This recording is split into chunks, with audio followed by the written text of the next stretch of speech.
Since ancient times, magic has been considered a special art, mastered only by the chosen few, and only a select few dared to touch its mystery. It was said to be a great power bestowed by God himself, but no one knew for sure whether it was true or just a beautiful myth. It was extremely rare to meet a magician in society, but many years later, something unusual happened in the history of the Burial Empire. For the first time, a man who had possessed magical abilities since his youth ascended the throne of a great power, and it seemed that this would end the era of magicians. But events unfolded differently.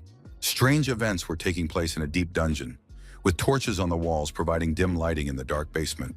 Sitting on his haunches, the guard asked the prisoner why magic was needed and claimed that only weak and insignificant creatures of the lowest order used it.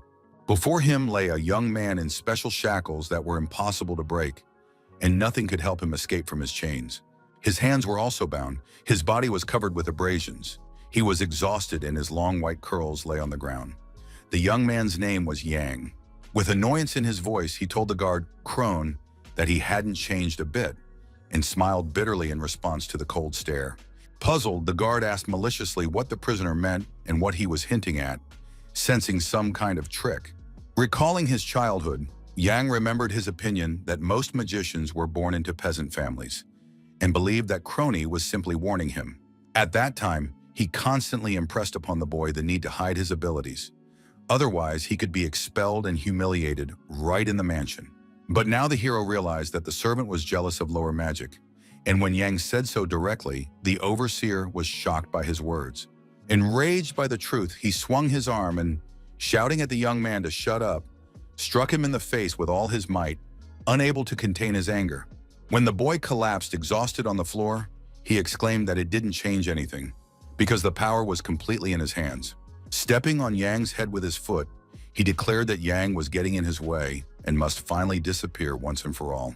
Glaring at him maliciously, Crony said that it seemed the young man wanted to die. And pulling out his sword, he announced that he had to do it and had no other choice. Without letting go, he said that as a relative, he would ensure a quick death. And Yan, seeing the sword before his eyes, opened them wide.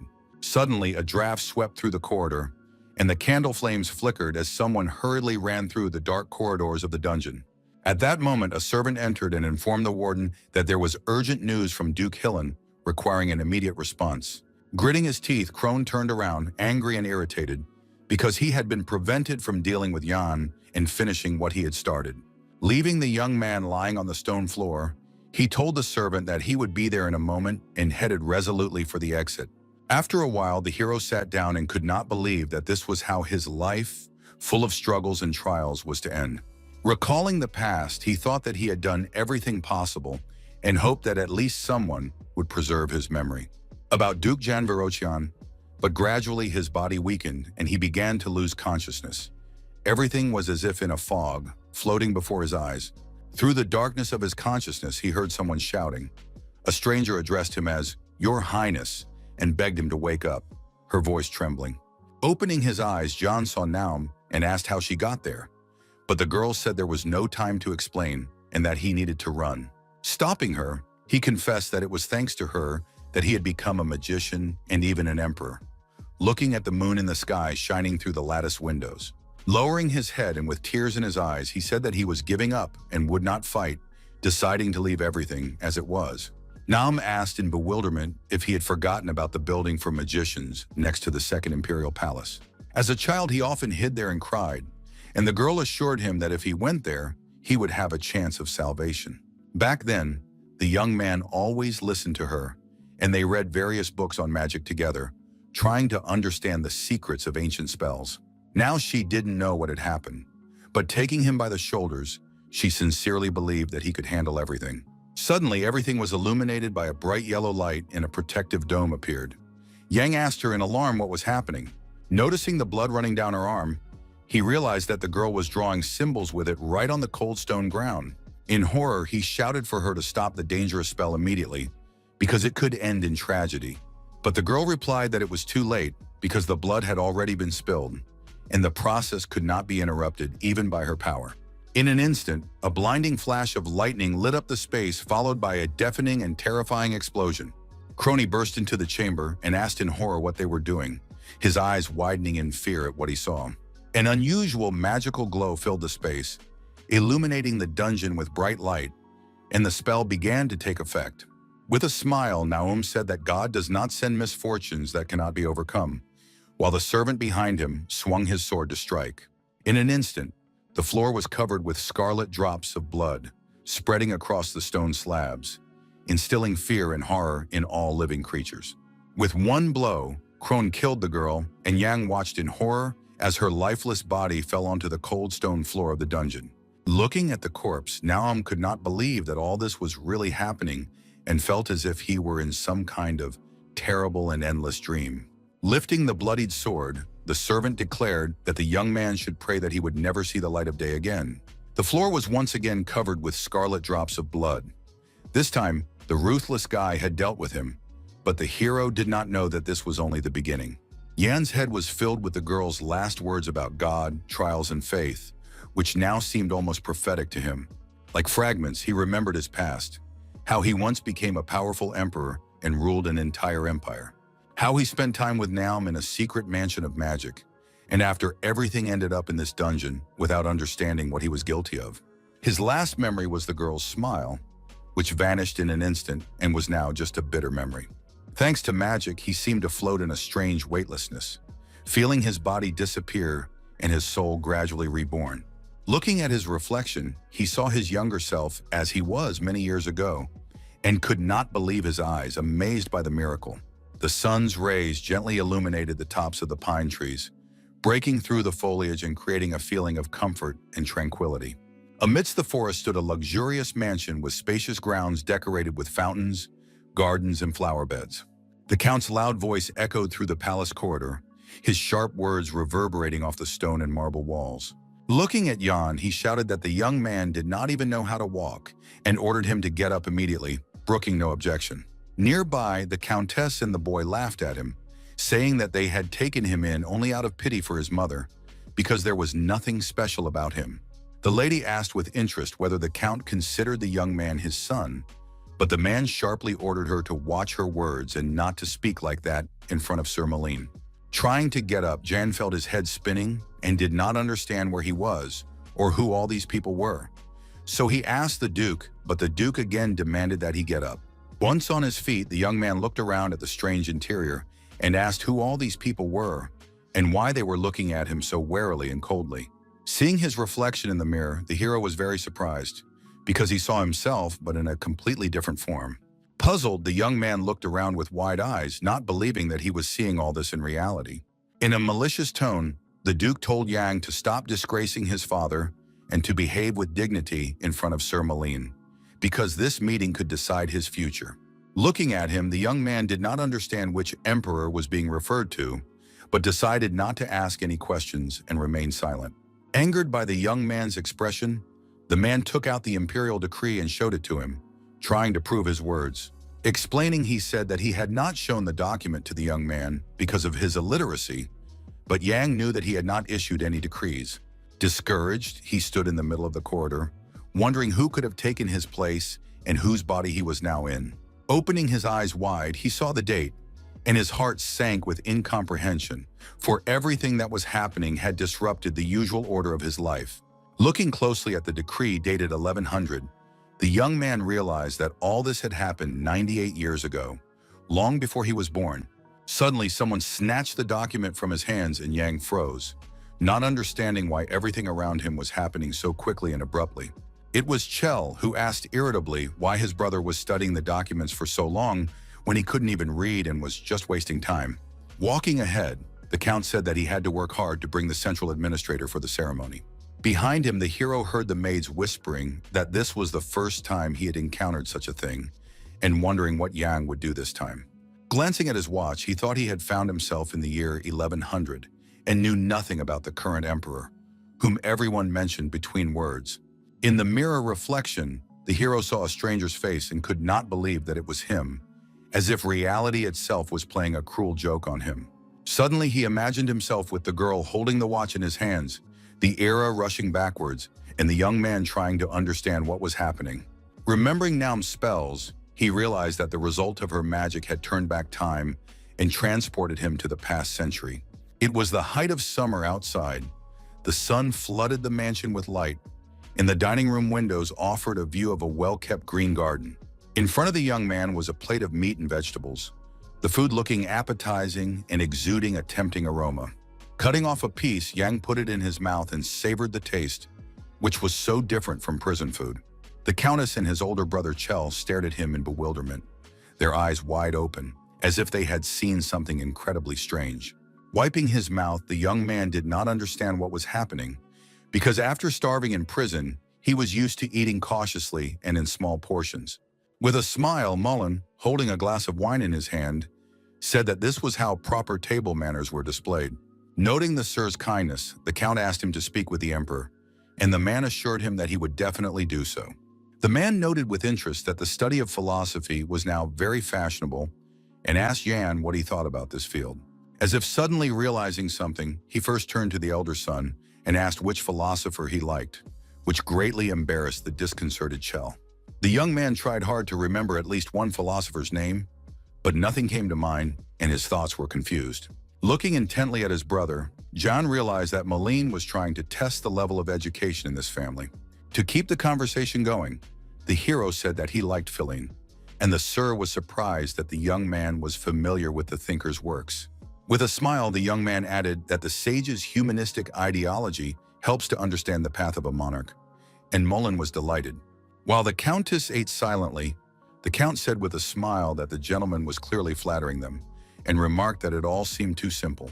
In a serious tone, the man noted that the Duke's son was so intelligent that not only the Emperor but also the barbarians would take notice of him. Hearing these words, Yang wondered who they were talking about and assumed they were referring to the Night Barbarians, their formidable neighbors. There was only one territory in the world called Brach, on the border of which lived the warriors of the clan in the powerful empire. Lost in thought, the hero asked if it was true that the family had signed a peace agreement with the warlike clan. Suddenly, his father placed his hand on his arm, bringing him back to reality and interrupting his heavy thoughts about the future. With a smile, the Count said he was sure the young man would soon become a symbol of peace, but Yang remembered that he would one day be given to the barbarians. In order not to disturb the idol, the hero smiled and agreed with his father, although his heart told him otherwise. Outside, the mansion looked peaceful, but inside, a scandal broke out, disrupting the fragile family peace. The Count's eldest son yelled at Yang, claiming that he did not become a nobleman just by joining their family and had no right to humiliate him. The hero confidently replied that if he had not been considered part of the brothers, they would have sent Chill into exile instead of him. In a rage, the man grabbed a vase and, shouting at the young man, was outraged at how he dared to speak to him like that and swung at him. Suddenly, the vase slipped from his hands and shattered into pieces on the tile floor, with glass shards flying in all directions. While Yang watched silently, his brother shouted that he would die like his mother and that a mere piece of trash had no right to contradict him, but should only follow his instructions. Listening to all this, the hero was filled with anger and resentment, and his heart yearned for justice after the humiliation of his own mother. A moment later, the young man's eyes filled with a strange light, and for the first time, he truly wanted to take revenge on his abuser. Calling his brother arrogant, Yang used magic, and everything around him was illuminated by a yellow light, as if a fire had broken out. Blinded by the bright light and taken by surprise, Chell initially covered his face with his hands, trying to protect himself from the strange sorcery. Suddenly, he collapsed to the floor and opened his eyes wide, amazed at what he saw. Magic in real life and the young man's abilities. Unable to believe what was happening, the boy thought it was some kind of dream, and that such a thing could not be real, that some kind of madness was taking place. Yan maliciously declared that his brother should watch his words and not talk nonsense with his long and malicious tongue about his mother. Looking at the young man, he said that otherwise he could easily be cut off, and there was a threat in his voice, and his gaze burned everything around him. Frightened, Chell covered himself with his hands sitting on the floor and begged Yan not to come closer and to leave him alone, afraid that his brother might hurt him. Suddenly, the hero heard a noise behind the door and turned sharply, sensing that someone was heading straight for the office where they were sorting things out. Moline entered the room and, ignoring what was happening, suggested that the boys calm down and have some tea. When Sir opened the door, Jan's magic still filled the room, and the air was thick with energy and tension. the glow illuminating the space. With amazement and incomprehension, the man froze in the doorway, watching something he had never seen before in his life. Soon the count and his wife arrived, and noticing the gentleman's reaction, asked what had happened, but Molin was unable to find the words, stunned by what he had seen. Slamming the door open, the father asked angrily what had happened, his voice sounding very threatening. Sitting on the floor, the eldest son tried to get up and find the words, but his whole body was shaking with fear and horror, and he was afraid to tell the truth. Coming closer, Yang patted his brother on the shoulder and said with a smile that he had only warned him to be careful with the vase. Turning around, he smiled and told Chell to get up quickly, while the boy continued to stare at him in horror and surprise. Reaching out his hand, the hero offered to help him, while the others stood silently, watching the scene in bewilderment, peering through the door. Angered, the count demanded that Hannah take Yan to his room, for he no longer had the strength to tolerate such behavior. The dark-haired maid quickly ran up and obediently prepared to carry out the order, asking no questions and afraid to object. As she led the young man away, the girl asked him why he was so clumsy and strange and couldn't behave with the dignity befitting a nobleman. Hearing their conversation, Molin tensed up and sensed something was wrong, suspecting that what was happening could turn into an unpleasant and dangerous situation. The young people slowly walked through the corridors of the second building, which seemed much smaller than the main mansion and looked much simpler. Inside was a small room with a bed and a wardrobe, and everything around was made of wood, without any frills or decorations. When Yang opened the door, he immediately noticed the modesty and plainness of the room, for there was nothing special here that reminded him of nobility. As he was about to enter, he suddenly heard the girl address him, and puzzled, he turned toward her, expecting a question. Suddenly, she said that she had a letter from his mother because the hero had cried every day and begged to send a message, but he himself could not leave. Feeling sorry for the fate of the hero whose body he now inhabited, Yang realized that the poor boy had no way to escape and was like a prisoner in this mansion. In a calm tone, he assured Hannah that he would not cry anymore and asked her not to worry, because now he was a completely different person. Suddenly, she asked about her food, and the hero turned to her in confusion, not understanding how this related to their current conversation. Bowing low, she explained that she had 5 brothers and sisters, and they ate only what Yang gave them, so she asked him to take pity on them. Deeply puzzled, the young man did not understand whether he was now obliged to give away his food, and remained silent, thinking about a possible solution and weighing all the consequences. After a short pause, he said that he agreed to give away his food, but only on one condition, which greatly surprised the maid. With a smile, he asked Hannah to help him in the future when he turned to her, and after a short pause, the girl confidently agreed. Saying that she would return in the evening, she sincerely thanked her master and left the room, leaving John alone with his thoughts. When the door closed, the guy grabbed his head and cursed, realizing what a difficult mess he was in and not knowing what to do next. Knowing that magic transports a person to the place where they first appeared, the hero wondered why he had been thrown so far away and into a stranger's body. Pondering why he had ended up here, in a time before his birth, Jan realized that he urgently needed honest answers. The only place where he could find them was the Ministry of Magic at the Imperial Palace, where the hero decided to go at all costs. Racking his brains, he did not know how to get into such a heavily guarded place, but he understood that he had to do it at any cost. Otherwise, he would lose his last chance. Suddenly, the hero's room was illuminated by a strange glow, reminiscent of the setting sun, giving the ordinary room a homely feel. Stretching out his palm, he saw a ball of fire light up on it, filling the space around him with heat and flames. Closing his hand into a fist, Yang realized that the body he found himself in had the ability to control magic and could withstand its power. What was incredible was that he had possessed a man who, from birth, had enormous potential to become a powerful mage and a great spellcaster. Remembering himself in the guise of an emperor, the young man suddenly realized that they had the same name, and this discovery seemed very strange and disturbing to him. Puzzled and lost in conjecture, he could not believe that such coincidences, seemingly mystical and fateful, could exist in the world. Suddenly, he heard Hannah's voice outside the door.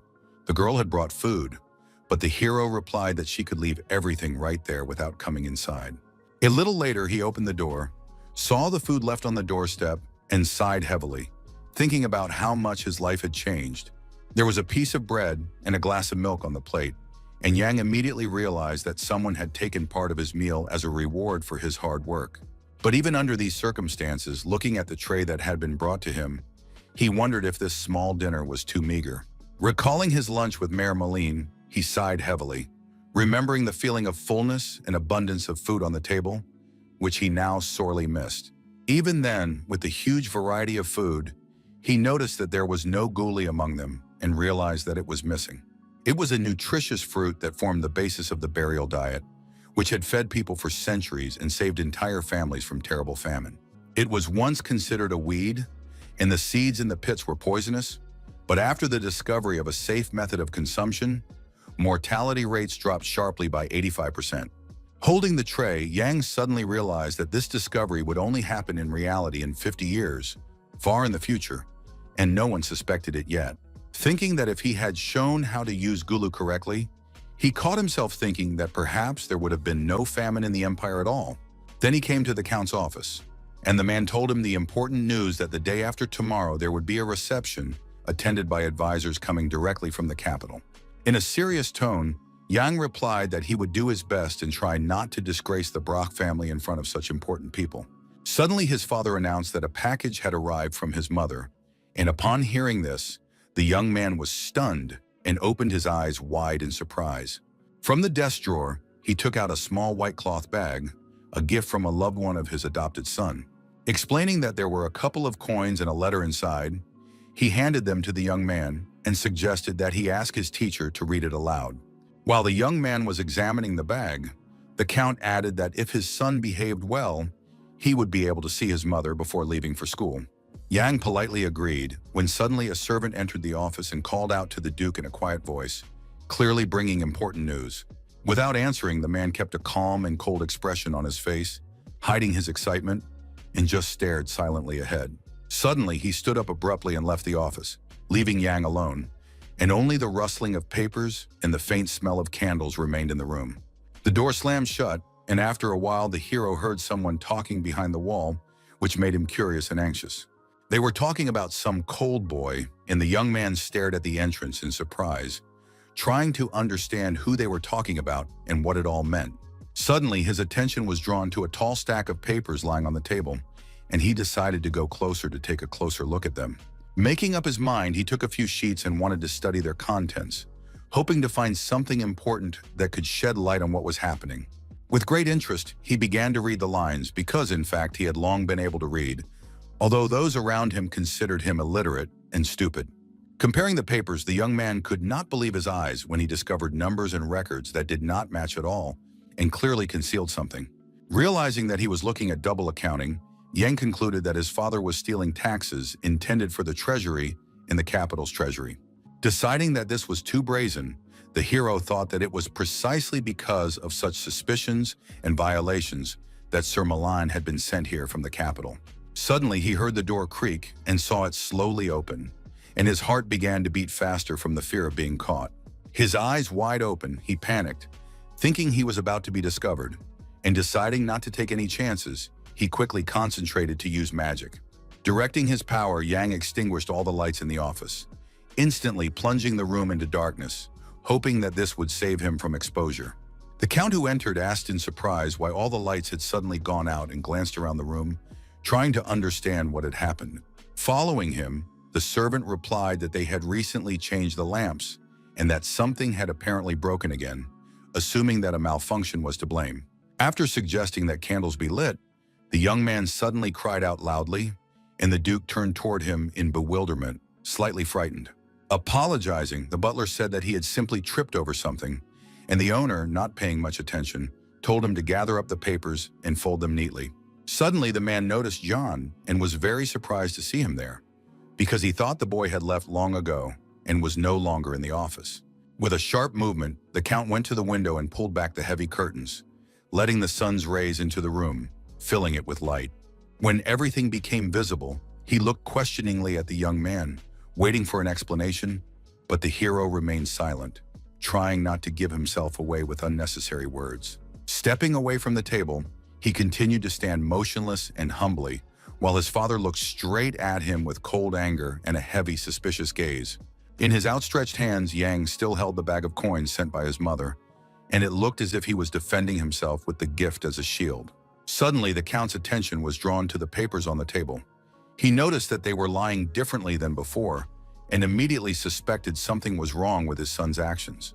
With irritation and anger, the man asked what exactly the boy was doing there, but he calmly and with a smile said that his father had not told him to leave.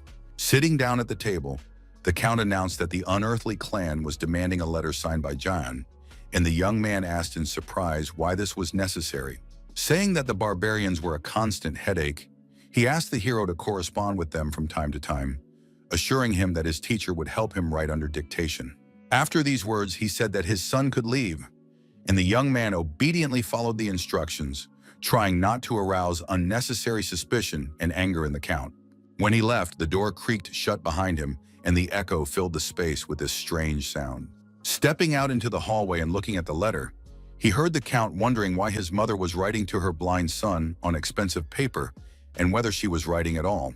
Beginning to read the message, Jan learned that she was doing well thanks to Durga's care, and she tenderly inquired about his own affairs. Walking down the hallway, the hero read every line carefully, trying not to miss a single detail and trying to grasp the hidden meaning of the words. From the message, he learned that his mother was delighted with her son's new family and asked him to fulfill a request if he ever went to a distant desert. After reading the note, Yang smiled, realizing that his suspicions about the strangeness had been confirmed.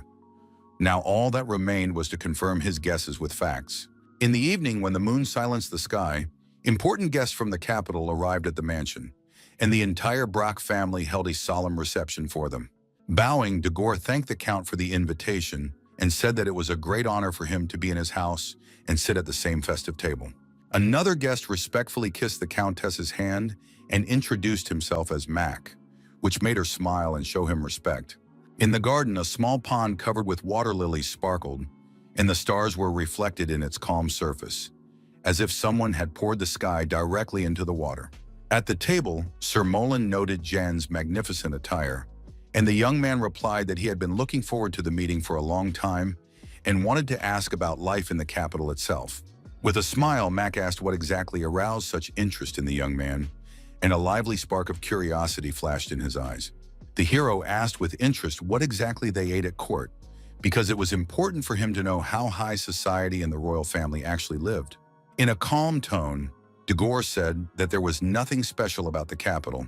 The rich ate better and more, while the poor made do with what they could. At the end, he added that the nobles still lacked variety in their food, and the young man asked with interest what kind of food he was referring to.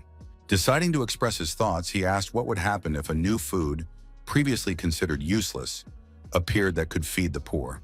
The young man's suggestion left the guests frozen in silence, unable to utter a word, simply stunned. With a smile, Max suggested discussing this unusual idea with the prince himself, assuring them that he would like such bold and innovative proposals. Surprised, Yang asked who exactly he was talking about, as he had never heard of a prince who was interested in food. Explaining, Dagor said that the empire had His Highness Gale, and he had always shown particular interest in new talented people. Recalling, Yang realized that they must be talking about Gale Varoshan, the very one who raised the magician's rebellion and ultimately suffered a terrible defeat. Suddenly, he caught himself thinking that all these ambassadors were this man's people and had come here for their own benefit. With smiles, they assured him that the young man would definitely become friends with the prince. But the hero understood that it was better not to get close to enemies and thought only of using them. Putting his wine glass on the table, Milton noted with regret that time had flown by too quickly and that he would like to continue the important conversation later. The man politely asked if the Count would consider his request rude, and the host, frowning slightly, agreed to listen to him. Unexpectedly, Milton asked if he could take a walk alone with His Excellency, and the Count asked in confusion if he meant Yana. Agreeing, the man said that he would send Shell with them, but Sir was only glad, and the young man himself did not want to and was even afraid to stay with his brother. Wiping his sweaty forehead with a napkin, the boy went out into the garden and asked the guests if they had already arrived, trying to hide his tension and extreme fatigue. Turning to him, Mac replied that they were almost there, and noticed that the Count's eldest son looked extremely exhausted. Feeling Milton's heavy gaze on him, he suggested that Chell take a little rest, realizing that he was clearly unwell. Leading the young man to a bench, Dagor said that they would catch up with Sir and Yan later, trying not to let the eldest son collapse in the middle of the walk. With a smile, the hero said that he understood the situation perfectly, asked him to take care of his brother, and headed forward with his guest. Looking at the smooth surface of the lake, the man noticed that the last time he had seen a golden glow in the hero's eyes, which looked very strange and frightening. Stopping at a gazebo overlooking the garden, he asked the young man directly if he was a magician and looked at him intently, waiting for an answer. An awkward silence hung in the air, and Yang wondered whether he should admit his abilities, as it could be very dangerous. Deciding to keep the secret, he smiled tensely and said that he did not understand what they were talking about, trying to hide his excitement and not give himself away. Milton said warmly that Prince Gale was always happy to meet magicians, because magic was a great gift that could change the world and the fate of entire nations. The young man asked doubtfully if that was the only reason Sir was showing such interest, and there was a hint of irony and slight distrust in his voice. Puzzled, Milton asked what exactly the young man meant, and the hero replied that the man was clearly interested in his powers not only because of the prince. Looking at his reflection in the water, he decided to change the subject and said that he was sure the guest had other important questions for him.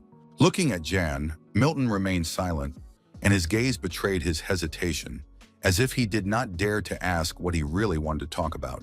When the hero asked if Sir was there to investigate the embezzlement of tax funds, the man became visibly nervous. Reassuring his interlocutor, he admitted that he also needed something from Milton, and putting on a serious face, offered to make a mutually beneficial deal. Surprised, Sir asked if John really wanted to bring him Brack's double accounting, because such documents could change the fate of the entire family. With a smile, the hero asked what the man would offer in return, since embezzlement of public funds was a crime that could also affect him.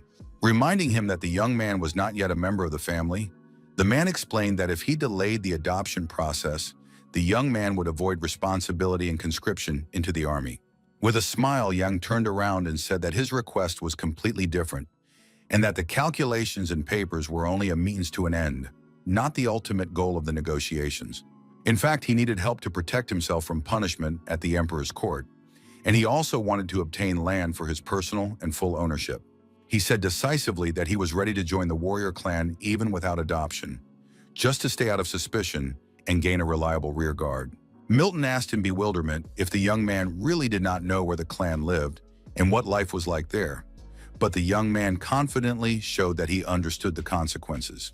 He explained that if he told anyone about the embezzlement, his father would suspect him, so he needed a place where he would be protected and safe.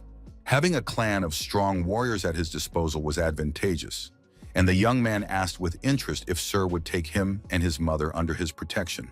Sighing, Milton seemed to decide to change the subject and said that he had to return to Chell, who still hadn't caught up with them in the garden.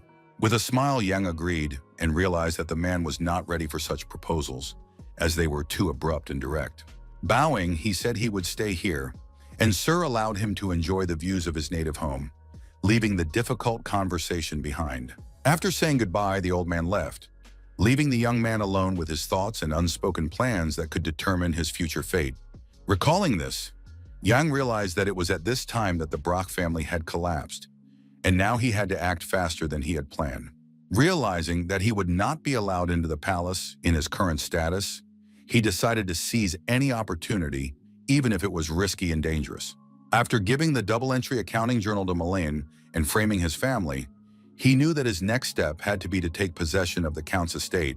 Clenching his fist, he was more determined than ever, realizing that he wanted to change his fate and stop being a pawn in other people's games and intrigues. But first, he needed an alliance, and Jan believed that his first task was to befriend the clan of otherworldly warriors, gaining their support and strength. Lost in dreams and plans, the young man gazed for a long time at the smooth surface of the water in the garden, and the reflection of the moon in the pond seemed to push him toward a decision. Turning around, he suddenly saw a woman in a long black cloak, and his heart skipped a beat. The vision seemed unreal and frightening. His eyes wide open, he could not believe what he was seeing. Standing before him was a figure he did not expect to meet here and now. Standing with her back to him, she was holding a pot with a red lily in her hands, as if she was going to give something to someone and was waiting for a meeting. Running up behind her, Yang grabbed her shoulder, his fingers trembling, afraid that it was an illusion, but the warmth of her skin told him otherwise. Shouting in surprise, the woman turned around in fear and her face lit up with disbelief, joy, and bitter longing at the same time. With a smile, Yang asked how she was doing, and her eyes immediately filled with tears because she couldn't believe that her son was standing in front of her. With bitterness, she asked how he was doing and said she was happy to see him, even if the meeting would be short and painful. She confessed that Hannah had brought news that she should come to the third pond to meet her son, and at first the woman did not believe her words. But the girl insisted confidently and decisively, saying that the meeting was possible right now, and the mother agreed with hope. Touching her palms to Yan's face, she looked into his eyes and he said that he was fine and had already received her package. He also apologized for his infrequent letters because his heart ached for her, but circumstances prevented him from being close and writing more often. Suddenly, he remembered something important and decided to ask his mother right now, while he had the chance and she was looking him in the eyes. Showing her the bag of coins, he asked if she had sent them to him, but the woman was surprised because she had never had such gold. Handing her the bag, Yang told her to take the money and prepare for the journey, and that he would let her know the exact date of departure through Hannah. Taking it, the lady asked anxiously if something bad was happening, because her heart already foresaw trouble and separation. Kneeling down, she said that if her son wanted to run away from the Count's house, then let him run away, because she had once sent him there with pain in her heart. Tears rolled down her cheeks, and she said that if it was hard for him, he should run away rather than endure abuse and danger. Taking her hands, the hero tried to calm his mother, assuring her that he would cope and do everything to protect her and himself from trouble. Suddenly, she noticed that her son's eyes lit up, and she excitedly told him about it as if she saw it as a sign of change. Smiling, Yang assured her that he would not run away and said that he would stay here because he had a plan and knew what to do next.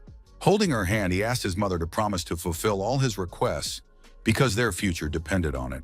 At that moment, he heard Milton and his guests calling him, and afraid that they would see his mother, he said it was time for him to leave. As he said goodbye, he asked her to take more gully seeds with her, explaining that they would be useful later and help them in the future. Letting go of her hand, he told her to take care of herself, but the woman suddenly stopped him, as if she wanted to give him something important and personal. Holding out a pot of red lilies, she told him to take them, reminding him that he used to love caring for these flowers.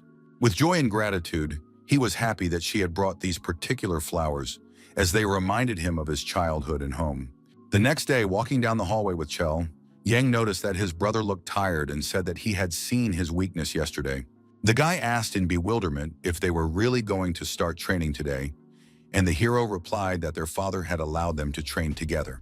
Reassuring him, Yang said that the first training session would not be difficult, that the captain would take their strength into account, while a stranger listened attentively nearby. Standing up and showing his yellow teeth, the man addressed the young gentleman with a bold look, as if he wanted to test the guy. Coming closer, he asked what brought him there, and the young man explained that he just wanted to see the arena where future fighters trained. Staring at him, the captain asked why, since he had never been here before, and the sharp smell of alcohol on his breath and the coach's arrogance angered Chell. He resolutely admitted that he was not in the best shape and wanted to train to learn how to stand up for himself in the future.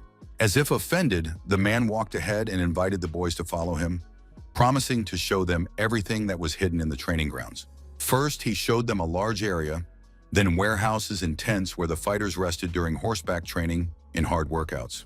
Moving on, he wanted to continue his story, but Yang and Chill heard a loud bang and stopped, looking at each other in confusion. Turning around, they saw a man with a whip and half-naked young men standing on their heads and asked who these strange people were. Explaining, the captain said that they were orphans and added that if Yang hadn't been lucky, he could have ended up among them too. Suddenly, Chell asked Theo to stop beating the orphans, and the hero was very surprised by his brother's bold action, as he was usually silent. Among the young men, he noticed a red-haired guy who stood upright and, unlike the others, did not collapse despite the pain and screams. The guard watched them maliciously and shouted, while the captain said that the boy's name was Barrack and spoke of him in extremely unflattering terms. Suddenly, they heard loud screams, got scared, and moved away, trying to hide and figure out what noise had so abruptly caught their attention. Barrack was screaming, and Chell noticed that this red-haired young man was no joke, and that it was better to stay away from him to avoid trouble. Rubbing his head, the captain noted that, despite his insolence, this guy could still be useful in the business and bring certain benefits. Suddenly, a whip flew through the air, But the man stopped Theo in time, preventing him from hitting the orphan and causing possible serious injury to the young body. Unable to stay on his feet, Barrack fell to his knees, and the captain noted that this guy was not very skilled, weak, and clearly not ready for hardship. He stared at them with a malicious look, his eyes burning with hatred and rage, his mind filled with thoughts of punishing his offenders. Moving on, the man said that the young man had no special talents and was incapable of accomplishing anything significant, despite all his efforts. He explained that sometimes, no matter how hard a person tries, success cannot be achieved, and it is important to understand in time that it is time to stop trying. Yang and Chill looked at him with admiration, but each was thinking about his own thoughts, trying to understand the meaning of his words while assessing his own abilities and strength. Suddenly, the captain met Jan's gaze and they stood silently, studying each other, as if trying to guess each other's inner thoughts and intentions. After asking if they were finished, the hero suggested taking a break in the shade so that they could continue their training with full strength. Looking at the exhausted Barrack, he said that he did not want to watch him suffer and hoped that the orphan would be able to cope with the pain on his own. The bright sun illuminated the treetops, and Yang reminded himself that he too could have been there, experiencing fear and pain. Coming closer, the hero asked if his name was really Barrack, and the red-haired guy lying on the ground turned to him, not hiding his surprise and tension. With a smile, he asked if the orphan could get up and try to stand so he could continue his training. Angry, the orphan asked who he was, and Yang introduced himself, explaining that he had come with good intentions and wanted to help. While Chell, Theo, and the captain stood aside, the orphan rudely sent him away, and the hero noted his sharpness, rudeness, and obvious desire to act independently. Grabbing him by the chin, the guy said he would pretend he hadn't heard anything and watch the prisoner's reaction. With abrasions on his body, Barrack broke free from the grip and deftly dodged, demonstrating flexibility, strength, and reflexes that could surprise any observer. Lowering his head to the asphalt, he asked the hero to leave and leave him alone, showing a desire to figure things out on his own and not attract unnecessary attention. Pouring a strange elixir directly into the young man's mouth, Yang knew that magic was dangerous for ordinary people, but a person with potential might experience only a slight rejection. Watching Barrack's reaction closely, the hero was curious to see how the orphan would react to the magical potion and whether he would feel the power hidden in this unusual elixir. Lying on the ground, the captive felt a strange energy passing through his entire body, causing warmth, tension, and strange sensations. Suddenly, his pupils lit up, and Yang felt a faint magical ability, confirming his guess about the orphan's hidden potential. It was the energy of a magical swordsman, and the hero realized that he was right in his assumptions, because the power was clearly manifesting itself and responding to magical influence. Suddenly, with a single movement of his hand, Barrack knocked the flask out of his hands, demonstrating strength, precision, and sharpness of movement that surprised and slightly frightened the young man. The container flew away and fell nearby, and the boy watched the unexpected surge of rage that began to manifest itself in his actions and gaze. Angrily, Barrack asked what had been mixed into the water, his gaze full of distrust and anger, his voice trembling with emotion, betraying his tension and irritation. Staring intently at him, John calmly replied that there was nothing in it, trying not to provoke the orphan, but at the same time observing how his hidden energy manifested itself. Noting that the prisoner was feeling better, the hero said he would go on with his business, leaving him perplexed. Standing up and looking at his body in surprise, he noted that he really did have much more strength, as if his energy had increased. Puzzled, he tried to call out to Jan for an explanation, but the hero had already left, and the orphan remained alone, pondering the strange events. As he left, the guy paid no attention to the orphan, who silently watched him go, not knowing how to explain his new feelings. Looking at the flower, Yan decided to write a letter to his mother, telling her that he was doing well and that he was coping with all the difficulties and trials. Remembering the lyrics of a song, he decided to write about the moon and that there was no endless darkness, so that she would understand his mood and not worry. With his pen on beautiful paper, he wrote each letter carefully so that his mother could read and understand him, feel his care and attention. His teacher sat next to him in the office and checked his spelling, helping the young man avoid mistakes and make his message as clear as possible. As he was about to leave, he stood up, and the young man thanked him for his help, noting that his support was important and helped him keep his thoughts clear.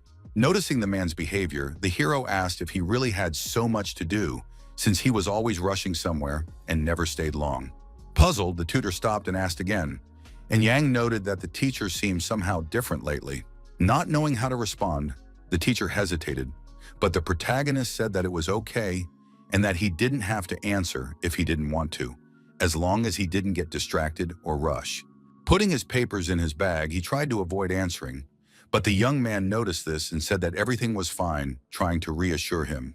A tense sweat appeared on the mentor's face as he tried to find the words to explain, but he couldn't. Leaving the teacher, the hero sat down at the table, and the teacher, putting his bag on his shoulder, said he was leaving Yan alone to think. Suddenly, something strange caught his attention, and the guy looked at the ground, noticing a small piece of paper that the man had dropped.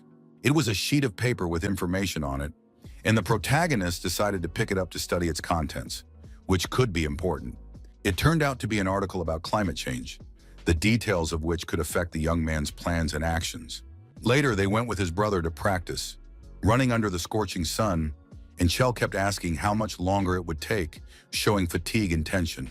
Running ahead with Jan, the coach said there were only 40 minutes left until the end of training, but the boy didn't hear him because he was too far away.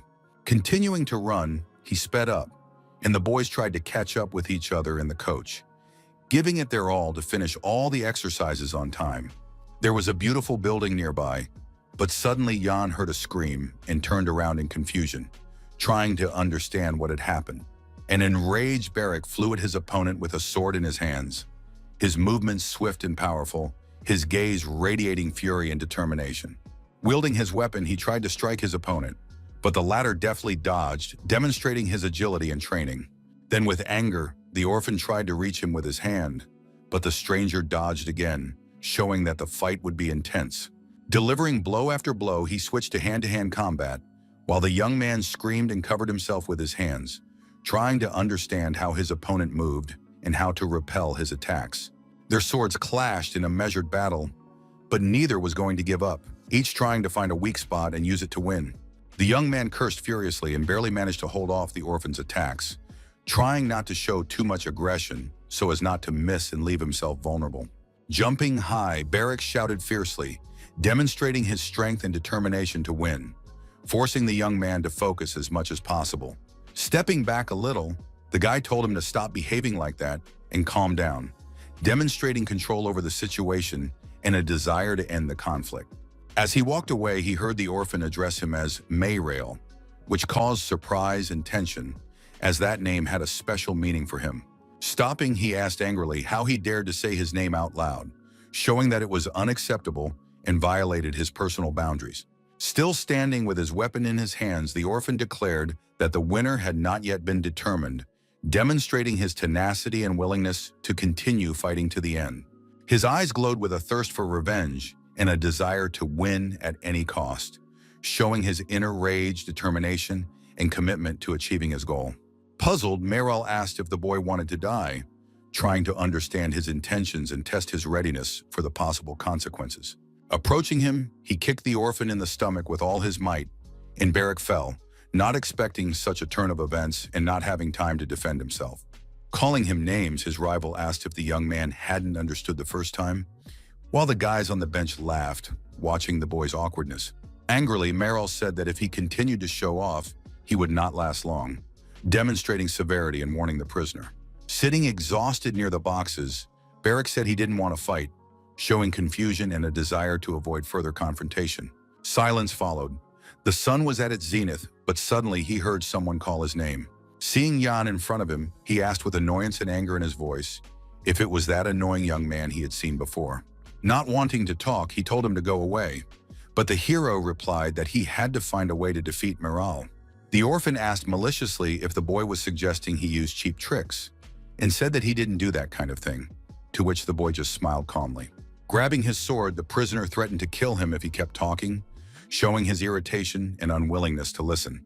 With a smile, Young said he felt sorry for Barrack, showing kindness and a desire to help despite the prisoner's aggression. The orphan swung at him, but the hero stopped the attacker with a single movement of his hand, demonstrating his speed, strength, and superiority. With burning eyes, he said he would help him, But in return, the boy must help him, setting conditions and demonstrating control over the situation. Holding his hand on the orphan's head, it suddenly glowed with a strange light, causing Barrick to freeze in confusion, not knowing how to react. His body seemed to be filled with a strange energy that permeated the space around him, and he began to smile, feeling the power within himself. The magical glow and influence spread around, flashes resembling lightning appearing in different places.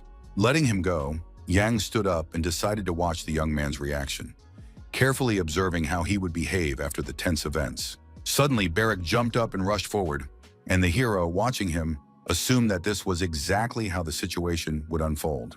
As Miral walked away, the captive rushed to attack, and the young man realized that they were not his accomplices, because his power manifested itself in an unusual magical way.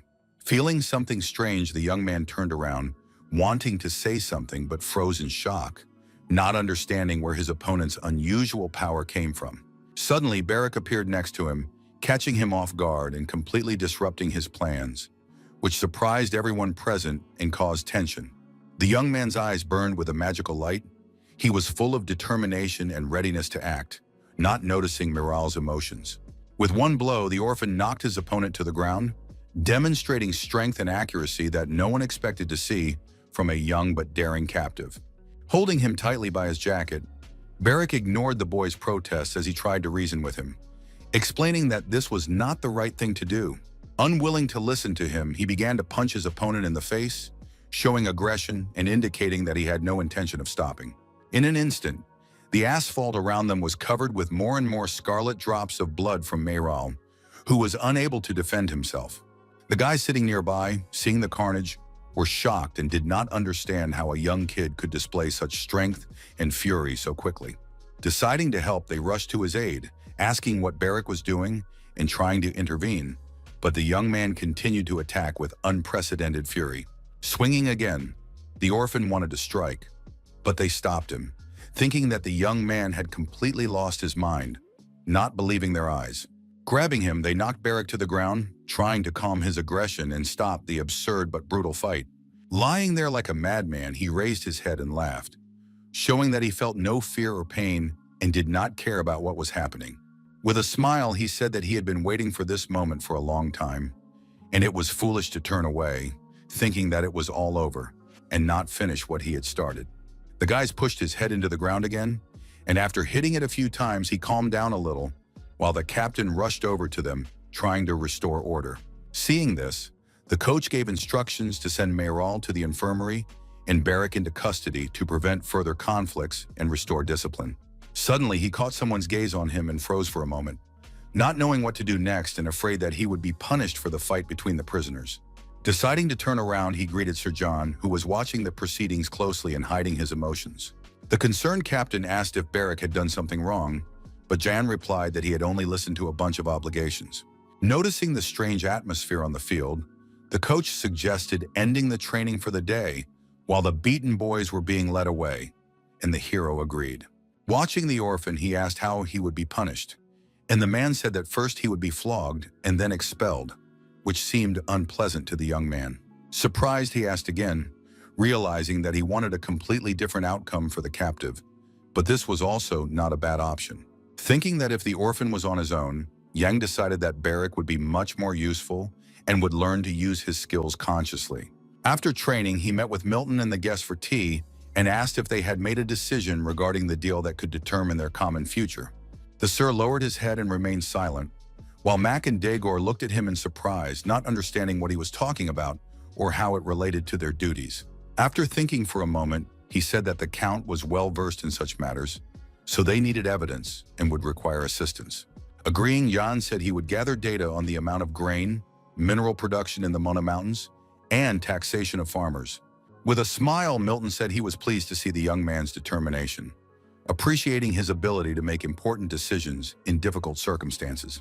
Bowing, he was confident that this would determine their future and expressed his respect for the hero, acknowledging that he had a lot of work ahead of him. In response, the young man thanked Sir Milton and realized that he had been right in his assumptions, appreciating the significance of the meeting and how important it was for all parties to agree. Noticing that the brooch on the man's jacket was the same as the one on the sheet of paper that the teacher had dropped, he decided that there was some kind of secret agreement between them. Continuing to drink tea, Yang decided to use his observations in the future to plan his actions and take into account the hidden plans of others. After the meeting, he decided to take a walk and think about his future, his opportunities, and the need to strengthen his position. Suddenly, someone grabbed him sharply by his jacket, and he did not have time to do anything to defend himself. The stranger dragged him forcefully around the corner, not allowing him to break free or resist, demonstrating his physical strength and determination. A servant standing in the garden heard a strange noise, but did not turn around, thinking it was just ambient sounds, unaware of what was happening and the danger to the young man. When he asked his colleague if he had heard anything, the latter just laughed, not paying any attention, thinking it was nothing serious that required intervention.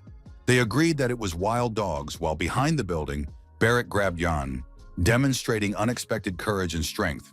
In a calm tone, the hero noted the unusual greeting and asked how the orphan had ended up here, trying to understand the reasons and circumstances of the sudden attack. Like a madman, the young man did not take his eyes off him, but remained silent, displaying strange behavior and tension. Suddenly, Barrack said that he had been arguing all night, but the senior butler told him that he could come here at any time. Staring intently at him, Jan noticed that the boy was not taking his eyes off him and thought that Count Brack was involved in this. Sharply tightening his grip, the orphan asked maliciously what drugs the hero was using and noted that he felt uncomfortable when meeting him. Calmly, the character replied that he did not use such cheap tricks, demonstrating confidence and control over the situation. With a smile, he said that Barrack was brave but not very smart, that the water he gave him was from his supplies, and that he didn't even touch him. Widening his eyes, the orphan did not understand what was going on and tried to comprehend what was happening, wondering why magic and energy had such a strong effect on him. Taking the young man by the hand, Yang said that he could satisfy his curiosity and was ready to explain how energy and magical abilities worked. In return, the hero asked him to promise him something, and the orphan's eyes widened in surprise at the seriousness and unusual nature of the proposed deal. Smiling with shining eyes, the character told the boy to keep quiet about his golden eyes and magical abilities. Seeing the glow, Barrack cried out loudly, and the hero asked him not to be so rude, trying to keep the situation under control. The guy was angry and wanted to argue, but Yang, continuing to explain the use of magic, ordered the captive to always be his bodyguard, which surprised the orphan. Touching the guy, he said that what he felt was the power inside him, and it could be used if he learned to control it properly. Touching his chest with her finger, it suddenly glowed with a bright light, revealing the presence of magical energy and surprising Barrack. Clenching his fist with his glowing torso, he asked in surprise about magic, trying to understand how it worked and where it came from. With interest, Yang asked if the guy had heard of magic or magical sword skills, and upon hearing a negative answer, he grabbed his head in horror. Promising to tell him everything, he asked the boy to listen carefully, and the young man looked at him with interest, ready to absorb the information. Explaining that there are people in this world who are able to find resonance in their souls, the character said that this manifestation is called magic. He also explained that Barrack had potential, but his abilities blocked his energy, so training did not help him fully unleash his power. Finally, Yang said that the orphan should use his skills, and he asked in surprise if they really prevented him from manifesting his power.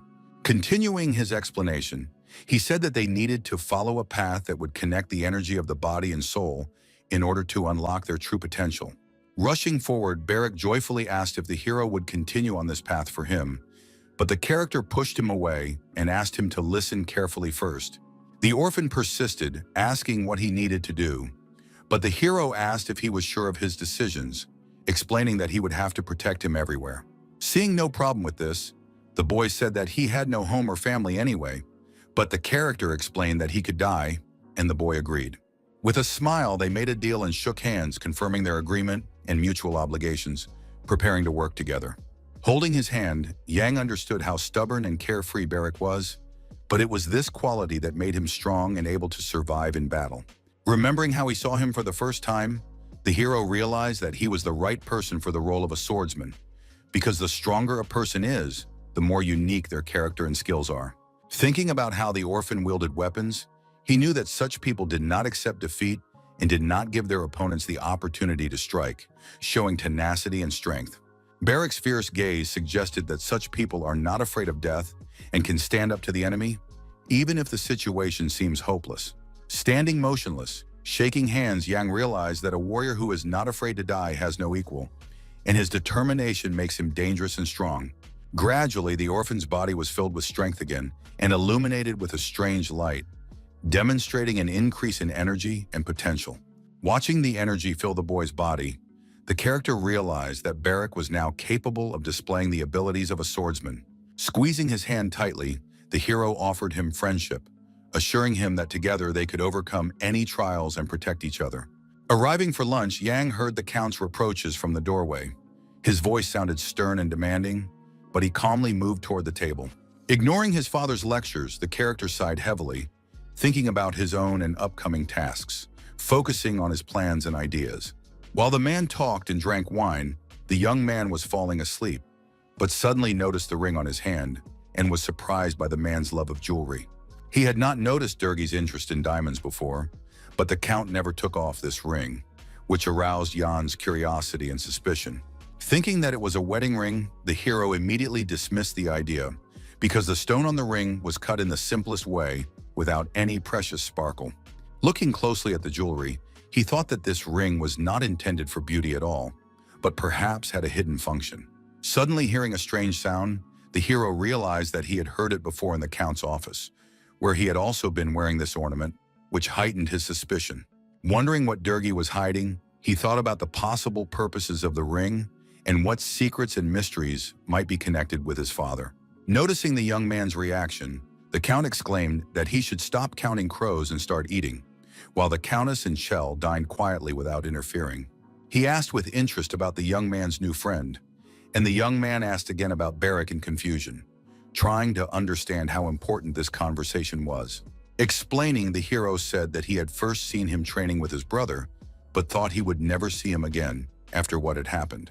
The Countess asked with interest about what had happened, and Yan explained that the orphan had attacked another person, which puzzled the lady.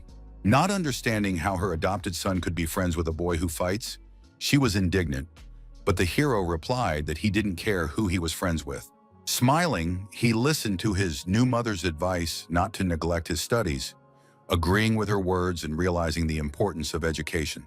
In a malicious tone, the Count said that if he did not learn to read and write within 3 months, he would blame Barrick and order his execution without hesitation. Meanwhile, in the garden by the fountain, Milton and his teacher were discussing something, going over important details and future steps necessary for their plans. The Sir asked hopefully if the man could handle his instruction, and the man bowed obediently, assuring him that he would complete the task well and on time. Suddenly feeling someone's gaze on him, he turned around sharply, surprised by the sudden attention, and noticed that strangers were watching him. Holding the sheet of paper in his hands, Yang asked where the teacher had gone, and it turned out that he had been talking to the Sir, which raised questions for the young man. As if apologizing, the man said that he had only exchanged a few words, but the character noted that he had been gone for quite a long time. Taking him by the hand and handing him the paper, the young man explained that the emperor's influence in the province was weakening and that his father was in a state of sluggish conflict. With a smile, he asked what Durgi would think if he found out that a capital official was talking to his son's private tutor in a secluded place. Bowing his head, the teacher assured him that it was just idle talk and asked if it was really so difficult for the young man to pretend he hadn't seen anything. Feeling tense, the man waited for Yang to respond, and Yang replied that it would not be difficult to turn a blind eye to the situation, but only on one condition, surprising his mentor. Explaining, the hero asked the tutor to talk to his father for half an hour in the garden tomorrow. Hearing the request, he was surprised but agreed to do so. Saying that this was not all, the young man handed him a sheet with an article about the desert and asked him to get a map and information about the climate in late spring. With a smile, the character said that he hoped the teacher was a smart man and understood what he was getting at, and that the task would be carried out correctly. Bowing, the man assured him that he understood everything and was aware of the student's goal, preparing to carry out his order as accurately as possible and without unnecessary questions. Magical energy lit up the space around them again, casting strange glare reminiscent of small fireworks. Measuring the space with his fingers, Yang tried to determine the diameter of Durgi's ring, concentrating on the size and details of the precious jewelry. The image of the ring was reflected in the glow, and the young man estimated the size of the stone, but realized that there was one problem with the accuracy of the proportions. Sitting in front of blank sheets of paper, he did not understand how to draw the jewelry so that all the details matched the original and were as accurate as possible. Deciding to give it a try, he began to swing his pen, drawing the image, focusing on the details and shapes to get an exact copy. Suddenly, Hannah entered the room and called out to him, drawing his attention and distracting him from his work for a moment. By that time, John had finished, and she noticed that the hero had drawn a ring and written something, paying attention to the illustration. Looking closely at the sheet, the girl said that the jewelry resembled what the Count wore, marveling at the accuracy and similarity to the original ring.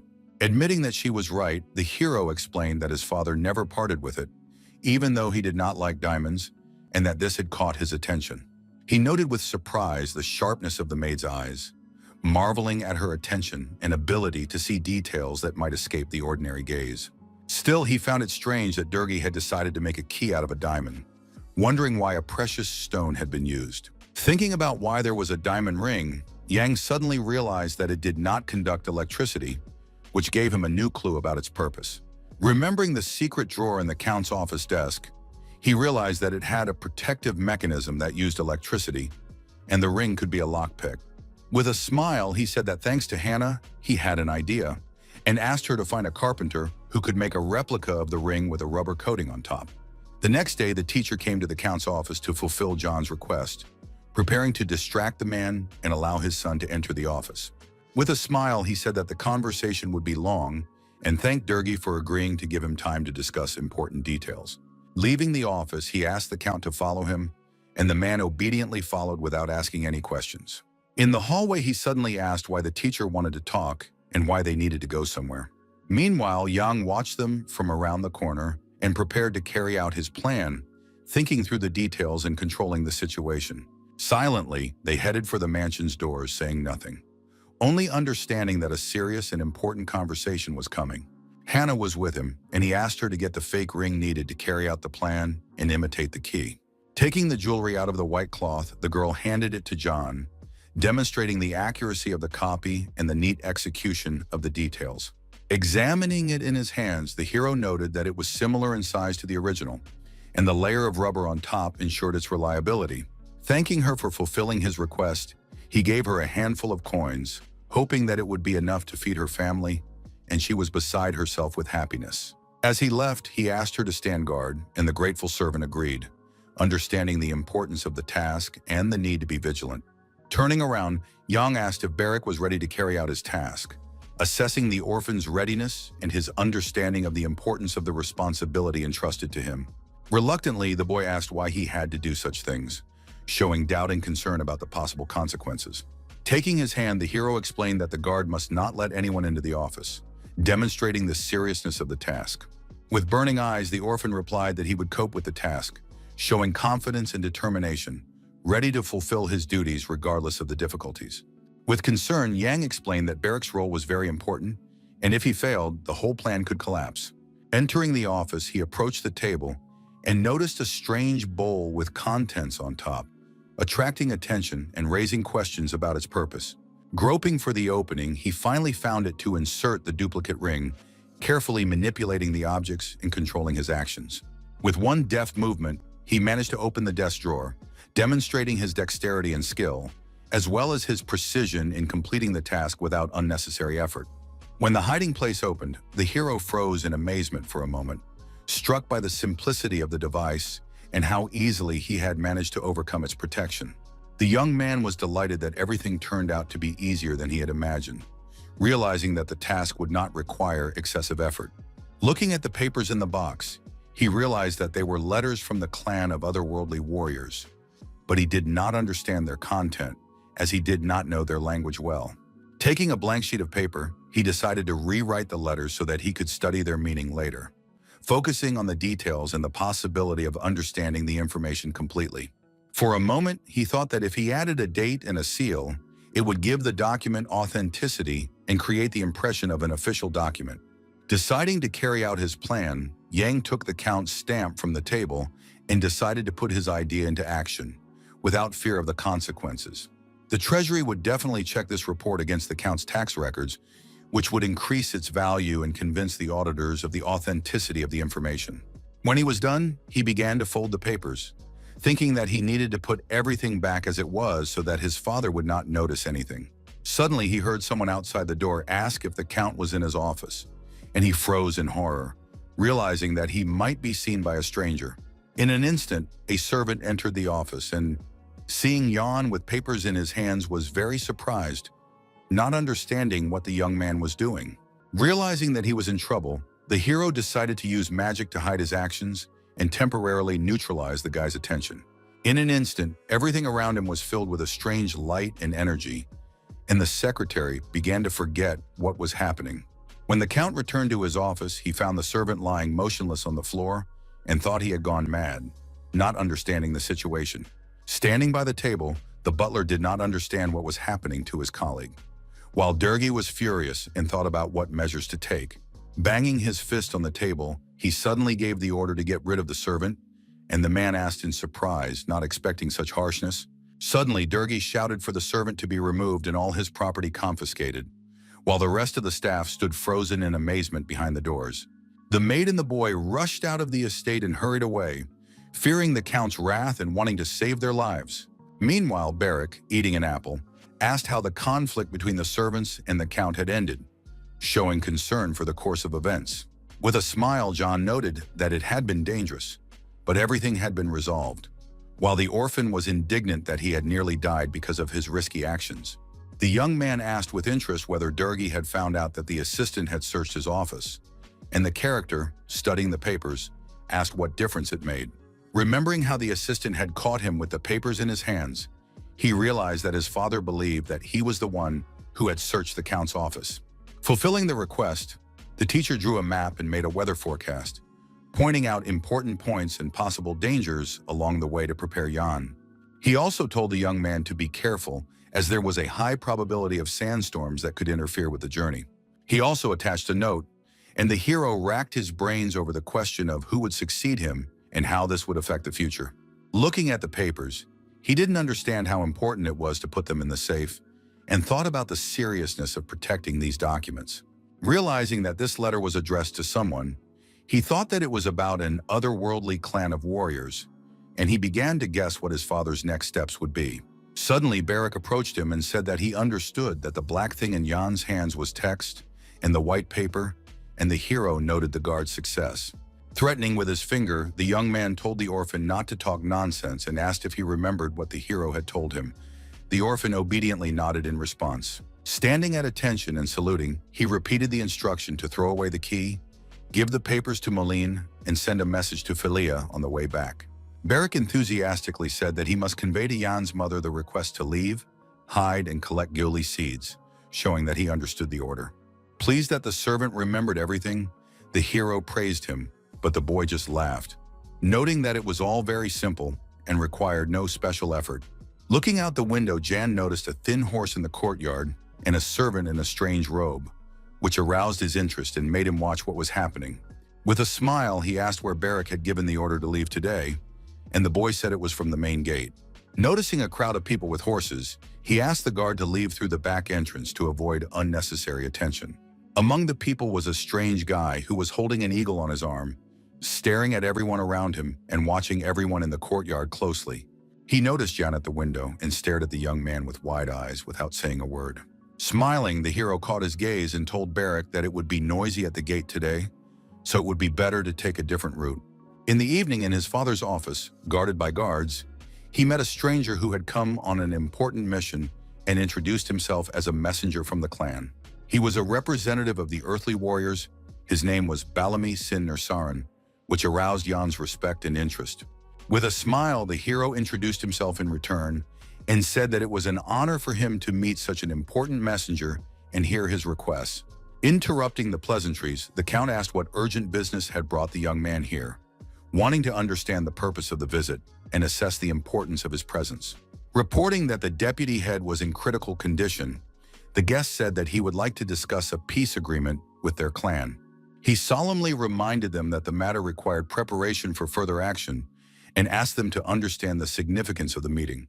In the clan, the death of the deputy chief was more significant than that of the chief, as the assistant was a spiritual mentor and symbol of the community. He was revered as a religious mentor, and in the event of his death, the clan mourned for a whole year, observing rituals and traditions. Therefore, before that happened, they wanted to make peace with the county of Brack to avoid instability and losses among their people. Puzzled, the count noted the deplorable situation, but asked why he should listen to the Balamis, doubting the need for a peace agreement. In a calm tone, the young man explained that the deputy chief was a very important person in their community, a mentor who influenced the decisions and actions of all members. Since ancient times, he had guided them on the right path and earned enormous respect. Everyone had to look him in the eye and gain his authority. Suddenly, he declared that Yang must see him and meet his gaze in order to gain recognition and show the seriousness of his intentions. Angry, the count shouted that they were doubting his ancestry, reminding them that he had promised to send documents with the emperor's decree. But Balami said discouragedly that he had not received them. Undeterred, Durgi explained that Yan was the son of his second wife, and that not everyone who wanted to prove their ancestry could issue a decree. The guest asked doubtfully whether the Duke really believed that the documents were proof, showing a certain contempt. Looking intently at the young man, he stated that only the righteous gaze of the deputy could verify the lineage and the truth of family ties. While the count was angry and Jan sat calmly, Balami understood their plan, but wondered why the young man had been entered into the register of relatives and what the purpose of this was. Meanwhile, the hero wondered what would happen to the peace agreement if the deputy died right now, and considered the possibility of providing a new register. Looking at the count, the young man thought about what his father was thinking at that moment, trying to predict his reactions and decisions. With a smile hugging him, Durgi said that the situation was clear to him, demonstrating his understanding of what was happening and his readiness for further action. Squeezing his shoulder with his fingers, the count said that if such changes were to come, the young man needed to prepare himself and suggested postponing the conversation until tomorrow. Looking at his son, he said with a smile that the butler would show him to his room, ensuring peace and order.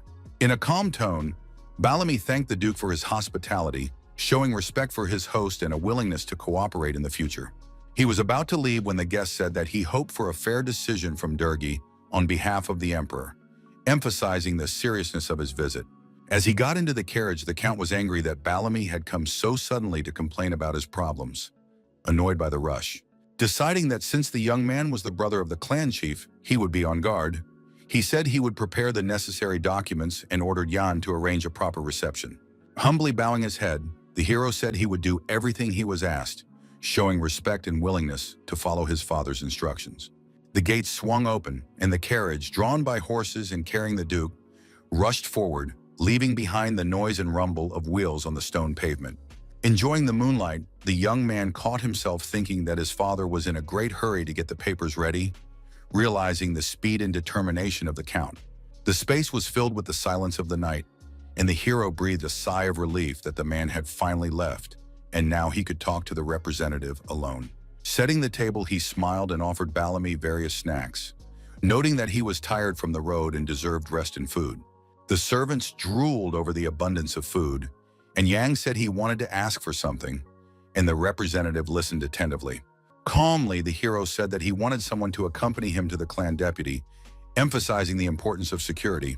Explaining, the guest said that it was Yang they had been promised, and the others were just a burden, considering the request not so important. With a smile and confusion, the character asked again what burden they were talking about, trying to understand the meaning of Balami's words. Suddenly, Barak appeared behind him with a bag over his shoulder and said he would help him and was ready to carry out any orders. Hearing the orphan's exclamation, the guy, not hiding his emotions, laughed so loudly that he surprised the others with his reaction. Looking straight at the guy, he said that he knew how to make people laugh, and Yang asked doubtfully why his words had made the guest laugh so much. In a serious tone, Balami suddenly remarked that the hero was talking utter nonsense and seemed too self-confident. Unexpectedly, he stated that the character was no different from their warriors, which caused confusion as the comparison sounded very strange. Looking intently, he asked if Yang was really suggesting that he take two people who would not be able to survive without water in the desert. In a calm tone, The young man explained that although his partner was not very intelligent, he was strong and help was always needed, assuring him that there was no need to worry about the rest. After listening nervously to his opponent, Bellamy finally lowered his hands and promised to think about the offer, but only on one condition. With a sly smile, he said that he would only agree if Barrack could defeat his men in battle, proving his strength. When it got dark, by the light of the moon, everyone went out to the clearing near the estate, preparing for a duel that would decide their future fate. Pulling herself together, Sue noted that it was bad to be the younger one, but generously gave her opponent a 5-minute head start. Looking contemptuously at the girl, Barrack asked John if he really had to fight this little girl instead of someone stronger. While his opponent warmed up easily, the young man grumbled and wondered why none of the guests had even come to watch such an important fight. Meanwhile, the hero instructed the orphan, warning him that if he was careless, he would risk regretting his defeat. In his mind, he understood that no one had come because the difference in strength between the fighters was enormous, and everyone was confident of Sue's victory. Suddenly, the warrior noticed a glowing window in the mansion and shouted indignantly, distracting himself from the upcoming fight. Yan calmly explained that it was the god of death, Nersarin, whose presence here was an omen, and this stunned the orphan. Hearing this, the boy became even more angry and shouted that no one had the right to underestimate him, but the character tried to calm him down. The preparation time was coming to an end, and the hero said that his partner only needed to defeat his opponent to prove his strength. To help his friend, he decided to use magic, and his palm glowed again with a soft light as if giving him strength. The light was even reflected in his pupils, and he seemed to hypnotize his friend, instilling thoughts of victory and confidence in his heart. Taking his palm in his own, Yang told the orphan to listen to him very carefully, promising to reveal the secret of victory. Puzzled, Barrack stood frightened, but did not let go of his master's hand, who assured him that he knew how to win. At that moment, clouds partially covered the moon, and Sue asked loudly and confidently if her opponent was ready for battle and attacks. Taking the timer, she set it for 5 minutes, which she had promised her opponent in advance as a privilege, and prepared for the fight. With a smile, she said that if Barrack managed to knock her out in that time, the victory would be his, but otherwise he would suffer a humiliating defeat. Pulling his hair back into a ponytail, the guy boldly declared that this time was enough for a confident and beautiful victory. Taking out a rubber band, he added mockingly that in case of defeat, the girl herself would not cry from frustration and resentment. In a threatening tone, the orphan assured his opponent that she would be in great pain and would regret ever agreeing to the fight. Like lightning, he rushed forward, raising huge clouds of dust around him and rapidly closing the distance. With huge strides, Barrack approached his opponent, who remained calmly standing in place the whole time. When the distance was minimal, he swung his fist to strike, determined to crush this self-confident girl with his first move. Standing on her toes, Sue mockingly declared that he would be the one crying and instantly dodged, avoiding a direct collision. The young man was surprised to see that his punch had missed and did not understand how this had happened because he had calculated everything correctly. Thanks to her agility and petite stature, the girl easily dodged and even spun around. Turning around, the orphan couldn't believe that his plan had been useless because he was confident in his speed. Moving nimbly, Sue approached for a counterattack, and the guy did not expect her to be so fast. Angered, he began to swing his fists in different directions, but his opponent skillfully dodged all his blows. Realizing that the girl also possessed incredible speed, the young man was shocked and felt confused. Appearing from one side and then the other, as if teasing him, she playfully hinted at her position in the fight. Suddenly, the lady placed her palms on the grass, preparing for a reception, tensed all the muscles in her body, and held her breath. Standing on her hands, she deftly flipped in the air and kicked Barrack hard in the face, forcing him to stagger back. Gritting his teeth, he cried out in pain and anger, barely managing to dodge another blow that threatened to break his jaw. Discouraged, the guy took a few steps back to catch his breath and regain his composure. Blood flowed from his nose, and he tried to quickly wipe it away with his hand so he could continue the fight without losing his composure. Sue asked mockingly how he was going to defeat her in this fight with such clumsy moves. Puzzled, she wondered how he would last another 5 minutes, since he was already barely standing. Smiling, Barrack replied that he had no intention of suffering and that he had plenty of time to achieve the long-awaited victory. In the clearing where silence reigned, a tense battle was taking place, which Yang watched from the sidelines without interfering. Without emotion, he saw that his partner was clearly losing, as expected, and his strength was gradually running out. Meanwhile, Sue continued to strike, and the orphan barely managed to defend himself, crouching down and retreating. The hand-to-hand combat continued, with the girl winning and the boy just trying to hold on and not fall too quickly. Despite the attack, he continued to look her in the eyes, unable to comprehend how such a small body could conceal such immense power. Smiling, Sue enjoyed the fight, feeling superior and anticipating a quick victory over her stubborn opponent. Swinging her arm, she angrily aimed her knee at him, intending to deliver a decisive blow to crush her enemy. Realizing that Barrick's defeat was inevitable, Yang decided to use magic to help and turn the tide of the fight in the other direction. Barely moving his lips, he mentally sent a signal, ordering the orphan to fight to the end, and he caught his tense gaze. When Sue swung her leg again, Barrick managed to intercept her movement and showed his strength for the first time, surprising his opponent. The girl cried out in pain and surprise, not expecting her weak opponent to be able to pull himself together and attack her. While she was in shock, the boy declared that now it was his turn to act and show his strength.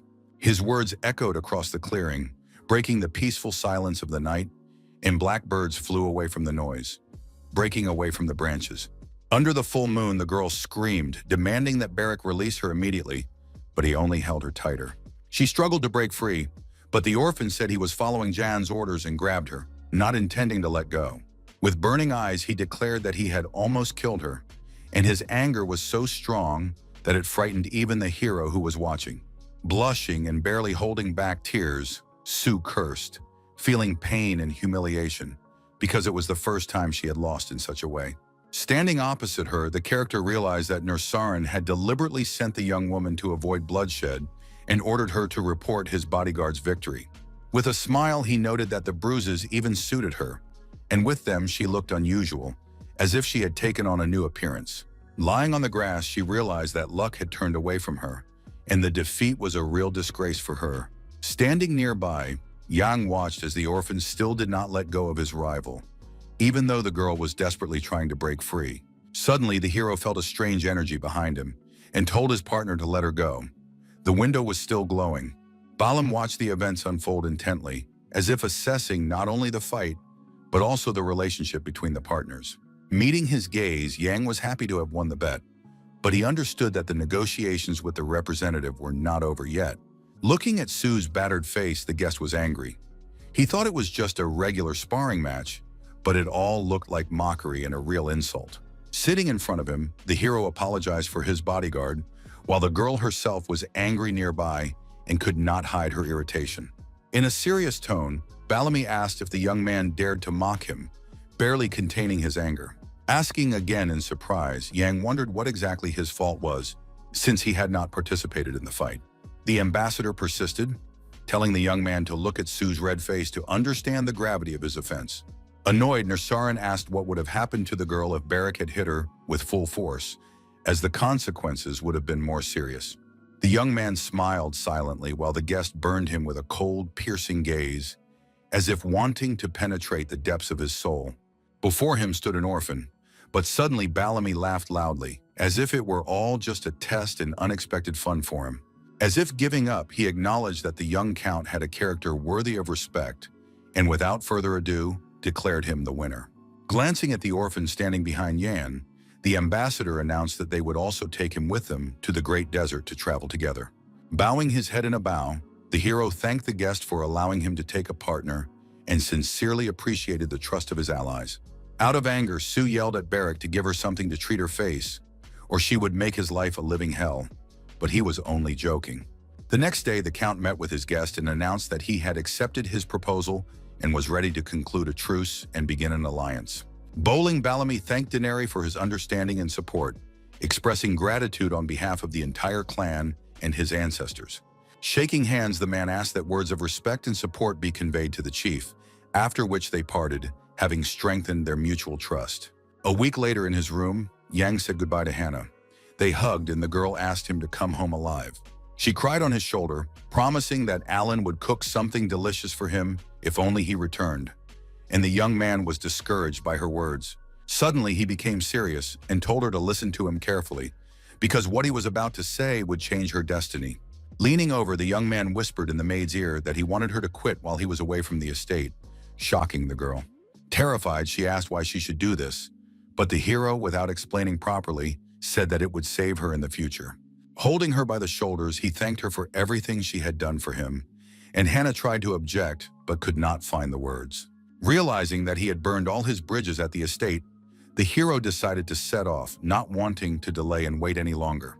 The sun was shining in the sky, and he confidently headed for the exit, not even allowing the servants to object and stop his determination. Eagles soared in the cloudless sky, flapping their huge wings as if accompanying the caravan in heralding change. Meanwhile, Bellamy, his allies, and John were heading across the great desert, straight to the clan of warriors. A huge yellow palace rose above the sands, where the ambassador and his companions had long been awaited, and preparations for the meeting were underway. Sitting on his throne, Chief Kakanir welcomed the stranger, expressing his willingness to listen to him and discuss important terms. Raising his hand and bowing, the Count introduced himself on behalf of his family, while the hero stood silently nearby, observing the situation. Not wanting to waste any time, the commander immediately suggested getting down to business and signing a truce agreement to cement the alliance. Carefully studying the document, Durgi was afraid of missing important details, because any mistake could cost him trust and respect. Taking a vial out of his pocket, he said that it was a blood kinship potion that could prove that Yang was his real son. First, the hero pricked his finger, then the Count did the same, and the drops of blood merged in the vial, mixing together. When the ritual was complete, the bottle glowed with a bright blue light, confirming the blood connection and the power of ancient sorcery. At this time, Bellamy leaned over to Kakanir and whispered something in his ear, but the chief remained silent, giving no hint of his emotions. Finally, he said that they needed the verdict of the first advisor, Vincent, to confirm it, and only then could they complete the procedure. Keeping his cool, the Baron agreed, but deep down he wondered why they believed the shaman more than the blood potion. Taking a knife, the clan chief cut his hand, and drops of blood fell onto the document as the guests watched with surprise and tension. Puzzled, Yang and Durgi watched as the blood fell on the pages of the pact, as if it were a necessary ritual for warriors. With his bloodied finger, Kakanir signed the agreement, sealing the alliance with his authority and recognizing its power. Shaking hands with his guest, he said that from that moment on, the agreement was in force, and the Baron praised Brack and the clan of otherworldly warriors. A horse-drawn carriage waited at the palace entrance, the sun beating down mercilessly, and guards escorted her to the edge of the sandy desert. As he left, the Count hugged Jan and told him to take care of himself, showing a concern that he had so rarely shown in their previous interactions. Suddenly, Durgi whispered in his ear that the young man should remember the only reason he was still alive. Reassuring his father, the young man said that he remembered everything and was acting for the glory and honor of the House of Brack, for he had no other choice. When the carriage disappeared into the sands, he and Barrack watched it go as the sun beat down mercilessly on their faces. The heat became unbearable. The air shimmered with the heat, and every step through the desert felt heavier and more painful. While the hero and Kakanir were preparing for the journey, the orphan complained of thirst more and more often and drank water constantly. Unfolding the map, Yang showed his companions the location of Vincent, where they were to arrive in the coming days. After a while, they reached the gates of the clan advisor's castle, where tall palm trees grew and peace and tranquility reigned. People bowed, shook hands, and rejoiced at the arrival of the leader, while the young man and his disguised bodyguard sat nearby on horseback, trying not to stand out. Sweat poured down the young men's bodies, and the crowd whispered, wondering which of them was the Count's son, and made assumptions about them. With concern, the chieftain jumped off his horse and asked his servant about the first advisor's well-being, and he replied that she was already much better. Turning around, Kakanir called the young man to follow him, his gaze piercing, his voice stern and decisive. Calmly, the hero dismounted and followed his guide, trying to remain confident and focused. A few minutes later, they found themselves in front of huge wooden doors that led to the clan deputy's chambers. Entering the room, he saw an old woman lying on a bed, which the chief approached, while Yang himself modestly remained standing aside. While Kakanir explained why the young man had come, he bowed his head and waited obediently for further instructions. Holding her hand, the chief helped Vincent rise and sit down, showing respect for her age and wisdom in clan affairs. Sitting down, she whispered something in his ear in her language, and he nodded, trying to carefully grasp the meaning of her words. Turning to the guest, he explained that the woman had difficulty speaking and would therefore respond in her own language, and he would translate. Staring intently at the young man, the old woman said that she had to check whether Yang was worthy and asked him to come closer to the bed. With slow and confident steps, the hero approached the advisor's bed, preparing to hear the words that would change his fate. She grabbed his hand with a death grip, showing strength that didn't match her age and frail body. Her eyes lit up brightly, and she asked if the hero was a descendant of Brack or if his relatives were completely different people. Along with the image of Yan, she saw the emperor as he was in the past and as he was to become in the future. While the young man's palms lay in the seer's hands, he confidently confirmed that he was a descendant of Count Durgi. With surprise, she noted that his presence signified peace, and he assured her that being a descendant of Brack was his only destiny. There was a moment of silence, but Vincent continued to hold him, as if she did not want to let go, and they looked at each other silently. Finally, she released his hand, but said nothing, leaving a silence that weighed heavily on everyone around them. Seeing that the deputy was very weak, Kakanir said that they were leaving and told her to rest and take care of her health. Barrack and his servant were waiting for them at the exit, and when they saw Yang coming out with the chief, they both turned around in surprise. The captain walked ahead with a determined stride, followed by the young man, trying not to fall behind, his thoughts wandering far from everything that was happening. Unexpectedly, the man gave orders to place the young man and his bodyguard in his clan, showing respect and trust in them. Turning around, he announced that there would be a welcome celebration that night and ordered them to be there on time, refusing to accept any excuses. Without saying another word, the chief silently went about his business, while the disconcerted hero watched him leave. Barrack immediately ran up and shouted, asking with interest what the chief had said to him, unable to hide his curiosity and excitement.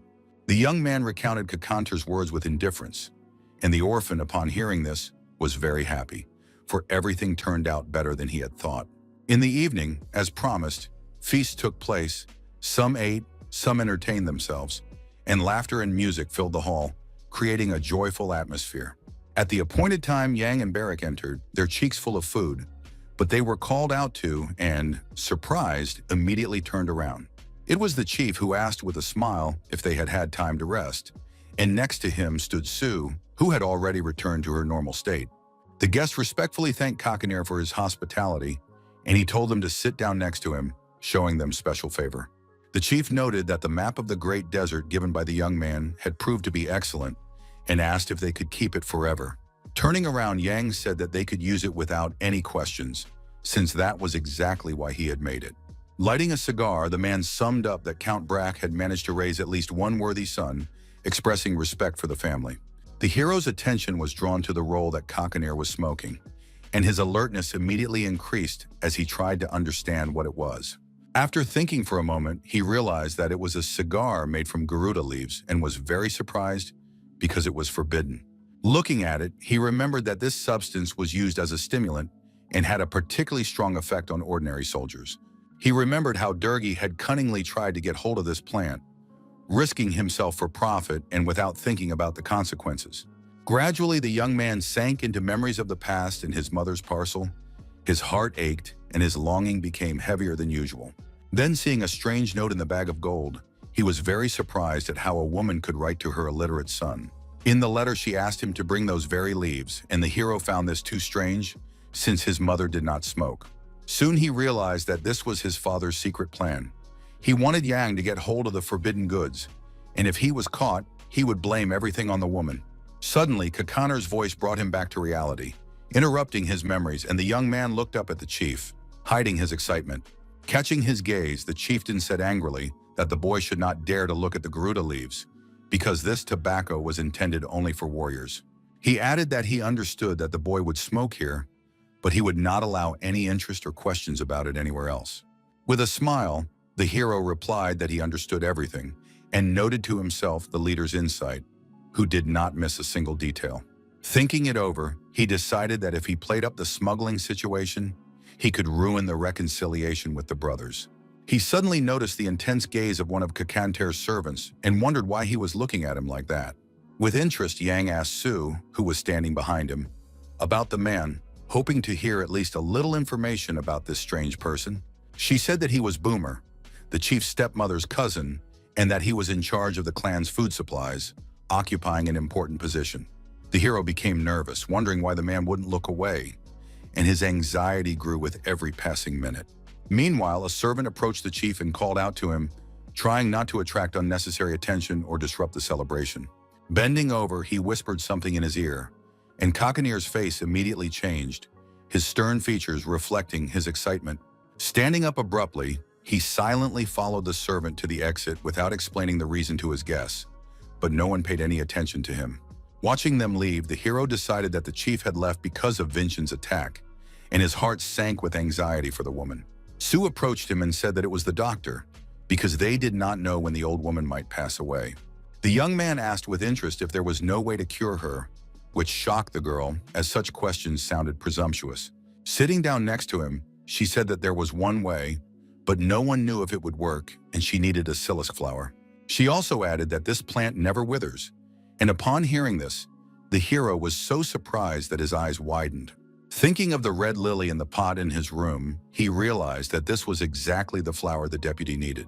In shock, he couldn't believe such a coincidence, because thanks to this flower, he had the opportunity to save Vincent from death. The night passed, and the sun slowly rose from the sandy horizon, painting the sky with fire as the clan prepared for a new day. In the middle of the sands lay a town of otherworldly warriors, living in their own town, surrounded by legends and mysteries. The first advisor had been unconscious since the previous night, and the doctor and the chief remained by her side, anxiously awaiting what would happen next. The community discussed the need to obtain silisk, but they remembered that the last expedition had not returned, and Kakanir was confused. Seeing the guests in the hut, the leader asked angrily why Nursaran had brought Yan, since his presence here seemed completely unnecessary. Together with Balam, the young man stood silently at the entrance, not interfering in the conversation, and the tense atmosphere became palpable. The advisor announced that the hero knew where to find silisk, and this statement stunned everyone present. The clan members sitting at the table, along with their leader, stared at the young man, waiting for an explanation, and the tension in the air grew. The older clan members did not believe in miracles and whispered among themselves, for the rumors about the flower seemed like a baseless legend. Kakantir asked maliciously if Yang really knew where to find this plant, his eyes flashing with disbelief and anger. Jumping up abruptly, he slammed his hand on the table and told the boy not to dare interfere in the clan's internal affairs. Irritated, he jumped up from the table and ordered the guest to return to his quarters immediately, without objection. But the hero did not give up and told about a plant that never withers, hoping that this would convince at least the chief. He asked with interest whether the silisk was not red in color, and his words sounded unexpected, and Kakanir stopped. Doubtful, he asked if the young man had really seen such a plant, his voice trembling as if torn between disbelief and hope. Thinking for a moment, the hero said that he might have seen it on his father's estate, but before sharing the information, he had a request. First, he explained that the county of Brack was part of the Burial Empire, and that the emperor knew about the peace pact between the chieftain and the count. In a serious tone, the hero demanded respect and guarantees of safety, not just as a guest, but as a representative of the empire. With a sly smile, Kakanir took a few steps forward, his gaze cold and threatening. Coming closer, he asked mockingly for permission to ask the young man one important question, his voice sounding calm. Grabbing the young man by the neck, he asked if the empire would send its army if Yang died right now at his strong hands. Holding back the leader's grip, the young man replied that he was not sure about the dispatch of troops, but he knew for sure that after his death, problems would clearly arise. Looking intently at the man, he said that the soul of the imperial palace was passed down from generation to generation and now resided in him. With contempt, the leader asked again and added that the hero should not make him laugh with such words, because it sounded ridiculous and insolent. Deciding that it was because of people like Yang that God had sent Madame Vincent, he led him to her, where beads swayed on the doors like curtains. Seeing the chieftain dragging the young man, the old woman rose from her bed, her weakened body supported by the doctor, who was trying to keep her balance. Holding the boy by the hand, the man told the deputy everything and asked directly if it was true, waiting anxiously for her answer. Remaining seated, the woman looked at him silently without saying a word, but her gaze conveyed a sense of mystery and hidden power. Suddenly, a strange, magical glow appeared in her eyes, and the air in the room changed, making everyone uneasy. She made a strange sound and stretched out her hand, pointing her finger at the young man, as if confirming his words with her movement. The doctor held her so she wouldn't fall, while Kakanir didn't understand what was happening, watching the sudden display of magic with horror. The woman sat down spontaneously, and the chief, continuing to hold Jan's hand, stood in surprise, waiting for further action. A glowing aura appeared above the character's head, but noticing Madame Vincent's condition, he turned to her with concern. In response, the old woman coughed violently, clearly exhausted, her breathing becoming increasingly labored. She fell sharply back onto the bed, and the thought of her death, which now seemed inevitable, flashed through the leader's mind. Everyone rushed to her at once, but Vincent lay motionless, showing no signs of life, and the tension grew. Realizing the seriousness of the situation, the boy said that everything was coming together and reported that the Silisk was in his room. The chief immediately gave orders to go to Jan and bring the flower, hoping that it would save the seer. Barrick stood at the exit and asked in horror why everyone was so angry and what to do now, his voice trembling with excitement and fear.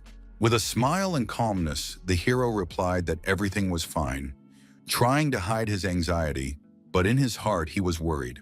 Thinking about the red lily, the young man noted that this was the first gift he would present to the clan as a guest of the burial empire. Later, he met again with Balam and Kashantir at the table where the map lay and the plant stood.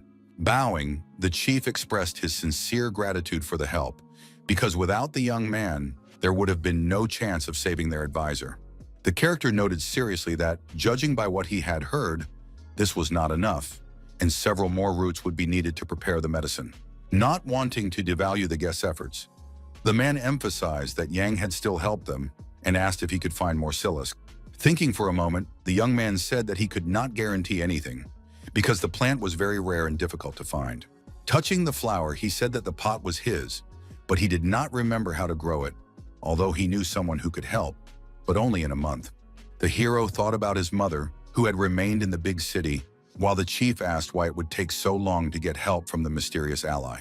Smiling, the young man explained that it would take 3 or 4 days to get there, but in return he wanted Kakanir to promise to fulfill his request. Lighting a cigarette, the man said in a serious tone that the young man should voice his desire, preparing to hear something bold. Yen resolutely stated that during negotiations with the Brack family, priority should be given to him, not his father, Count Durgi. Suspicious, the leader asked if the young man really wanted to get rid of the Baron, to which he replied that the strongest would become the leader. Understanding what the character was getting at, he grinned in response, guessing the young man's plan of action regarding the county. He then explained that it would be difficult to transfer the right to negotiate to the young man, since he did not command soldiers or control grain supplies. Unexpectedly, Yang froze in amazement, as he had expected the chieftain to accept his proposal without objection. After thinking for a moment and closing his eyes, he decided to tell them what would happen next, hoping that this would convince them of his seriousness. Soon the imperial palace would send the Inquisition because the crime would be treason related to tax evasion. Unable to believe what he had heard, Kakanir asked again if this was really true and how the young man knew such important and dangerous information. Explaining, the hero said that he had learned everything from the central government officials who had arrived before the ceremony to check on him. The leader asked with interest what would happen if the Brack family fell, and whether Jan himself would be in danger because of such events. With a smile, the character noted the important point and admitted that although he was Durgi's son by blood, according to the documents, this was not the case.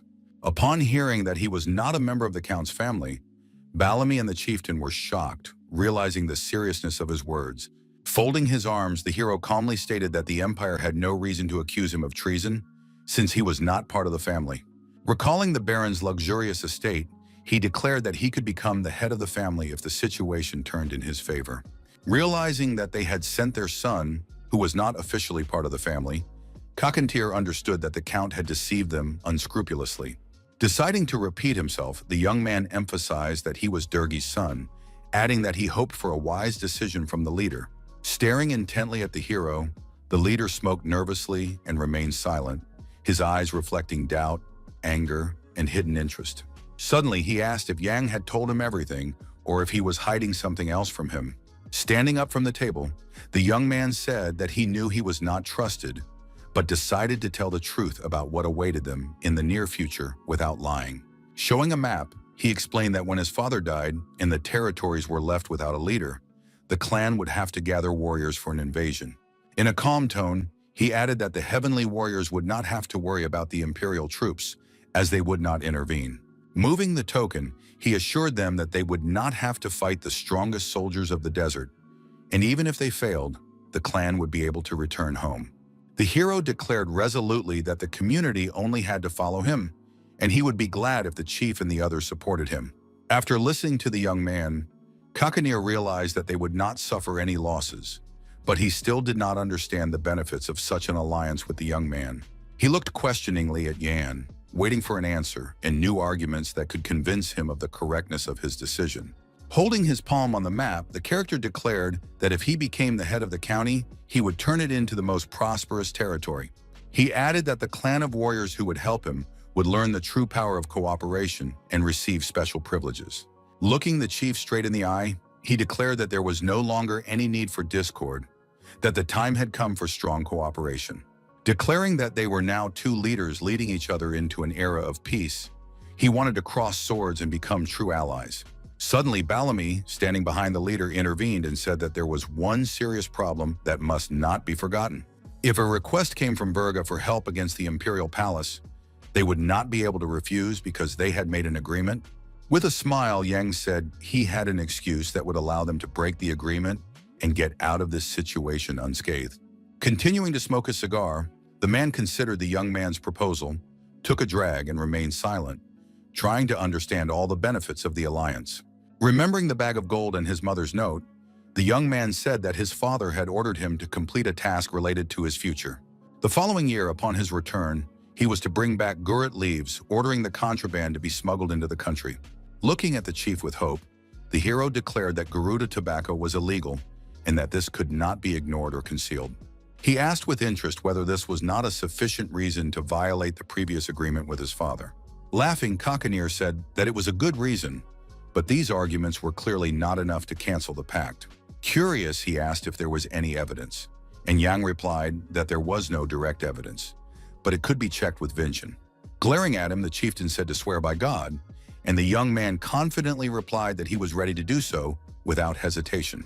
Laughing loudly, Kakanir decided to defuse the tense situation, as the tension was becoming too much for everyone. He had previously thought that all the Braki were stupid, but this guy seemed to him to be a very unusual and noteworthy person. Folding his arms, the hero continued to wait for an answer, and then the leader asked if he only needed the support of their clan.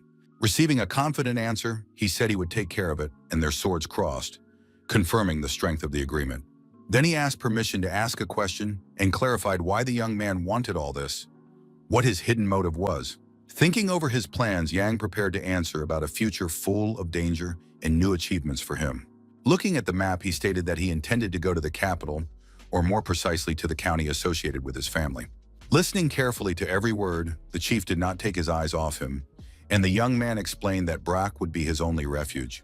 Banging his fist on the table, Kakanir said he wanted to clarify something right away so there would be no misunderstandings. At Bellamy's, he declared that the clan had no intention of shedding blood for John, and Jan calmly replied that he did not want that either. Surprised, the leader asked if the young man was not afraid of death at all, even though he risked his life at every turn. The character replied with determination that he was not afraid at all, because he had already survived his own death once. Recalling the past, the young man said that his life had already ended, but now he had been given a second chance. Smiling, the chief continued to hold his cigarette and watched him, noting his courage and bravery despite the difficulties. Shaking hands, Kakanir admitted that he liked Jan's determination and that he had great respect for him. As the hero was about to leave, he suddenly called out to him, and the young man turned around questioningly. Curious, he asked if the trip to the capital had anything to do with the emperor and waited attentively for an answer. Turning around, Yang said nothing, but his determined gaze in the sunlight spoke volumes without words. When he came out, people marveled at how the stranger was still alive, and even Barrick was surprised to see his partner. Suddenly, the young man began to look around as if searching for someone, and then shouted Sue's name loudly. Everyone immediately turned to the girl, and she, not expecting any attention, froze in surprise at this turn of events.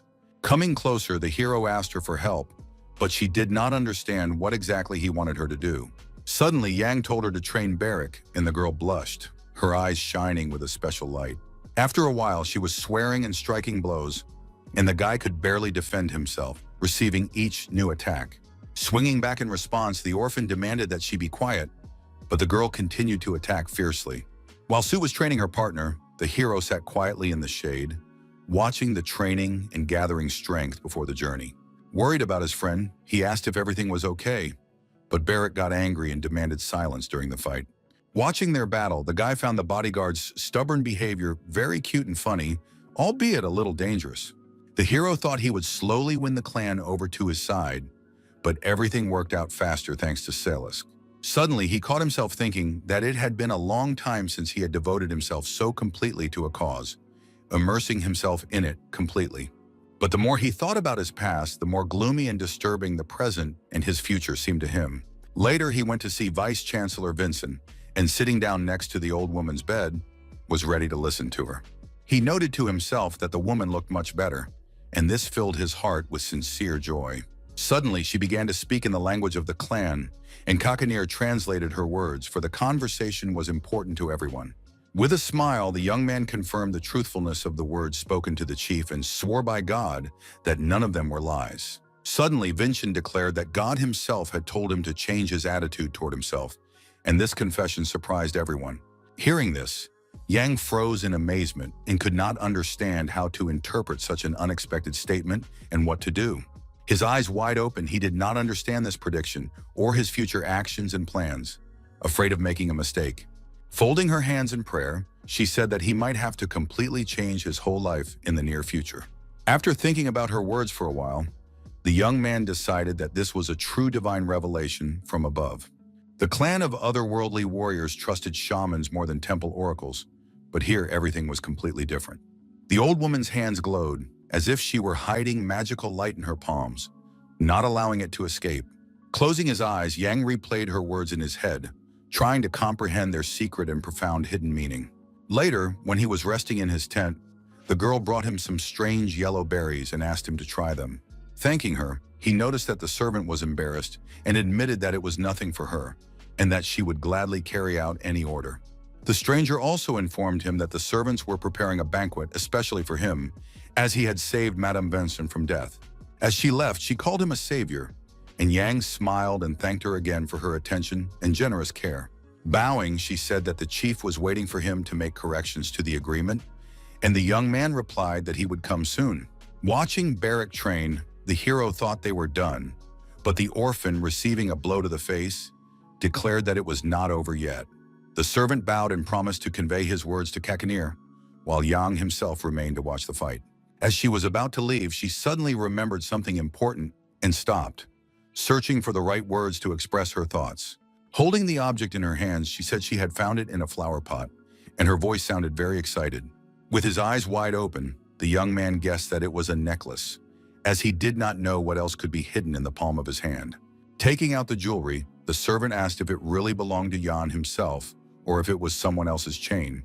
Taking the medallion in his hands, the hero examined the stone for a long time, trying to understand what kind of jewel it was and why it was in his possession.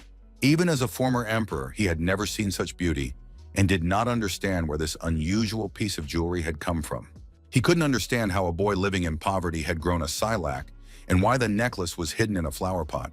He suddenly thought that if he had known about the existence of the jewel, he would have sold it long ago for money and would not have had to live such a hard life in poverty. Looking at the lily, he assumed that the jewelry had been hidden by the person who had entrusted him and his mother to take care of this plant. Recalling the past, he realized that his knowledge was fragmentary, and there was no one to ask except for some stranger who came to mind. He also remembered Hannah and his mother, their words and actions, trying to piece together a complete picture of what was happening in this story. Looking at the stone, he hoped that the jewelry he had found would not interfere with his plans or change his intended path. Suddenly, Barrack approached and asked what he was doing, watching his partner's actions with genuine interest. Deciding not to draw his friend's attention, Yang hid the ornament and asked if his friend had received power from Sue, but the orphan replied that they were equals. Putting the chain around his neck, he told the bodyguard that it was time to go to the meeting with the clan chief and his closest deputy. He also caught himself thinking that he should ask his friend about the great warriors of the desert to find out what he had heard about them and their exploits. Knowing that Barrick dreamed of becoming the strongest in the world, looking at him, the hero clearly understood that he was still very far from that goal. Smiling, he was pleased, knowing that someday his partner would succeed and his dreams would come true. As the sun lit up the clan's settlement, he caught himself thinking that everything was going according to plan. Therefore, he decided to focus on the next important point, for which he needed to prepare in advance. At that moment, panic broke out in Brack County, and the butler ran into the Baron's office shouting, breaking his concentration. Indignant, Durgi shouted at the servant not to make noise while he was working and asked irritably what had happened. Stammering, the manager said that the tax police had arrived from the capital and that it would be better for him to go downstairs and see for himself, which shocked him. Meanwhile, soldiers had already filled the entire hall of the huge estate, and the alarming situation filled the man's heart with heavy fear. At the head of the group stood Batty Erica, captain of the tax police, and her stern and attentive gaze immediately set her apart from the rest. Looking around intently, she noticed the smallest details, as if looking for evidence that something important was being hidden in the house. When she saw the Count, she addressed him, and he calmly introduced himself, although inside he was trembling with fear. Showing her document, Batty announced that they had come on the Emperor's orders to investigate embezzlement and treason. Grabbing the railing, the Baron shouted that it was all nonsense and lies, not believing that the king could have given such an order. Putting his hand on his heart, he assured them that he had defended the empire from barbarians for years. But what had he received in return? But Erica did not want to hear excuses. She was only carrying out an order that she was obliged to see through to the end, no matter what. She showed him the paper again and asked if it was not the seal of the House of Durgi, forcing the man to look more closely. The papers contained a statement in which the Count himself admitted to embezzlement and requested an investigation by the competent authorities. Seeing his own seal, the man could not believe his eyes, wondering how the papers could have ended up here and who dared to forge his signature. Walking forward along the carpeted paths, the girl said that the house was beautiful, and deep down she was sorry that everything had turned out this way. While the Baron protested vehemently, she informed him that while the investigation was ongoing, they would live here and manage everything. Batty also added that Durgi himself and all his employees were obliged to obey their orders, regardless of their wishes and personal opinions. Climbing the stairs, Erica ordered her people to start by searching the Count's study on the top floor. Suddenly, someone grabbed her by the arm and told her to follow him, indicating that he knew something secret about the house. Not understanding how people visiting his house for the first time knew the location of the study, the Baron realized that someone had found out about his schemes. In his anger, he did not want to believe that it was Moline, because he was always nearby, but his suspicion grew stronger. He wondered how the old man could have gotten his seal and decided that the traitor was hiding among his closest servants. His former secretary was in a coma, and then the Count remembered that Molly had asked to meet with Jean alone, without witnesses. The image of a smiling boy came to mind, and a cold thought pierced his heart. His son could be the informer. Realizing this, the Count was horrified, for it was impossible to believe that his own offspring was capable of betraying his father. In a rage, he shouted the young man's name, and the sound of his cry echoed throughout the large estate, frightening the servants and warriors. The next day, a messenger from Bracha arrived at the clan of otherworldly warriors, holding a flag, wishing to speak with their leader. Kakandir asked in surprise if Durgi himself had asked for help, as this seemed like a really unexpected move. The messenger reported that the Count had been denounced to the Emperor, and now an investigation into treason was underway in his house. The chieftain asked seriously where the evidence of false accusation was, and whether the Baron was calling on them to rise up against the authorities. If the guilt was confirmed, the clan would become enemies of the Emperor, and the chief did not want that, but the servant insisted on innocence. He explained that Durgi was ready to prove his innocence at the cost of his own son Jan's life, wanting to kill him. Hearing these words, the chief could not believe that a father would be capable of sacrificing his own child for his own benefit. The messenger looked at him with surprise and confusion, because he himself did not understand why his master had said such words. After thinking for a moment, Kakanir replied that he understood everything, but decided to postpone the conversation for now and not give a final answer. The messenger continued to mention Yan, but the chieftain told him to act as they saw fit and not to bother him with this question. He only added that the young man was a hostage for peace, and the clan had no intention of killing a warrior who had lived among them for so long. Clutching his sword, the messenger declared that the Count had given orders for just such a case, and he was obliged to carry out those orders. With a sly smile, the chief agreed, allowing him to proceed, as he was curious to see how the situation would unfold. After a while, the hero entered the hut and, noticing the warrior next to the chief, immediately understood that the conversation would be about him. Pointing to the messenger, Kakanir said that this knight had come here to kill the young man on the orders of his own father. With a smile, the young man replied that he expected nothing else from Durgi, as he was already accustomed to his inhuman cruelty.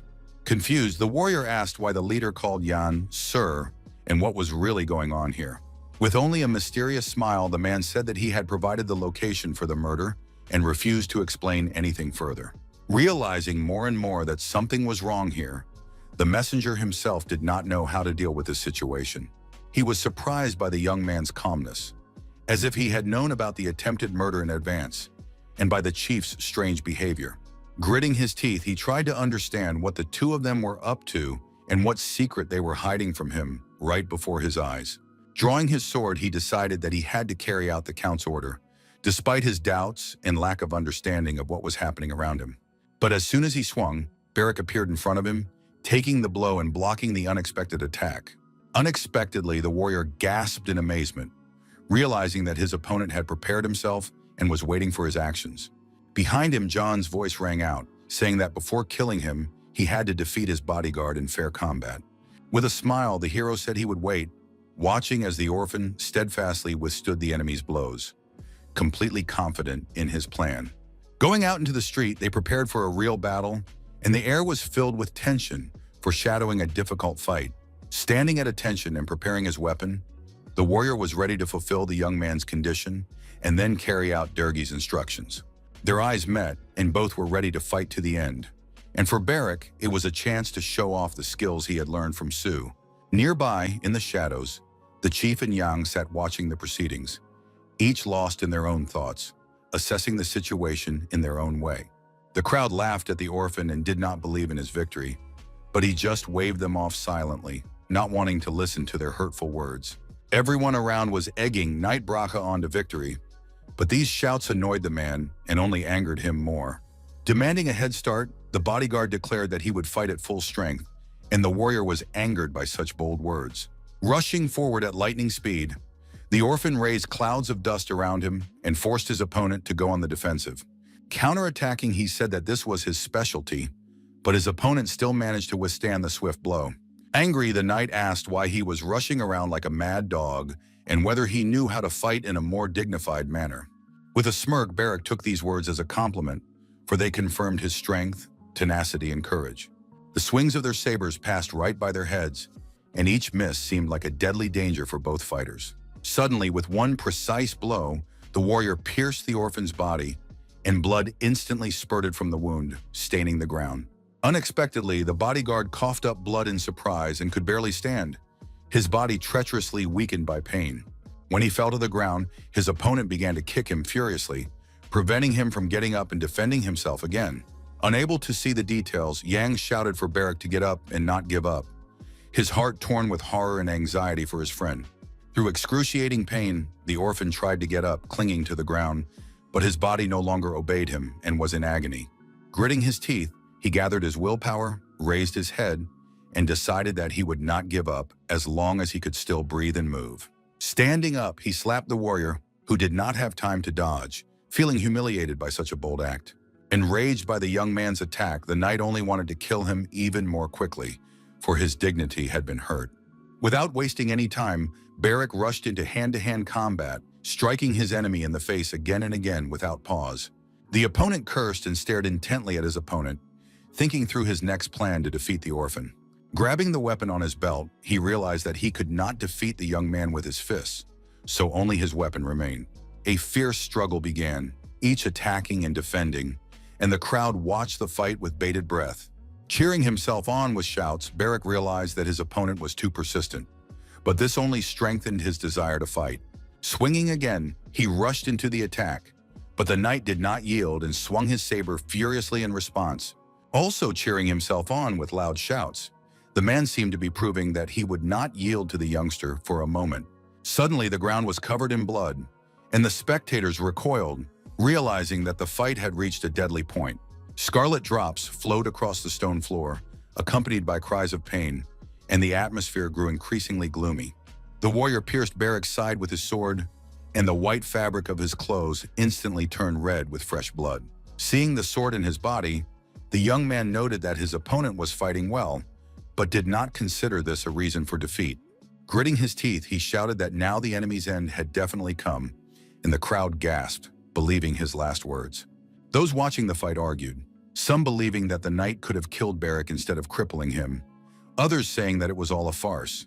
Suddenly grabbing the blade sticking out of his body, the bodyguard thrust it deeper into himself, shocking those around him. The unbearable pain made his eyes roll back, and he lost consciousness, collapsing to the ground with the weapon still inside him. Falling dead, he crushed his opponent with his behavior, for the warrior did not expect such audacity and desperate action from his opponent. Hiding his sword, the man headed straight for Jan, deciding that it was time to finish carrying out the Count's order and do what he had come for.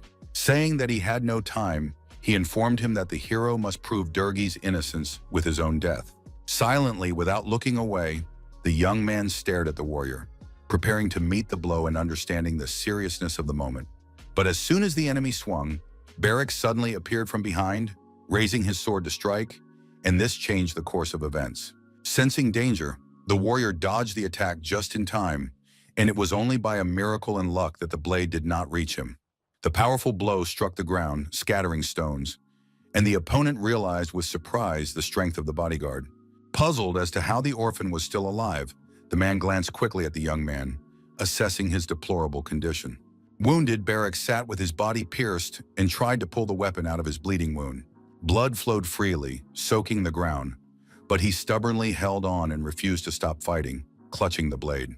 Pulling out his sword, the orphan gritted his teeth and declared that he was not finished yet and would fight to his last breath for his friend. Struck by his stubbornness, the knight cursed and prepared his weapon, deciding to finish off his persistent enemy once and for all.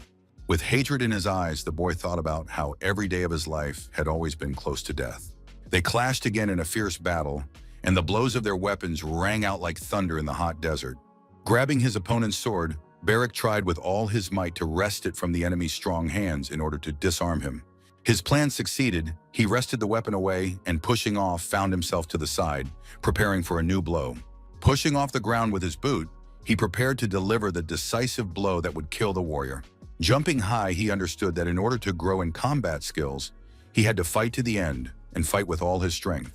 With bloodied hands, he held the enemy's sword, his fingers trembling, but his determination and desire to win were unshakable. With one blow, Barrick cut through the warrior's body, and the air filled with the smell of blood, and the crowd gasped in horror, not expecting this. The battle was over, and the boy looked at his slain enemy and lowered his weapon, standing with his last ounce of strength, holding back the pain. The knight's corpse lay on the ground, and the orphan breathed heavily, barely able to stand after a long, bloody, and painful battle. Sweat ran down his face, his strength was leaving him, his body trembled with fatigue and pain from a terrible wound. Saying that he could no longer continue, he fell sharply, dropping his weapon from his hands next to the body of the enemy he had just killed. Stunned, the crowd watched Barrick, admiring him, and even Sue could not hide her shock at what she saw. Watching what was happening, the chief told Jan that he understood why he had taken the bodyguard and what talent was hidden in him. He went on to note that the young man had the makings of a true warrior, capable of surpassing many of the strongest in the future. Understanding his friend's abilities, the guy just smiled silently, because inside, pride filled his heart. Bleeding profusely, the orphan lay on the ground, clutching his wound, his breathing growing weaker and weaker as consciousness left him. In Count Durgi's castle, the tax inspectorate was investigating treason, and soldiers stood in the garden, closely monitoring the situation around them. Guards stood at the doors, protecting the room where the countess sat with Chell, while the baron paced nervously, unable to find a place for himself. Suddenly, a loud noise outside the window caught his attention, and he turned sharply, wanting to understand what was happening there. Sue was sitting on the windowsill, nodding cheerfully to the man, noting that he looked very agitated. Approaching the girl, he asked where Knight Nersarin was, since she was supposed to arrive with him, but he was nowhere to be found. In response, she simply held out a bag and said it was a gift from Kakanir, then turned to leave, unwilling to continue the conversation. Stopping her abruptly, he demanded to know what the clan chief had said and whether she had killed Yan, but the warrior did not answer him. In a flash, Su jumped down and disappeared without saying a word, leaving Durgi completely bewildered and unable to do anything. Taking a bundle out of his bag, he felt angry and stood there confused, not knowing what to do next. Taking the letter, the Countess began to read it. The clan learned of the betrayal and decided that Yan had been sent by the Count as a sign of supposed friendship. The text also stated that the young man was an illegitimate child who had been entrusted with bringing leaves of the forbidden drug Garuda. After reading this, the woman gasped in horror because the clan had broken its agreement with Durgi, and now they faced inevitable consequences. Hearing the news, the man was frightened, not believing his eyes, sweat dripping from his forehead, and he began to lose control of himself. The Baron screamed in horror, and Chell and the lady realized in panic that they were in trouble and that a terrible punishment awaited them. Clutching the letter, the Count was beside himself, his teeth gnashing, raging, and cursing, unable to understand how such betrayal could have happened. He shouted loudly that he would kill them, and the guards outside the door looked at each other in bewilderment, hearing their master's words. In a panic, the man turned the room upside down, throwing things, papers, and dishes on the floor, creating a scene of complete madness. Clutching his head, he thought that everyone wanted war with him and had brought him to a point where he had no choice and no way out. Approaching the window, he tore down the curtains and began to twist them into a long rope, preparing a means of escape and rescue for his family. Throwing it down, he ordered his wife and Chell to climb down and hide in the storeroom while he dealt with the problem. Worried, the lady insisted that he should go with them, but Durgi just shouted at her to be quiet and do as he said. Ignoring her pleas, the Baron became angry and insisted on his decision, assuring her that he would take care of everything despite the risk. After a while, the woman and her son went down the makeshift staircase, while the Count remained in the room, thinking about his next steps. Realizing that time was running out, he thought about how to get rid of the enemy scouts before the capital's army arrived. Grabbing a kerosene lamp, he decided to set fire to the castle and burn it to the ground to cover his tracks and take revenge on the traitors. A soldier burst into Erika's office and shouted that they had a problem, because Count Durgi had set fire to his own estate and fled. Escaping punishment and hoping to gain some time for himself, Durgi ran away while everything around him was engulfed in a huge fire. In a calm tone, Erika said that the man was shortening his own life and bringing his own death much closer. She then ordered Philip to inform the capital's troops of the situation and told the rest to follow her without delay. The soldiers running after her listened to her instructions, and she shouted that they should find the Count at any cost and kill him if necessary. Cursing viciously to herself, Batty realized that this estate was supposed to be her property and her dream. Everyone rushed to extinguish the fire with sand, but it did not help. The flames only grew, engulfing more and more rooms of the building. The soldiers kept trying from different sides, but they were running out of resources and nothing was changing. People appeared at the windows, locked inside, begging for help, but no one knew what to do because the sand was completely gone. Philip approached and asked Erika what to do next, as the situation was becoming hopeless and the subjects were screaming in agony. Thinking and pausing, she tried to find a suitable solution, but the choices were becoming fewer with every second. Soon, Batty calmly said that these people would have died with the Count anyway, and there was no point in saving them now. As she left, she ordered them to continue fighting the fire, but to focus their main forces on searching for Durgi, who had escaped. The flames raged, the soldiers searched for the Baron, and the screams of the dying came from the burning building, adding to the horror of the scene. Glaring at the burning estate, the inspector was furious. It had been her dream, which had now turned to ashes and dust. At that moment, the Baron was galloping through the forest on horseback, joyful that he had managed to escape, leaving his enemies behind along with the fire. Suddenly, he remembered how he had sent letters through the butler, one to the unearthly clan, the other to the first prince. The last letter was intended for Theo, and the man hoped that it would help him escape and get out of the trap. Stopping in a clearing, he dismounted and began calling out to the warrior, unable to believe that he could have been abandoned and left alone. No one responded, and the Count did not believe that the knight had really run away and betrayed him at such a difficult moment. At that moment, he heard a familiar voice and opened his eyes wide in surprise and hope. Turning around, he saw the warrior and his army coming out of the bushes and felt relieved that he was not alone. Frightened, Theo asked about the clan and the affairs of the estate, as well as information about Jan, hoping for his death. Explaining, Durgi said that the clan had betrayed them and that they needed to buy time until the prince responded so as not to lose the war. He also suggested seizing the estate before the capital's army arrived and using their knowledge of the area to their advantage. With a smirk, he said that his soldiers were the best in the world and was confident of their victory without question. Recalling the seal with a tiger, a symbol of special strength and courage, the Baron assured that his men were specially trained and would be able to fight back.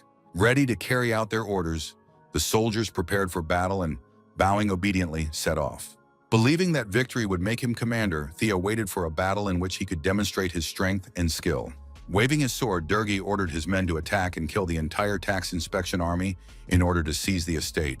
Lining up, the fighters moved forward, unaware that they were being watched and had already been spotted by the eagle of the clan of heavenly warriors. Flying in the sky, the bird thought about how to quickly convey the news to its master, because everything that was happening had serious meaning. Spreading its wings, the animal felt hatred for the Baron's actions and set off to deliver the news. Sitting in a tree with a griffin on her shoulder, Sue watched the burning estate, knowing that she would soon report this to Kakanir. Meanwhile, in the clan, the doctor was fighting for Barrick's life. A candle burned on the bedside table, and his battle sword lay nearby. Saying that he would bring more medicine, the medic asked Jan to watch over his friend as his condition was critical. Kakanir's voice could be heard outside the door. He stood in the doorway and asked about Barrick's health, wanting to know when the boy would recover. In response, the doctor explained that it would take 3 or 4 months, as the wounds were serious, but Barrick was still holding on. He also noted that a normal person would have died long ago, but the orphan endured despite the pain, which surprised everyone around him. Thinking about it, the chief was worried because without this warrior, Jan had almost no strength left, and his future was in jeopardy. But Jan, hearing the chieftain's words, said that he was wrong, because as long as Barrick had the will, there was a chance of victory. Placing his hand on his comrade's chest, he decided to use magic to speed up his recovery and get him back on his feet as soon as possible. Everything around them was illuminated by a bright yellow light, and the sick man's body was filled with energy. But he did not regain consciousness and lay motionless. Realizing that his strength was not enough, the hero decided to intensify his magic, concentrating his energy and gritting his teeth. Suddenly, a doctor accompanied by Kakandir entered the room, their faces expressing alarm and complete bewilderment at what they saw. Seeing the weakened young man, the doctor approached him and asked if he was all right, and the guy said that he felt a little dizzy. She led him to a seat and assured him that she would check the wounded man's condition to make sure nothing serious had happened. When the woman looked at Barrick, she asked sharply what had happened to him and why he was in such a state. Not understanding the question, Yang asked her again, but the doctor got angry and said that she hadn't asked for the young man's name, but about his condition. She added that he would not recover so easily, and now it became clear to her why he was considered a stubborn fighter, while the hero just smiled beside him. Suddenly, Kakantir lit a piece of paper right above a burning candle, watching how quickly the fire flared up. Noting that this would not be enough, he added that if he had known about Jan's illness, he would certainly have brought much more. The chief abruptly shoved the leaf into his mouth, and the character immediately realized that it was gurut, a well-known medicinal plant. Smoke spread through the room, and the leader noted that the young man was the first stranger to be allowed to use such medicine. Chewing, the guy thanked Kakantir and couldn't believe that he had so easily shared the secret of the treatment used by the warrior clan. An eagle peered through the window, and the chief reported that Sue had sent new information about the alarming situation on their estate.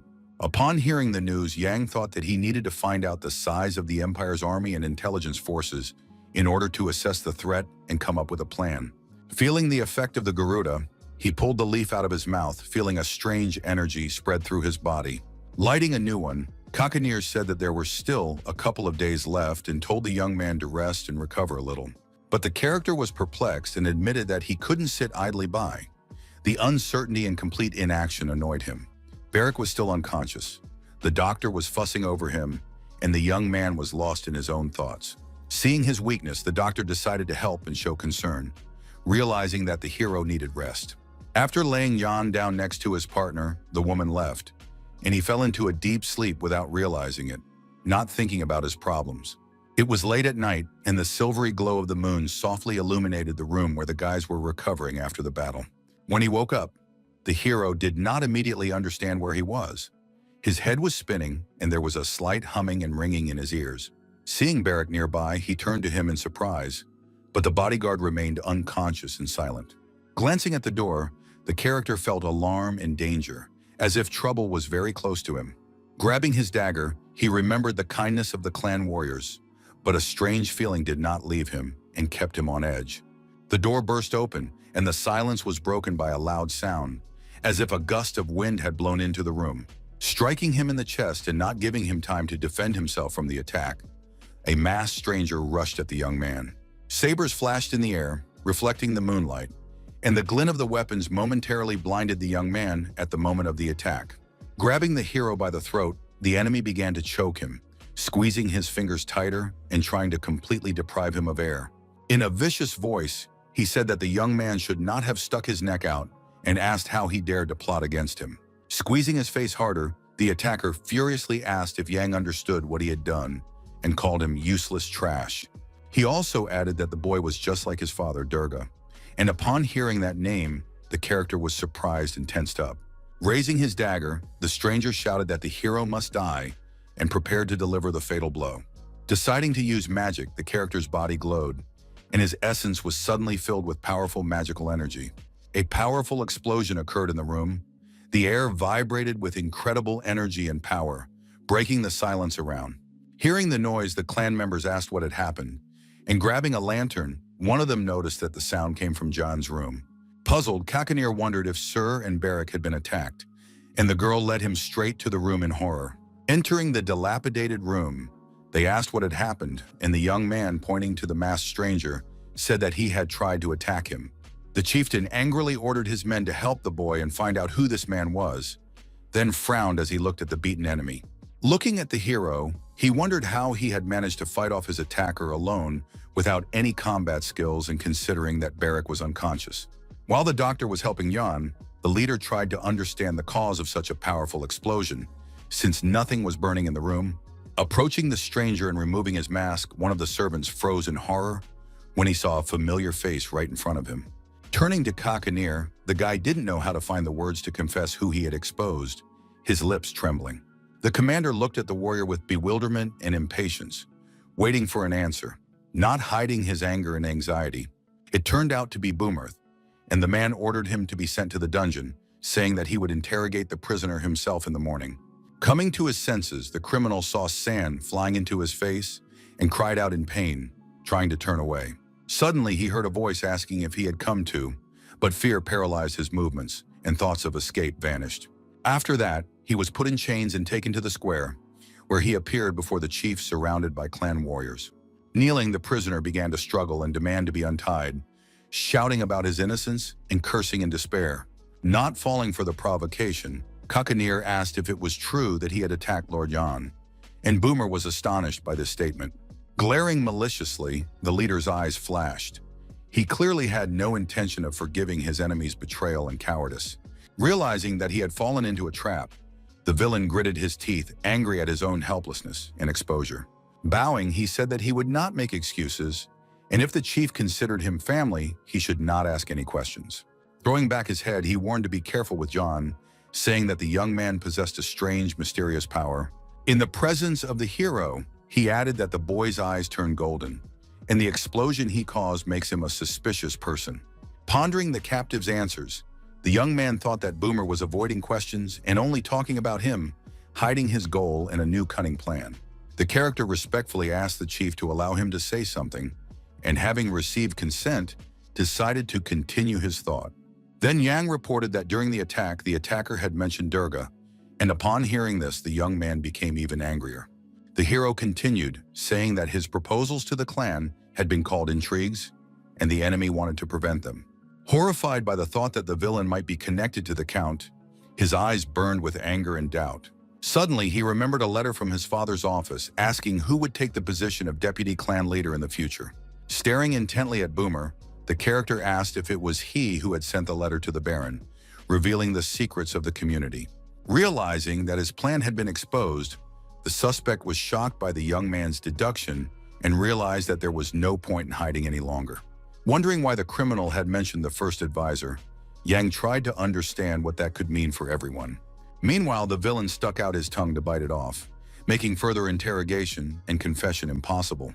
Realizing his guilt and looking his enemies straight in the eye, Boomer understood that there was no other way out for him, otherwise death awaited him. Suddenly, the servants shouted that he had bitten off his tongue, and the chief ordered them to stuff more cloth into his mouth and ignored what was happening. Jan confidently stated that he knew that the villain was responsible for the food and that Madame Vincent was suffering because of his secret manipulations. While Kakanir was thinking, the hero explained that the criminal wanted to become his deputy and Durgi hoped to benefit from their alliance. Without saying a word, the leader stood up abruptly, and the young man looked at him with respect and surprise, guessing his decision.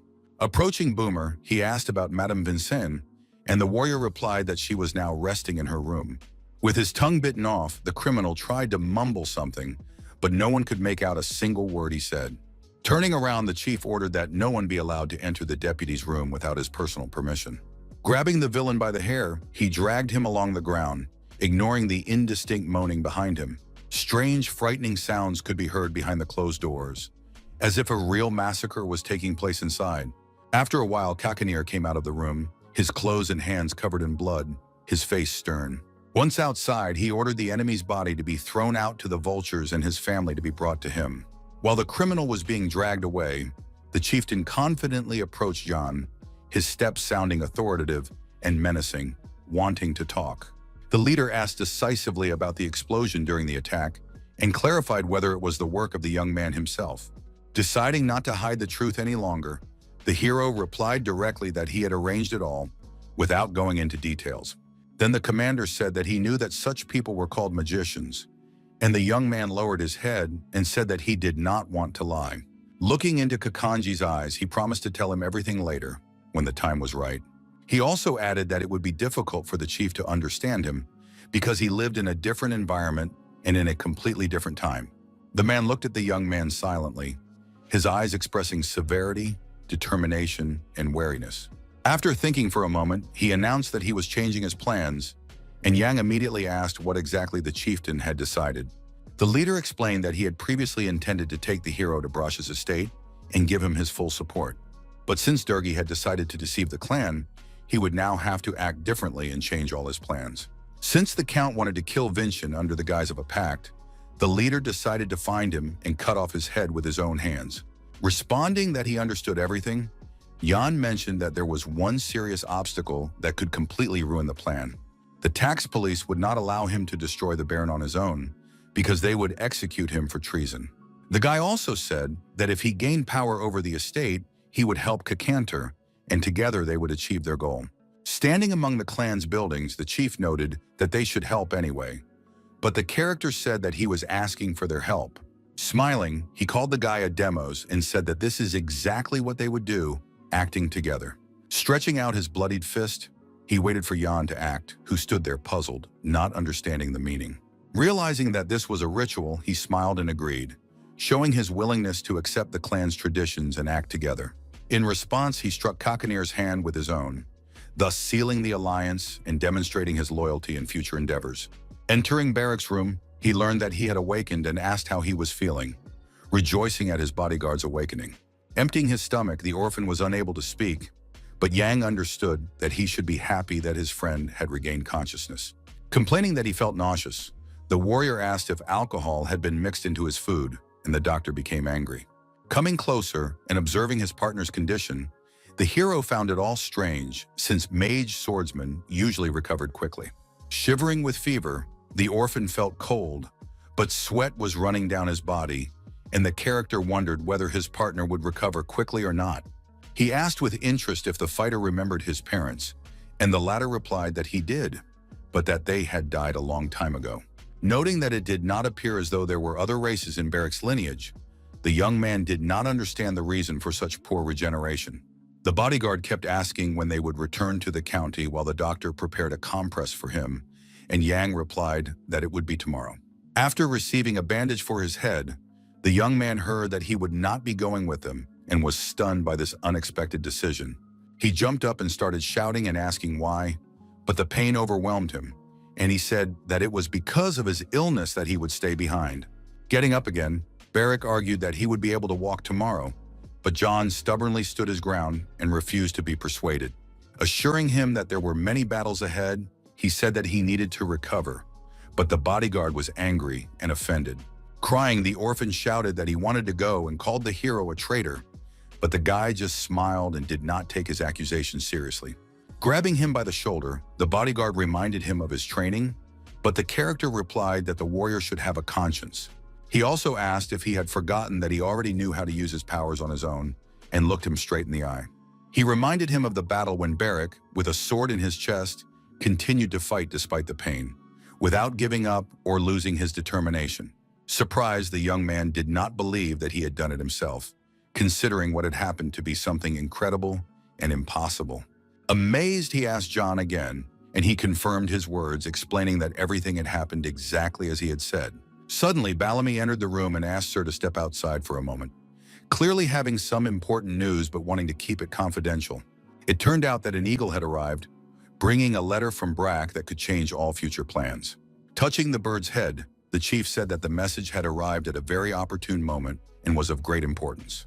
The note said that Durgi had ordered his soldiers to surround the estate, that the tax office was defending itself and waiting for reinforcements. The people gathered at the bank, and Yang noted that this was because the place was considered neutral. The Naimon building was the main center for managing the empire's financial flows and kept everything under strict control. Each region of the empire had at least one branch, and if the building was destroyed, the organization would cease to function. Therefore, the police in Dergi could not harm the people at the bank. Otherwise, all allied regions would suffer. Cockatier asked in bewilderment if this was a sacred place, and the young man confirmed his guess. Yang also believed that they needed to hurry, fearing that without the bank's protection, the residents would side with the count. The chieftain solemnly declared that they would leave for burial immediately the next day, not wanting to delay such an important trip. The sun was setting over the desert, illuminating the clan's buildings with a soft light that heralded a new decisive day. The estate was ablaze, and the baron's warriors approached from the side and began firing at the tax inspection soldiers. In the nearby courses, the count asked Theo why Mariloff had not come to their aid, but the fighter replied that he had not let their messenger in and had closed the gates. Angered, the man called him a coward, but the young man explained that it was a trading town with a small army, so it should be conquered later. Suddenly, they heard the sound of a trumpet rising into the air, cutting through the air with its piercing signal. Turning around, they were puzzled, not understanding what had happened and who could have sounded the alarm. In the distance, they could see an army with raised flags and weapons, slowly advancing along the road, causing the men's hearts to shrink with fear. Noticing them, the count cursed under his breath, realizing that he had to retreat immediately to save people's lives and avoid a dangerous encounter. Meanwhile, chaos reigned in Portlow Street, and the cries of the people rose straight up into the blue sunny sky. There was a protest near the Hayman Bank, with residents demanding that the gates be opened, and the tension was growing by the minute. The crowd was pushing and shoving, and workers were also trying to make their way to the building, with people shouting that the Imperial Army was killing them. Inside a house with boarded-up windows, a frightened Hannah sat, trembling with fear and hoping that it would all end soon.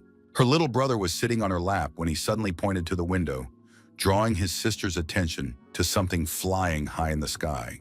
Through the boards, they saw a large eagle soaring in the wind, as if it were a harbinger of something important.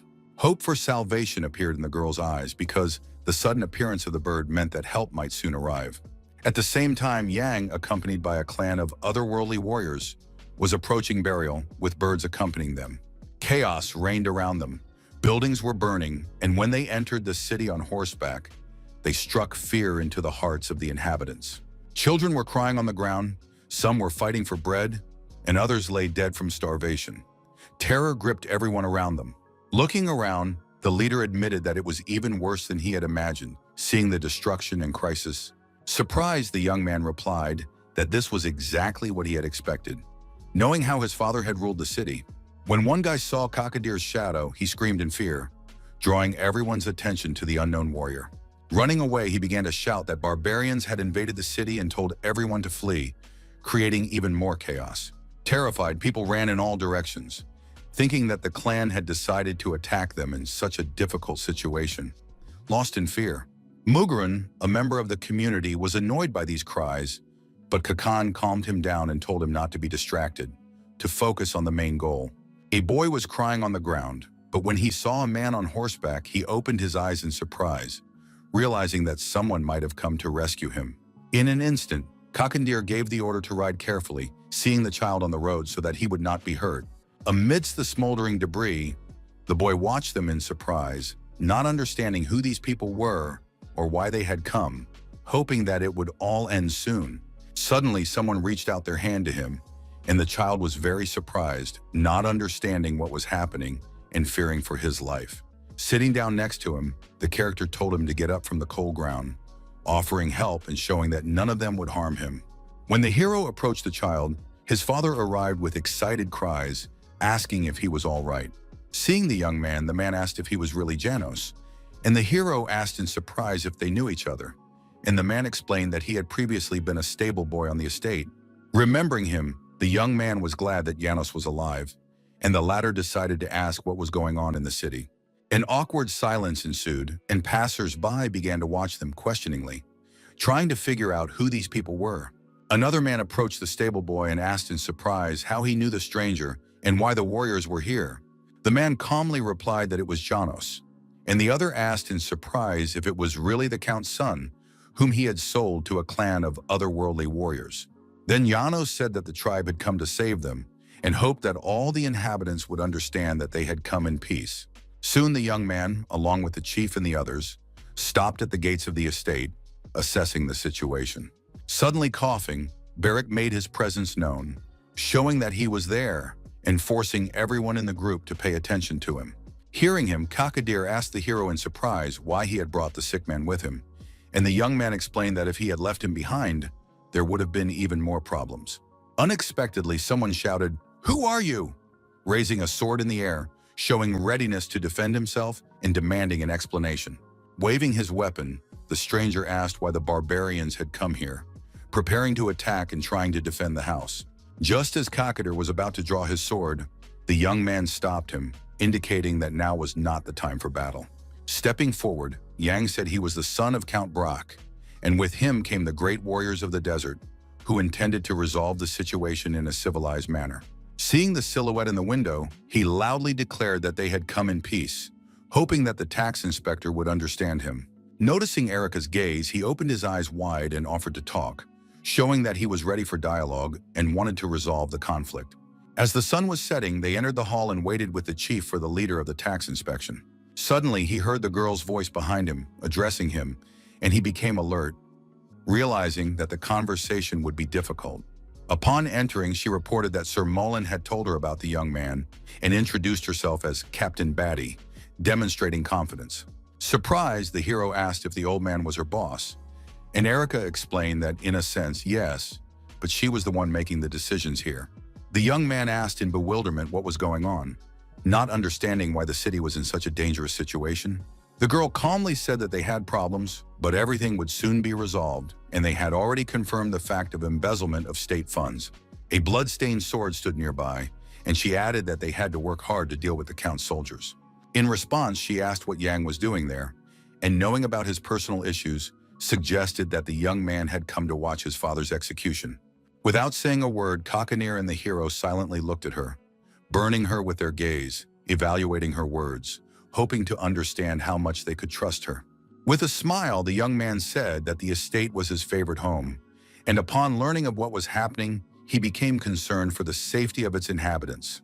He added that the otherworldly clan of warriors was in solidarity with him, so they had decided to accompany him to ensure that no one was harmed. Pushing off with her heel, Erica said mockingly that the young man's words were nonsense, doubting the true motives behind his actions. After all, everyone in the capital knew that the barbarians and the Brashi were sworn enemies, so she did not believe Jan's words and considered them lies. Looking at him, she also declared that the boy was direct proof of this, an illegitimate son of a commoner sold to the inhabitants of the desert. Without objecting, the young man just closed his eyes, realizing that it was useless to argue, and preferred to remain silent so as not to aggravate the situation. This behavior surprised Batty because she expected anger or resistance, but the hero remained calm. Bowing, Yang apologized, realizing that to outsiders, the situation in his family seemed strange and incomprehensible. Noting that the girl was very arrogant, He asked if the police only recruited people of low birth. Hearing this, the captain was furious. She barely restrained herself and tried to understand what the character meant. Standing up abruptly, Kakadir demanded that the woman listen to him, calling himself the Lord of the Great Desert and drawing her attention. He boldly added that it would be better to watch her language in his presence. Otherwise, the consequences could be serious. If they had already confirmed Durgi's crime, they should execute him quickly and get out of the way, as they were here to decide the fate of the domain. Jumping up, Erica shouted, asking if the chief had completely lost his mind, violating propriety and demonstrating his determination. Declaring that she was a representative of the empire and that his words insulted the authorities, she asked where he thought he was. He sternly repeated that she should watch her language and be thankful she was alive, because he was letting her behavior slide, while Batty glared at him furiously. Clenching her fist, she turned to Jan, shouting, "Do you also want to have your head cut off, along with your father?" Saying that everyone knows he is the son of a count. No one will blame anyone who kills the young man, she shocked the hero. She maliciously added that he should not think of digging in and should know his place, calling the hero ordinary. Not understanding her anger, the young man looked at her in bewilderment, discouraged by such statements. Looking at the clouds outside the window, he calmly said that he knew his place, not giving in to the girl's provocation. Explaining, he added that he was not exactly a member of the Brack family and was the only person in the empire who had gained the friendship in favor of the clan of otherworldly warriors. Since Erica was a tax inspector, her job was only to investigate crimes and enforce sentences strictly according to the law. Hearing his words, the inspector resorted to insults again and became even more enraged, while Kakanir barely restrained himself. Throwing the scroll on the floor, he declared that the clan had made a peace pact with the county, emphasizing that they were acting in accordance with the agreements. Unfolding the document with a sneer, the inspector considered this to be insolence and a show of contempt, dissatisfied that someone was making decisions without her. Explaining that according to the document, they were supposed to help Durgi, but since he was a criminal, they were not obliged to do so. The chief said that they could help her. Adding that Yang was the liaison between them, the leader stated that they wanted Erica to appoint him as the county governor, and she froze in amazement. With a smile, she asked in surprise about what she had just heard, not believing her ears and trying to understand how serious these words were. Unable to hide her shock, she asked again if the clan really wanted a bastard to become the ruler of these lands. In response, Jan only smiled and squinted, feeling his superiority and showing that he was confident in his position. Declaring that they had all gone mad, Erica did not hide her indignation and believed that such proposals violated common sense. She realized that the worst thing was that the boy was not clearly guilty of anything except being related to Durgi, and this made the decision extremely difficult. Realizing that the people were out of control and rebelling, she understood that Yang, as the direct heir, could calm them down and restore order. In addition, he had an alliance with the barbarians, which meant stability within the empire's borders, as their support provided protection. Sealing the pact, she declared that, despite all this, only the emperor could bestow a title on the young man, and that this was not within her competence. With a smile, Yang added that, until the king granted anyone real power over the lands, no one but the girl had such authority. Looking at him, Batty stood discouraged, pondering the possible consequences of her decision. Realizing that no one had power, she understood that many had the opportunity to obtain it and deprive her of her rights. Giving in, she said she understood what he was getting at, acknowledging that the proposal made sense, but she still did not want to accept it. She added decisively that the Countess and Chell had fled, and she was obliged to lead the suppression of the remaining resistance and establish imperial rule. Sitting down, the hero said he would help her catch Durgi, showing his willingness to cooperate and keep his promises. He also added that he would restore order after the tax police and the imperial army, so she should complete her tasks as soon as possible and disappear. Angered, Erica told him not to try to deceive her, suggesting that he might switch sides to her father. Looking her straight in the eye, the young man assured her that he would bring the Baron back with his own hands, and then she would see that he had kept his word. Saying goodbye, she closed the hall door behind her and left, leaving everyone tense and pondering the future. In her fury, the girl thought that she only had to wait for the imperial edict granting her power to legally throw the young man out. Meanwhile, in the forest, the warriors led Durgi through the thickets, hiding among the trees and moving cautiously so as not to fall into a trap. The Count asked wearily how much further they had to go, and Theo explained that Marilov had closed the gates, so they needed to reach the border with the Kingdom of Haven. Holding the bag of gold close to him, the man realized he was in trouble and decided to just wait it out, trying not to show his fear. Meanwhile, an eagle was approaching him, flapping its wings, but no one noticed the approaching danger. Flying past the Count, the bird wounded one of the soldiers, causing blood to gush out, causing pain and horror, and the other soldiers instantly panicked. Rushing forward, Theo realized that they were being ambushed and ordered his men to protect the Baron, raising their shields and focusing their attention on guarding him. At the top of the mountain, they saw the clan of heavenly warriors and Kakadir, who greeted the man viciously, demonstrating his readiness for battle. The chieftain said decisively that he wanted to see how low Durgi had fallen, showing arrogance and a desire to demonstrate his superiority. Frightened by the community, Theo strengthened his defenses, while the man stood frozen behind him, not knowing how to act. Suddenly, someone jumped from above directly onto the warrior, who barely managed to defend himself with his shield and withstand the deadly attack. The young man's body ached from previous injuries, but he was not going to retreat, continuing to move forward and demonstrating steadfastness and determination. Approaching his opponent, he asked with a smile if he remembered him, trying to throw the enemy off balance. Anxious, Yang asked from the sidelines how Barrack was doing, but the young man assured him that everything was fine and that his master did not need to help him, continuing the battle. Stepping out of the shadows, the hero greeted his father with a smile, showing confidence and strength, demonstrating that he was ready to act openly. Seeing him, the Count was horrified and very surprised, not expecting to meet his son in such circumstances and realizing who his true enemy was. Puzzled, Theo uttered his name, and taken by surprise, lowered his shield, giving the orphan an opportunity to attack. Red blood instantly covered the ground as a result of the fierce battle, and all the other soldiers felt horror. The shield was also bloodied, and the enemy was defeated. The battle was over, and victory went to the clan and the young man. Entering the hall where the inspector was, the hero declared that he had brought Durgi, fulfilling the promise he had made earlier. Unable to believe her eyes, Erica was shocked to realize that standing before her was a powerful young man who had managed to capture the Count. The unfortunate man lay on the ground, bound and gagged, and she could not believe that this was indeed the powerful Baron. Reporting that the bodies of the soldiers and Captain Theo had been laid out in the backyard, Yang asked if the girl now believed him, and she noted that he was not so useless after all. As the servants carried Durgi away to the dungeon, the hero reminded them that since he had fulfilled his promise, the inspection should leave after the sentence was carried out. Batty snapped back that the boy was getting out of hand and that she had not yet finished carrying out the Emperor's order. She was supposed to kill the entire Braca family, and the Countess and Chell had not yet been found, so her presence here remained relevant. While silence reigned in the street, her voice echoed off the walls of the estate, and Yang asked if she really thought Mary was already abroad. As she left, Batty asked the young man to look for them in the settlements and stop somewhere to rest.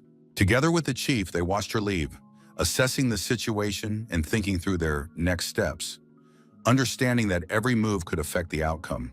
Approaching the warrior, she gave the order to identify the bodies and find the Count's family first in order to begin restoring order. The inspector also added that if the servant succeeded, he knew what to do, pointing out the need to act strictly according to instructions.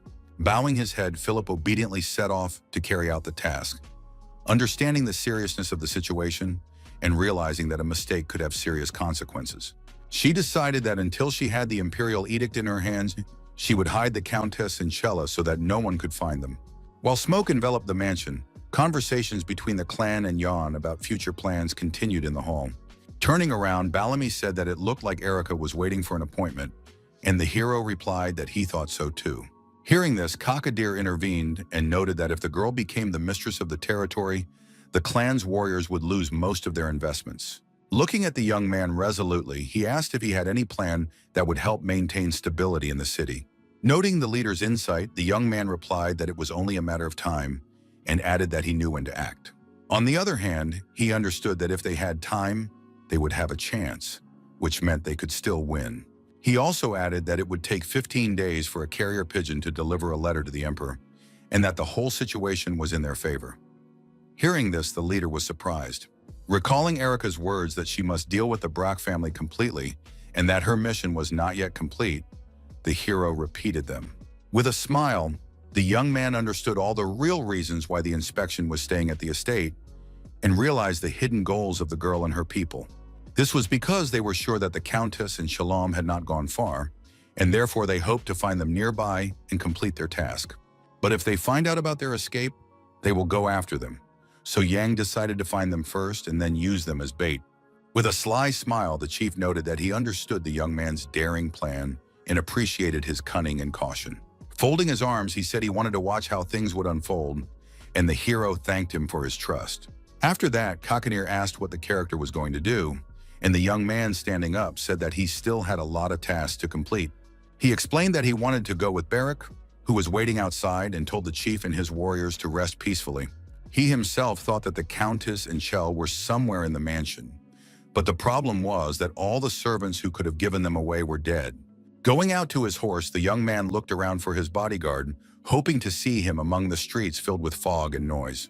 In the distance, he saw the orphan running, who stood at attention and reported that he had checked the forest and everything was in order. Whispering in his ear, he added that Jan's mother liked living there and that she was doing well because it was safe and quiet.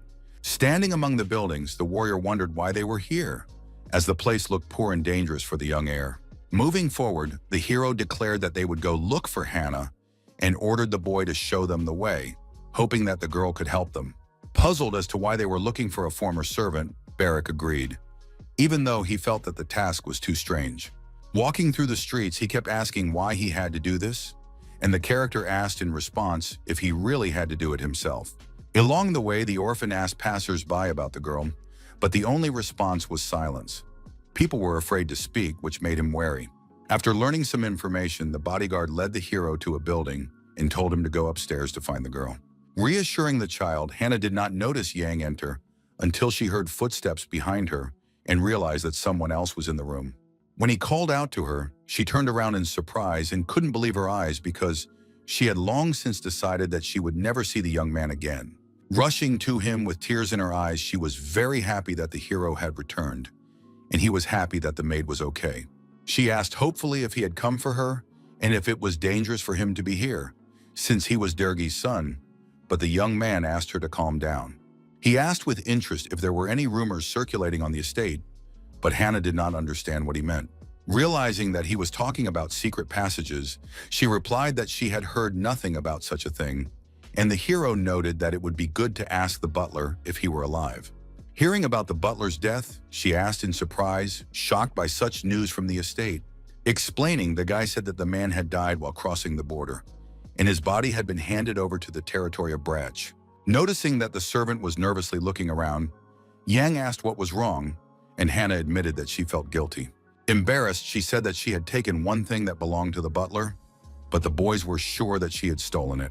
Demanding an explanation, the character asked if Hannah understood that the loss could be discovered and she could be blamed. Calmly, the servant said that many people had quit at that time, and Lady Mary was very angry and often beat her. Hearing this, Yang was puzzled. Hannah did not know the real reasons, but the Countess's body was covered with spots due to overexertion, so she thought that no one would notice anything and took the box. Embarrassed, she said that when she opened it, she found only letters and drawings and felt terrible for stealing someone else's memories. Looking at Barak, the hero asked him not to open the chest so carelessly, but he did not understand his friend's prohibition. Suddenly, the contents spilled out onto the floor due to the orphan's sudden movements, which Jan had warned him about, and this was exactly what he had feared. One of the papers fell right at the boy's feet, as if it were something important and fate itself had thrown it right at him. Apologizing, the orphan rushed to pick up the papers, but the young man stopped him, looking at the sheet with surprise. Unfolding the map, the young man noted that the layout of the estate looked a little strange, and something caught his eye. Looking closely, Hannah couldn't understand what was wrong, but Barak noticed that there was not a single plant drawn in the garden. Explaining, the character said that natural objects are usually removed from plans because they are too difficult to draw, and this is normal. Pointing his finger at the sheet, Jan noted that there was a tree drawn here, a huge willow tree located in the center of the garden. Suspicious, the hero opened his eyes wide in surprise, unable to believe his assumption, which seemed crazy. Could it be that there was a secret passage under this tree, where the Countess and Chell, whom everyone was looking for, were hiding? In the storeroom, Mary paced nervously back and forth, clenching her hands while Chell sat sadly on the mattress, staring at the floor and sighing heavily. Turning around, he complained that he was very hungry. His mother advised him to eat some meat, but her son said that there was only dried meat and asked how long it would last. Trying to calm him and herself, the woman asked him to wait a little longer and assured him that they would definitely get out of there soon. In her mind, she understood that they would have to hide for the rest of their lives, because if they returned home, they would immediately fall into the hands of their enemies and be killed. While she was deciding to stay here and wait for a convenient moment to escape, the pantry door opened and someone came in. Hearing the noise, Madame grabbed her weapon and stood in front of her son, covering Cella with her body and preparing for a possible attack. Suddenly, the only source of light, a candle burning in the corner, went out, plunging the room into frightening darkness. Closing her eyes, Mary whispered prayers and hoped that it was Durgi returning for them, and not strangers with evil intentions. Suddenly, the bright light of a lantern illuminated the room, and what they saw shocked them, and they opened their eyes wide. Jan stood in the doorway with a lantern in his hand and a broad smile on his face, calmly greeting his mother and brother, whom he had been searching for so long. Behind him, lighting the way with a torch, Sue entered, and was delighted with how long and strong the tunnel the nobles had managed to dig was. Noticing that the nobles were only making escape routes, the girl angered the countess who, trembling with rage, clutched her sword. Suddenly, the woman rushed straight at the hero with her weapon, but Sue managed to stop her furious attack in time.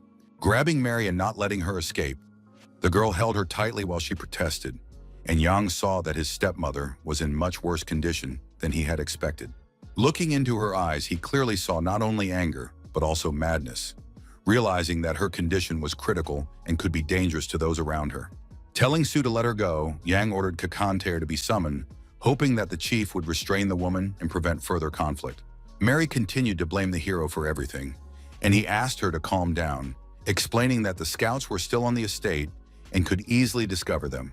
Hopefully, Chell asked if his brother would help them and what had happened to his father, but the guy coldly replied that Durgi had already been caught and that it was impossible to change fate. Stepping forward decisively, the hero ordered them to prepare to leave, saying that they must leave the storeroom at dawn. Looking at his stepmother, he said that the only way for them was to go to her family in Fontrola, because there they would be accepted and given temporary shelter. After thinking for a moment, Jan noted that the journey there would take about 2 weeks if they went around Mariloff, but Mary did not understand why, since they could rest there. The character resolutely informed her that after the butler's murder, the city had closed its gates, and it was impossible to get there even by secret pass. Hearing this, the woman froze in shock and remained silent for a long time, unable to believe that the people of the city, whom she had always considered allies, could do such a thing to her. Gradually, she began to understand what was happening, but she still couldn't believe that the world around her had collapsed and that she had no one to rely on anymore. Grabbing Jan by the shoulders, she shouted that they had to stop near the estate and then go to Mariloff anyway. The hero thought she was crazy. Mary insisted that if Durgi was alive, they just needed to wait for him, and then no one would drive them away. But Jan, enraged, promised to shut her up. Leaving, he was angry and puzzled, wondering if the Countess really did not understand the whole picture of what was happening and continued to talk nonsense. Considering her words to be madness, he left while the woman stood silently by the wall, gradually realizing that there was no way out. In the silence of the night, under the huge shadow of an old willow tree, Kakanir stood and thought about something, breathing in the cold air and listening to the wind. Shaking hands with the soldiers, he thanked them for their work and, realizing that the Countess and Chell were inside, ordered the bodies to be sent away in the morning when the sun rose. He then ordered Shuel and Naru to be in charge and supervise the mission, and they readily accepted the order. Approaching them, the leader ordered them to make sure that the location was far enough away and to bury it so that no one else could find it. The warriors worked hard, rubbing their shoulders as they prepared to carry out the clan chief's orders, while their horses galloped forward. Meanwhile, the imperial troops tried unsuccessfully to break through the city gates, but to no avail. At that time, Erica was in her office when Philip ran in to tell her that the Countess and her son had been found, shocking and surprising the girl. Rushing to him, she demanded to know where they were, and the boy explained that there were 4 people at the north gate, and they had all escaped together. Thinking hard, Erica tried to guess where the fugitives might have gone, and looked at all the directions available on the map. Realizing that Mariloff was closed and learning that the Count's wife was from Fontrul, she ordered an urgent warning message to be sent there. Then the soldier asked how many people to take with him, and the captain thought about what to do so they wouldn't walk right into a trap. She was tormented by doubts, but she understood that she had to act. Otherwise, she might lose them and her chance to seize the estate. Realizing that too large a detachment could lead to the capture of the estate, and too small a detachment would doom everyone to failure and death on the road, she weighed the pros and cons. After assessing the risks, Erica ordered Philip to take 20 fighters and try to save Mary and Chell's lives, but to kill them if necessary. Clearly understanding that she had many opportunities before her, she only needed to use them wisely to gain a foothold and become the mistress of the lands. If she could catch the fugitives and show results, no one would resist her anymore, and she would be appointed to rule the estate legally. While the warriors galloped forward on horseback, the girl was already making plans on how she could easily eliminate Jan and even the entire clan, bringing everything under her control. The warriors rushed through the thick forest, drawing their weapons as they went, unaware of the attack that was being prepared against them. An unknown army attacked them from behind and began to deliver deadly blows to each member of the troop. In an instant, the ground was littered with the bodies of soldiers and horses. Everything around was covered in blood, and the battle turned into a real massacre. When the news reached Erica, she could not believe it was true and furiously demanded details of what had happened. With his arm bandaged, Philip explained that he was the only one who had survived, that the captain had been killed immediately, and then the mass slaughter had begun. The attackers called themselves the Knights of Durga, and it turned out that they were all incredibly skilled fighters, which filled the girl with cold horror. She asked with interest if he had seen the place and the fugitives themselves, and the warrior confirmed that he remembered everything and had seen both Chella and his mother with his own eyes. Announcing that she would assemble a new squad, she waved him away, feeling her dreams and plans crumble. Enraged, the captain shouted, asking why there was no news from the capital, which she had been eagerly awaiting, but did not understand the reasons for the delay. As she clutched the paper fiercely in her hand, the warrior calmly explained that all news came under the emperor's seal with the ambassador in a golden carriage. Erica also asked about John and the savages, and the servant replied that they were busy rebuilding the village and showed no hostile activity. Looking out the window, Batty realized that the people listened to the guy, and while she was busy chasing him, he and his allies had managed to gain an advantage. Suddenly, she realized that something was wrong, because the fugitives had not been seen for a long time. And then, as if appearing out of nowhere, they decided to escape on horseback. Suspecting that Yang might be involved, the girl still did not believe it because there was no evidence, and the thought of betrayal annoyed her. In anger, the captain shouted, ordering Philip to call the person in charge of the barns, and he obediently went to carry out the order. Realizing that she had made a big mistake, she blamed herself because she should have checked all the horses from the start. Clutching her head in pain and exhaustion, Erica sighed heavily when there was a sudden knock at the door. After being allowed to enter, Jan peeked in with a smile, asking about the success of the chase and feigning polite curiosity. The captain asked him point-blank why he was interested, and he replied that since the fugitives were alive, his own safety was at risk. Hearing these arguments, the girl thought about it, not ruling out that he might be right, although she still had no intention of trusting him. Suddenly, the hero asked if she was sure that the attackers were Brack's men, and if there were any traitors among her ranks. She replied sharply that this was nonsense and rejected the suggestion, considering Jan to be very insolent and ill-mannered. But deep down, the young man's words made her feel an unpleasant doubt about her servants and the soldiers of the tax army. Undeterred, he insisted that if traitors had hidden the Countess and her son and were interfering with her, Erica's situation would become extremely dire. The tax police were tasked with eliminating the Brack family, but to accomplish the task, they needed the mother and son. Otherwise, the mission would be considered a failure. If they suddenly went into hiding or disappeared, Erica would find herself in a dangerous position and could lose the trust of her superiors, which would damage her career.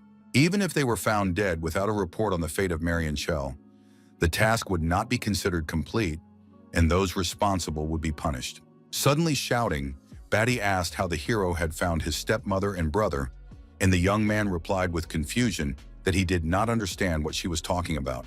Grabbing her sword, the inspector shouted that he was lying and had joined forces with the barbarians against the Empire, but Yang assured her that her accusations were unfounded. He calmly added that she could personally check the clan army and see for herself that there were no soldiers, which angered her even more. Undeterred, the hero believed that the tax office was slacking off if it did not want to check this, while Erica was seething with rage inside. A servant timidly entered the office and reported that the head groom had said that 2 horses had disappeared from the imperial stables. While the girl stood with her weapon in her hands, the boy noticed that it was his family's horses that had been stolen, and the situation became increasingly alarming. Assuring her that this was the result of treachery, he insisted on sending a pursuit immediately, and the captain could barely contain her anger at his words.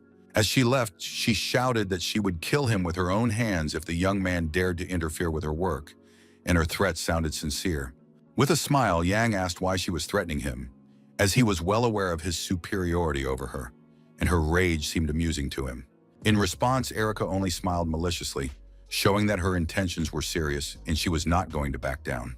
Walking down the corridor, she ordered the warrior to gather his men and immediately set off in pursuit to prove her right and take revenge on the fugitives. Realizing that these were clan warriors, she ordered them to proceed with caution and wanted to expose John's conspiracy with the barbarians by putting them under surveillance. Outwardly, everything seemed calm and peaceful, but behind the walls of the mansion, there was real chaos, full of treachery and cunning intrigues. At that moment, the eagle landed on Bellamy's shoulder and reported that the tax authorities had taken action, as he had expected. He also wanted to send a letter with the falcon with orders to get rid of Mary and Chella and asked for permission to send grain, but Cockanier did not care. Tying the letter to the bird's paw, the young man said that the army was probably already in the mountains and worried about them, as they were used to the hot desert. The chieftain asked in bewilderment if the young man did not trust his brothers, but he replied that he believed in them, for they were true warriors. The leader added that Durgi should be executed and order restored after the imperial army's departure, so that the clan could regain its peace and strength. Releasing the bird out the window, Bellamy declared that the family home could not be left unprotected for long, and Cockanier agreed with his words. Suddenly, the man turned to him, and the boy turned around in surprise, expecting to hear important words that could change his future. Biting into an apple, the commander wondered who would remain to rule the lands if Yang decided to go to the capital on important business. After thinking it over, Nursaran decided that the hero would take Barika with him, since the orphan had already become his shadow and was always by his side. Even if the young man left his bodyguard behind, Bellamy believed that this was not a suitable role for a warrior, but the chief listened silently and did not interrupt. Suddenly, he answered in the negative and realized that Cockanier was hinting at him, and the man was surprised at how the servant understood his hint. Calmly, Nursaran said that it was better for the clan if he stayed here, but added that Yang might not agree with this decision. He also said that he would leave because it was cold here, and the chief sarcastically remarked that this was a very respectable reason for refusal. Looking at the sun, Ballamy hoped that the letter with his appointment would arrive before the cold weather set in, as the messenger was clearly very late. Gradually, the estate returned to normal. The long-awaited peace reigned around, and people began to forget about the anxiety and past troubles. Meanwhile, in the capital of Burial, events full of mystery and significance were unfolding at night in the palace of the first prince. There were books on the table, a candle was burning. It was a pleasant, quiet evening, and the young man was reading, immersed in the plot. When there was a knock at the door, Mirov took off his glasses and calmly told the servant who entered to get straight to the point and not delay with the news. Apologizing for being late, the butler bowed his head in respect, looking a little embarrassed. The prince asked with interest what had brought him at such a late hour and watched the expression on the confused young man's face closely. On the tray lay a ring and a letter from Count Brack, and upon hearing this, the prince frowned, not understanding why the baron would have contacted him. Taking the note, he wondered why Durgi had decided to write to him, since they had not been close before and had not communicated personally. When he finished reading, he laughed, realizing the true reason hidden behind the words, and handed it to his butler to check. He thought that the butler should also read it and suggest where the truth lay and where the lies were, because the text was very cleverly composed and confusing. Beginning to study the letter, the servant realized that everything was so intertwined that it was difficult to distinguish the truth and determine where the deception was hidden. The prince knew that the alliance of nobles really existed, and the invitation to join it seemed true, because Moline was one of Gale's men. But the refusal to join out of respect for the prince was a lie, because they were barely acquainted, and Durgi also wrote about a false accusation against him. At the same time, the butler thought that the refusal could have been genuine, but Marav decided that the count was avoiding the second prince for fear of his crimes being exposed. He asked with interest who from the tax office had been sent to investigate Baruch's affairs and heard that it was Erica Batty. Everyone knew that she was closely associated with Malene and could be biased, which meant that the investigation would not be fair and straightforward. Fearing the worst, the young man asked if the rumors that Gale was planning a rebellion were true, but Marav was not sure, although he suspected that such a thing might happen. Setting fire to the count's letter with a candle, he ordered information about Brack, and especially Melina's reports, to be brought to him so that he could understand the whole picture more deeply. The note burned in his hands, and he also said to convey that he would definitely be at the council tomorrow, preparing for decisive action. In his heart, the prince hoped that Gale would not do anything foolish.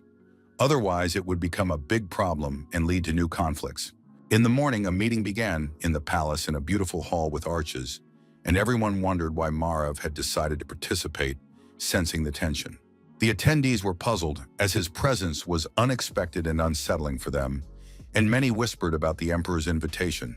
Listening to all the words addressed to him, the prince remained calm and only smiled silently, showing that he was aware of their opinions. The last topic of the meeting was Count Brack's case of tax embezzlement. Control over the estate was established, but Durgi resisted. The attendees were outraged that the baron had not yet been punished and demanded that he be brought before the emperor's court to put an end to the matter. Suddenly, drawing attention to himself, Marav raised his hand and asked a question concerning the lord's family and the people mentioned. Puzzled, he asked if it was true that only Durgi, Mary, and Chell were subject to execution, since the file also mentioned Jan, an illegitimate child. But those present said that the young man had been deemed unworthy of succession and had been sold into slavery, and the count had given him as a hostage to the barbarians. The participants in the meeting asked with interest whether the prince had made a decision, but Marav replied that it was simply curiosity. He thought to himself that if Jan and Molen united against the prince, they would side with Gale, and that would be a serious threat. The others discussed the future of the county after the execution of the Brock family and considered appointing someone from the court to manage the lands. Folding his arms, the prince said he was concerned about what was happening because the people might react negatively to the appointment of a capital official. The tax police had previously had conflicts with the residents, and therefore an attempt to install a foreign administrator would cause a loss of trust. The county also bordered a clan of otherworldly warriors, and the prince asked if anyone knew their language or culture. Everyone at the table exchanged glances, but no one answered, because they understood that this was a serious problem for the future alliance. Suddenly, the Minister of Magic broke the silence and decided to ask Marav a question that had been bothering her throughout the meeting. Smiling, the dark-haired Wesley asked if he had any suggestions for solving this difficult task. Catching her gaze, the prince smiled silently in response, showing that he had some thoughts but was not yet ready to reveal them. Folding his arms, he suggested temporarily postponing the appointment of the owner of these lands in order to avoid mistakes and buy time. But the girl believed that leaving the land without a manager was much worse, and the prince replied that he would appoint a temporary one and test his abilities. The Master of Magic reminded him that the captain of the tax police had been granted authority and had not yet completed her task in that territory. Putting the papers aside, Marav said that the people considered her a murderer and that she had been entrusted with the execution of 3 people, but she had managed to let 2 of them escape and cause mistrust.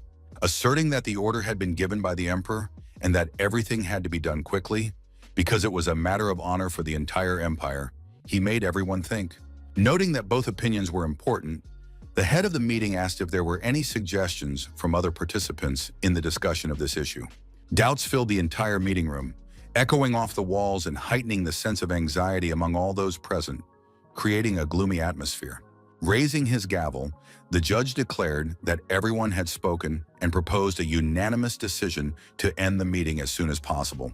While the verdict was being delivered, Marav and Wesley continued to glare at each other, demonstrating their strong mutual animosity. At that time in Brack County, the Imperial Army was retreating with their flags flying high, leaving behind painful memories and rumors. Observers said they had gone to look for the Countess and Shella, but others considered them traitors and advised them to remain silent. The rest rejoiced and shouted, calling the soldiers satraps and hoping that the army would never return, disappearing into oblivion.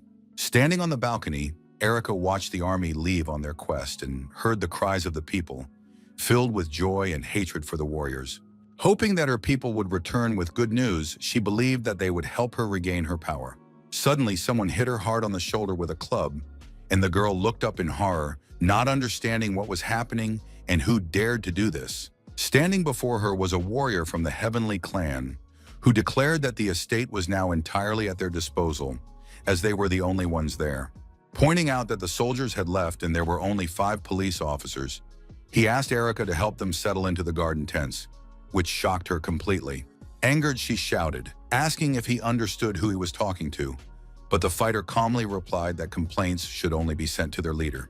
Entering the office, she yelled so loudly that the echoes reverberated throughout the estate, bouncing off the walls, and even the doors shook from her indignation. In a rage, the inspector said that she would not allow John and Kakadir to live here, that they must remain intense, and that the house was her personal property. The leader calmly replied that if she wanted to stay here, there had to be fewer of them. Otherwise, it would be impossible to reach an agreement. He went on to say that he could provide her with accommodation, reminding her that there was a storeroom at the end of the corridor. Looking intently, he added that if Erica reduced the tax police, he would help, because a sword must be stained with blood before it rusts.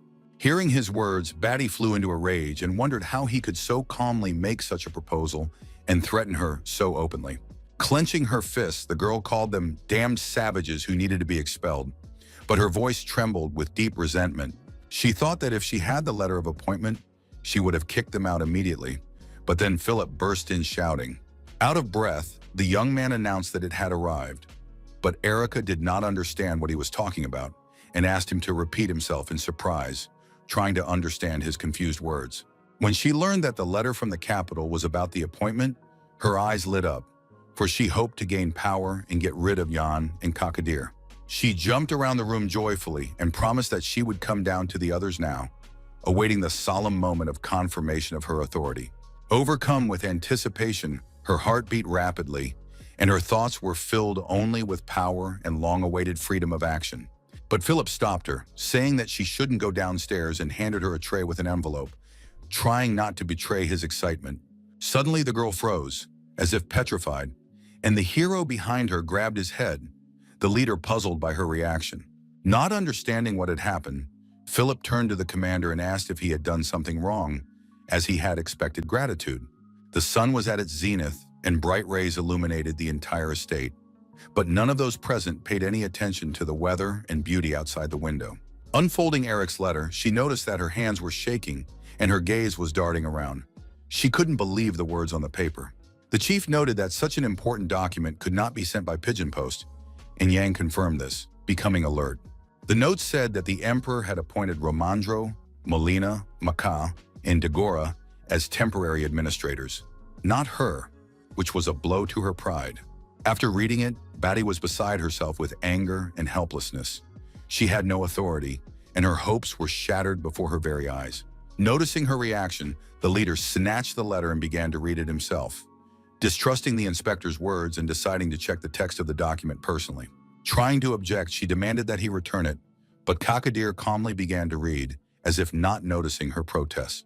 Seeing that it was a message from the Imperial Council, he became interested, realizing how serious a source it was. He handed the document to Jan and asked the hero to read it aloud so that everyone present could hear it and be convinced of its veracity. The young man read the lines with interest, his eyes gliding over the text, his expression changing as he understood the true meaning. Afterwards, he announced that the appointment of the ruler had been postponed and that temporary administrators sent directly from the capital would be in charge for the time being. The man asked with interest what they would do, and the young man replied that the leaders would take care of the restoration, the government, and report on the clan. While Eric was being held back at the door by a warrior, Kakanir noticed that these people were more important than her and that her significance now was meaningless. Realizing that she would be running after the Durgi family like a dog while others took care of important matters, Batty understood that her dreams were unattainable. Expecting a completely different outcome, she realized that she would not become the steward of the lands and wondered how everything had turned out this way. Approaching her, Yang suggested they talk privately and more calmly, realizing that her state of mind could lead to rash actions. Holding the decree, he smiled and said that he could help her retain her authority if she agreed to execute the Durgi family with her own hands. Shocked by this proposal, Batty could not believe that the young man was capable of saying such a thing, her gaze full of doubt. Yang continued, explaining that they should pretend that the letter had not yet been received and maintain the appearance of the old order until the new administrators arrived. There were 2 weeks left before Romandro's arrival, and they had to execute the count in time. Otherwise, the appointment of the new authorities would ruin all their plans. They also had to prevent the man from meeting with Durgi, and Yang suggested that the girl take the situation under her personal control. Turning around, he said that the punishment could be entrusted to the clan because it didn't matter who carried out the order, but rather the result. As she left, Erica quietly replied that she would think about the proposal and did not argue, although inside she was boiling with anger and resentment. At the door, she ran into Sue and realized that she had no choice and that circumstances were cornering her, leaving her with few options. Seeing the girl, Kakadir asked what she was doing there, and her face broke out in a sweat, betraying her inner turmoil and fear. Opening her arms, she showed him the wounded pigeon, and the chieftain asked with a smirk if it was also a messenger from the palace. Angered, he remarked that the girl couldn't go a day without causing trouble, and she apologized as they pulled the paper out of the bird's claws. Unfolding the letter, Jan saw that Malene had written to Erica personally, and immediately became wary because mail of this kind could carry hidden meaning. The note said that Durga had sent the message to the prince earlier, but Marv had spoken up in the council and ruined all plans for the appointment of the county administrator.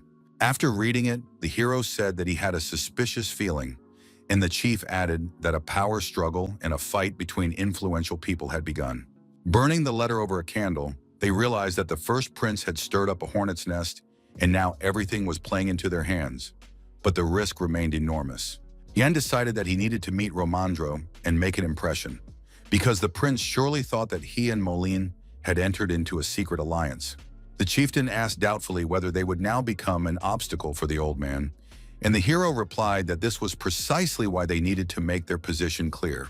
Looking intently, the chieftain asked if the young man really wanted to side with the first prince, testing his determination and political flexibility.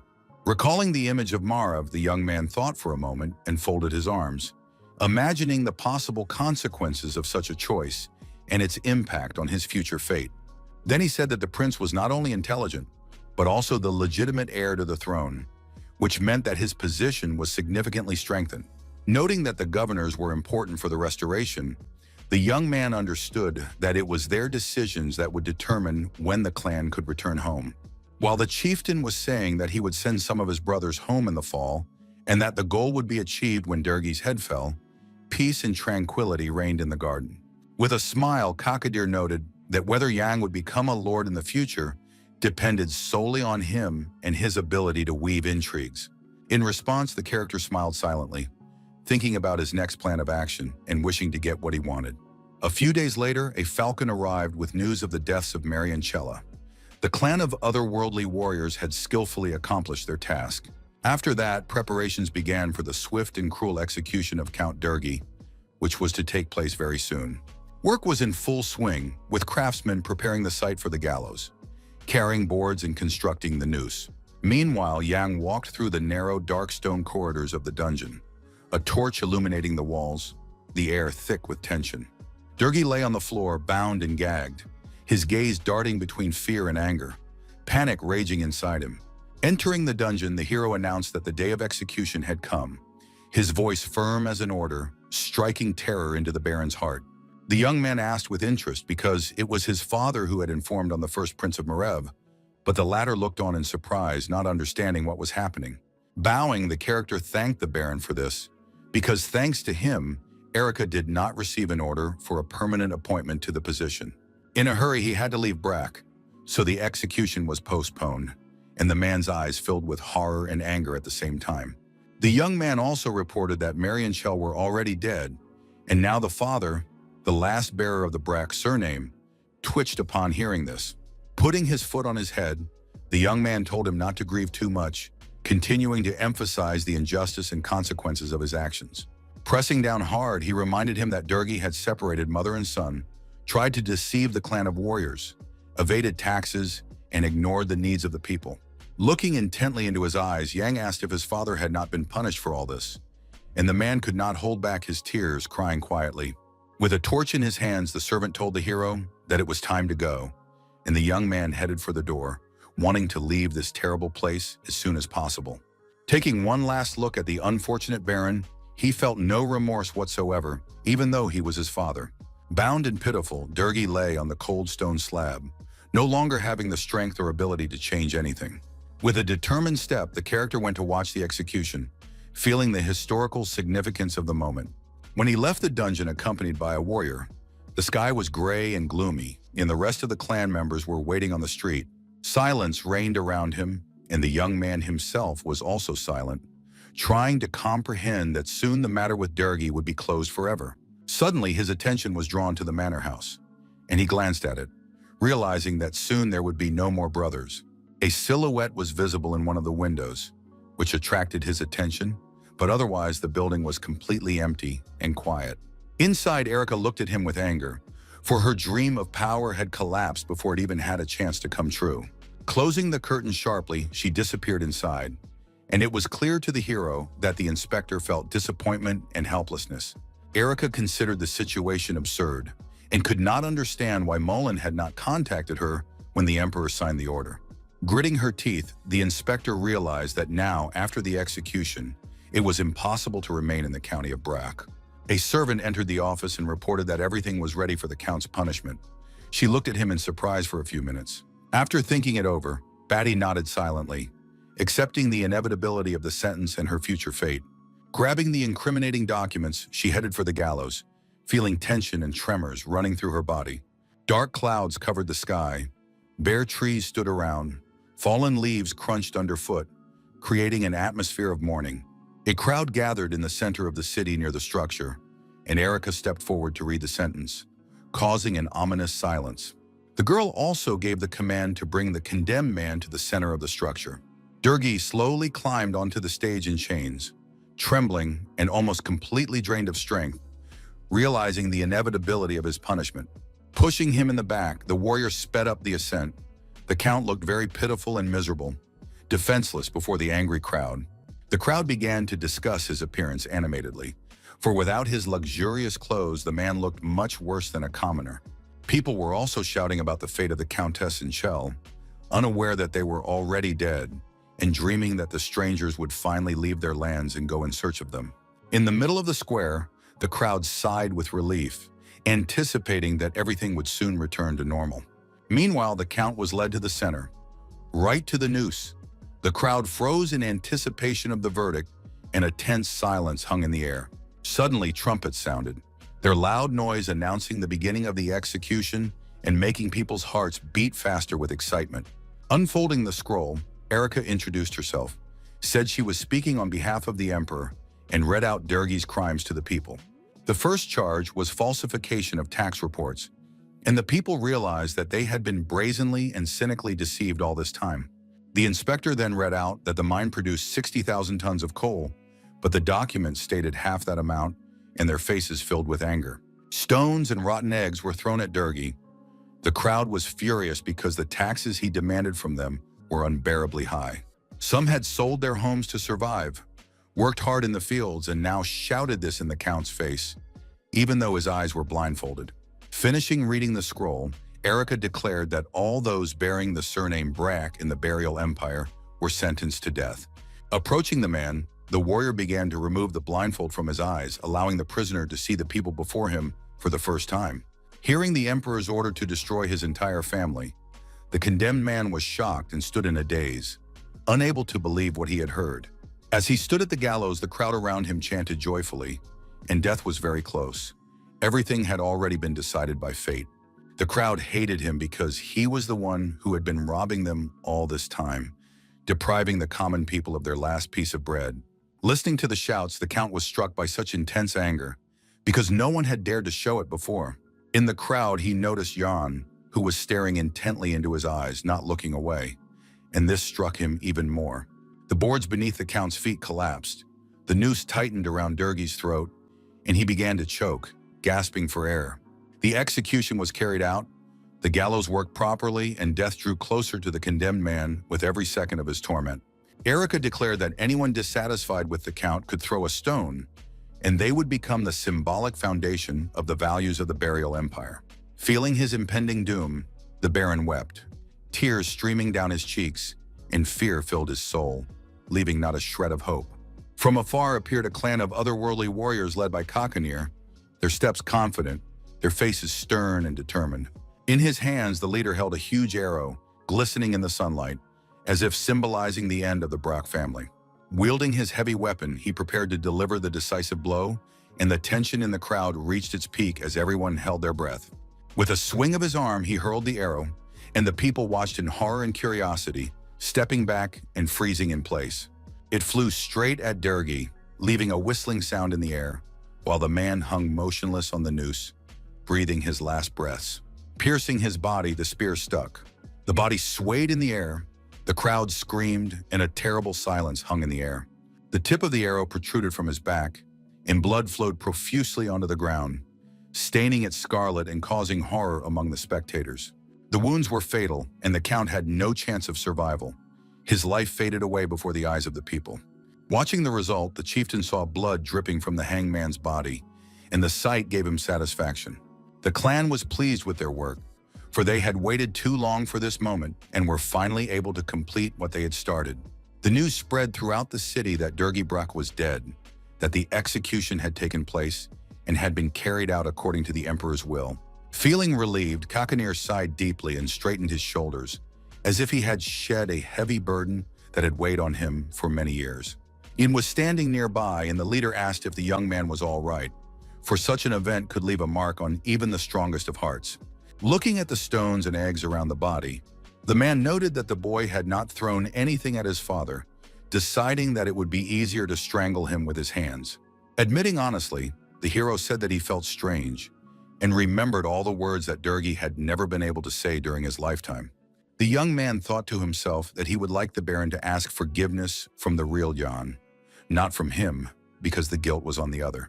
Looking ahead, he realized that he had changed the course of history and the fate of the young man whose body he had entered through a magical ritual. Originally, the character would have been sold to a distant country, where he would have become just a grain of sand in the desert, remaining unnoticed. Surprised, the chief asked if now that everything was over, Jan felt better, since his revenge had been complete. Looking up at him, the boy smiled and replied that it had, but added that in fact, everything was just beginning for him. The atmosphere around them changed, the heaviness lifted, and the people felt that with the execution of the tyrant, a new era in their lives was beginning. Walking across the blood-stained square after the execution, Batty asked Philip if there was any news from the reinforcements expected from the central region. In response, he admitted that they had lost track of Mary and Shell, and the inspector, angered, asked where exactly this had happened. The tracks disappeared at the edge of the forest, and the soldiers received a message from the palace that if they did not complete the pursuit, they would be recalled to the center of the country. Hearing these words, Erica opened her mouth in disbelief, unable to believe her ears and deciding that someone was clearly playing a cruel joke on her. The young man added that all the soldiers sent to the provinces were being transferred back, and the girl sighed heavily, suppressing her anger. She was tormented by the question of whether a small reconnaissance group would be able to cope on its own, even if the central troops had not caught the fugitives. Looking at the captain, Philip asked with interest if she had received a letter from old Sir Melina, and the girl asked the question. Then the warrior reported that the captain of the reinforcements had received instructions from the council and had not waited for a reply, which confused her. Gradually, it dawned on her that the carrier pigeon was supposed to deliver a letter with a magic stone, and there was no way it could have gotten lost. The thought flashed through her mind that Kakadira's falcon had intercepted the bird, torn out the pendant, and carried off the note, which was why she had received nothing. Annoyed, Batty headed to Jan's office, determined to get to the bottom of things and demanding an immediate answer. Seeing her, the young man was surprised and asked if something urgent had happened, but the captain viciously declared her desire to kill all falcons. Amazed, the hero and Bellamy, with the bird on his shoulder, exchanged glances and looked at her in confusion, trying to understand her strange words. The enraged Nursaran yelled at Batty, promising to rip her stomach open, but she insisted that it was the bird that had destroyed the palace pigeon. Understanding the essence of the conflict, Yang repeated her words aloud, surprised at such a conclusion and clarifying what the girl had said. Surprised, Erica asked if he knew anything about it, and the young man calmly explained that the bird had died accidentally and that he had kept everything. Opening a small box with a letter and a magic stone, the young man calmly handed it to the girl, causing her to be shocked. In a rage, Batty exclaimed how he dared to steal the palace pigeon, but the guy replied that it was a personal message from Sir Melina. Hearing his words, she froze in place, completely shocked, unable to comprehend how such a thing could have happened. She wondered what the old man had written, because he would not have revealed his plans just like that, and this letter could be evidence of his betrayal of the Empire. Frowning sternly, she demanded that the note be given to her, brooking no objection, her gaze expressing fury and determination. In return, the hero firmly told her to finish her business in 3 days and leave the land, not wanting to see her here in further conflicts. Handing her the envelope, he noted that Malene had sent it in haste and admitted that he would be glad if Erica left as soon as possible. Closing her hands, the captain realized that the young man was dictating the terms and understood that she had no way out. Her plans were falling apart before her eyes. Snatching the note from him, she said that tomorrow they would take the body and leave, and Yang calmly noted the wisdom of such a decision. Suddenly, she declared that it would be better for the hero himself to leave before the advisors arrived, which shocked him greatly. Finally, she said that she considered his opinion about his own safety to be foolish, simply because he did not belong to the Brock family. She added that the advisor had been appointed governor of the territories, and a guy from a brothel would not be able to cope even with the alliance of the clan chief. Yan and Nurserin exchanged glances as they looked at the girl, and the silence between them grew more tense with every passing second. After that, the hero demanded that the chief not be called a barbarian, threatening trouble, and said that he would report Erica's death to the council. Coming closer, the captain noticed that the young man did not understand the real situation, and her confidence only grew stronger. In a rage, the girl promised that she would return and warned him to be prepared, otherwise it would all end badly. Bowing and pressing his hand to his heart, he solemnly said that this would not happen, his voice firm and resolute. His eyes flashed with a yellow magical light, and he decided to use his power and show her capabilities that no one expected.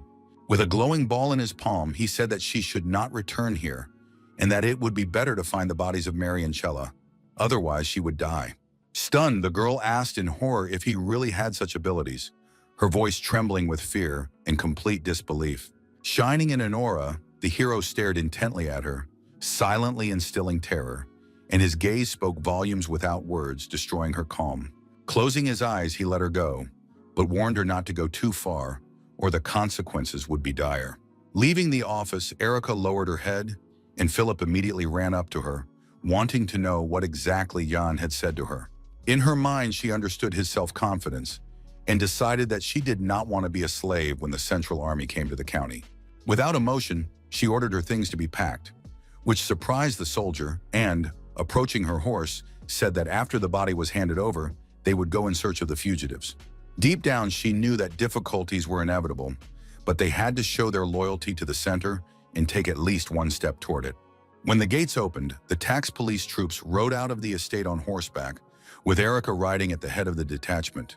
Looking out the window, John watched them for a long time and breathed a sigh of relief, realizing that one threat was finally behind them. Deciding that one problem was over, he got ready for an important meeting that awaited him. He clutched the pendant that Hannah had found earlier in a flower pot and thought about how it was connected to his future. Passing through the forest, the young man asked Barrick doubtfully if this was the right road, and the boy replied uncertainly, but still confirmed it. After asking again cautiously, John received the answer that the path was correct, because the orphan noticed his marks made of black stones left earlier. Suddenly, the bodyguard announced that they had arrived at their destination, and the young man opened his eyes in surprise, not believing that it was true. There was a small house in the clearing, with a fire burning nearby with a cauldron, and Barrick moved forward decisively, preparing to enter first. Looking around, they saw no one, and the orphan assumed that the woman had left the house empty. Approaching the entrance, Yang pushed the door and entered the room, ready to find out what the hut was like inside. In the corner stood a wooden bed with a blanket, and the sun's rays fell on it through the window, illuminating the room with light. The young man thought to himself that there was no Salaska flower here, and a slight shadow of disappointment crossed his face at that moment. Suddenly, there was a noise behind him. Someone had dropped a picture of berries, but the hero did not hear it, absorbed as he was by the clearing. Behind him appeared a woman, stunned to see her own son, whom she had missed so much. Uncertainly and a little frightened, she uttered his name aloud with a tremor, doubting that it was really Yang and not someone else. Turning to her, he asked with a smile how she had been all this time, his voice soft and warm. With a cry of joy, his mother rushed into his arms and thanked him with tears in her eyes for finally coming to her. She asked anxiously how he was doing and why he looked so thin, but Barrack intervened, pointing out that it was just his normal build. Holding her son's face in her hands, she listened as he said that it would take a long time to explain and suggested they sit down and discuss everything calmly. Peace and quiet reigned in the thick forest, with rays of sunlight filtering through the treetops, filling the air with soft light.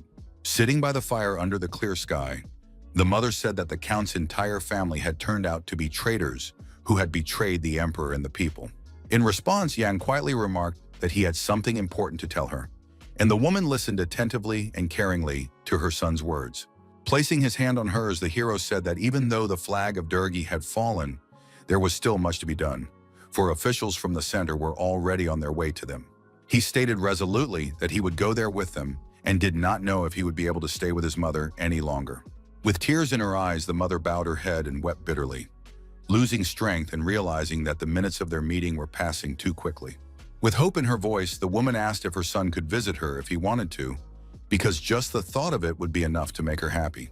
Embarrassed, he silently looked away and lowered his head, not knowing what to say, because false promises could only break his mother's heart. Not wanting to lie, he squeezed her hand and admitted that he didn't know if he would be able to stay close, although he would very much like to be with her always. Throwing herself into his arms, she held him tightly to her chest and whispered that it was enough for her to know that he was alive and well. She happily admitted that she did not want to live in the village, and that she was much better off in this valley than in the basements of the poor, where eternal darkness reigned. The mere thought that her son was living like a true hero made her happy, and she did not expect anything more from fate. Without showing any emotion, Yang was still happy that his mother understood his busy life and situation and did not demand the impossible. As a sign of trust, he did not let go of her hand, holding it tightly, and felt that the closeness of a loved one gave him confidence in his abilities. Later, he admitted that when everything was over, he would be able to take her to his place and they would be able to live together. She thought to herself that even though the war was going on and the Count had fallen, John was alive and well, and she silently thanked heaven for that. Deciding not to miss the chance for a quiet conversation, the young man wanted to ask his mother a question and chose the moment while sitting by the house in the thicket. He asked her with interest if she remembered the red flowers she had given him in the park, and the woman thought about it in surprise. In response, she said that she had received them as payment for a job from the Merchants Guild, where they often hired casual workers. The head of the guild had paid her generously for her help, and in addition had given her these unusual flowers, as if sensing that they would be useful one day. Undeterred, the young man asked if his mother remembered any other details, and she recalled an important person, but did not know his name. Hearing the story, the young man replied that everything was now clear to him, and fell silent, thinking about the strange connection between the stone and the flowers. He understood that the owner of the Salask and the stone was connected to this mystery, and decided that someone in the village would remember the name of the guild. Letting go of his mother's hands, he said he had something to do and said goodbye, hiding his anxiety behind a calm smile. With hope in her eyes, the woman stopped him and asked if her son needed the gully seeds she had been saving for a special occasion. Taking out huge bags, she amazed the young man and his bodyguard, because no one expected the lady to have so many supplies. Smiling as she recalled his request to collect seeds, the mother admitted that she had 2 bags, and Yang called her a talented gardener. She explained that she passed the time caring for the plants, but did not understand the point until the young man opened the bags and explained that the seeds were edible.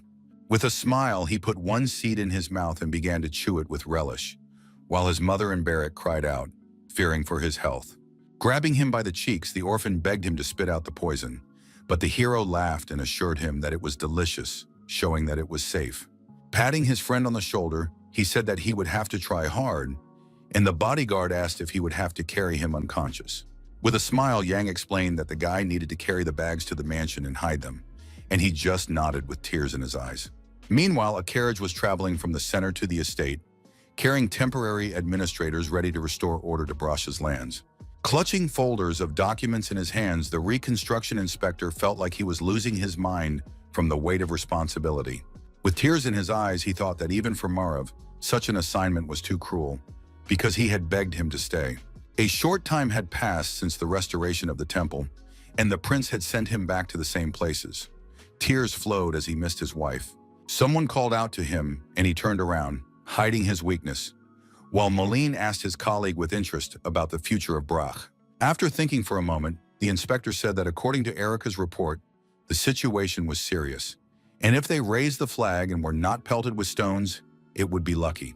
After listening to his colleague, the old man nodded in agreement, but in his head he was thinking through his own plan for further action. Gritting his teeth, he realized that Batty should have taken everything into her own hands, but their plan had collapsed because of the stubborn bastard. At that moment, powerful otherworldly warriors stood in the estate's garden, guarding the courtyard and keeping order around it. Seeing them, Romandro was struck with awe, his eyes widening with fear, for he had never encountered members of the community before. Frightened, he grabbed the folder and trembled, realizing that the old man had not warned him on purpose, believing it better to hide this fact. Suddenly, someone knocked on the carriage window, and everyone jumped, turning questioningly toward the sound to find out what had happened. Unexpectedly, the inspector saw John, who calmly clarified his position and greeted all the arriving deputies. The young man greeted them politely, while the men looked at him with malice and confusion, not understanding what this youngster was doing there. With a sweet smile, the hero bowed low, and they were amazed to see him so friendly, although they had expected insolence and resistance. Hearing himself called brother, the young man told them to be careful because he had renounced that surname and no longer bore it. In the peaceful garden, he admitted that he did not want to discuss matters in letters and promised to explain everything in detail personally and openly. When everyone got out of the carriage, he introduced Romandro, Kakadiru, and Nursaran, explaining that they were members of the community. While the falcon sat on the window, negotiations were underway in the hall, and the young man talked about the alliance with the clan that had signed a peace treaty with him. Recalling the events, he talked about how he learned about Durgi's atrocities and how the clan wanted to prove its loyalty by supporting him. While Yang was explaining, the old man watched him closely, trying to catch him in a lie and find a weak spot to use later. Studying the documents, Romandro noted that this was not in Erica's report and asked where she was, and the hero replied that the girl had gone in search of the fugitives. Mullen took a scroll from his bosom, while the young man explained the situation and the reason for his arrival. Throwing it sharply on the table in front of the man announced that it was in order for the young man's further actions. He asked maliciously if Durgi blood ran through his veins, because according to their laws, he was a slave living in luxury, and asked what the guy had done with Batty. Pushing the note aside, Yang said that he had crossed the border and now his heart was in burial, but according to his documents, he was a resident of the desert.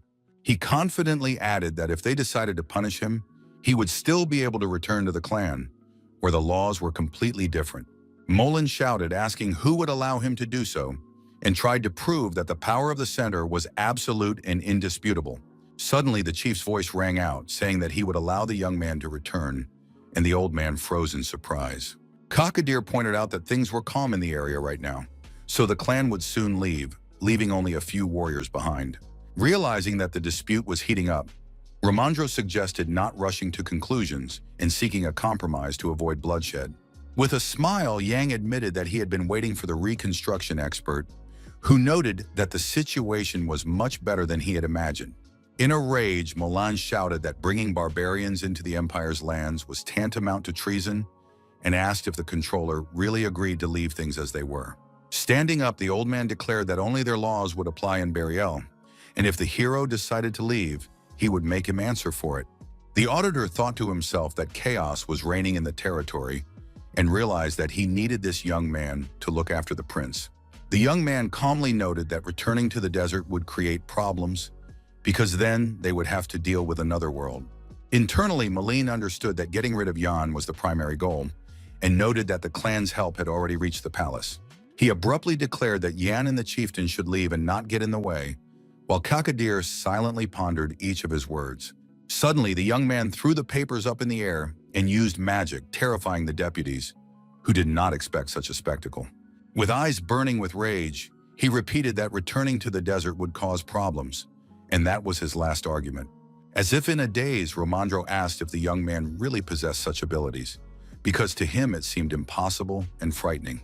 Looking at them resolutely, the hero shone with a bright yellow light, not hiding his inner strength and calm at this important moment. With admiration, the inspector asked when Jan's abilities had first appeared, but he replied that it had been a long time ago, and naturally.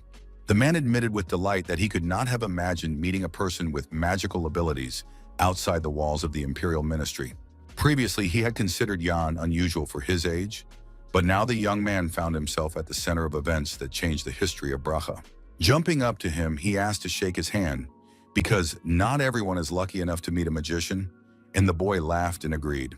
Taking the young man's hands, the controller struggled to hide his excitement, while Mullen couldn't stand such behavior and was angry. The old man realized to himself that the hero's abilities, which he had seen for the first time, were not a deception of his eyes but were true. At that moment, Yang simply changed the subject, not wanting to admit it, but now his origins no longer mattered. Looking puzzled, Malene wondered if the young man wanted to become the next Count of Brack, as the young man's behavior seemed bold. Unexpectedly, the character asked if it was true that Mr. Romandro was a candidate for the position of Lord of this territory, which surprised him. While the city was being rebuilt, the inspector explained that he had come only to collect taxes, but now he saw new ways to solve problems. Never ceasing to admire him, he assured him that after meeting such a person, success awaited him, to which Yang responded only with cheerful laughter. The young man thought to himself that the first prince had postponed the appointment of an administrator, which had delayed important decisions for the empire. The second had sent Melina here, and the hero wondered on whose orders he was acting, as it seemed extremely suspicious. Surprised by the young man's insight, the controller explained that it was Prince Marav who was very interested in this territory and its people.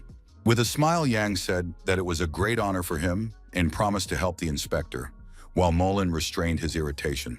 He also suggested discussing plans in the evening and allowing the deputies to rest a little, and the man willingly supported this decision.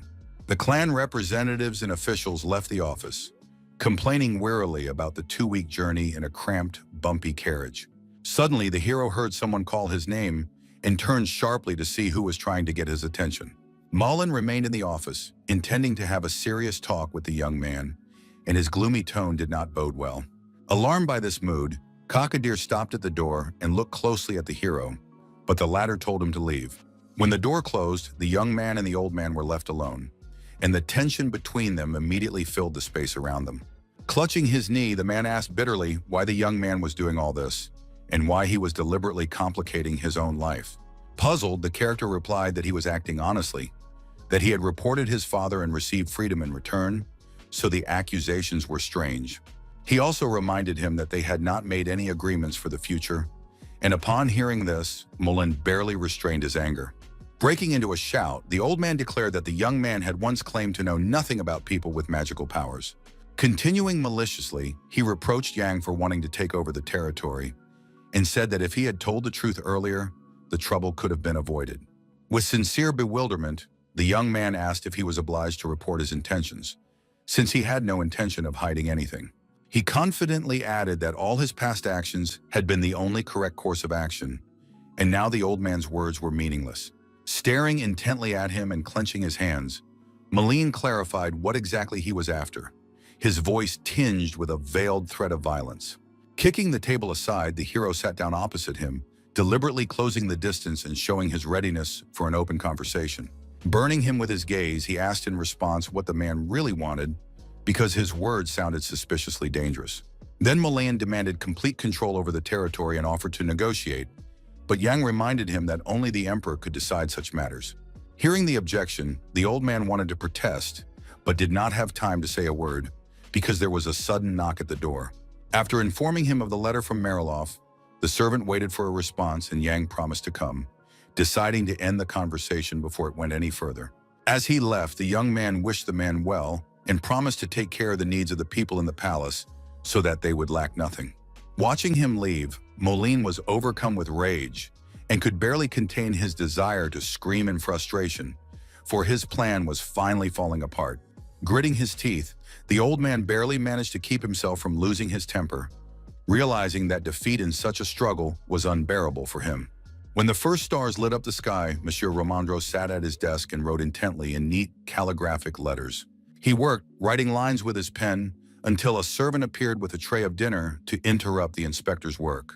Distracted from his writing, the man looked up and invited him in, deciding that the note could wait and that food would help him regain his strength. The butler carefully brought in a tray with slices of cheese, pieces of sausage, and a glass of plain water. Looking at the food in surprise, the inspector asked if everyone in the mansion really ate the same thing, and the servant hesitated awkwardly. Setting down the tray, the young man explained that this was what the gentlemen who had arrived with the inspector were eating and asked if he wanted anything. Noticing the absence of vegetables and fruit, the man realized that food supplies had not yet been restored after the war, which had devastated the fields. Chewing his simple meal, he was glad that he was having dinner under a roof and sleeping in a warm room rather than wandering the roads without shelter. When the moon rose, he finished his meal, and Yang knocked quietly on the office door, wanting to discuss important issues of the day. Entering with a smile, the young man asked if Romandro liked the food that had been served and wanted to know his opinion about the dinner. Seeing the hero, the man invited him in and asked about Molina, to which the young man replied that he was also having dinner and was busy eating. Holding out a red folder, the hero said that he had gathered information about the restored territories and asked the inspector to study it. Romandro asked with interest about food supplies, and the character admitted that because of the investigation team, the reserves had been depleted and only the storerooms remained. Holding out the papers, he said that it would be more appropriate to take only a quarter of the tax from this winter's harvest so that the people would not go hungry. The residents said that they had harvested half as much as usual and asked to be exempted from payment so that they could restore their property. Surprised, the man asked if the young man had done the calculations himself, and the young man confirmed that he had done all the work personally. The inspector knew that the hero was a bastard of low birth, but the calculation was so accurate that it could be put into practice immediately. In a serious tone, he stated that he was obliged to restore everything to its previous state and did not have the right to change the rules for collecting taxes at his own discretion. Thinking about possible steps, Yang decided that it was worth using Plan B to convince the inspector and still achieve his goal. Handing over a new letter, he said that he had just received it from Mariloff and that the document could change the course of their discussion. While the expert was reading the papers, Yang explained that he had agreed to buy food from the Count, who had promised to send a list of prices and goods. But their corn and wheat reserves were no better than Braca's, so the character knew that grain prices would be higher than usual. As he recounted the details, he impressed the man with his resourcefulness, and the man realized that at this rate, he would be able to return home earlier than expected. Summing up, the young man noted that the food purchases would only last for a week, but the inspector assured him that subsidies would allow him to buy supplies for 2 months. Bowing in gratitude, the hero said that he would then send a letter to Mariloff with clarification of the conditions and hurry to complete the paperwork. After finishing the conversation, the young man went out into the corridor and closed the door tightly behind him, leaving the man alone with his thoughts. He thought about the conversation for a long time, realizing that the inspector had trusted his words, but the situation was still fragile. Turning to Nursaran, Kakanir, and Barak, he announced that a serious problem had arisen that required their immediate attention. Stepping forward decisively with his sword, the bodyguard asked for clarification, and the hero explained that Romandro could not change his goals. Surprised, the chief asked if Yang had expected this outcome, but the young man admitted that he had hoped for something else and would now implement Plan B. The frightened orphan asked if they had been allocated subsidies, and the young man replied that the amount was approximately 3,000 gold coins. Turning to the chief, he said that they would have to contact the neighboring county ahead of schedule and prepare for negotiations. Walking down the corridor, the leader noted the expert's friendliness and asked what the hero thought of him, since his behavior surprised everyone. Agreeing, the character noted that Romandro had sent Marev, and he acted completely differently than Malin or Lord Gale. The man had the impression that Yan supported the first prince because his father had pushed for an alliance. But when he saw the hostility, he realized that it was all an act. Walking through the dark corridors, the young man assured that if they managed to finally win over the inspector, everything would go according to plan. The commander noted that he was surprised by such an attitude toward mages, as he did not believe that they could be treated with such respect in the Empire. He decided that it was quite possible to lead this clan and ordered Nurserin to keep an eye on Mullen and his companions. Turning around, Yang asked if the task had been completed, and the orphan replied that the magic stones had been successfully planted for surveillance. After saying goodbye to each other, everyone went about their business, and deep night spread across the street, lit by the full moon. Meanwhile, in the deputy's office, there was a discussion. Mac asked Dagor what they should do, as he had no solution. Glaring angrily, the man asked his colleague to calm down, but the latter could not control himself and kept shouting again and again. They understood that only someone who cooperated with them would become the new manager, and they were surprised by the young man's communication skills. In a rage, Mac insisted that Yang was smart, had the support of the clan, and had managed to establish a good relationship with the inspector. Suddenly, he suggested nominating someone else for the position instead of Erica. But Dagor considered this nonsense, remembering the girl's character. She was driven by a thirst for power and loyalty to Prince Gale, and if she was not given the post, no one could predict how the situation would turn out. After listening silently, Malene said nothing, only pondered what he had heard and looked gloomily at his colleagues, hiding his inner rage. Turning around, he said that whoever was interfering with him was not going to stop and would soon become a real threat. With a bottle of wine in his hand, he remarked that there was no turning back, that there was only one way forward, and Mac looked at him in surprise. Pouring the drink viciously, the old man added that the only thing left to do was to eliminate the one who was interfering. Otherwise, everything would collapse completely. He continued, emphasizing that if the magician was hostile, they needed to get rid of him before he grew stronger and developed his powers. Agreeing, Max said that if they failed to control the young man's development, it would greatly harm Prince Gale's interests. To himself, Mullen thought maliciously that without the boy, the clan of otherworldly warriors would not remain here and would not interfere in Brock's affairs. In that case, Romandro would have no one to rely on and would not be able to fully exercise his newly acquired powers. Raising his glass, the old man insisted that they could not allow the bastard to prevent the prince from carrying out his long-awaited plans. Noting that there was always a way out, he suggested calmly assessing the situation over the next few days without rushing to make a decision. While everyone agreed, no one even suspected that they were being watched and that every word of the discussion was being heard by prying ears. There was a listening device under the table. Hannah had a special device in her ear that allowed her to listen to the deputies' agreements and understand their cruel plans. To the east of Brack lay a great desert, and a clan of otherworldly warriors had settled in the west of Marilof, strengthening their influence. The territory bordered the kingdom of Havan, where trade flourished. Brock had previously cooperated with them, and the countesses were friends. At the gate, the guard saw a carriage approaching, demanded it stop, and sternly inquired who exactly had arrived at the castle. The coachman explained that he was transporting an imperial expert from the former territory of Brack, and his face showed confidence. Hearing the answer, the guard immediately ordered the gate to be opened, allowing them to enter the estate unhindered. Inside, Romandro asked in surprise if their relationship had long since broken down, and Jan confirmed this, deciding that Marilof was avoiding problems. Recalling previous messages, he realized that the county had been trying to keep abreast of the situation and monitor changes in the neighborhood. Passing by the buildings, the hero thought that without the arrival of the imperial advisor, they could well have tried to seize the territory. The weather was clear, the castle was peaceful, the decorations were gilded, but the whole atmosphere remained restrained and austere. Bowing, Count Carlo Marilof warmly welcomed the guests, showing respect and readiness for constructive conversation. In response, Romandro introduced himself as an expert of the imperial court, emphasizing that he had come here on an official mission. Noticing that the Baron was looking at the young man with a questioning and puzzled look, the controller introduced January. Bowing low, the hero greeted the man, showing respect and gratitude to the neighboring county. Carlo noticed that the young man was not at all like Dergi, and the young man took this as a compliment, then invited him to discuss food supplies.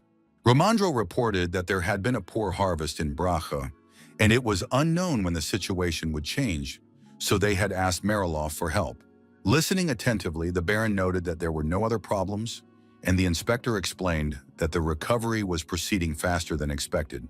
The man also admitted that the young man's message had alarmed him and said that they could not help by depriving themselves of their last resources, handing over the papers.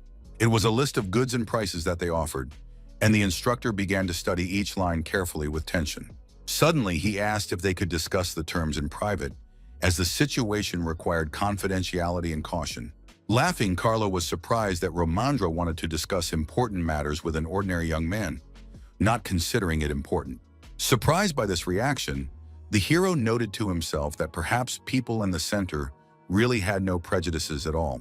As he left, the Baron ordered lunch to be prepared for the guests so that they could eat and discuss matters in a more relaxed atmosphere. Clutching the papers, the expert seethed with anger, and Jan cautiously asked if he could take a look at the proposed list. Handing over the documents, the man agreed, allowing the young man to carefully study all the items listed and their prices. The character carefully leafed through the pages, trying to understand how well the proposal met Brock's real needs. It turned out that there was no wheat, no corn, no root vegetables, and the remaining products were 5 times more expensive than usual. Clutching his head, Romandro was horrified, because even with the losses after the war, Marilov's prices seemed too high. Putting the papers aside, Yang turned to him with his own proposal, which could change the course of further negotiations. Smiling, he said that if the expert trusted him, he could tell him how to use the allocated subsidies much more rationally. The controller looked at the young man in bewilderment, but he put his hand on the man's shoulder and told him to listen carefully to every word. Upon hearing the proposal to hire workers from Marilov, Romandro was surprised and did not understand why such a step was necessary. A heavy silence hung in the room, as the conversation had clearly reached an impasse, and the parties could not reach a mutual agreement. After a while, Carlo entered the office and froze in amazement, wondering if the guests had left without even saying goodbye to their hosts. The butler noticed that they were pretending that the negotiations had never taken place, and the Count decided that their stomachs were already full. Looking at the fragrant dishes, he noted that it would soon be cold. The clan of warriors would leave, and the hungry people would have no choice. Bowing, the servant asked if the man was going to see them off, but the Baron abruptly decided to change the subject, avoiding conversation. Looking out the window, he watched Romandro and Jan, who were already preparing to leave Marilov's estate without further ado. Realizing that the county was far from the palace, he understood that the local lands were not so susceptible to imperial influence. But if Brock was led by someone from the palace, the power of the center would grow, and new restrictions would inevitably intensify over time. Carlo thought to himself that he had to take over this county, because that was the only way he could keep his position and power. At the same time, Jan assumed that Marilov himself was planning to seize his territories, hiding his true intentions. Reflecting on this, the controller reminded himself that a clan of otherworldly warriors lived nearby, and the damage would be significant, but the hero thought otherwise. Judging by the butler's delay, the young man realized that no one was going to see them off and suggested that they set off immediately. Suddenly, surprised exclamations rang out behind them, and they turned sharply to see what had happened. Surprised, the young man asked if it was really Countess Marilov herself who had appeared completely unexpectedly. With a smile, the woman asked if he was indeed Jan, her voice sounding confident and gentle at the same time. Her face expressed confidence and calm, creating the impression that she was completely in control of the situation and herself. Bowing, the character kissed her hand, delighted to meet her, and the Countess just laughed, saying that the feeling was mutual. Knowing of her closeness to Mary, he assumed they were the same age, but it turned out that Madame looked much younger. Looking at her manners and the fan in her hands, he noted that the woman resembled a true aristocrat with refined habits. Surprised, she asked about the expert sent from the palace and introduced herself as Rien Marilov, smiling reservedly. Romandro bowed and introduced himself in return, and the woman asked in surprise if they had just arrived and were already leaving. The man replied that they had been invited to dinner, but they had too much work to do and promised to stay another time if possible. Suddenly, the hero caught her gaze and looked questioningly at the lady to find out why she was looking at him that way. Suddenly looking at the young man, she admitted that she was curious to know something, and Yang suggested getting straight to the point. Smiling, she seemed to be choosing her words carefully, showing that she did not want to appear intrusive or too direct. A little embarrassed, she asked if the young man knew who now lived in Mary's chambers, referring to her former rooms in the castle. Surprised, he asked if she was really talking about Lady Brack's room, as he hadn't expected to hear such a question. Coming closer, Rien explained that she had once lent the Countess something, but had never gotten it back, and asked if everything was all right there. Jan remembered the moment when his stepmother insisted on returning to her room for a moment before leaving. Silently, he realized that these events were connected, although he did not fully understand how and what secret united them. With a smile, he assured her that no one had entered the room and suggested that she come and check it herself. The butler, who had arrived, asked in surprise why the lady had come out, but Rien explained that she was seeing off the guests. Apologizing, the man said that Kahlo was too busy to come out, but as neighbors they could always turn to him. In response, Romandro asked him to convey their gratitude to the Baron for his hospitality and remarked that it was time to set off. As the carriage drove away from the castle, the servant and the Countess watched the guests with a long, attentive, and thoughtful gaze. Rien kept her eyes on Yan, clearly showing that she liked the young man, and he noticed it perfectly well. The hero looked at the woman through the window and wondered what the Countess had once entrusted to Mary and was now remembering. Suddenly, Romandro noted her extraordinary youth, and the young man replied that he himself had not expected to see such a young baroness. Noting that this was not so important, the expert asked the young man to tell him about the agricultural crop that yielded a harvest all year round. Admiringly, he exclaimed that it was an incredible discovery and asked where the character had found it, since it was drought-resistant. Smiling, the hero remarked that the expert himself knew the name of the plant, hinting that he was already familiar with it. Hearing the word rumor, the man was stunned and couldn't believe for a long time that this was what the young man meant. Crying, he insisted that it was nonsense and that it was not worth turning down the Count's offer, but Yang assured him that it was true. All the way, he argued that it could be used to prepare many dishes and that the seeds contained many nutrients. The young man persisted, admitting that he had been eating them himself lately and assuring him that even in winter, Brock would not go hungry. Suddenly, the coachman announced their arrival at the town square, and the character asked them to wait a little while they took care of some business. The carriage doors opened abruptly, and Barrack happily announced that the task had been successfully completed and there was no need to wait any longer. Seeing his condition, Jan noted with embarrassment that the bodyguard was drunk and had done nothing, but the latter assured him otherwise. The warrior talked about a popular pub and said that he had even posted an advertisement there, although the expert did not understand the point. Then the young man explained that he was going to hire workers and had deliberately left the notices there and in the center of Mariloff. He promised to pay 1 gold coin for every 3 bags of guli, and upon hearing this, the inspector was extremely discouraged. Indignant, he asked if the young man was serious, and Barrack replied that the reward was too high for people. Nevertheless, the character considered the price justified, because the promise of such a reward should motivate the people. But the main thing was that if he did not limit the harvesting process, the peasants would start growing ghoul, and it was still too early for that. He inquired with interest about the state of agriculture in Mariloff, and Barrack replied that things were worse than last year. The battles in Brock had polluted the river, foreign merchants had raised food prices, and life had become even harder than before. Reflecting on this, Jan decided that if the residents collected more seeds, the county itself would soon come to them with an offer. Romandro was tense and did not understand the young man's actions, because collecting poisonous plants for gold seemed completely absurd to him.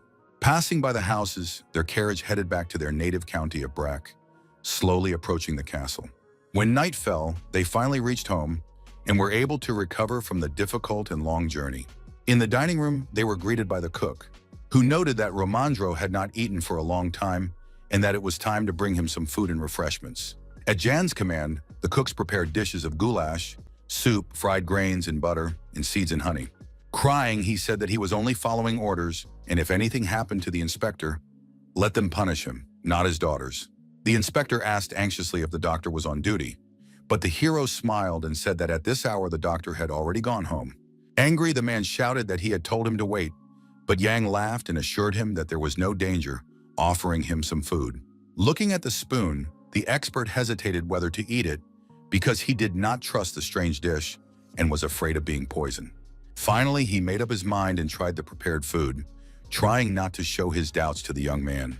Suddenly, the spoon fell from his hands and his whole body shook, as if the food had had an unexpected effect on him. Clutching his head and not hiding his emotions, he exclaimed loudly how delicious and amazing it was. Turning to the cooks and servants behind the doors, the hero ordered them to come and try the unusual treat and everyone looked at each other in amazement at the surprise. With a smile, the guy confirmed that he was addressing them, but the whole team already had beads of sweat and heavy nervous perspiration on their foreheads. Suddenly, Hannah's voice came from behind, quietly asking if she could try the ones with honey, and everyone turned around in surprise. Handing her a plate, Yang told her to help herself, and taking one seed, the girl thanked him and began to examine it with interest. Putting it in her mouth and chewing, she unexpectedly called it a real delicacy, which made everyone around her freeze. The young man asked enthusiastically if it was true, and she confidently confirmed that the taste was very rich and pleasant, whetting the appetite of the others. Puzzled, they asked if it was really edible and safe, because they also wanted to try it, and the young man confidently told everyone to help themselves. Taking a grain, people slowly began to chew, carefully tasting and listening to their sensations, trying to recognize the subtle and amazing taste. Afterwards, everyone marveled at the fact that it really was gula, expressing their delight and surprise that they could have been eating it all this time without knowing it. Yang smiled. Hearing loud exclamations that everyone wanted to try the seeds, he felt real pride in himself and his small discovery. Realizing that his connection with the residents of the estate was an important factor in spreading the seeds, he decided to start with the servants. Gradually, everyone learned about the miracle plant, which had previously been considered poisonous, and no one had guessed its usefulness. Continuing the meal, the inspector wondered how the young man had managed to make such a discovery, but he replied that he had simply been incredibly lucky.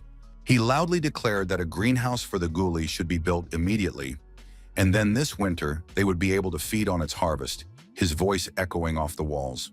He thought to himself that while they were planting seeds and preparing for the cold weather, they would also gather all its fruits in the territories of Brock and Mariloff. Ramandro cautiously asked if he could share this information in his report to the Imperial Palace, and the hero approved the idea. Promising to tell everything as it really was, the expert asked for more, but Yang calmly explained that their supplies were still small. Seeing that the servants were also chewing, he addressed everyone and ordered them to strictly control consumption until the storehouse was replenished with the necessary provisions. In response, the maiden cooks just smiled silently, agreeing with his words and showing they were ready to follow his instructions without any arguments. A dark night fell over the castle. A full moon rose in the sky, and its cold light flooded the palace walls and illuminated the tops of the towers. Meanwhile, Prince Marev, looking thoughtfully at the flower, went to his father's chambers to check on him personally and find out if he had summoned him. Standing by his father's bed, he calmly asked if the emperor had summoned him, and in response heard an affirmative answer, full of fatigue. Turning around, Clay confirmed that he wanted to see his son because he had not spoken to him in a long time, and his voice sounded quiet and a little sad. The man seriously noted that he had not seen the young man for a long time, as he had been constantly busy lately, and the prince calmly agreed with this. Falling silent, he suddenly thought that he had been too harsh in his answers, and therefore softened his gaze slightly, trying not to offend the emperor with his behavior. Noticing that his father had turned away, he cautiously asked what had happened and what was troubling him, as the old man looked very tired and gloomy. Touching his son's hand with his old wrinkled palm, he quietly asked if he had heard anything about Gale and his affairs. For a moment, the young man froze in confusion, not expecting such a question, and just looked at his father silently, not knowing how to respond. Then he said he knew nothing and asked why Clay was suddenly asking him about it, since this had never happened before. The emperor then explained that he had recently dreamed of the prince's mother, Carolyn, a beautiful brunette with dark hair. She rarely appeared in his dreams, but this time she asked him to call Gale to her, and so Clay remembered her words very clearly and distinctly. Wanting to object, Marov wanted to address him, but the man said that it was just a dream, unworthy of attention, and did not want to delay him. Thinking about what to do next, the young man remained silent and smiled slightly, because he did not want to show his inner excitement. The servants were standing in the corridor with the butler when the prince came out of the emperor's chambers, and they all bowed their heads low before him. Turning to the maid, he calmly asked if they were taking good care of his father's chambers, and the woman replied confidently. In a malicious tone, the prince asked why Klaya was having nightmares, and his voice sounded so menacing that the maid shuddered and became frightened. Hearing this, she froze in amazement, not understanding what was happening, and only breathed heavily, trying not to show her fear. The prince's rage spread throughout the castle corridor. his presence making it cold and unbearably difficult to be near him. Clutching her head, the maid fell to the floor and began to cry. But Marav did not even glance at her, continuing to walk forward with a confident stride. Finally, he added that if he heard anything like that from his father again, he would execute everyone assigned to guard and care for him. Responding that she would remember his words, the woman continued to cry, while the butler stood silently and Marav headed for his own chambers. On the way, he asked the manager if the day's business was finished, but the man calmly replied that a report had arrived and needed to be read. Rubbing his eyes, the prince said he was tired and asked for a summary, not wanting to reread the documents. Standing in the corridor, the servant leaned toward him and whispered something in his ear, and he listened attentively without interrupting or asking questions. After listening to the butler, Marav suddenly cried out in delight and could not believe what he had heard. The information turned out to be incredibly important. In fact, the bastard Jan possessed magical abilities and had taken control of the territory of Brack, restoring it together with the clan. They expelled Captain Eric, and the inspector rode off on horseback in search of the fugitives who had left in an unknown direction. Tying his long, thick hair, the prince noted with anger that this was true lawlessness and that no one should be allowed to commit such acts with impunity. Turning around, he ordered the manager to follow him to his office to discuss the details, and his footsteps quickly echoed in the castle corridor. The sky around him resembled the surface of the sea. The night was quiet and calm, and only the rare lights of windows and the glow of the moon flickered on the ground. The next morning in Mariloff, people on the streets discussed whether Brack was now exchanging ghoul for money, and rumors spread quickly. Puzzled, the young men did not understand why the county needed this weed. No one outside the mansion knew that the plant was completely edible. Looking ahead, the merchant noted that the harvest would continue for a long time, because the nearest areas had already been cleared, and now they would have to go into the forest. On the territory of Brack, the builders, hammering away, discussed the collection of seeds and could not believe that 3 bags would earn them a whole gold coin. Some thought that Jan simply had nowhere to spend his money and were puzzled by what was happening, not understanding the logic behind his strange actions. One worker was indignant, saying he would never have thought that people would pay money for grass, but his partner said it was good work. When Jan went out to check on the construction of the greenhouse, he saw many bags of gully in front of him, and the sight amazed him. When he asked the servant how many there were, he was told 49, and the hero noted that the supplies were accumulating much faster than he had expected. Meanwhile, the gardener claimed that the growth rate depended on watering and suggested trying different soil, while Hannah suggested collecting silt from the river. Turning abruptly, the maid shouted for the expert to stop eating the ghoul, as there would not be enough for planting, and her voice was angry. Hearing the noise, the hero turned questioningly toward the conflict, but said nothing and only watched intently. His thoughts were far away, but suddenly he heard Barrack, the bodyguard, addressing him with a question. Puzzled, the bodyguard wondered if the young man was thinking about Milton, and added sarcastically that the old man was quieter than a dead rat. In a serious tone, the young man admitted that the warrior was right about his thoughts, but did not explain anything else. He noted that after arriving from the palace, the man never left the castle, staying in his chambers the entire time. But judging by the way his subordinates bustled about the grounds, it was clear that he was not idle and was making some plans. Remembering the magic stone for eavesdropping hidden under the table in Milton's office, the young man said that he would have to retrieve it soon. He also instructed Romandro to tell the officials that they could have lunch together, and Barrack asked what to do if they refused. Turning around, Yang said firmly that they should be told that it would be in their best interest not to miss this lunch. At that very moment, the bodyguard was supposed to retrieve the listening device from the official's office without being noticed. Gathering later in the dining room, Milton wondered what was going on and why the young man had arranged such an urgent meeting, as nothing like this had ever happened before. With a smile, the hero said that he hadn't seen his guests in a long time, wanted to know how they were doing, and had something to tell them, but Dagor demanded that they get down to business. Folding his arms, Jan calmly noted that the news he was about to share was not as grand as everyone might expect. He had simply discovered a completely new culture that could help them get through the approaching winter without unnecessary difficulties. Milton asked in surprise if he was talking about the ghoul, and the hero immediately confirmed that Sir was absolutely right, and that was exactly what he meant. Glaring back, the man said he couldn't help but know, as he had heard various rumors and gossip about the matter. The mansion paid gold for useless weeds, And this happened not only in Brock, but also in other places, including Marilov. He also asked if the young man knew about the rumors that the reason for buying up the grass was to launder money received from the sale of land. After hearing the accusation, the young man firmly stated that such gossip was too silly for anyone to believe or take seriously. He explained that if this were true, he would not have restored the land and would not have allowed officials to use the reserves, which greatly angered them. Looking intently at his interlocutors, the young man declared that he did not know who had started such a rumor and ordered that the offender be informed of the impending punishment. At these words, Mac and Dagor froze in amazement, the young man's insolence seeming to them outrageous and completely unacceptable. Milton asked indignantly if Jan really didn't know about the plant, but the young man calmly replied that he was well aware of it. The convinced old man insisted that it was poisonous and produced a large harvest, so the weed must always be destroyed. In turn, the hero argued that the seeds were delicious and rich in nutrients, and the fruits themselves could rightly be called a true blessing from God. Reaching out his hand, Yang asked if Mr. Mullen himself had not told him about it earlier and supported him. He remembered that what nature gives does not divide people into rich and poor, and if the gola can satisfy hunger, then everyone should be grateful. The young man noted sarcastically, looking the old man in the eye, that the prince himself was of the same opinion, but the official looked at him with anger. As if giving up, the sir pushed himself away from the table with his hand, stood up, and reluctantly admitted that perhaps the hero was right, although it was difficult for him to agree. He insisted that people would not accept this, and unless Yang convinced them that the ghoul was not poisonous, no one would take the food.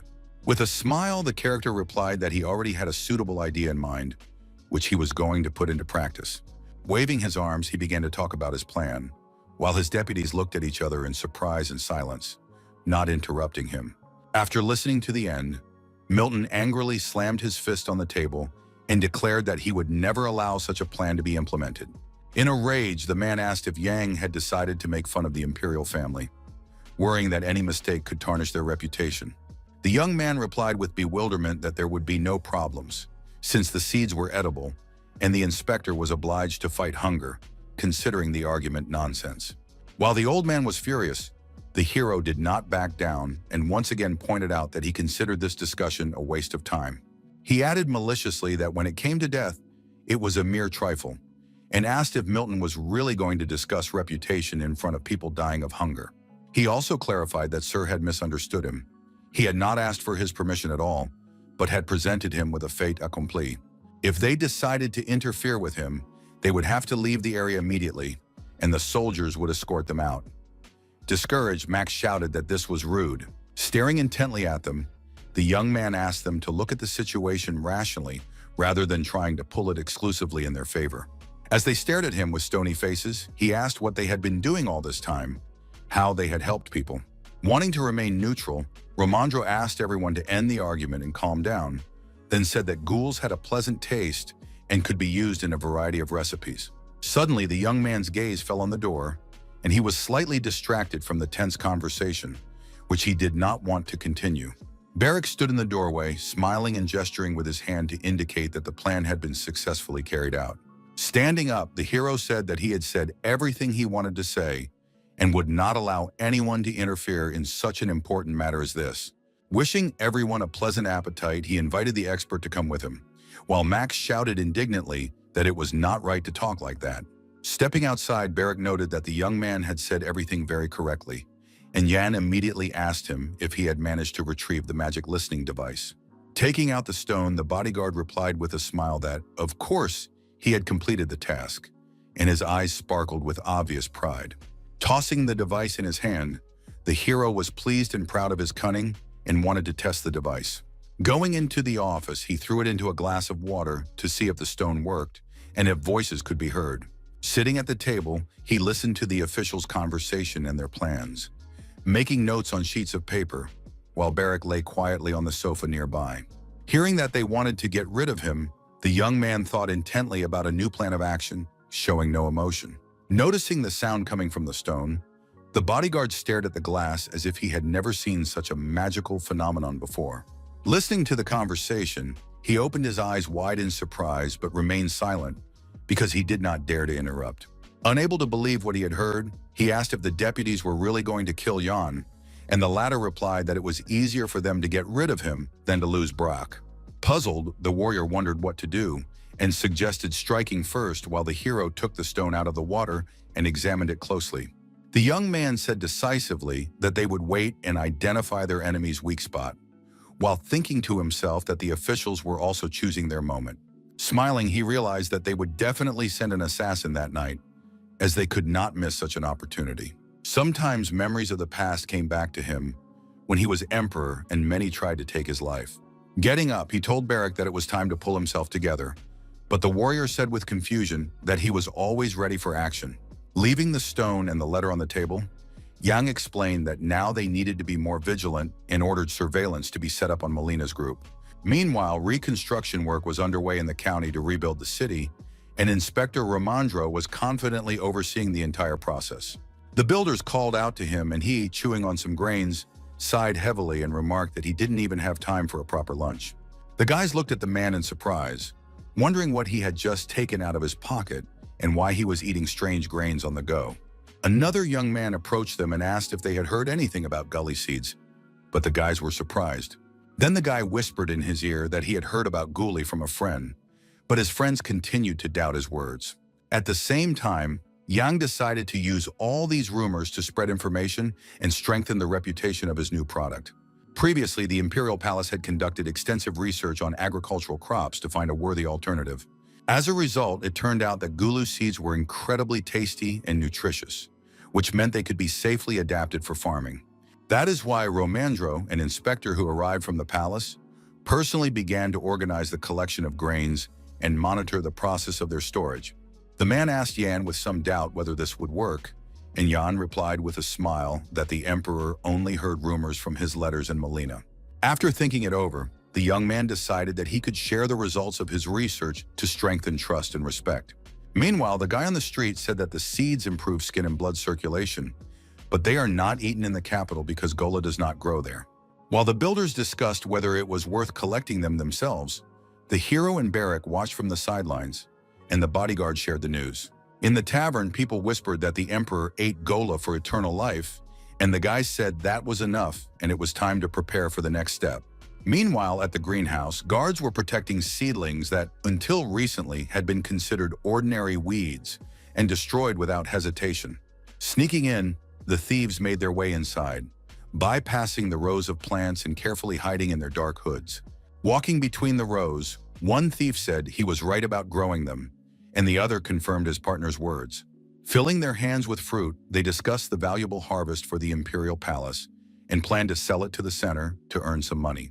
Suddenly, a guard with a spear rushed at them, and they froze in horror, not knowing how to avoid punishment for attempted theft. Threatening them with his weapon, the man said he had recently caught others, and the boys raised their hands and begged for mercy, but the guard ordered them to follow him.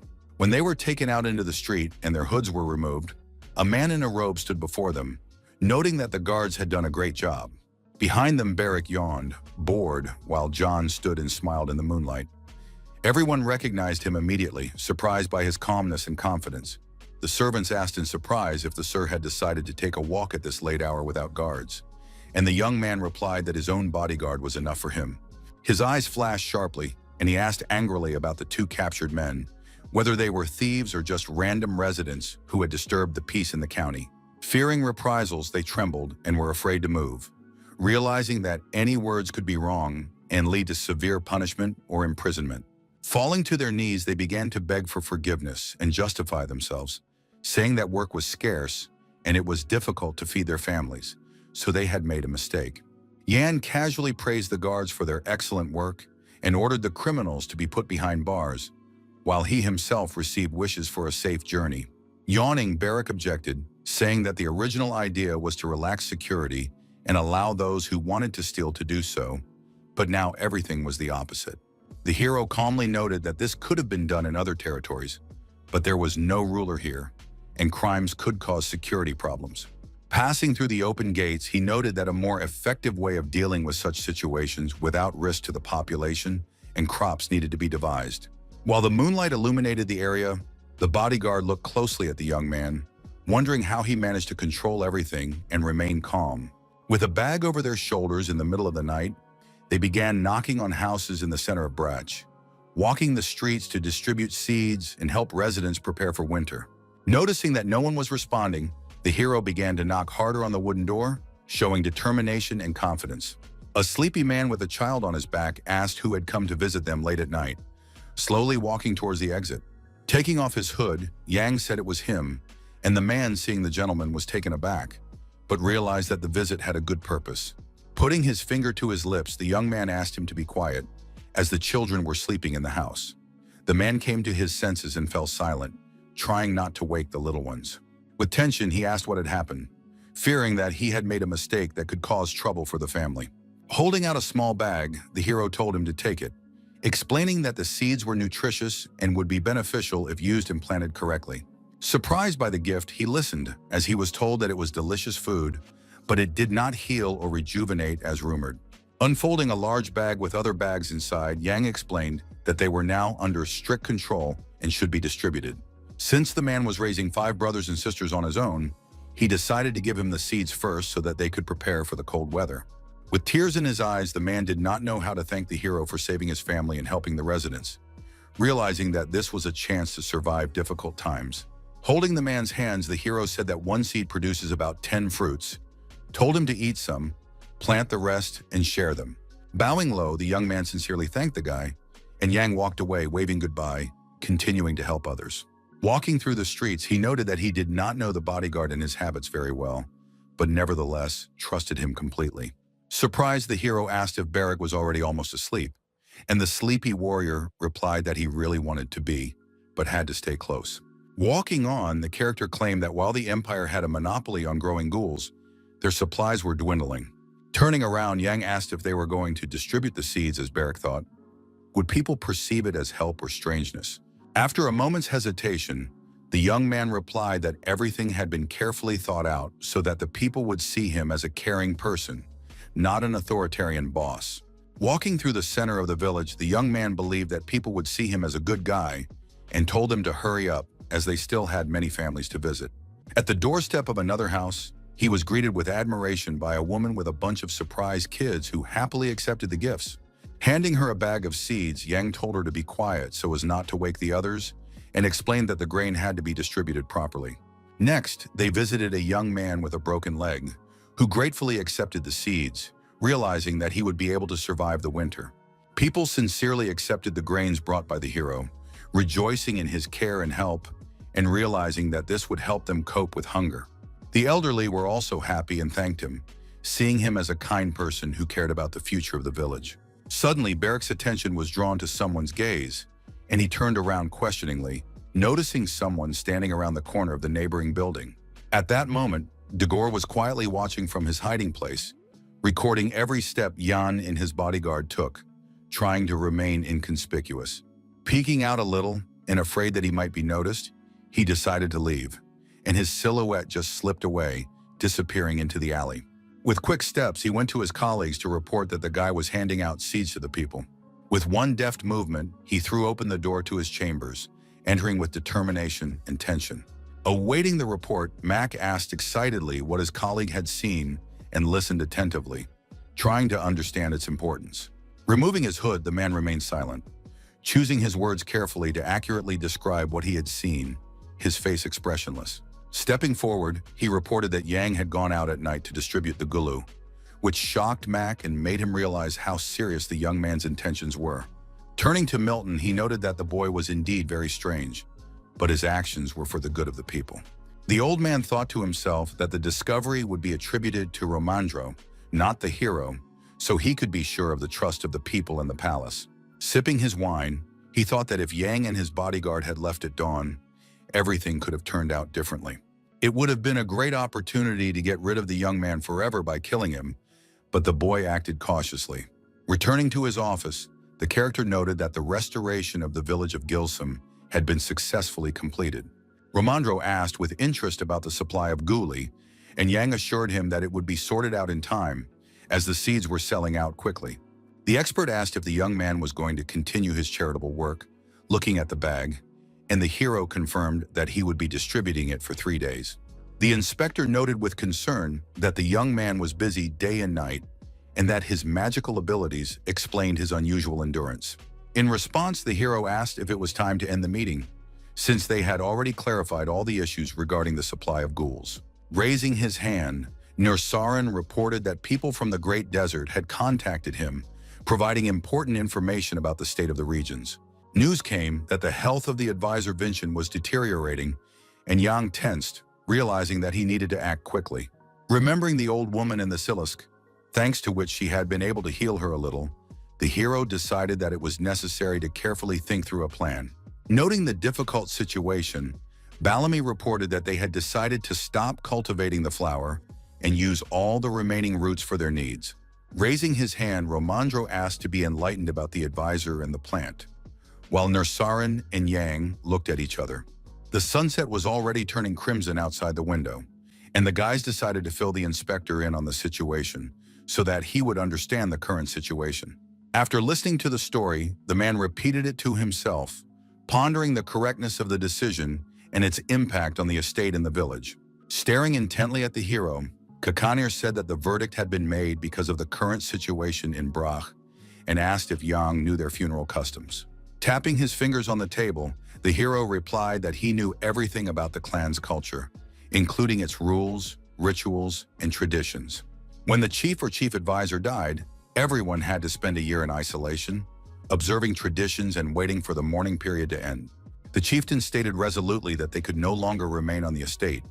Given Vincent's age and condition, there was very little time left.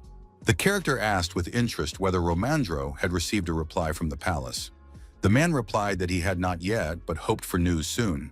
Hearing that the hero wanted to ask the first prince for an answer, he wondered if it was a good idea and weighed the consequences. Closing his hands, the inspector reported that he had sent only one report, which he had been asked to make to convey information about the situation on the estate.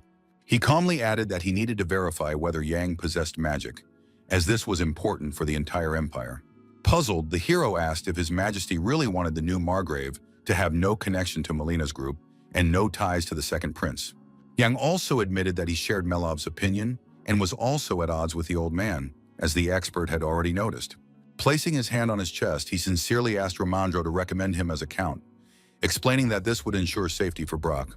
Hearing this, the man was very surprised and thought that the guy had gone mad, because the request was too bold for an ordinary person. Reassuring him, the young man explained that if he did not become a baron, he would have to return to the desert, and the palace would use his abilities and turn him into a slave.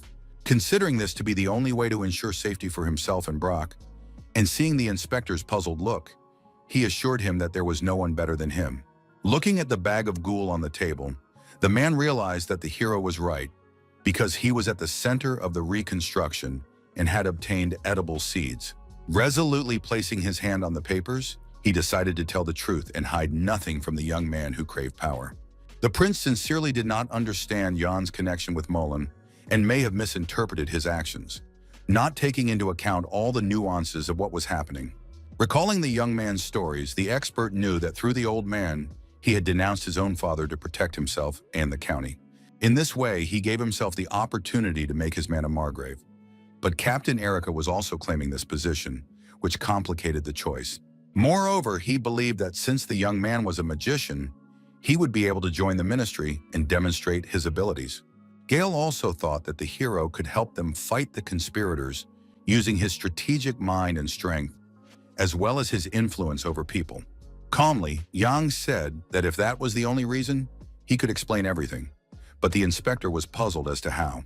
In his chambers, he promised to personally convey all the information to the first prince and noted that there were things that could not be communicated in a letter for security reasons.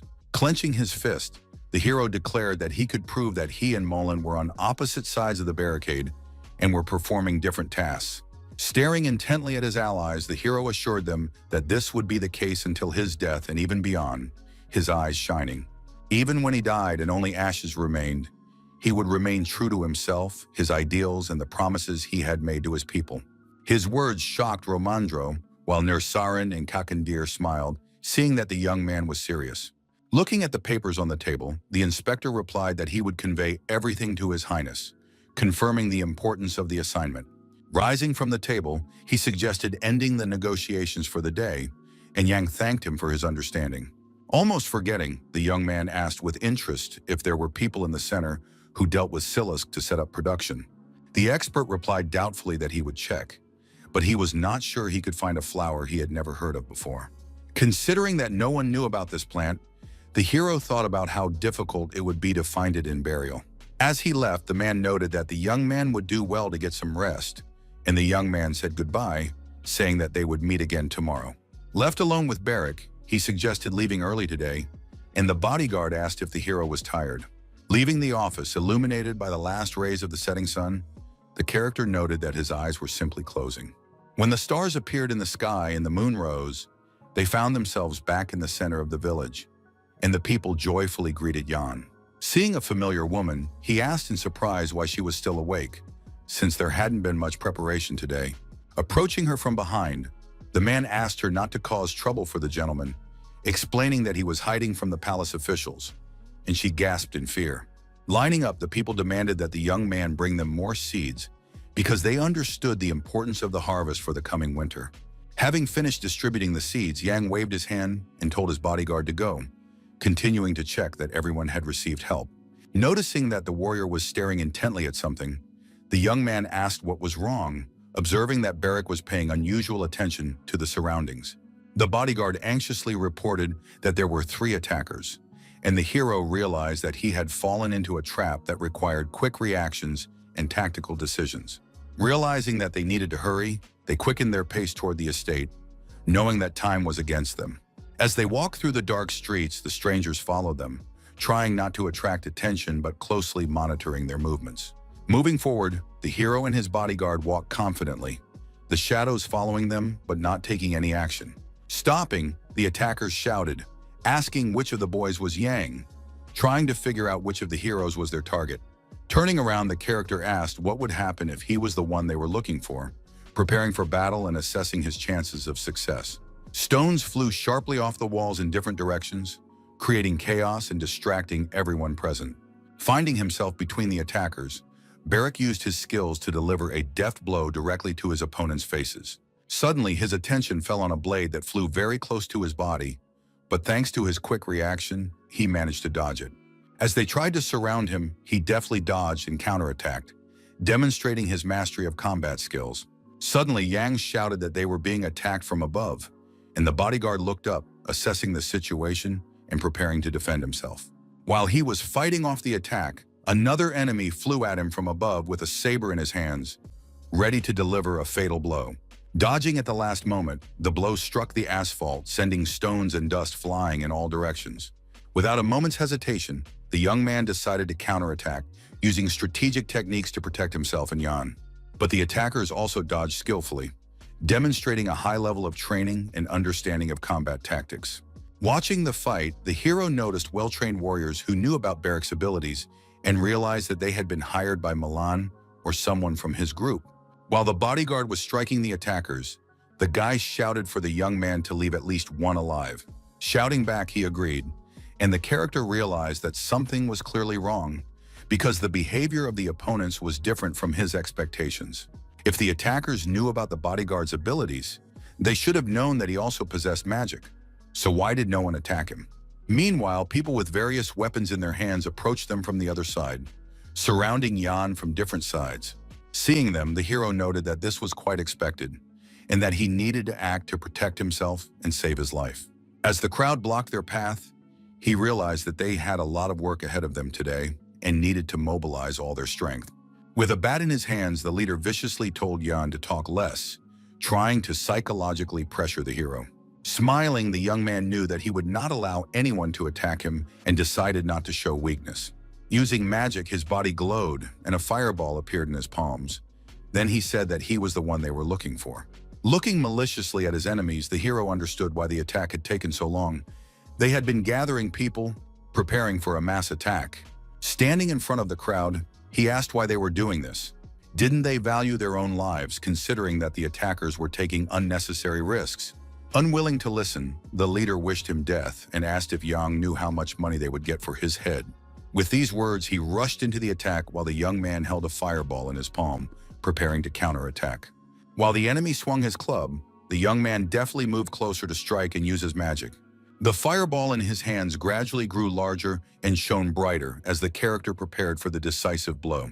With one deft movement, Yang slammed it right into the attacker's face, instantly blinding him and inflicting damage.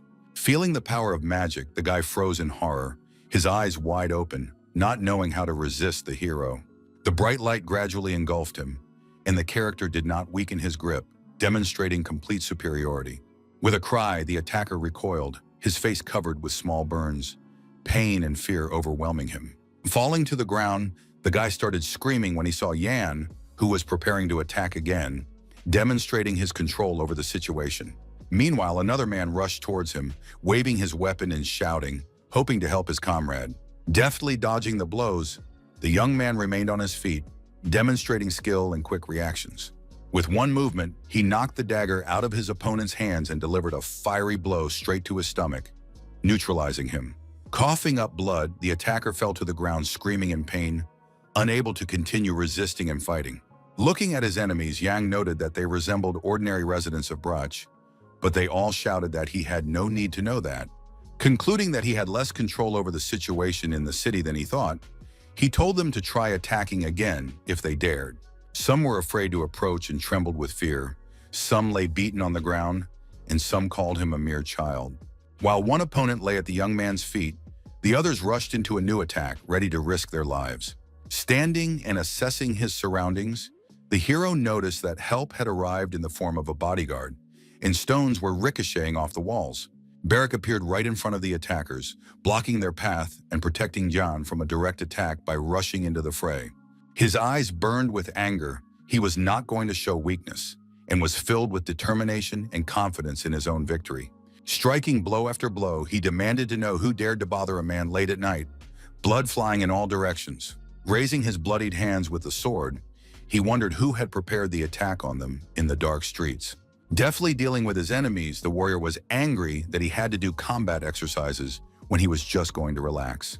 Watching the battle, Yang cautiously asked if the attackers would survive, and the bodyguard, wiping his face, replied that they would. Putting his hand on Barak's shoulder, the hero praised his good work and skill in battle, expressing his trust. Illuminating everything around him with magical light, he decided to remind the guy to leave one attacker alive. As if spellbound, the bodyguard noted the stunning effect, and the character asked irritably if he was listening to him.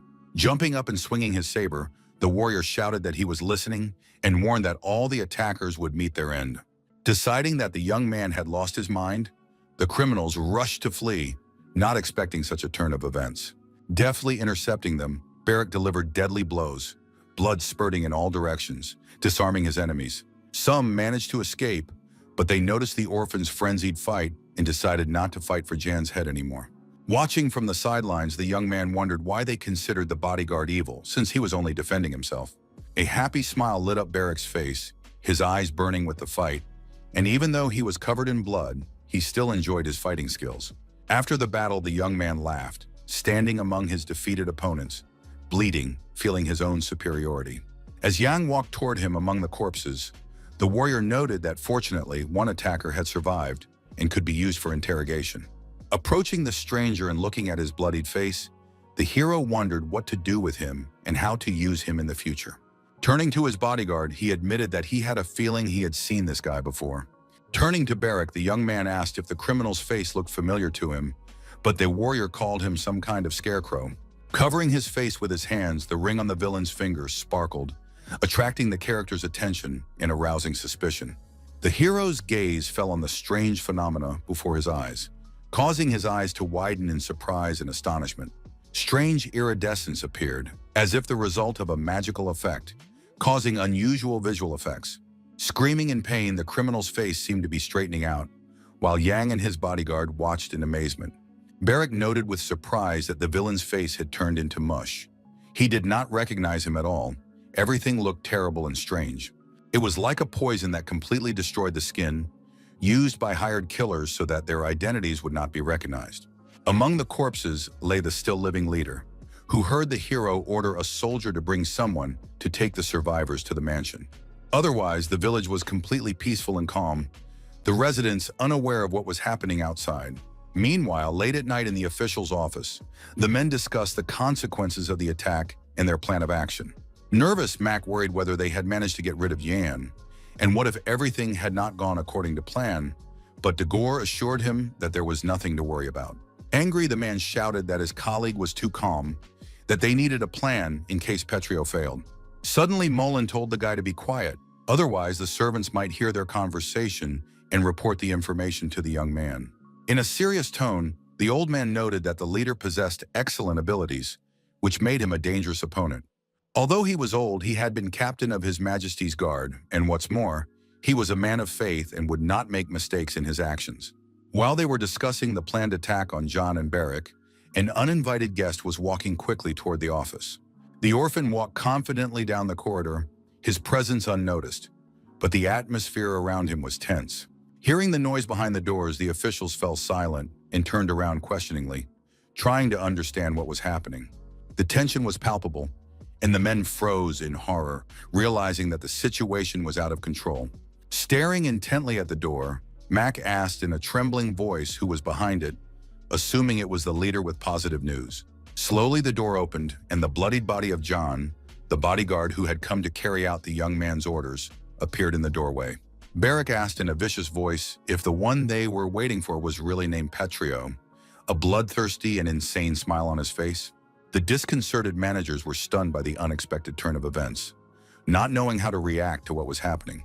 Entering the office covered in blood with a saber in his hands, the warrior ordered them to follow him, and Dagor jumped up and shouted that the boy was taking liberties. Placing the tip of his sword on the official's shoulder, he ordered him to be quiet.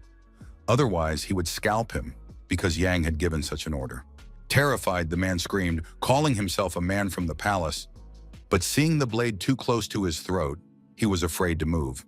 Barrick stated decisively that they were at the border and that no one cared about their origins. In the morning, the residents discovered the bloody scene of the massacre in one of the fields, blocked off with threads. People believed that it had happened when Yang was returning to the palace. The girl screamed in horror, asking how this could be possible, and the young man whispered that this was exactly what he was trying to find out. Meanwhile, in the dungeon, chained to the wall, Barrick wiped the poison-melted face of the criminal, and the hero asked if his name was Petrio. Lowering his head, the villain remained silent, not uttering a word. But the character noted that this was what everyone called him. The guy cried out in pain, and the bodyguard, horrified, said that he was washing the wounds and that he could endure it. Lost in thought, Yang remained silent, recalling all the details of the attack and the events that followed. When they searched the villain, even the tattoos that could identify him had been erased. He was clearly hiding his identity. The young man asked decisively if the criminal knew how terrible he looked now, and the doctor said that at this rate, he would not last 3 days. Claiming that the guy would soon die, Yang asked him to confirm his name, offering to make him a member of the council in return, but the villain remained silent. Lifting his head slightly, tears welled up in the prisoner's eyes, but it was unclear whether they were from pain or shame. Catching his gaze, the hero stared at him intently without saying a word, thinking about his next move. As he left, the young man explained that he did not want to torture a man on his deathbed, deciding to leave the criminal alone. Outside the doors, a warrior from the clan of otherworldly warriors awaited him, warriors who always remembered revenge and never forgot their enemies. He wondered to himself what the stranger's name was and hoped that he had no loved ones left, for those who bore his surname were doomed to die. Finally, he shouted for Barrick not to take his eyes off the prisoner, and the bodyguard obediently remained to carry out the order. The warrior continued to treat the criminal's wounds with a napkin, and the criminal screamed in pain, his face dripping down like tar. On his way to the exit, Yang heard the attacker's cries but tried not to pay attention and thought about what to do next. He strode resolutely forward through the dark corridors of the dungeon, shrouded in the pain and fear of all the prisoners who had been here. Suddenly, he heard someone calling him excitedly and stopped abruptly, a little frightened by the surprise. Ramandro appeared before him, anxiously feeling his face and asking how the young man was feeling. He had been informed of the attack. In a calm tone, Yang assured him that he and Barrick were fine, and the inspector noted that as a possessor of magical abilities, he was very strong. Puzzled, the bodyguard noted that he had fought the bandits, while the young man reported that 2 attackers had been captured, one silent and the other unconscious. He took a ring with a spike from his bosom and asked the man if he knew what kind of poison it was, because as soon as the guy pricked himself, his face seemed to melt. Taking a handkerchief, the inspector noted that such symptoms indicated dabarfine, a very strong drug. It was often used by mercenaries and merchants to conceal their identities. Hearing this, the hero looked at the ornament in surprise. Romandro asked with interest what had happened to Melina's group, but the young man replied that they continued to claim they knew nothing. He cautiously asked if Yang was going to kill them, but the hero had no such plans. Otherwise, the palace would send another group to investigate. He firmly stated that he had no right to decide who to kill, believing that this was the emperor's job, which greatly surprised the inspector. Smiling, he clutched the handkerchief with the ring in his hand and ordered that it be conveyed that he would follow Prince Marav's will, thus proving his loyalty. Meanwhile, an ominous silence reigned in the other cells of the dungeon. Time seemed to slow down, and only the dim light of the torches illuminated the walls.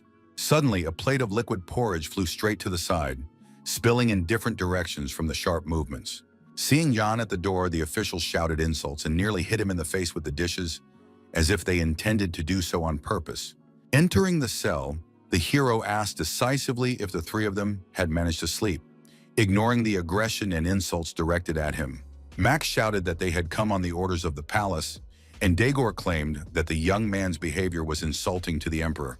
Addressing the warriors of the Great Desert, he asked if they really did not know what would happen if someone from the palace was harmed. Jan said maliciously that this was the only reason the men were still alive. If they were ordinary people, the same thing would have happened to them as to Petrio. Angered, Mac asked what the young man was talking about, pretending not to understand what the hero was getting at.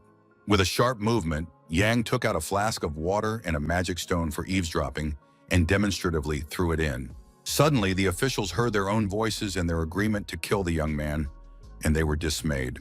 Hearing his own threats, Milton felt horror and tension throughout his body, realizing that he had fallen into a trap and their plan had been exposed. Shouting that the recording could not be used as evidence, Dagor insisted that a formal trial was necessary, but the young man only laughed. With determination, Yang explained that this was only the borderlands, not the capital from whence they came, and no one would investigate.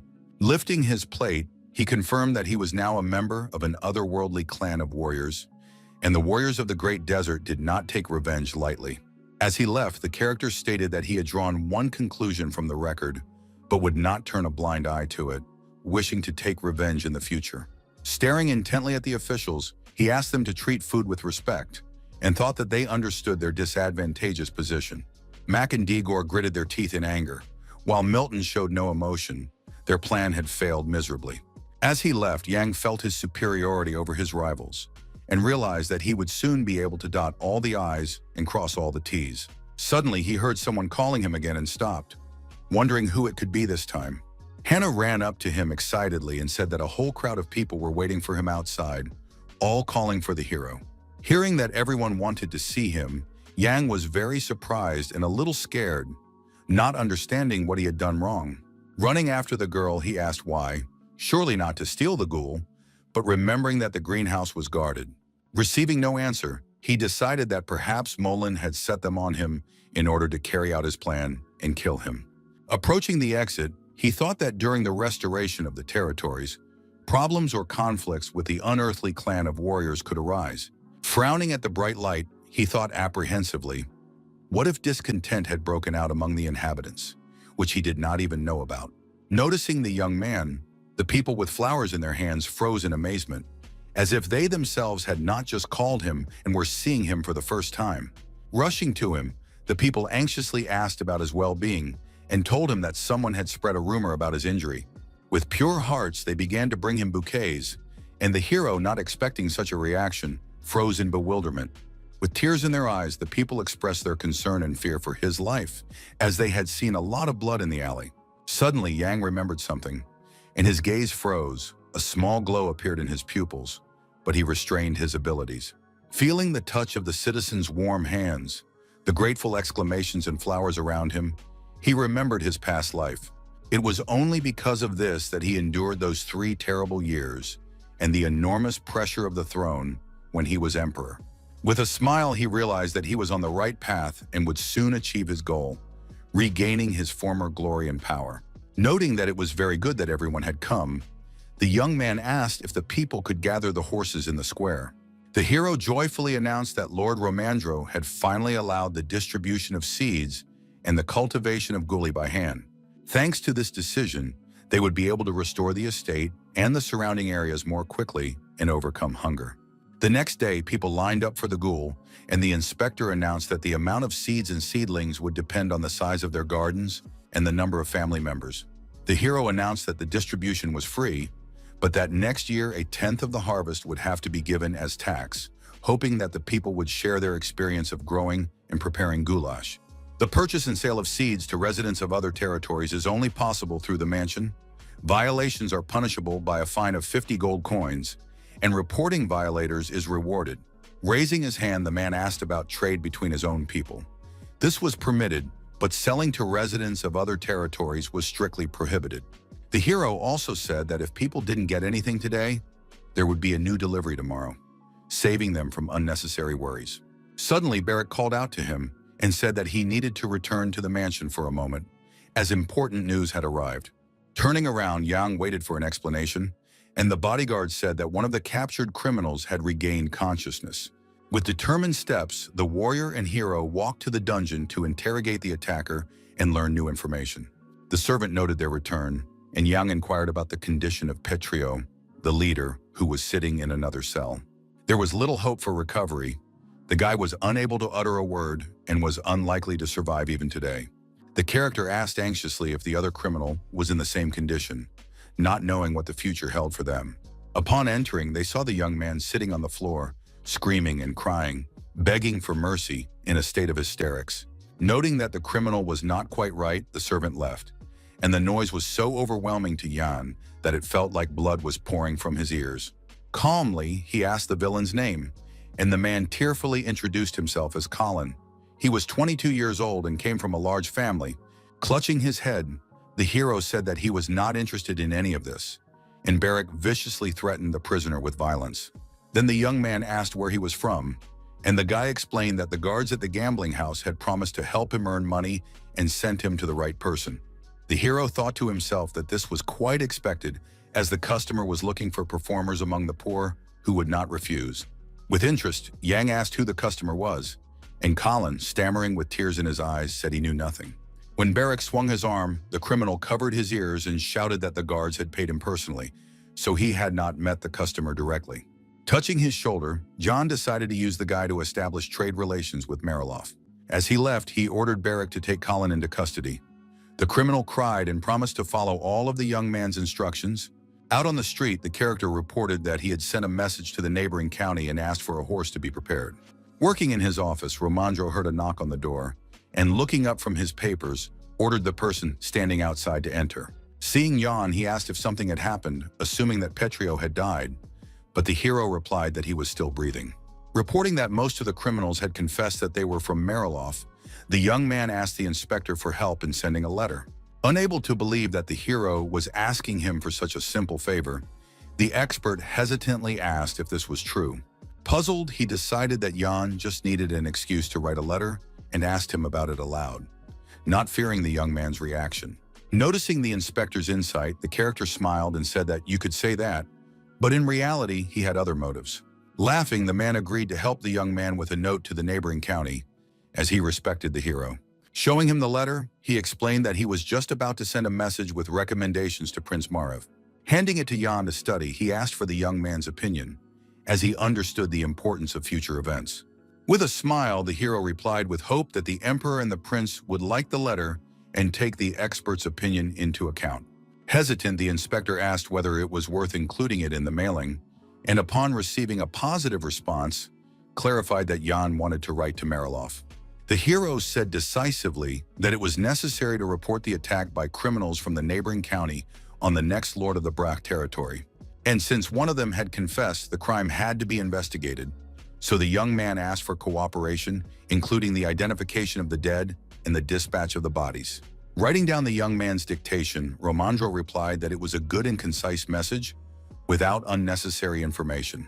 Since this was being used as a pretext, the expert hoped that they would not respond, But Yang reminded him that winter was coming soon, and Marilov himself would need a gola.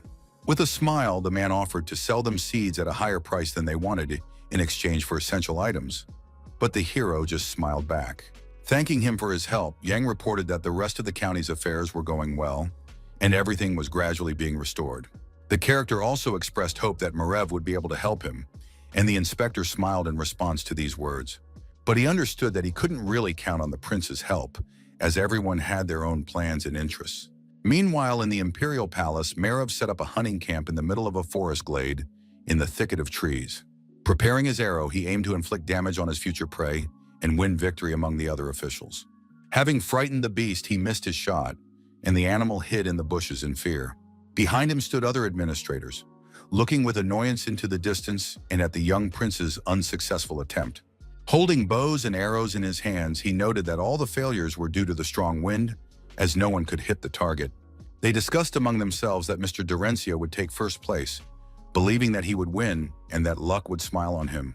As the prince drew his bow, he heard the man say with concern that he had not seen Gale today. With a smile, Marev asked if he regretted it, and the man admitted that he did a little, remembering the prince's childhood. Aiming at the deer, the prince missed again, and the animals scattered in different directions, hiding in the thicket of the forest. With a smile, the prince said that he had been the same as a child, and the man, not understanding his question, looked at him in bewilderment. Turning around, Marev said that he was sorry that the ministers were not satisfied with his hunting skills, not knowing what Gale was doing. Feeling the tension, the official began to justify himself, worried that the prince might get angry and punish him. Leaving the ministers alone, the prince ordered them to continue hunting while he wanted to rest in the tent camp. Entering the tent, he sat down wearily on the sofa, but when he saw the servant, he asked what business he had coming to him at such an hour. After informing him about the letter from the border, the servant noted that it would be an excellent gift for Marev in such difficult times. Taking the note, the prince began to read it carefully, at first silently, studying every line so as not to miss a word. When he finished reading, he laughed sincerely, because the people of Brach thought they could prevent famine this winter with the help of a goulash. He thought to himself that this was impossible, and no one would eat a useless weed that was considered poisonous. Throwing the note on the floor, he turned to the servant standing nearby and remarked that the gift was mediocre and unworthy of his attention. The servant then added that the letter named Yan as the next lord of the territory, and that a ring belonging to Sarah Molina was enclosed. Taking out the jewelry, the butler reported that the old man had tried to kill the young man, and his man Petrio had led the attack, failed, and was now in custody. Hearing that the young man wanted to hand these people over to him, the prince only smiled and twirled the jewelry in his hands. In fact, he had expected this to happen sooner or later, from the moment he was informed that John had brought an unearthly clan of warriors. After thinking for a moment, he stood up abruptly and ordered a reply to be written to the young man who called himself the next Count of Brasha.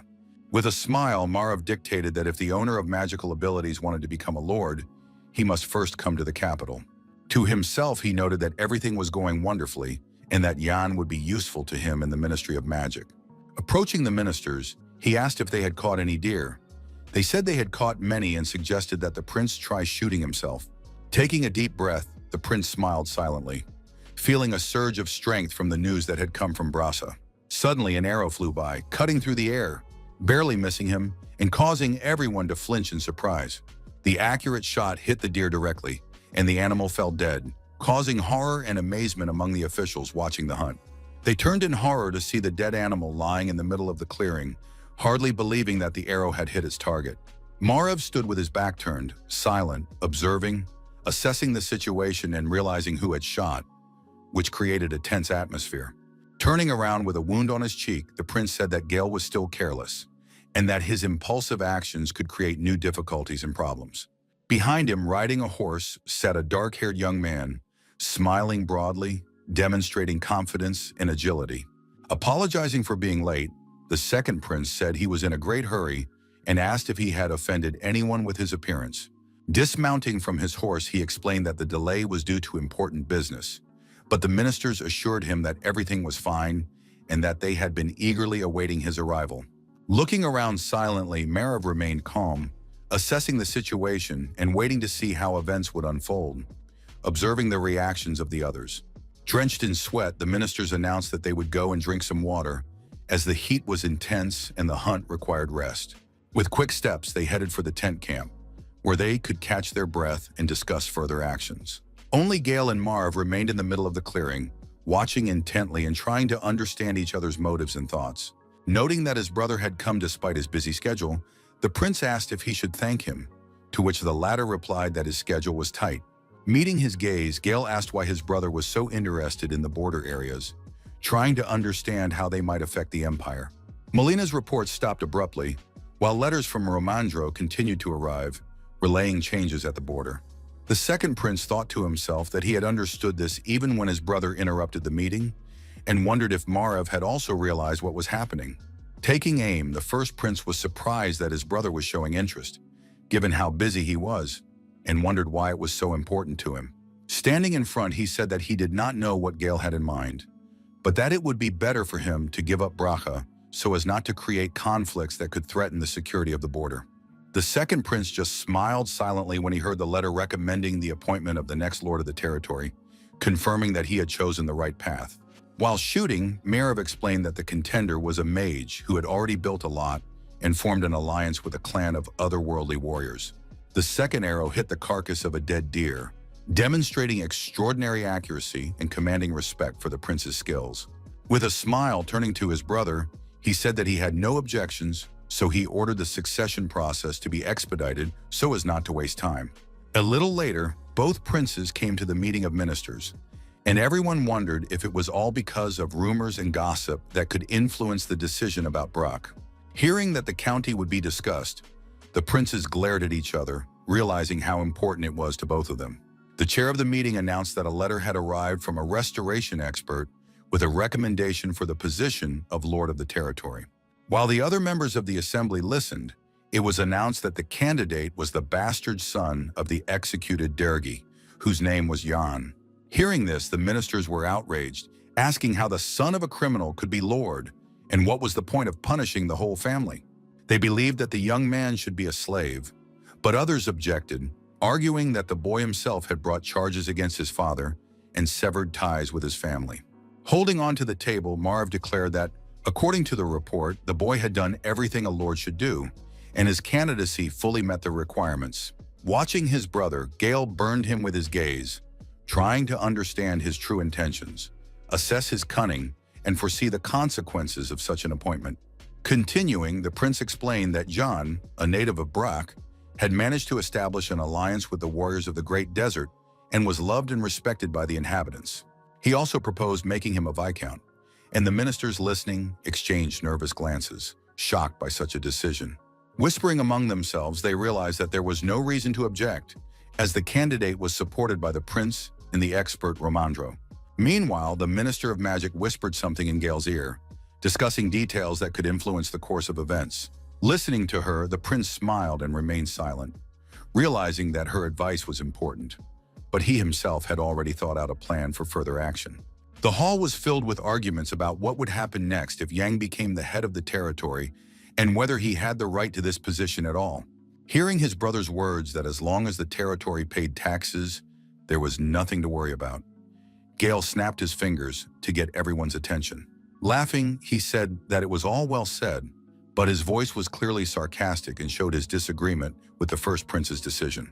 Turning to the Minister of Magic, the prince said, "Wouldn't it be better to put the boy back in chains and make him work in the palace, especially if he had abilities useful for service?" With a smile, Wesley agreed with Gale, since even novices received more than 100 gold coins, and the costs of maintaining the palace were considerable. Glaring at her, Marv asked if she really wanted to make the man closest to God a slave, and the girl tried to object.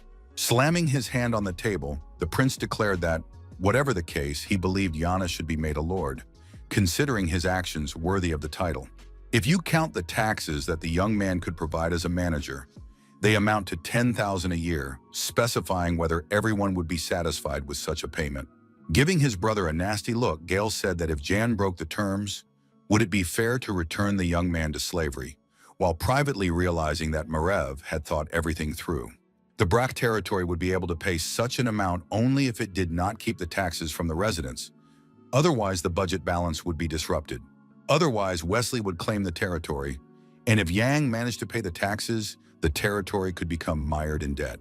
The head of the meeting noted that this was a good idea because the payment would justify the young man in the eyes of others, and then there would be no protests.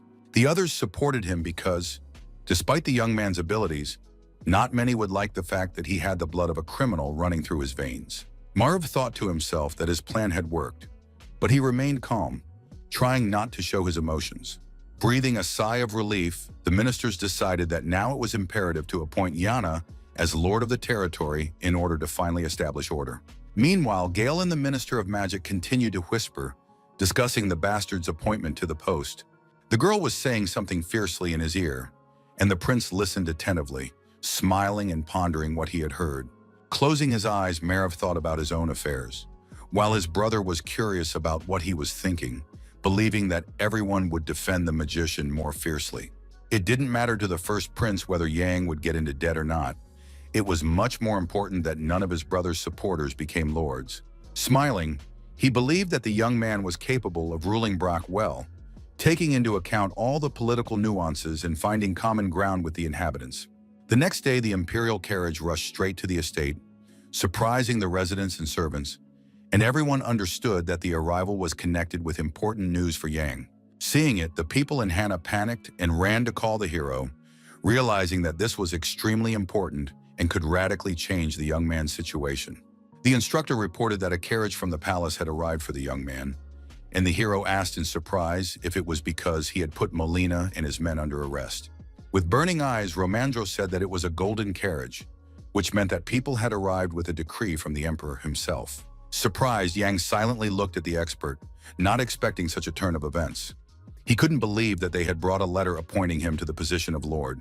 While all the servants lined up at the entrance to the mansion, the watching crowd whispered, wondering if another investigation team had been sent. When the carriage stopped and the doors opened, an administrative official from the imperial palace, Chelonia, stepped out. In a stern voice, the woman introduced herself and stated that she had come with orders from the palace to convey the emperor's will. While Yang and the servants knelt before her, she demanded respect and compliance with the rules, emphasizing the seriousness of the visit. Unfolding the document, she announced that the letter of recommendation from Prince Marev and expert Romandro had been approved by the council.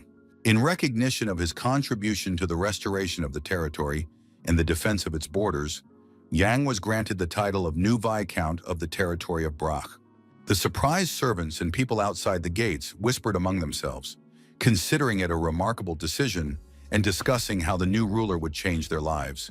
Continuing, Colonia added that because the young man was the illegitimate son of a criminal, he was obliged to fulfill the conditions. Otherwise, the title would be revoked. Within a year of receiving the title, the young man was required to pay 10,000 gold coins as compensation for Durgi's unpaid taxes. Hearing that this would secure his right of ownership and that his fame would be passed on to future generations of the family, Yang continued to kneel with his head bowed. He thought to himself that he had become the steward only temporarily, and that fulfilling the conditions would determine his future position.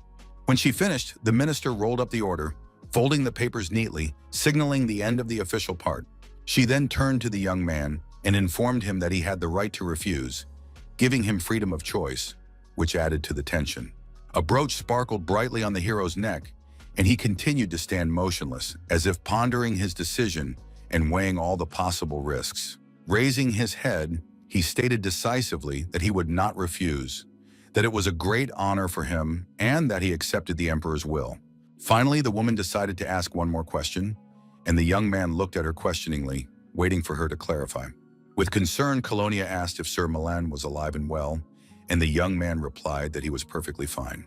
In that case, she also wanted to read the decree of the second prince, Gale, and Yang looked at her with curiosity. It was in order that the subjects of Milan, Macomb, and Dagor be returned safe and sound. Hearing this, the hero clenched his teeth and remained silent, thinking about his next steps, assessing the risks and consequences for Brock's safety and his own.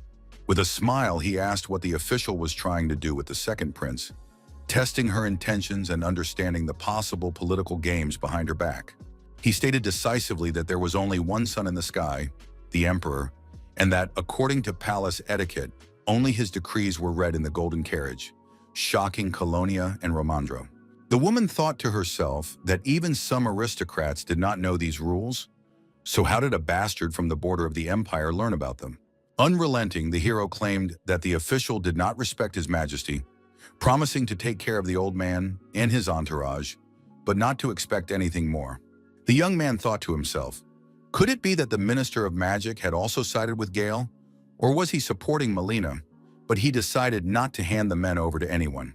Clenching the papers, the woman seethed with anger, but tried to control herself, realizing that her emotional reaction could be used against her. Afterwards, she said she wanted to make sure the prisoners were safe so she could report back to the palace, and Yang agreed to escort her.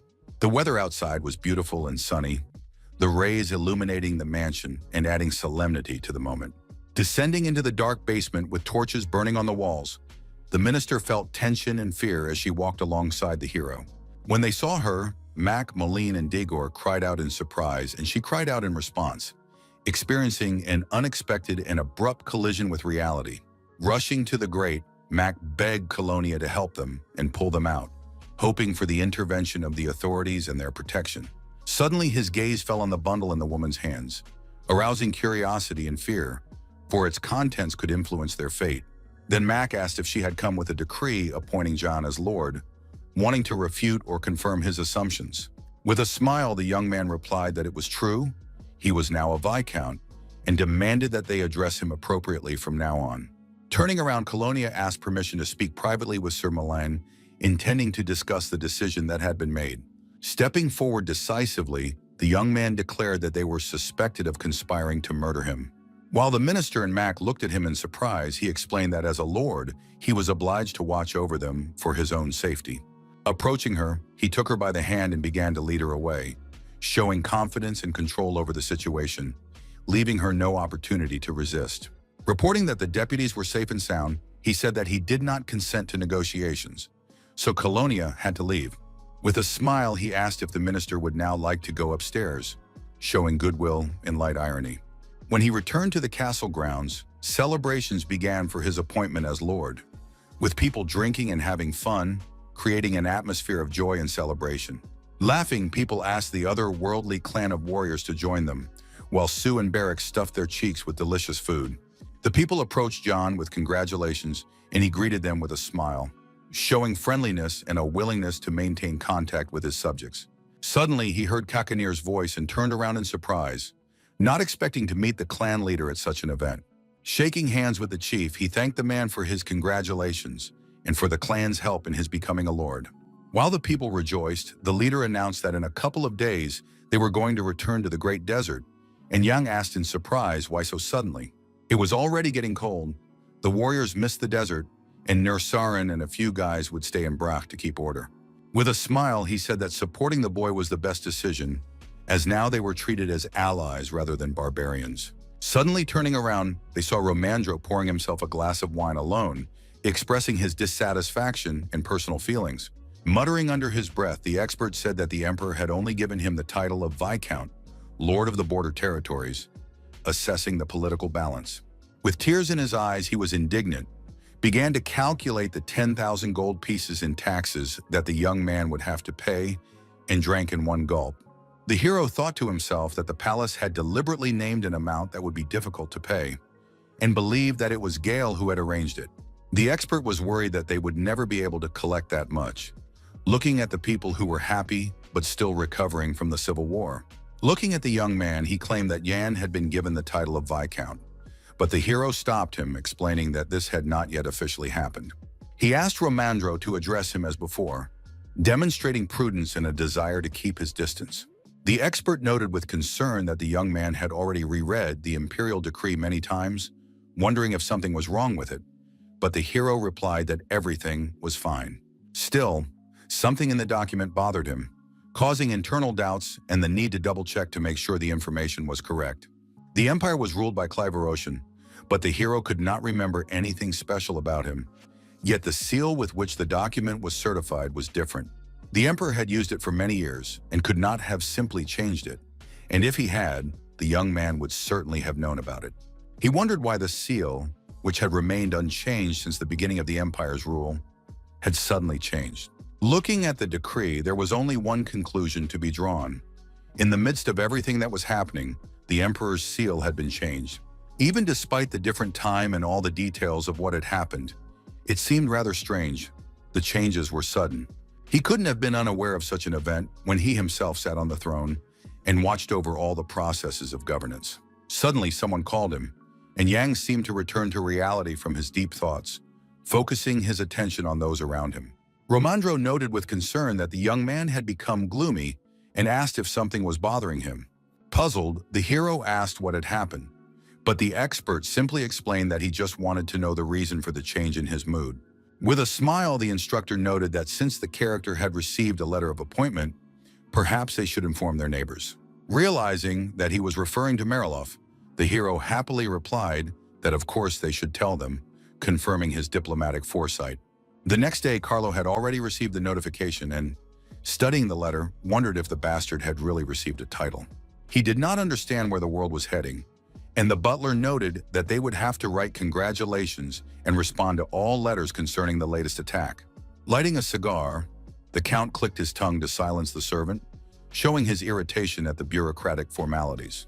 Noting that it was a waste of paper and ink, he ordered him to just write something, and the servant obediently bowed in response, obeying the order. Suddenly remembering an important detail, the lord looked seriously at the butler, assessing the need to clarify the current situation. He asked with interest whether anyone from Bracha had written about food supplies, and the manager replied that no letters on this subject had been received. Shaking off the ashes, the lord wondered what Yang was going to do with the devastated territory, even if they found themselves in a difficult situation due to the crop failure. Gritting his teeth, Carlos sarcastically suggested that the young man would probably start eating carrion and weeds. Waving his hand, he told the butler to leave, and the latter bowed and left the office, not wanting to argue. Closing the door behind him, the servant breathed a sigh of relief. The conversation with the lord had been tense and emotionally difficult. Suddenly, he heard someone address him and turned around in surprise, expecting an unknown guest or news. Seeing the countess in front of him, he asked excitedly if something had happened, trying to find out why he had been called. With a smile, Rian asked if there was any news from Brack, showing interest in the events and fate of Jan. Lowering his head, the butler reported that they had been informed that the young man had received the title of Viscount, and upon hearing this, the woman cried out in surprise. She asked with interest what her husband had said about it, but the steward looked at her with alarm, fearing his reaction. Hiding her face with a fan, she realized that Carlo was not thrilled, but noted that since Brack was their neighbor, they should send their congratulations. The lady said that she would write and send the letter herself, and if the count complained, the servant should say that she had ordered it.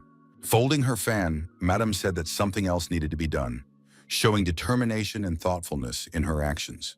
Entering the study, she said that some kind of gift should be sent to Jan and asked that the treasury be left open, while she herself wanted to ask the count's permission.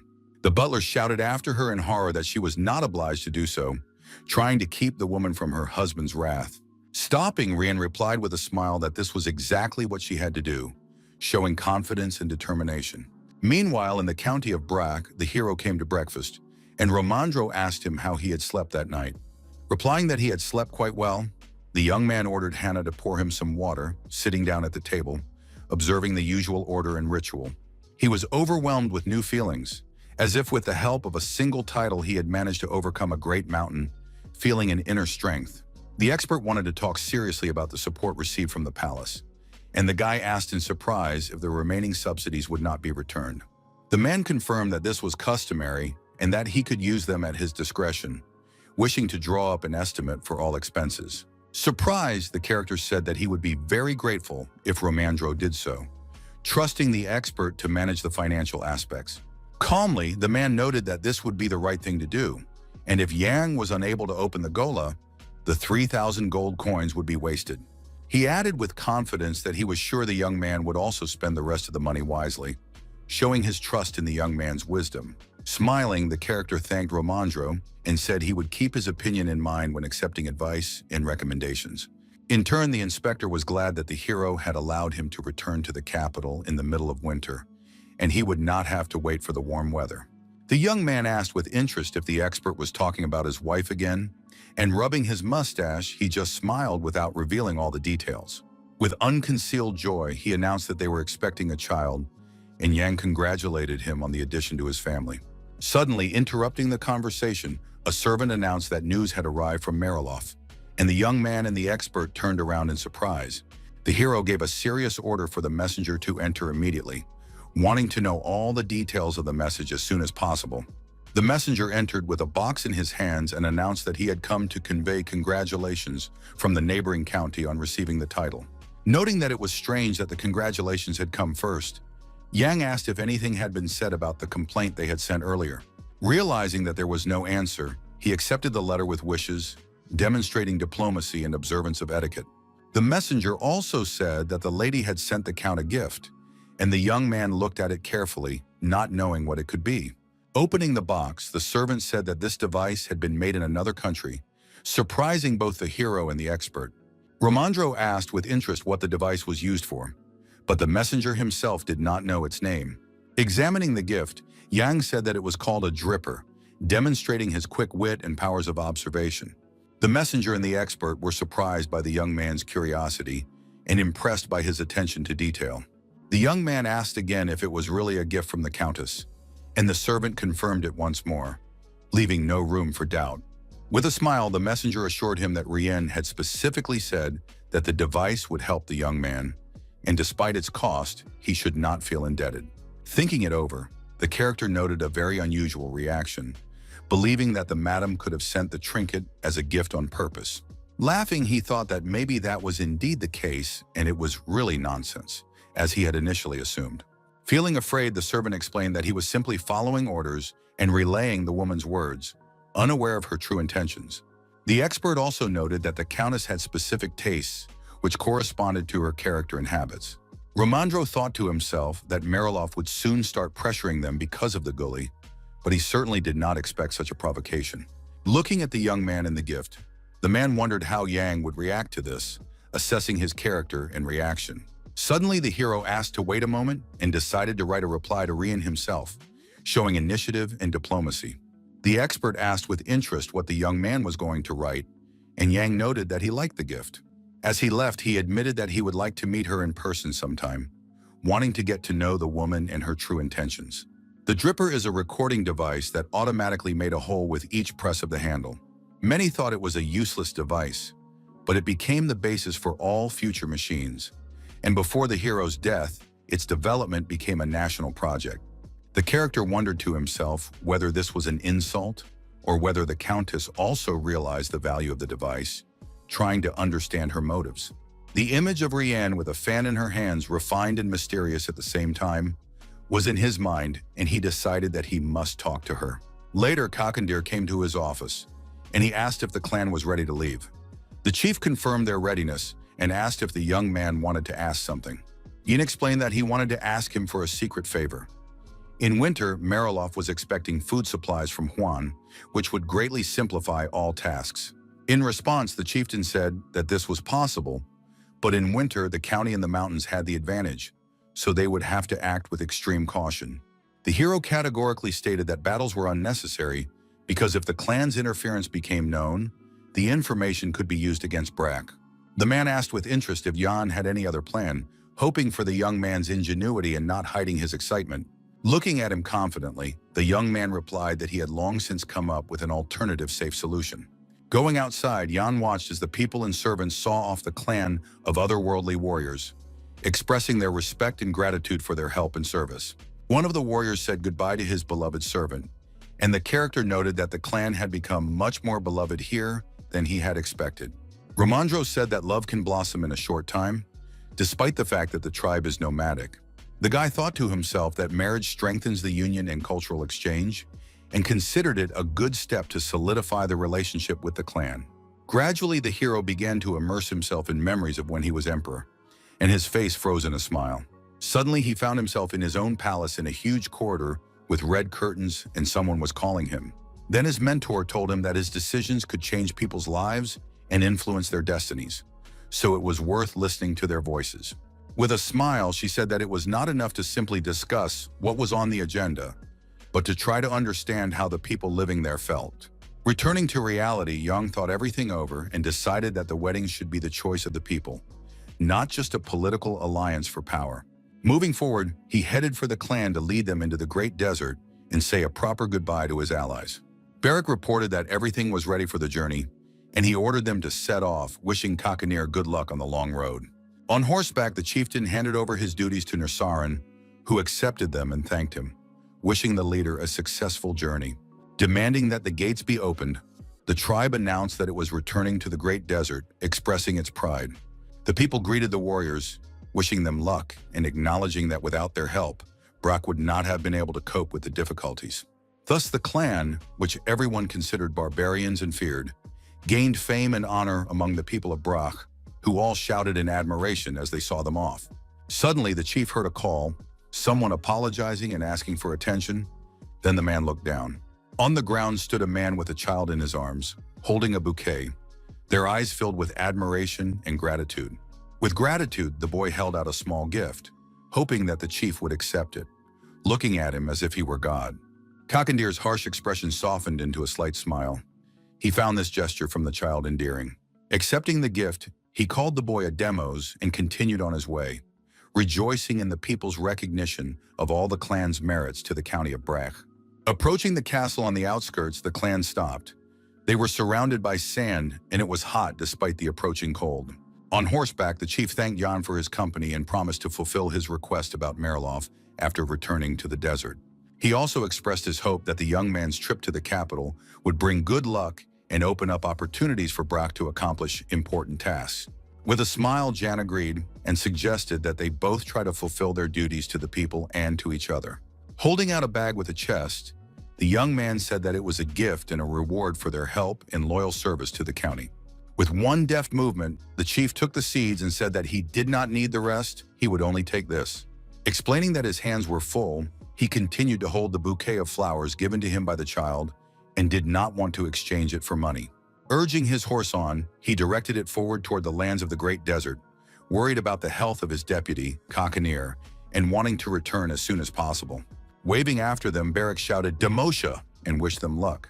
Standing among the sands, they watched the clan hastily recede into the distance, yet abruptly noted that it was time for them to return as well, as many important matters and responsibilities awaited them in Brash. Walking through the sand, the hero said that first they would take care of growing the guli, and then they would need to rein in Marilov. As the clan walked to their lands, the warriors noted that Kakanir was in a good mood, not expecting such a reaction from their leader. The man then asked if it was really that noticeable, and the warrior said that he was also in a great mood. Turning around, the leader added that he would never have thought that the Empire would meet someone who would win the clan's respect. With a smile, Kakandir said that Yang was different from all the fools of the Empire, and his wisdom had brought the clan a lot of benefits, despite his inexperience. They received information about the Silisk, thanks to which they managed to save the deputy, who was practically dying. They also learned about the financial machinations of Durgi and its allies on the border with the Empire, which allowed them to build connections. The main thing was that the map of the Great Desert allowed the clan to move safely, avoiding unpredictable dangers. Now they were returning home after the peace ceremony, and one of the participants was holding a branch with a red ribbon in his hands. Suddenly, someone asked everyone to stop, and Kakanir turned around and asked why they had stopped. Approaching him, a woman from the clan warned that the wind had changed direction, and the sandstorm would arrive earlier than expected. She explained that the guiding branch was damaged and its energy had been depleted, but judging by the wind, it should come from the north. Kakandir thought to himself that at this rate, they would soon have to return to Brack County and postpone their return. Turning to the others, he decided to bypass the storm and instructed the clan to turn east to avoid the threat. Behind him, Yang was surprised and did not understand why they were going there, to the very epicenter of the storm, and froze in amazement on his horse. Uncertain, he decided to ask again if they should really be heading east instead of south, considering it a safer route. Hearing this, everyone instantly turned their attention to him, wondering who was speaking at the very end of the clan. Deciding that Yang was not yet accustomed to the dessert, his indignation amused the others, who considered him to be a typical aristocrat. Unrestrained, they laughed in the face of the young man and his bodyguard, thinking that they had set foot on the sands of the Great Desert for the first time. They noted that guides passed on their knowledge from generation to generation to protect heroes and residents, and the hero watched them with amazement. The warriors shouted that the young man should not interrupt the experienced guides, and the chief turned around at the noise, staring intently at him. After a short pause, the leader asked whose hands the map was in, assuming that it was with the character. Holding it in his hands, the young man explained that it had been drawn up by the great explorer of the Burial Empire, who was interested in the desert. Judging by it, the sandstorm would come from the northeast. The young man noted with a smile and confidence as he sat astride his horse. If they went east, they risked ending up in the epicenter, and they couldn't continue on their previous route either, so it was better to go south. Snatching the map from his hands, the chief told the young man to give it to him, adding that it was important for everyone. Handing it to Nersarin, he ordered him to translate it, as it was written in the language of Boreal. The assistant noted that the map was very detailed, showing precipitation, temperature, and humidity for the last 100 years. Hearing this, Kakanir became alert, not expecting such a turn of events, and thought about the future of science. Balam noted that they had learned all this information on their own, and that there was even a recently discovered oasis marked on the map. Turning around, the chief asked where Jan had gotten the map, and waited for his answer with interest, as did the others who had turned to face the young man. The hero calmly explained that his mentor had given it to him, and Kakanir wondered if even an ordinary teacher had such information. Then Jan said that the man had been forced to become a teacher for personal reasons, but had been studying the Great Desert for a long time. The leader thought to himself that the Empire was so far ahead of them in technology that it was capable of creating such a map. Looking at the character on horseback, he also noted that the young man was smart since he was able to understand it, and decided that he needed to be watched. That day, thanks to this information, they managed to reach the settlement without getting caught in a sandstorm, which saved them all. As Yang looked at them intently, the chief noted his broad-mindedness, composure, and courage, admiring him. He believed that such talents should not be wasted in Bracha, as the hero could significantly change the future of the entire empire. Walking among the mountains, Kakanir could not wait for news of what the hero would achieve in the capital, anticipating his success. Meanwhile, Colonia entered Gale's office to report on the situation in the county of Brack, trying not to show her anxiety and confusion. Hearing that Molina and his men had been put behind bars and not tortured, but simply left in custody, the prince frowned and thought. His eyes flashed with anger when he realized that Jan was even familiar with palace etiquette and knew the intricacies of court rules perfectly well. While Wesley was leafing through the papers, the minister said that the young man's face had changed when he spoke of the charter, and even Romandro had no idea about this knowledge. Looking up from the papers, the girl said confidently that Marav and the boy were undoubtedly in contact with each other. But the prince told her not to jump to conclusions, because the bastard could only have learned the basics, and we were talking about the intricacies of palace etiquette. Undeterred, the Minister of Magic added that this explained the first prince's decision to make the young man a lord in the first place. Even if the character possessed magic, his knowledge was alarming, and no one understood why Marav had decided to entrust him with power. Puzzled, Gale pondered silently, but his brother's true intentions remained a mystery and increasingly troubled him. In the end, he thanked the minister for her work, saying that the order had been carried out in any case, and told her she could leave. Left alone with Wesley, each of them thought about their own thoughts and did not rush to speak, immersing themselves in personal reflections. The girl in red shoes stepped forward and approached him, her eyes sparkling with defiance and anticipation, as if in a secret game. Sitting down on the prince's lap, she asked if she should kill Jan, saying it calmly but with a cold smile on her beautiful lips. Gale asked sarcastically if she had any ideas, and she explained that at the appointment ceremony, the young man would become a member of the ministry, and this could be used to their advantage. Hearing these words, Gale thought seriously and remained silent, not wanting to reveal his true intentions or show his doubts. He stood up abruptly and headed for the exit, and the girl asked where the prince was going, to which he replied briefly that he was going to his brother. Suddenly, the prince stopped and froze, as if he had remembered something. His face tensed, and his gaze fixed on the distance, full of doubt. Turning around, he unexpectedly asked why Yang had not killed Molina, even though the opportunity was suitable and quite convenient.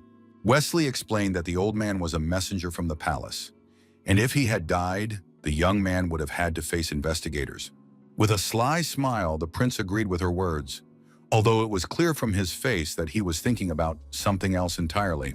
Not understanding his reaction, she asked what else could be the reason, and Gale whispered in her ear that he himself did not know the answer to that question. Touching her face, he said that she was not suited to the role of Minister of Magic, hinting at a different destiny. Thinking it over, Wesley decided that perhaps he was hinting that she should be his lover, not his colleague in court service. Left alone, she wondered what Gale meant by his strange words, leaving her with anxiety and guesswork. Trying to call after him, the girl shouted, but the prince disappeared behind the doors, leaving her with a heavy heart and confusion. Racing past buildings in his carriage, the prince thought about his own affairs, trying to push away unnecessary emotions and stay focused. For him, Wesley was the perfect lover, but as a colleague, she acted too hastily and aggressively, getting in the way. The investigation team could have been one of the reasons why the hero spared Melina, but Gale was convinced that it was definitely because of his brother. If the official had died during the clan's intervention, it would not have been an investigation team that arrived, but an entire army to punish them. Therefore, the decision was left to Merev, and Jan, understanding the balance of power, chose a strategic path and exercised caution. The second prince thought to himself that Melina's life depended not on the bastard's decisions, but on the will and intentions of his older brother. As he approached the palace, he realized that he had few people in the ministry, and the old man was an important military figure and a necessary ally. Grabbing his shoulder, he seemed to be trying to stop his own thoughts and hold back the doubts and anxiety that were bursting out. In an instant, he ordered the coachman to stop and turn the carriage around, deciding to change the direction of the trip.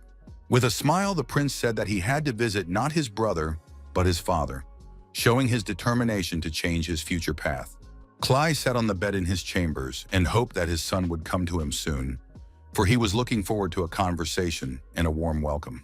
The Mariloff mansion was bustling with activity, and each of the servants was busy with their work, carrying out the instructions and orders of their masters. Approaching the count's chambers, the butler knocked and asked if he could enter, receiving permission from his master. Carrying letters on a tray, he asked if the Baron had been cold in his chambers during the night, and Carlo noted that the air was fresh. Bowing, the steward promised to tidy up the fireplace and handed over the notes, informing them that they had arrived the previous evening. The man was flipping through the papers in surprise when his eyes landed on a stamp from Bratch that caught his attention. Seeing that it was a reply to his congratulations, he asked why the letters had been sent, and the butler explained the Countess's instructions. As he continued to examine the papers, the Count's gaze fell on a letter addressed to his wife, and he frowned when he noticed the unusual handwriting.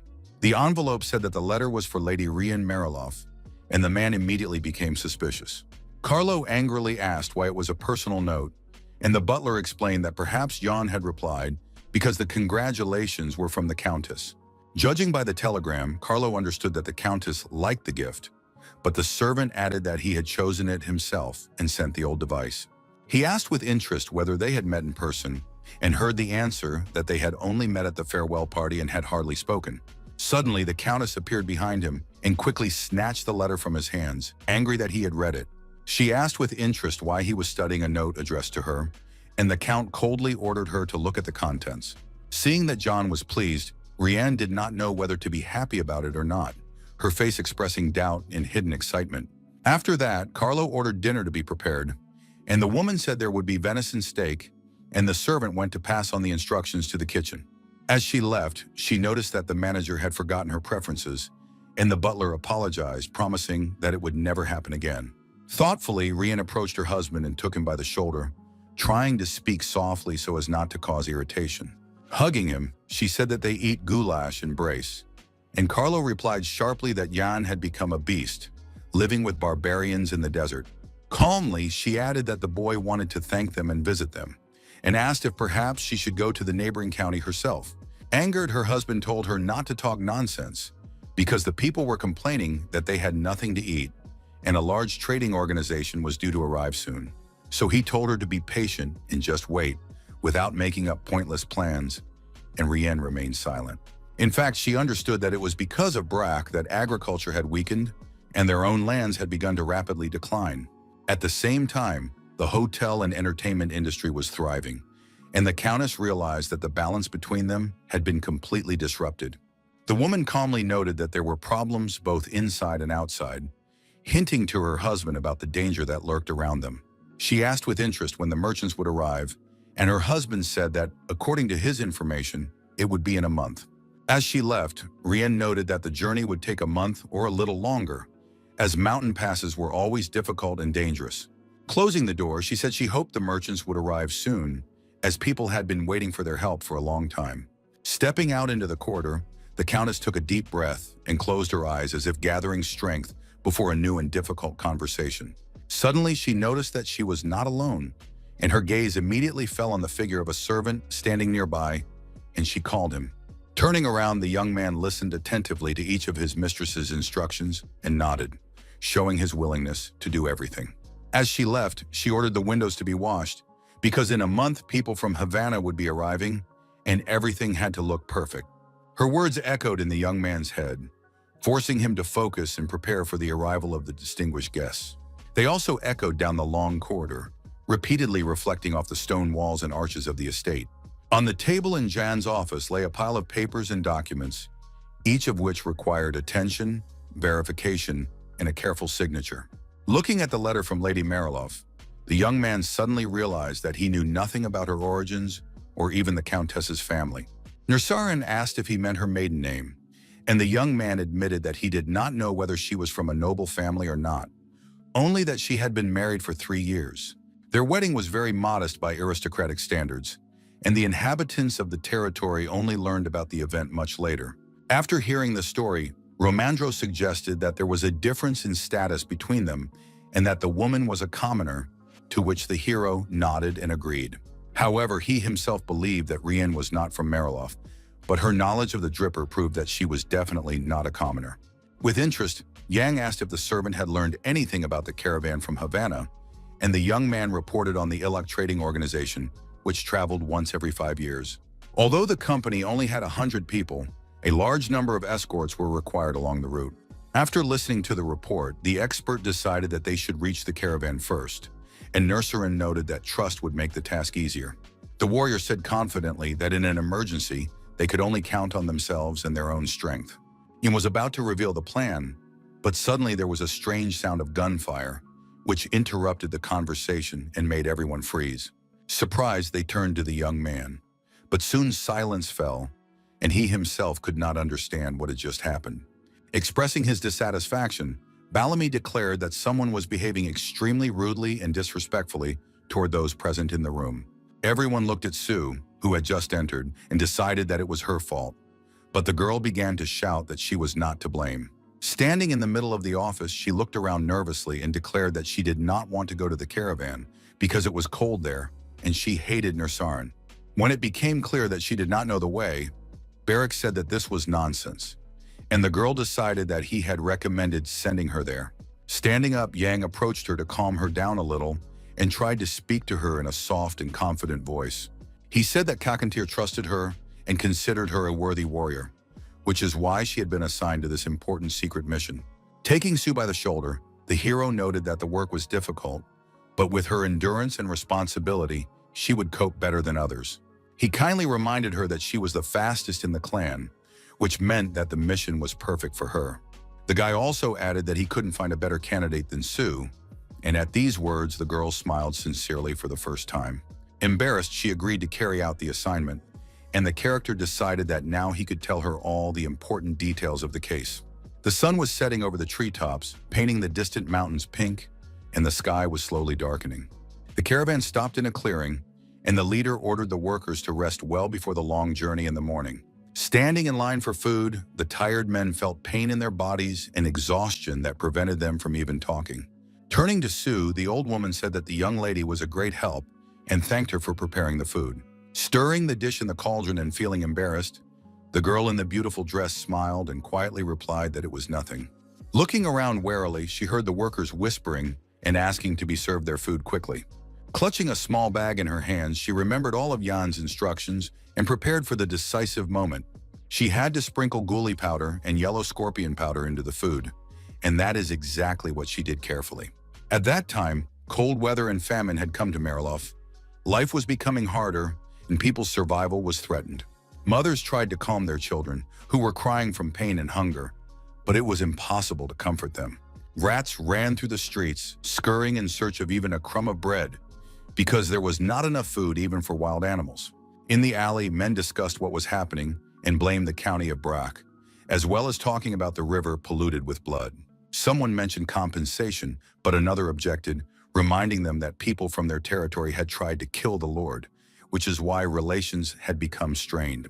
Looking at the rats on the floor, they thought about asking the Count for help, but he just kept raising taxes, as if he didn't notice the difficulties. Suddenly, one said that he had heard stories in Brach about delicious goulash, and these words provoked laughter from those gathered.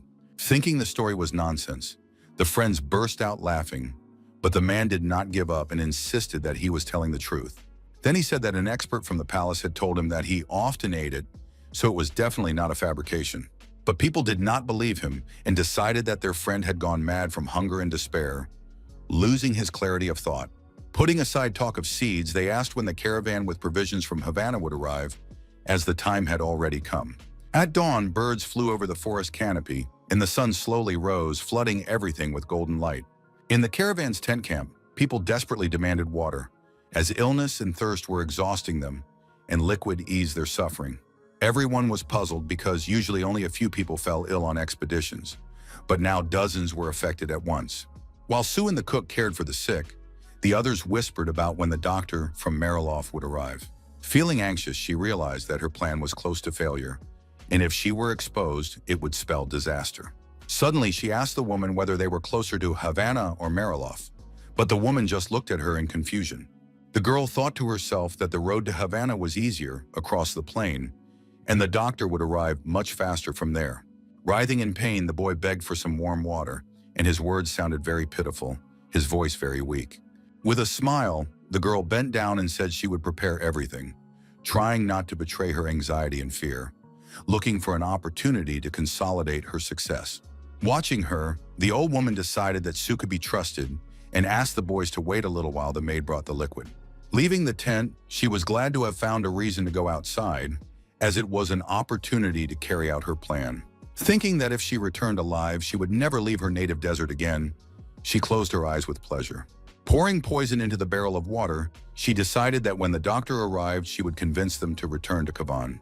Suddenly, she heard a voice behind her and stopped in fright, her heart pounding wildly with fear and excitement.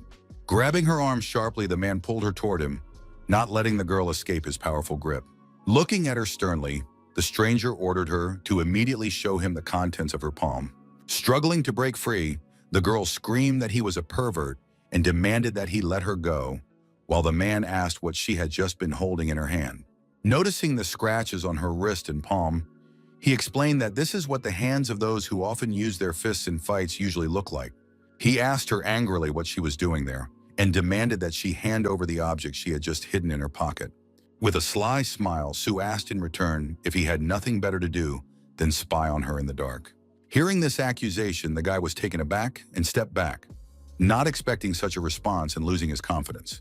Without wasting any time, the girl delivered a quick and accurate blow straight to his chest using her combat skills. The unexpected force and pain caused the young man to collapse at her feet, unable to understand what had happened or defend himself. Hearing the noise and screams, the workers rushed to help, noting that they had heard the screams and wondering about the fight that had taken place. When she saw them, Sue realized she was in trouble, because dealing with two of them at once was extremely difficult and almost impossible. Suddenly, there was a noise in the bushes, and a woman appeared, asking what this place was and where she was. Holding a weapon in her hands and with her hair disheveled, Captain Erica demanded an explanation, trying to understand what was going on. Distracting attention, Sue shouted that they were robbers, causing real panic and diverting suspicion away from herself. Terrified, the workers ran, grabbing their weapons, while Batty was puzzled, not understanding why people were reacting this way to her appearance. Trying to explain that she was the captain of the Imperial Army, she shouted, but no one listened, and the torches fell to the ground. While the men fled from Erica and her people, Sue hid in a tree and watched what was happening from above, without interfering.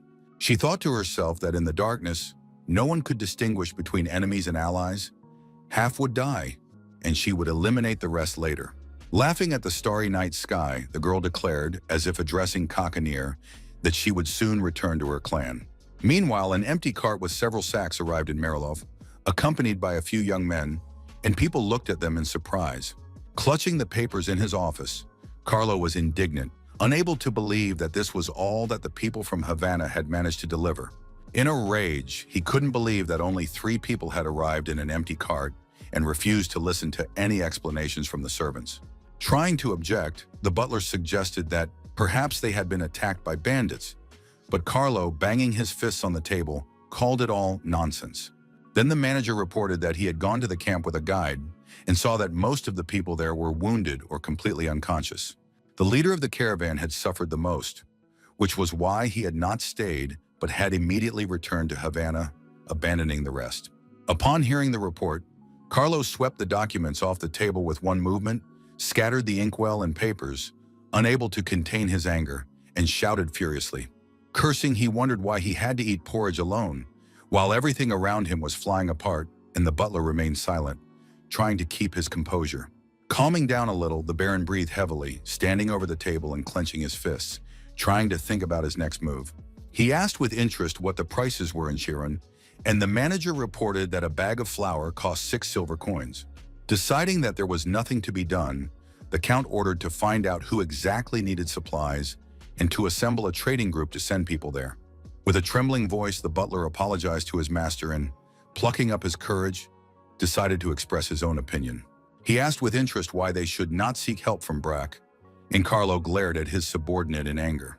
Unable to hide his surprise, he asked him to repeat his words, as it was the first time the servant had dared to suggest such a thing. Explaining, the man said that it was colder in Sharon, the snow would come earlier, and transporting the cargo would become much more difficult and time-consuming. Not giving up, he added that they could try to get some guli, which was currently being eaten in a neighboring county not far from there. Slamming his palm on the table with all his might, Carlo declared that this was nonsense, and that he was not going to buy weeds that even pigs would not eat. Declaring that he would not waste money on useless things, he finally abandoned the idea and ended the conversation with the butler. Waving his hand, he ordered the servant to leave, and once again instructed him to find out the exact prices from Chiron, hoping for more reliable information. The manager realized with tension that his proposal had failed miserably and that the Count had completely rejected it. Deciding that there was no other way, the man secretly planned to write a letter to Brack, hiding it from his master to try to help the estate. The next morning, the sun shone brightly on Jan's castle, and everything around it sparkled with gold, evoking a sense of calm. A note from Mariloff was delivered to the young man's office, and the hero was surprised to see that it came not from the Count, but from his butler. Standing nearby, Barrick ate cookies and asked in surprise, but the hero explained that there was no seal on the envelope, which seemed strange. In the letter, the servant offered the young man a secret trade deal to sell guli, but without Carlo's knowledge, hiding the truth. Judging by his actions, the hero realized that the Count was looking for goods somewhere else, and Romandro added that it was possible that they were in Chiron, but the road there would take 10 days.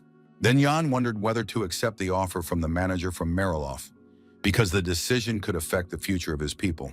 He resolutely told Barrick to accompany him to the dungeon, preparing to talk to the prisoner and entrust him with a special task. Turning around, he unexpectedly asked the warrior for a cookie, and the warrior, embarrassed, handed him the treat, not understanding his master's plan. Slowly, they descended into the damp dungeon, where the walls were lit by the flickering light of torches, casting shadows on the bars. Entering, the hero and his bodyguard stopped at the cell and looked closely at the prisoner sitting in the corner. Colin sat in the corner of the cell, trembling with fear and cold, looking exhausted, as if he had spent agonizing weeks here, not just a few days. Looking at him, Yang noted that the young man was having a hard time and would certainly not be able to stay here much longer. Holding out the cookie, the guy said that if he ate the treat, he would release him right away without delay. Fearing poison, the criminal hesitated, not understanding the hero's actions, doubting the sincerity of his words and thinking about a possible trap. Nevertheless, he obediently followed the instructions and ate the cookie, fearing Jan's wrath and hoping that this would give him a chance of salvation. Sitting down next to him, the character asked him to listen carefully and not tell anyone what he heard, promising to spare his life. Then he said he would send Colin to Mariloff, where he would join a group of merchants who were soon to depart for Cold Chiron. There, the young man was to disrupt the deal by any means necessary to ensure that the group would not return for at least 2 weeks, no matter what. Terrified, the prisoner wondered how he could stop the merchants, since he had no strength or power, and fear paralyzed his body. Looking straight at the guy, Yang said that if he didn't complete the task, he would die, leaving him no choice. His eyes lit up with magic, and the hero added that if anything went wrong, the poison in the cookies would take effect instantly. Clutching his cheeks, the criminal was terrified, not knowing what to do. But he understood only one thing. He wanted to live and avoid death. Young continued to threaten that his blood would turn to acid, his body would melt, and the remains of his flesh would seep into the ground. When the guy started crying, the hero leaned over, patted him on the shoulder, and said that there was still a chance of salvation if everything went well. He also promised that he would remove the spell, and Colin would be able to leave free, forgetting what had happened once and for all. Looking intently into the criminal's eyes, he asked if he could handle the task, but the boy had no choice left. The discouraged young man sat on the floor, his eyes full of horror and despair, realizing that there was no turning back. Meanwhile, on the streets of Mariloff, lists of merchants going to Sheeran were being compiled, and anyone who wanted to go had to sign up. When he saw Colin's name, the butler said that the young man was not suitable because he had a criminal record, and there was no place for such people in the trade caravan. The boy was terrified, remembering his punishment if the mission failed, but the servant decided to take him on for his enthusiasm and persistence. Gritting his teeth and hiding his tears, he decided that he had to survive at any cost, because if he didn't make it into the group, he would surely die. Watching him from the bushes, the workers discussed whether the young man would cope with the task or prove to be weak and perish on the road. They agreed that Colin would make it because he had been accepted, and if not, he would become food for worms and die in obscurity. While the strangers discussed the young man, Clark watched them from the sidelines, listening to how the situation in Mariloff had changed since last year. Silently watching them, he decided to report everything that was happening to Rien so that she would understand that the situation could get out of control. With determined steps, the young man walked through the corridors of the estate, heading straight for the Countess's chambers without stopping. Knocking on the door, he called out to her insistently and loudly, demanding that the woman listen to him right away. Without waiting for a response, he said through the door that a suspicious person had joined the trading group who could harm the deal. Without looking up from her papers, Rian noted that this was good news and wished Clark a safe journey, counting on him and placing her trust in him. Staring intently into space, she believed that the young man would do an excellent job and benefit her with his participation in the deal. After a short pause, he replied that she should not worry and trust in fate, as sometimes even a small thing could change the entire outcome. His words echoed off the walls of the empty corridor, plunged into darkness, where torches burned, illuminating the floor and stone walls. Night fell, and snow covered the surrounding mountains, turning the landscape into an endless white desert with the quiet rustle of the wind and cold air. The trading party set up camp at the foot of the mountains, pitching tents and building fires, everything covered in snow. Stepping on the ground, barely visible in places, Colin made his way to the cart with provisions, clutching a torch in his hand. Holding the fire, he was lost in doubt, and his body was enveloped in fear and anxiety, as if death itself was walking beside him. Gritting his teeth, he mentally asked for forgiveness, realizing that if he did not do so, he would perish and his mission would end in complete failure. His hands trembled, and the torch burned brighter, as if sensing the tension, casting shadows around him and frightening the young man with its light. Just as he was about to carry out his plan, someone suddenly called out to him, and Colin froze in horror, not understanding who was behind him. Turning around, he saw Clark, who asked what he was doing, but he replied that he was doing nothing and had just come out for some fresh air. Approaching him and snatching the torch, the guy asked what it meant and why he was sneaking up to the merchant caravan's wagons at night. Looking at him with malice in his eyes, he asked if Colin had decided to burn the carts and take the gold for himself, to enrich himself at the expense of others' misfortune.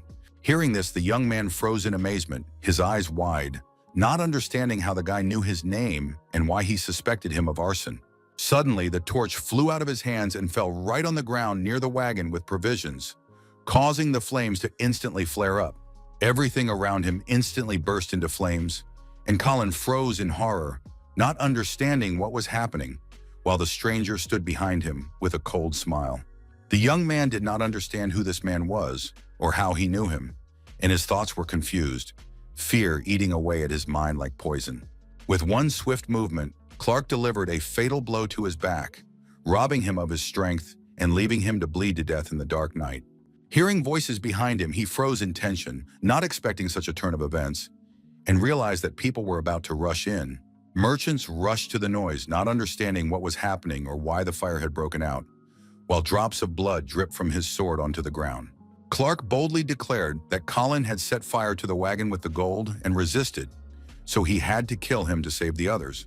Everyone began to call the dead man crazy and carry sand to extinguish the flames while his corpse lay on the ground, and Clark watched intently and silently.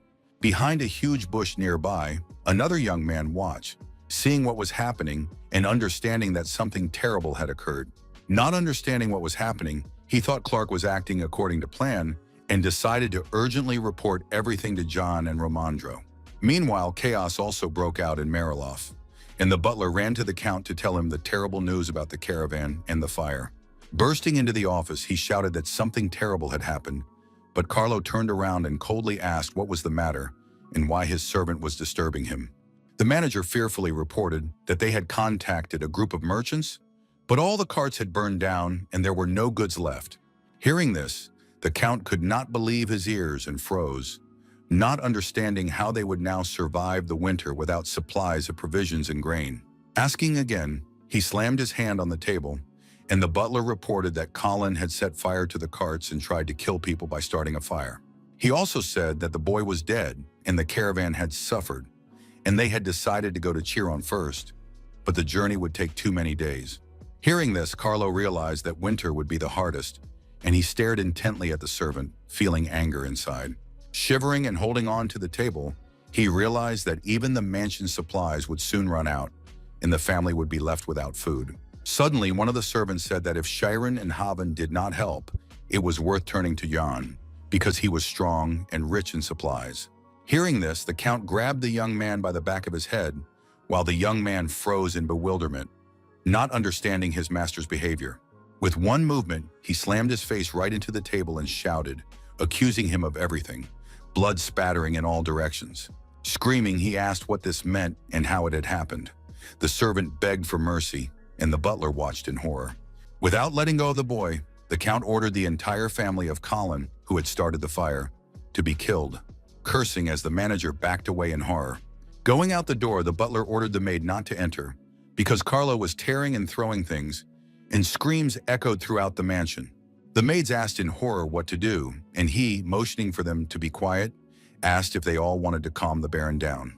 In a decisive voice, the Countess demanded that the door be open, but the servants tried to stop her, fearing for their lives and peace.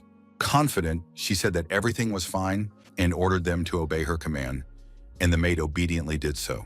Before Rian's eyes unfolded a scene of Carl beating the servant, blood flowing across the floor, and the man screaming, holding a candlestick in his hands. Smiling, she called out to her husband, trying to look calm and confident, as if the horrific scene before her eyes did not bother her at all. Coming closer, she asked him to let go of the boy and give her some time, distracting the Baron from the mad rage that had taken hold of his mind. Patting Carlo on the shoulder, she asked him not to be so angry and to stop, wanting to discuss important matters. While the Countess asked why the Count himself did not ask his neighbors for help, the butler pulled the beaten servant out of his master's office. The woman also suggested sending messengers to negotiate with the Lord if the Count's pride prevented him from doing so himself. After listening to his wife, Carlo froze in thought, his soul torn by anger, but her words seemed reasonable, even though his heart was boiling.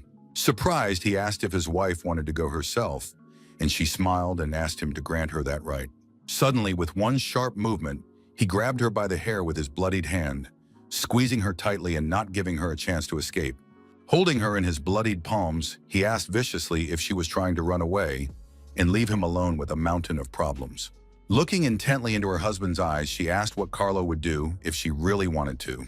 Responding that she should not even think about it, he shouted, and his words echoed throughout the mansion, whose windows were illuminated by the cold moon. It was winter outside, bare trees surrounded the estate, and a small amount of snow covered the roof. Rian decided to visit Yan anyway, and he bowed and asked her if the journey had been difficult. Hiding behind her fan, she noted that they hadn't seen each other in a long time and asked if the young man was really a Viscount now. The hero was also happy to see her and was surprised by her visit. Approaching the castle, she explained that they had not been able to congratulate him properly on his title, but the young man replied with a smile that they should not worry. He also reminded her that they had sent a gift after all, and asked if Ryan was sorry to part with such a valuable item. With a smile, the woman replied that she had thought her gift would put Yana in an awkward position. She then explained that she had insisted on a different surprise, but the Count had insisted that this was what would help the young man, and she couldn't argue. The hero thought to himself that they had given him the dripper simply to get him off their backs, and he was convinced that Rian was definitely an aristocrat. Moving slowly down the corridor, the Countess finally decided to reveal the true purpose of her visit to Brack. Folding the accessory, she explained that she would like to see Lady Marie's chambers, hoping to find her lost item. Surprised, the guy opened his eyes wide and thought to himself, could it be that Rian had not come for the ghoul, which was so necessary? Giggling, the woman decided to remind him that his stepmother Yana had never returned what she had lent her in the distant past. Approaching the doors, the young man told her to do as she saw fit, since he had not touched the Countess's chambers, and if the item was there, it was still there. Waving his hand, he wanted to escort the woman out, but she replied that if she was shown to her room, the Viscount need not waste his time on it. But the hero insisted on accompanying his guest, while Rian watched him silently, burning him with her gaze. Entering the room where all the items were covered with various blankets, Yang asked what the Countess was looking for. Explaining that if she told him he could help, she flatly refused, saying that the item could not be touched. Apologizing, the woman asked the young man to leave her alone in the ladies' quarters, promising to let him know when she was finished. Turning toward the exit in bewilderment, Yang agreed, but deep down he did not understand such excessive secrecy. When he stepped out into the corridor, he whispered an order to his servant to watch over Ryan, and the young man bowed obediently and accepted the instructions. In the room, the bedspreads slowly fell to the floor one after another, raising dust around them, as no one had been here for a very long time. Upon entering, the young man asked if he could help the lady with anything, while Rian opened the boxes and examined everything around her, standing with her back to him. Irritated, she asked if he hadn't heard what she had said to the Viscount, sharply ordered him to open the jewelry box and leave. Looking at herself in the huge broken mirror, she said angrily that she would find the item herself, slightly frightening the young man. After a while, the room was in chaos, with jewelry, heels, letters, and other items scattered on the floor, but she still hadn't found anything. While Yang was sitting in his office, Romandro came in and asked where Rian was, and the hero explained that she was in the former Countess's chambers looking for something of hers. The expert was also surprised to note that the woman had not come because of the ghoul, but the character shrugged, not knowing the answer himself. Looking thoughtfully at his watch, the man was sure that the conversation would turn to the seeds, but a little later, and the hero agreed with him. Without hiding his interest, the inspector noted that Yang had already decided on the price, and he was curious to know how much the guy was planning to charge. The character said slyly that the cost depended a little, remembering how Mariloff had treated them when they needed help. Rena interred abruptly and, smiling, began to apologize for the long search. She herself had not expected to spend so much time. With an excited voice, Yang asked if the Countess had found what she was looking for, but she replied that unfortunately she had not. He was sorry to hear this and invited the woman to sit down and have some tea before leaving, hoping to discuss a more important deal. While she went over to greet the expert, the Viscount approached the servants and ordered them to bring drinks. Approaching the young man, the hero whispered in his ear to go to Barrack and tell him to tidy up the late Countess's chambers. After a while, a beautiful white and blue tea set appeared on the table, and with a cup in her hands, Rian admitted that she had not actually come for the lost item. Talking about rumors, she said she had heard that Yang had to pay his debts to the palace, and the hero was very surprised at how she knew this. Smiling, she noted that nothing could escape her attention. Noting the large sum, she said she could help, which greatly surprised the hero. But instead of lending money, she wanted to buy some gully and asked what Yang thought about such a deal. Smiling back at her, the young man honestly admitted that he didn't particularly like the idea, and upon hearing this, Romandro choked on his tea. Thanking the Countess for her offer, he replied firmly that they had already figured out how to pay such an amount. Unable to believe it, Rian asked again in surprise, and he confirmed once more, explaining that the ghoul would still cost about 5,000. There was a set on the table, and the woman noted that the seeds used to be worthless, and the hero confirmed her words. Looking at her intently, the Viscount asked if the Countess would really save money when people's lives were at stake, and she watched him, Explaining, he said that on the contrary, if Rien decided to buy the gola from them after all, the woman was interested in how much Yang was willing to sell it for. The hero happily replied that it was 50 gold pieces per bag, and Romandro, who was nearby, even spat his tea back into his cup. Earlier, the young man had been writing down and thinking about how much he wanted to get from the sale of the seeds, and still found a profitable price.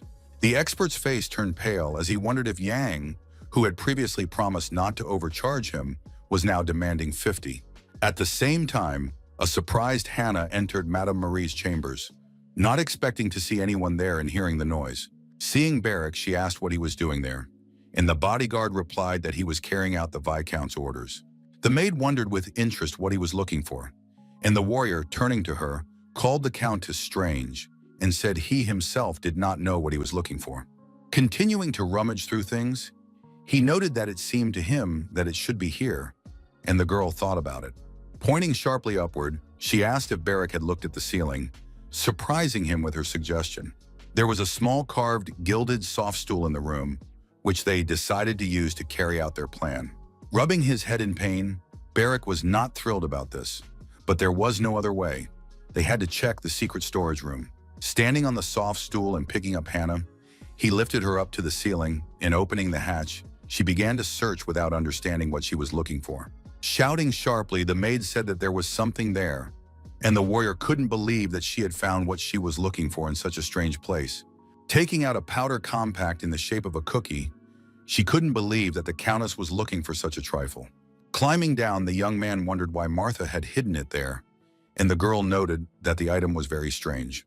With one movement, Barrack opened it and began to look at himself in the small mirror, examining the contents. Suddenly, he smelled a strange odor and froze, as if afraid to move in some kind of stupor, his mind becoming clouded. The sharp scent of powder made him stagger from side to side, and the girl watched him in fear, not understanding what was happening. Barely asking if something was wrong, she saw Barrack collapse to the floor, and there was a sharp explosion. Nearby on the floor lay an open powder box, smoke rising from it, while the maid tried to revive the warrior. Meanwhile, in the living room, Rien, hearing the price of 50 gold pieces for a bag of goli, wondered whether to agree to the deal. Considering the plant's yield, this was quite a large sum for the county, and she weighed the pros and cons. Trying to find arguments in her favor, Jan said that in 2 months she could help everyone in Mariloff survive. Putting the cup on the table, the woman pondered, and the hero noted that he was sure she herself understood how important it was to maintain the population. From her behavior, the young man understood that she was only thinking about the lost item and was not really interested in buying seeds. In addition, he said that he and the expert, like the Count, were guided by the interests of the residents and reminded her of the price Mariloff wanted to sell them provisions for. Listening to the expert's indignation that there was neither wheat nor corn on the list of goods, Rien pursed her lips in disappointment. Touching her temple with her finger, she said that the final decision was up to the Count, but she understood that Brock wanted to make money. Her gratitude could be heard in the hallway behind closed doors, and the Countess was about to say goodbye. Suddenly, Hannah burst into the office with a pale face and shouted that something terrible had happened. Everyone stared at the maid in surprise, and Jan asked what had happened and heard that Barrack had found the thing. It was a powder compact with white powder, and the young man lost consciousness as soon as he inhaled it. The hero and the Countess listened, looking at each other in dismay. Rain abruptly jumped up and rushed out of the living room, and the young man only had time to shout after her, asking where she was going. He rushed after her, running down the long, bright corridor of the estate, trying to catch up with the woman and calling her name, but she did not stop. Grabbing her by the arm, he asked the Countess to calm down, but she screamed, demanded to be let go, and struggled to break free. She managed to break free with one sharp jerk, but Yang tried to reach out with his hand to grab her. Hannah and Romandro, who had come to his aid, noticed that the young man had fallen and asked excitedly if everything was all right. He replied that everything was fine. Suddenly, his gaze fell on the Countess, and he wanted to ask how she was, but he froze mid-sentence, his eyes wide with surprise. Hooking her foot on one of the steps leading to the second floor, Rien fell and tried to get up, stretching out on them in an awkward position. The hero's attention was drawn to the woman's leg, covered in bruises, and he thought it was the result of the fall. Lady Marie's chambers were in chaos. All the covers and things that had been covering them were scattered about, and there was no trace of the previous order. Beric lay unconscious on the bed, pale and helpless, the unknown powder having had a strong effect on him. The evil Rian sat on a chair with her hands tied, and Jan, turning to her, decided that they had something to discuss. Standing menacingly over the Countess with Hannah and Romandro, he asked if she could tell him everything that had happened, from beginning to end. Trying to appear calm, Madame insisted that it was just ordinary powder and did not understand why she had been tied up. Holding the object in her hands, the maid standing behind the hero clarified that it was quite unusual if it had such properties. Most skin-colored powders were coarser, and she could not remember anyone ever losing consciousness because of it. Indignant, the Countess asked who this girl was, and Yang replied that she was a highly educated member of the family. Silently, Rian glared at him with a malicious look, and he looked at her, waiting for a clear explanation of the situation. Then he asked if the maid could bring a wet towel, and Hannah bowed and went to carry out his instructions. Pushing Romandro, she wanted them to leave together, leaving Jan alone with Rian. The expert, not understanding her, tried to object, but followed them anyway. Silence reigned in the room. Beric still lay unconscious on the bed, and the young man watched the Countess intently. Taking a chair, the young man wanted to talk frankly and pointed out some oddities he had noticed. Sitting opposite the woman, he said that, first of all, it seemed to him that she knew what a dripper was, considering her to be an aristocrat. More precisely, she knew its significance. And when he asked if he was right in his assumptions, the Countess nervously bit her lip.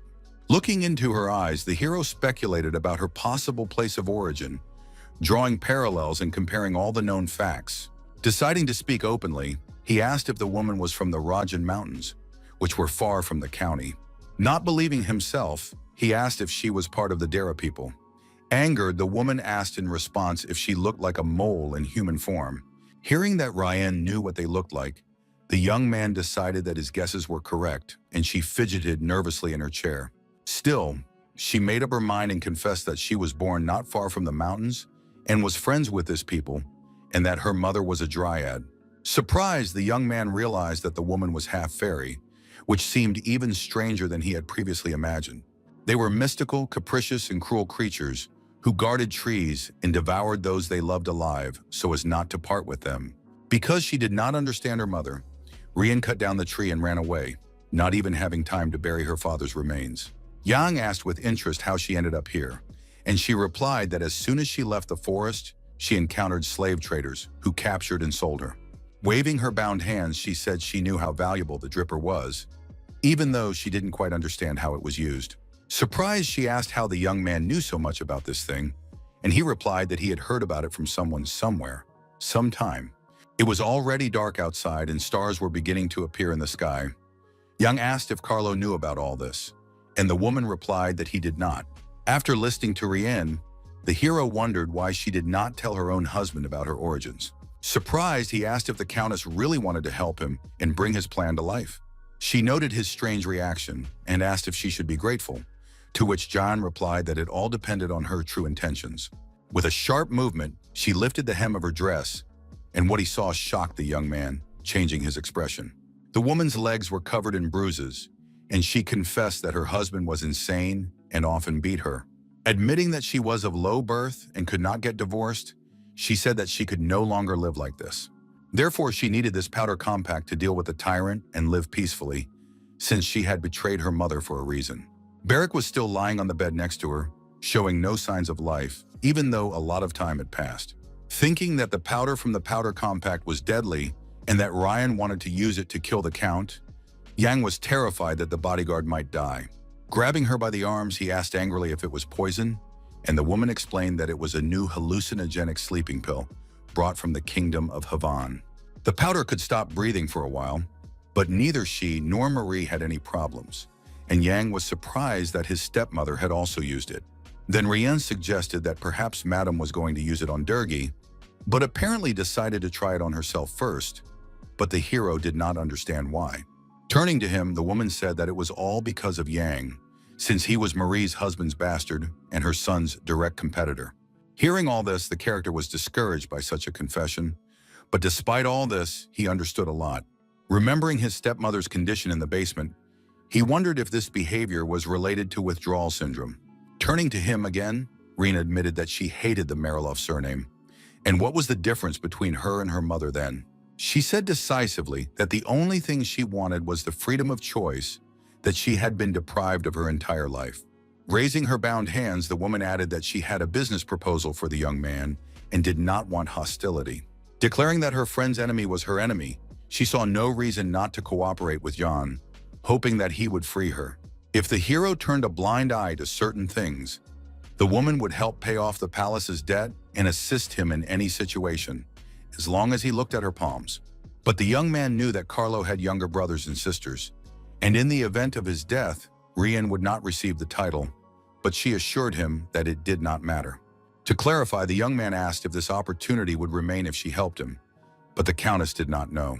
Realizing that it was time for the woman to return home, he wondered whether to simply accept her offer or let her go.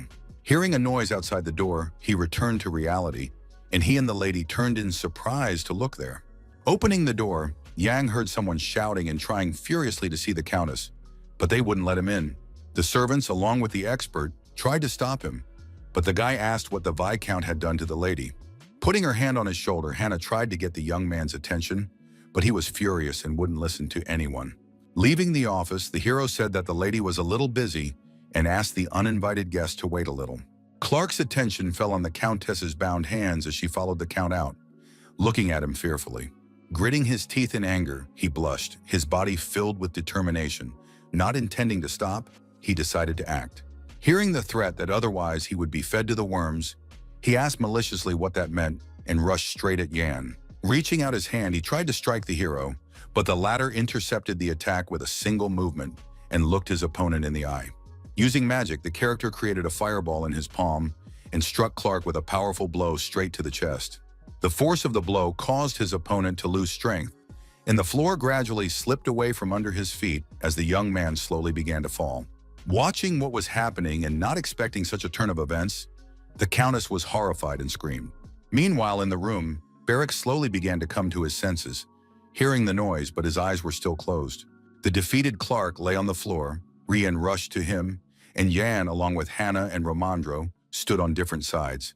Another servant who had come running at the noise began to shout that it was him, and the expert looked at him in bewilderment, trying to understand what was going on. Then the guy explained that it was Clark who killed Colin on the way to Sharon and set fire to the carts, and Jan asked if he was sure about that.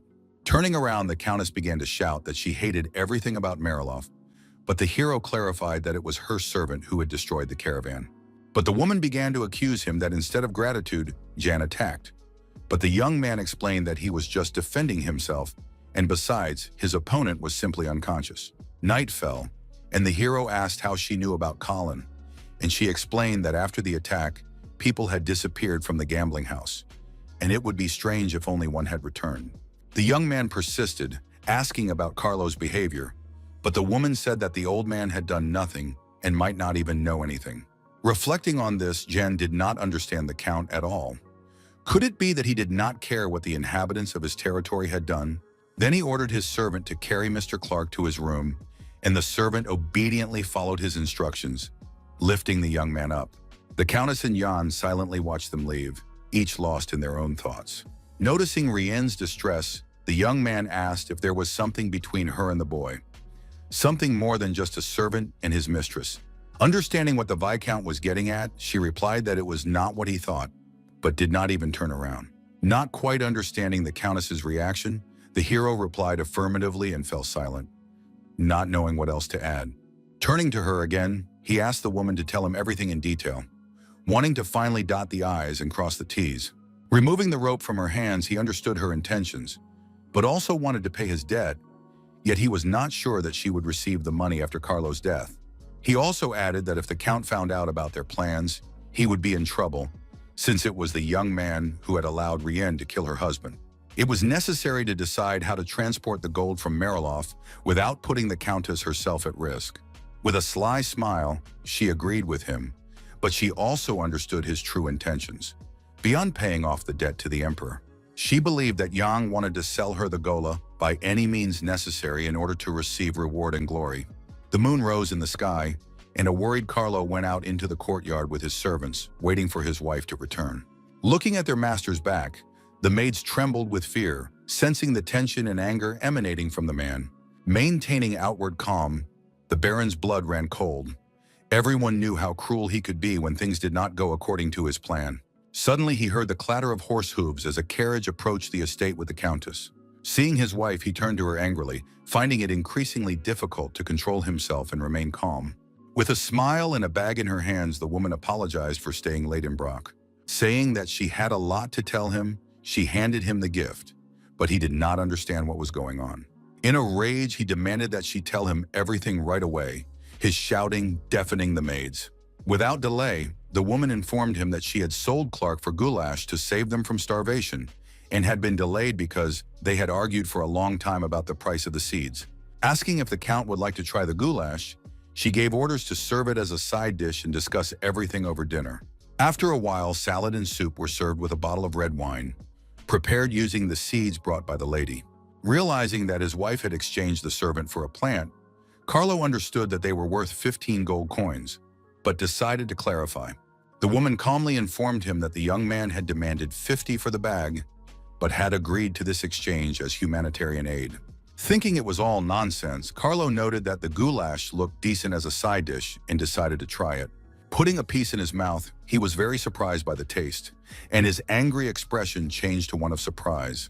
After chewing, the Count noted that it was quite good food, and the Countess sat silently next to him with a smile. Then Rian said that the information that it was popular in the capital turned out to be true, and she was told that the seeds sprout a month after planting. But Carlo was interested in what she had been talking about with the Viscount in Brock, which had kept her out so late into the night. To which the woman replied that, as her husband might have noticed, she was trying to arrange matters with Jan's help. Earlier, she had understood the young man's hints and asked if he really wanted her to persuade her husband to buy the seeds. Then the young man asked her to do more, wanting to make a profit, adding that Mariloff had no choice. The roads to Havan and Sharon were closed, and Rian listened. After listening to everything, she noted that the hero's plan was quite good and agreed in exchange for a powder compact and a promise to look after Clark.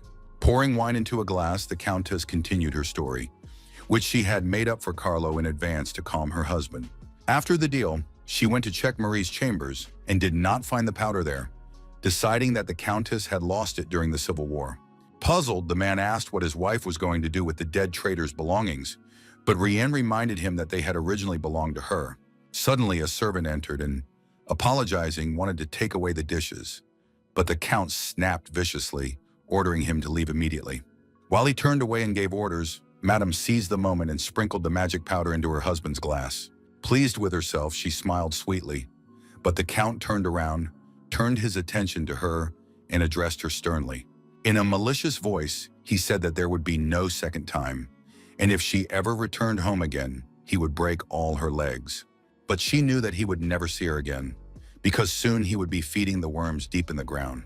Clinking glasses, she replied that her husband should not worry about it anymore, hoping that she would soon receive her long-awaited freedom. The next morning, Clark woke up and shouted, demanding that the door be opened, asking what Yang was going to do with the lady. Coming closer, the hero decided to address him, and upon hearing his voice, the guy was very surprised and began to listen carefully.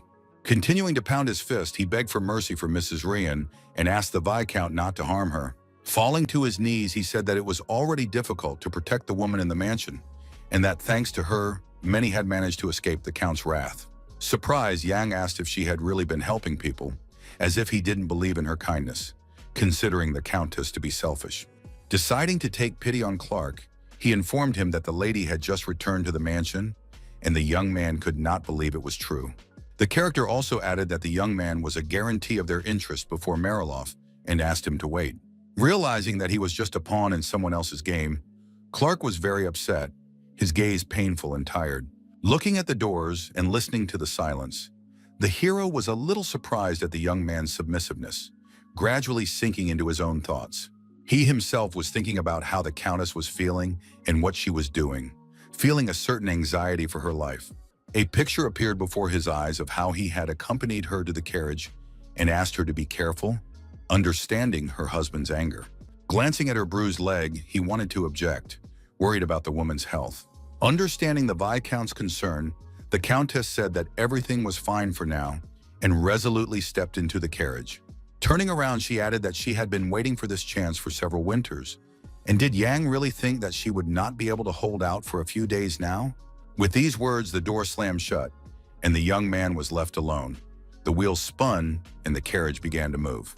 Slowly, the carriage set off for Mariloff, drawn by horses, and he silently watched it go, thinking about their agreement. Convincing himself that everything would be fine and the plan would succeed, Yang returned to reality and went back into the estate. Realizing that he was standing near Clark's chambers, he decided to go check on his bodyguard, whose condition had not changed. While the doctor listened to Barrick's heartbeat, the hero anxiously asked how the warrior was feeling. The man replied that the boy had only fallen asleep and asked if this reaction was due to the hallucinogenic sleeping pill, and Yang explained that it was possible to die. Reassuring the Viscount, the doctor explained that Barrick had inhaled a small dose, so he would be fine. He also added that it was important to keep a close eye on the young man until he woke up, as he could talk and walk in his sleep, and Romandro was shocked. Hiding behind the door, the expert fearfully suggested tying up the bodyguard, but Jen himself did not know what to do. Barrick suddenly opened his eyes wide as if frightened by something in his sleep, but remained silent, not uttering a sound.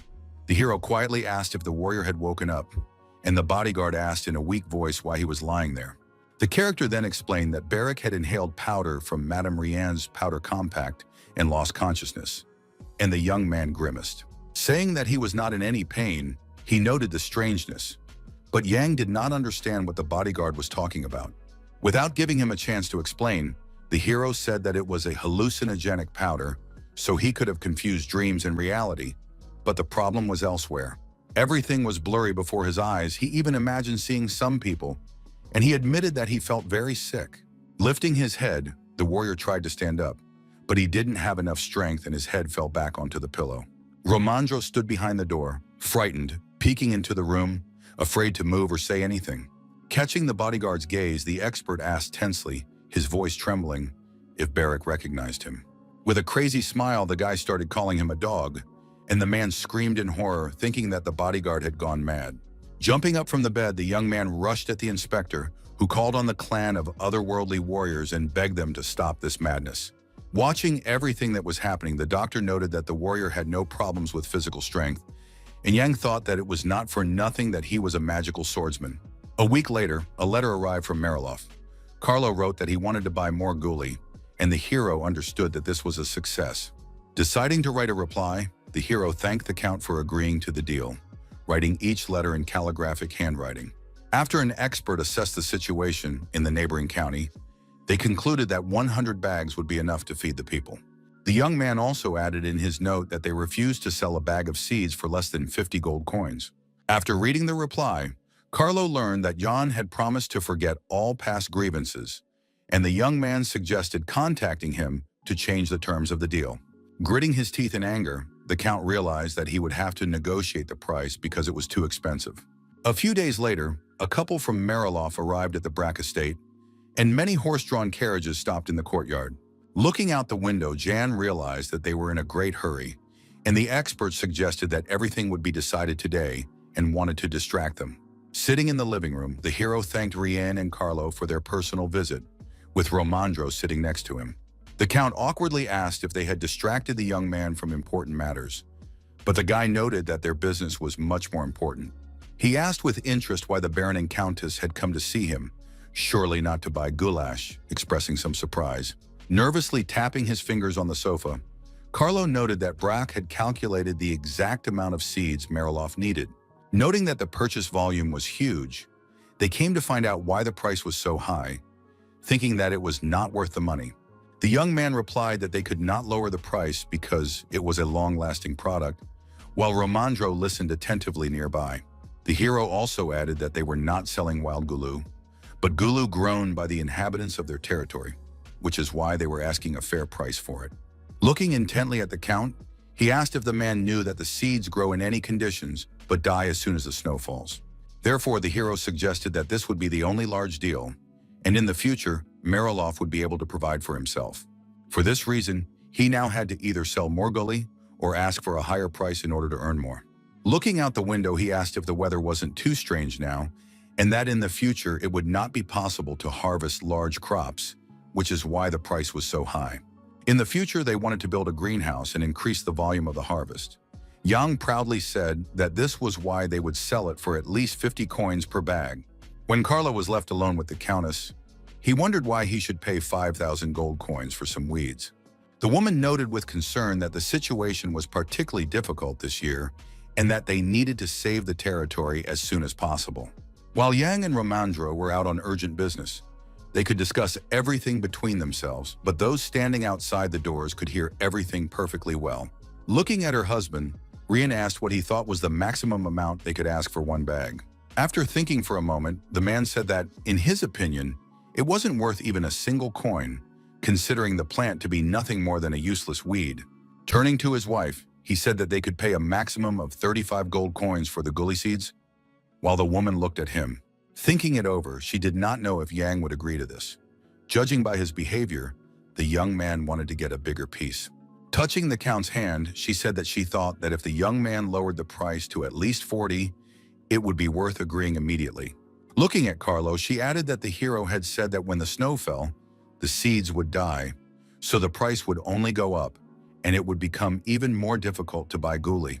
The woman confidently suggested buying seeds for food and planting, some large and some small, and upon hearing this, the count thought about it. The door opened abruptly and Jan and Romandro entered the living room, apologizing for the wait, while Carlo noticed that the tea had already cooled down. Apologizing for the inconvenience, the hero ordered Hannah to brew a new pot, and she bowed and obediently complied. Suddenly, the young man's attention was drawn to the earrings in the countess's ears, and his expression showed sincere surprise. The purple decorations shimmered brightly and sparkled in the light, and their shape resembled some kind of symbol. He thought to himself that he had asked for 50 gold coins for a bag of guli, and they were willing to pay 35, and decided that it was good that he had overpriced it in advance. Suddenly, Rian stood up and addressed him decisively, drawing the young man's attention. After all, the meeting was of an official nature. She stated seriously that the price was too high, and noted that it sounded as if the hero was trying to monopolize the ghoul. By setting such a price, it seemed that he did not want to make a deal with them, but he calmly looked at her in response. With a smile, Yang said that in that case, he would offer them different terms, deciding to accept the terms of the game that his neighbors were playing. Slapping the table with his hand, he said he would sell Mariloff one bag for 40 gold coins, stating that the price was final and more than reasonable. But in return, he wanted Carlo to sign an agreement that they would not interfere in their economy. Hearing this, the count tensed up, not understanding why the hero was suddenly asking for this, since he could have asked for the same thing himself. Thoughts arose in the man's head. Could it be that the guy wanted to steal something by cooperating with the barbarians? Remembering the guard from the clan of warriors? Considering Jan a fool, Carlo smiled slyly, realizing that even if he agreed, he could report it to the capital, and the young man would be stopped immediately. Deciding that Brasha's economic freedom was part of its independence, Carlo agreed, but offered a price of 30 gold coins. However, the character reminded him that the price was 40, and the man decided to raise it to 31, but the hero noted that this was too big a discount. With tension, the Baron offered 32, then 33 coins, hoping to knock down the price, but the young man was adamant. Gritting his teeth, the man was very angry that the young man was so unapproachable and would not agree to give in so easily. Shouting sharply, 35, he declared that he would not agree to anything more, and Rian looked at him in dismay, realizing that her husband's nerves were at their limit. Giving in, Jan agreed to the price, deciding to concede and not exacerbate the tense situation, and Romandro offered to discuss the terms of the contract. Negotiations began, and the Baron asked if they could replace the word fresh with a week after harvest. But then it was necessary to add clarification about the harvest schedule. Accepting the expert's suggestions, the man proposed to write about this in the new contract and specify the average diameter of the fruit. Noting that Madame was probably tired of the long negotiations, Yang suggested that she take a break in another room. Turning to her husband, the Countess asked for permission, and he replied that she should leave and not get on his nerves. Hearing that the young man kindly wanted to accompany his wife and get some fresh air together, the Count could barely contain his rage. His eyes filled with blood, he did not understand how the servant dared to approach the countess and was already about to object. Noticing that the count's attention was distracted, Romandro asked if the man was listening, considering the terms of the contract to be very important. Stepping out into the corridor, Jan and Madame listened as the expert and Carlo discussed changes to the papers, but they were not interested. Closing the door, the young man thanked the woman for all her suffering, realizing how difficult it had been to persuade her husband to agree to the deal. Walking down the corridor, she asked how Clark was doing, and he replied that the servant lived in the best rooms and ate exclusively there. Deciding to find out some details about the neighboring county, he turned to the Countess, trying to find the right words. Knowing some information about the Baron's family, the hero asked with interest if Rien had seen Carlo's younger brother. She replied that she had seen him a couple of times, that he lived in an old mansion in the east of the territory, and that, like her husband, he had a nasty temper. Hearing this, Jan thought to himself that in the event of Marilov's death, only his younger brother would be eligible to claim his place, as there were no other contenders. In the absence of relatives, no one would suspect Rien of murdering her husband and trying to seize the territory for herself. Suddenly, the woman said that she was cursed. Her mother always said that the existence of dryads depended on promises and their fulfillment. If a promise was made, it had to be kept. She remembered walking with an axe toward that tree. With deft and powerful movements, she furiously chopped at the trunk, swinging her weapon with frenzied rage. Birds flew in the night sky, and stars shone, while the echoes of her actions reverberated around her in the forest silence. She couldn't believe that she would get away with it so easily, as if in a state of passion, beads of sweat running down her face. Her hands were shaking. The girl realized that she had killed the guardian of the forest and threw down the axe, not knowing what to do next. The woman was afraid that the Count's death would raise suspicions in his brother's mind, and he would immediately sell her to slave traders. As if asking the void, she said, "Is it just my imagination, and are all my fears too exaggerated?" Yang replied sincerely that he himself did not know the answer to the Countess's question, wondering how all this could be prevented. He asked with interest if Rien had promised her mother something, because if not, he did not understand why she should be cursed. They slowly approached the chambers where Barrack was standing, and the hero explained that everything depended on the Countess's belief. Shocking her with his arguments, he explained that if she believed in the broken bond between the families, then that would be the case. But if not, then everything would be fine. Pulling the handle of the massive wooden doors, she entered the room after the Viscount, not understanding where they had come. A moment later, she saw a surprised Clark in front of her, who could not believe his eyes. Unable to hide her amazement, the woman also could not believe that she was seeing the servant she had previously left as collateral. Feeling ashamed and awkward, the Countess swallowed nervously and pressed her lips tightly together. Turning abruptly, she decided to leave, and Clark asked her about it, to which Rien replied that she had no other choice. Looking the young man in the eyes, she explained that she had sold him for a slave and just wanted to make sure he was alive, but he felt betrayed. Barrack watched silently from the sidelines, looking at the young man. He felt sorry for him, but there was nothing he could do. Coming closer, he asked what they were doing here, looking at the Countess and the young man, wondering why they had come. Behind closed doors, the warrior couldn't calm down about the times they were living in, where people were selling each other for seeds. Returning to his office, John asked if Romandro and Carlo had discussed much without them, and the expert replied that they had just finished. Handing over the documents, he explained that the edited part was written in burgundy ink, and the hero noted the enormous amount of work that had been done. Leafing through the papers, he carefully studied the contents and noted that there were no problems with the contract. Apologizing that he did not yet have an official seal, Jan said that he would simply sign it, and the Count was confident that he would take the ghoul today. The Baron firmly stated that he could only pay 1,000 coins now, and the rest would be transferred through the Heyman Bank. Shaking hands, the character thanked him and noted that this deal was an important event for both territories. Announcing that his men would begin loading the seeds, Carlo suggested going to the bank, and the expert agreed. In a loud voice, the Count gave the order to load the provisions and brought a chest from the carriage, while Jan whispered in Barrack's ear to tell his men to help them. He also added that the warrior should tell the workers to put the seeds where they saw fit and not to overwork themselves. As he left, he asked them to prepare the carriage so that as soon as they had verified the authenticity of the gold, they could go to the bank, and the bodyguard asked in surprise which one. Turning around, the character asked if there was a larger selection of such institutions in Burial, not understanding the silly question. After a while, they found themselves in Haman. The room was spacious with a strict yet refined atmosphere. With a smile, shaking hands and greeting Jan, they were greeted by the bank manager, a lovely woman with a voluptuous figure. Looking at the chest filled with gold coins, she said that she had heard about their deal with Mariloff. The hero confidently said that there was 1,000 here, and the employee couldn't believe that the count hadn't even written him a check, while Barrick drooled behind him. The expert confirmed with malice that this is how rich people treat money, trying to distract the spellbound warrior. Suddenly, an employee approached, closed the chest and lifted it, which discouraged the young man, as his appearance was unusual. Turning to the manager, the knight in armor and helmet asked if he could take the money away, and she agreed. Barrick asked in horror what it was, and Romandro replied by asking if it was the first time the boy had seen it. The warrior's armor was made of magical stones, impervious to fire, swords, or simple spells, and it contained great power. Feeling a tremor in his body, the expert noted that with such a set, the money was under reliable protection, but the bodyguard annoyed him.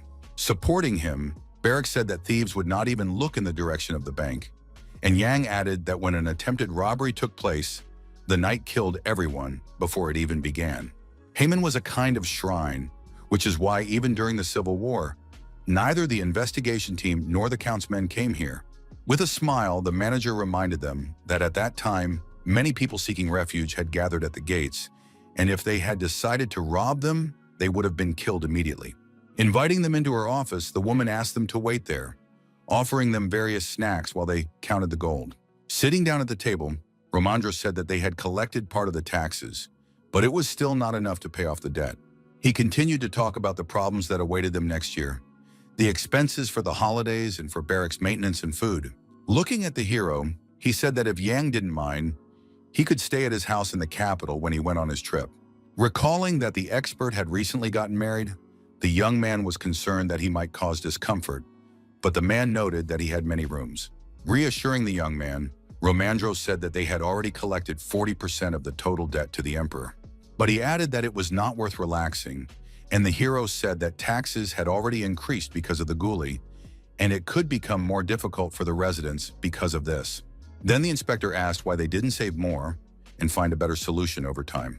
With concern, he decided to find out if the young man was going to raise taxes, worrying about the people in Bratch County.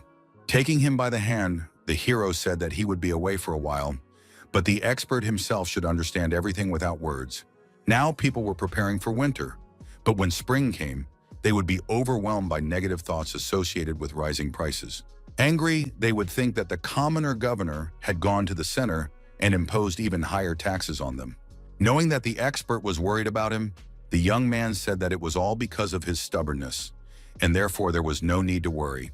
Moreover, there was a more effective way to make money. Hearing this, Romandro was surprised. Explaining, Yang remembered that Hannah had given him advice, saying that people would soon want to sell gulu. The girl cautiously asked if the Viscount was afraid that Mariloff would start growing seeds himself and distributing them.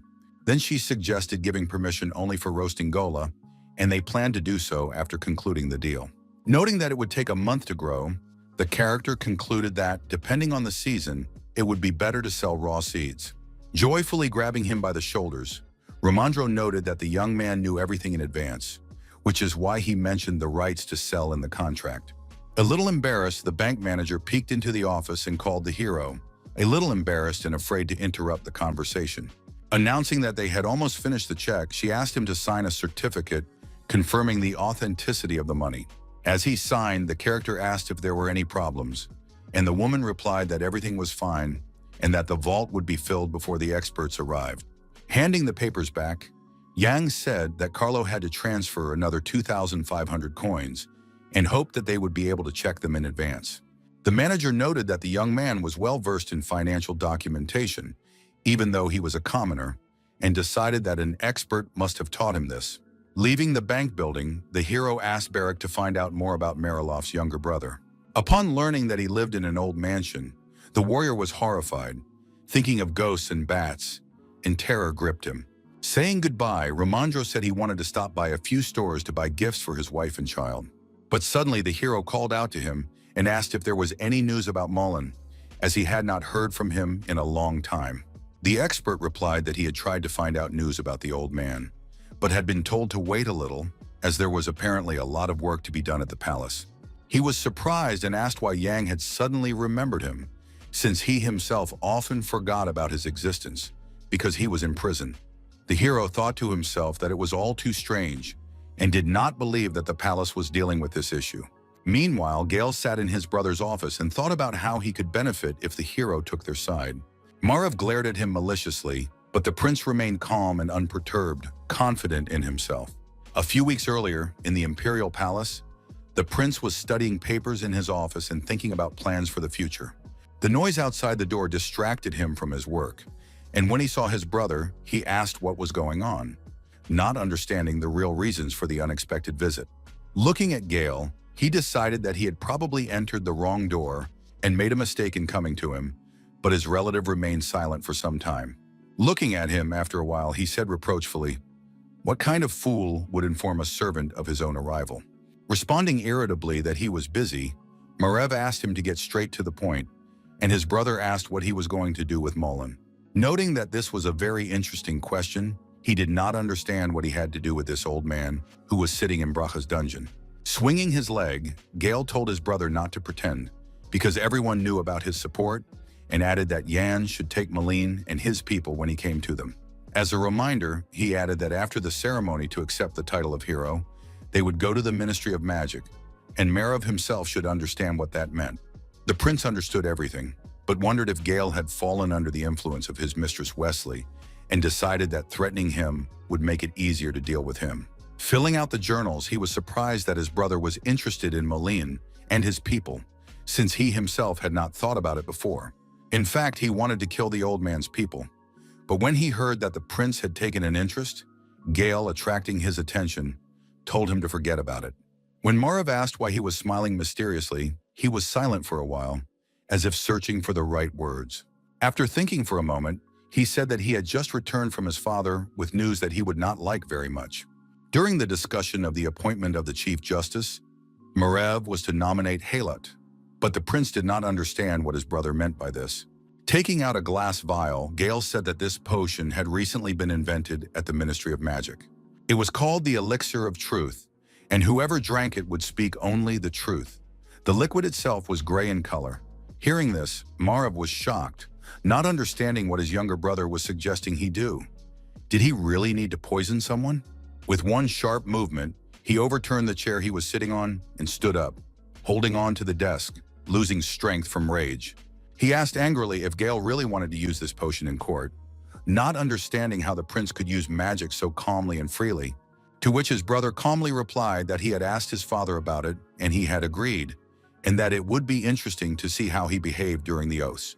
Saying that if Marav wanted to make Halat the chief judge, it would be worth inviting Marav and his people to the New Year celebrations. The prince fidgeted nervously. It was not difficult for the prince to distinguish between lies and truth. The potion was made by the Ministry of Magic, and he decided that it could suppress the will rather than loosen the tongue. Gritting his teeth, he realized that Gale was indeed ready to go to any lengths, and he couldn't believe that they wanted to subjugate the judiciary. Barely restraining himself, he asked if his brother was sure he could pull it off, to which the prince replied that some ministers might protest. Smiling, he compared it to a human fire. At first there would be chaos, but over time everyone would understand the value of this potion. By announcing that Halat would be at the forefront of this madness, he further angered Marav, who was seething with rage. Standing up, he hoped that his brother would think carefully and make the right decision, one that would benefit them both. With fury, the prince said that it was enough to pretend that Gale was giving him a choice. In any case, they wanted to use the potion. Clenching the papers, he decided that if things turned out that way, he would kill Melina and withdraw his candidacy for judge. Turning to his brother, the prince said that this was precisely why he did not like his way of thinking and the actions he was taking. Approaching him, he noted that if his brother had chosen a man with such a good reputation, it would be a shame if he simply gave up on his plan. He also suggested that Marav treated people like objects because he had had everything handed to him on a silver platter since childhood. The prince was shocked to hear this. He slammed his fist on the table with such force that the papers scattered and shouted that Gale knew nothing about him. Bowing politely, the prince said goodbye and hoped that they would not hear any bad news at the Ministry of Magic. Left alone, Marav could barely control himself. He hated his younger brother, but he was powerless. The servant cautiously peeked in on him, but remained silent so as not to provoke further indignation, standing in the doorway. Deciding to come closer, he asked if everything was all right with His Highness, but the prince replied that the butler should not pay any attention. Suddenly, his gaze fell on the paper under his palm, which he had been clutching in his hands and now decided to do something with. To vent his anger and rage, he began to tear it into small pieces with sharp movements, imagining Gale in its place. He then gave instructions to immediately convene a meeting, and the servant obediently went to carry out the order. Taking a new sheet of paper, he wrote that they should refrain from executing Mr. Molina, as he had his own plans. Night fell, and the carriage sped through the small houses of Braha, the moon illuminating the roofs and the stars in the sky creating a certain coziness. Upon receiving the letter from the prince, Jan thought that Marav had asked him to delay the old man's execution because Gale had intervened. Surprised, the hero did not expect him to decide to save Molina and did not understand why he needed him so much, considering him an ordinary official. No matter how loyal the man was, he was just an old courtier. Either Gale loved his people, or the old man was truly valuable.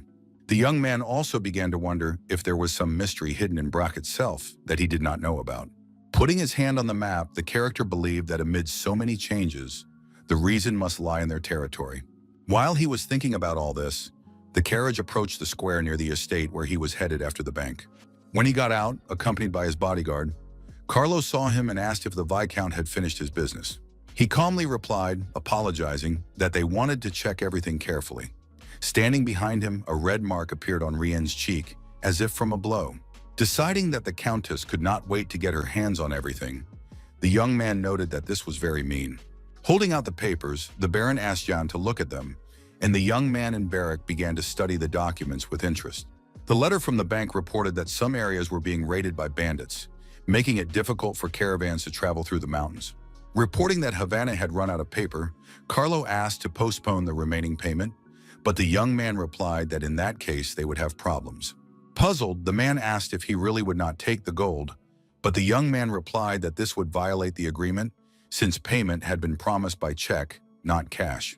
Understanding the Viscount's conscientiousness, the Count simply accepted their position, but the character flatly refused to conclude a deal that would bring him a loss. Feeling the tension, Carlo did not know what to do in this situation, as he needed to feed his hungry people.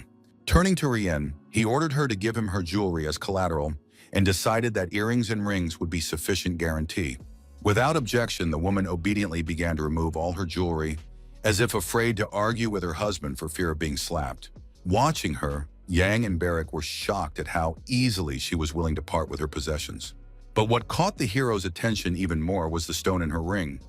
He opened his eyes wide in surprise, as if he were seeing things.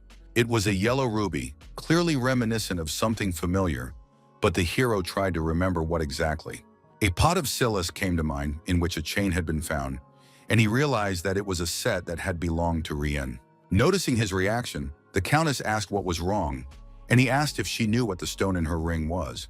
Turning to her husband, she replied that it was a gift from the Count, so she did not know for sure where Carlo had gotten it. After thinking for a moment, the Baron said that he himself did not remember, but that he had received this ornament from a merchant in the capital. The only thing he was sure of was that he had bought it in a caravan and that there was definitely an alchemist there. Hearing this, the hero remarked that it was very interesting. Knowing that such people sought to turn iron into gold by studying the laws of nature rather than magic, they were perceived as madmen or heretics. Objecting, the Count said that in other countries they were treated calmly as they were living factories for the production of valuable materials.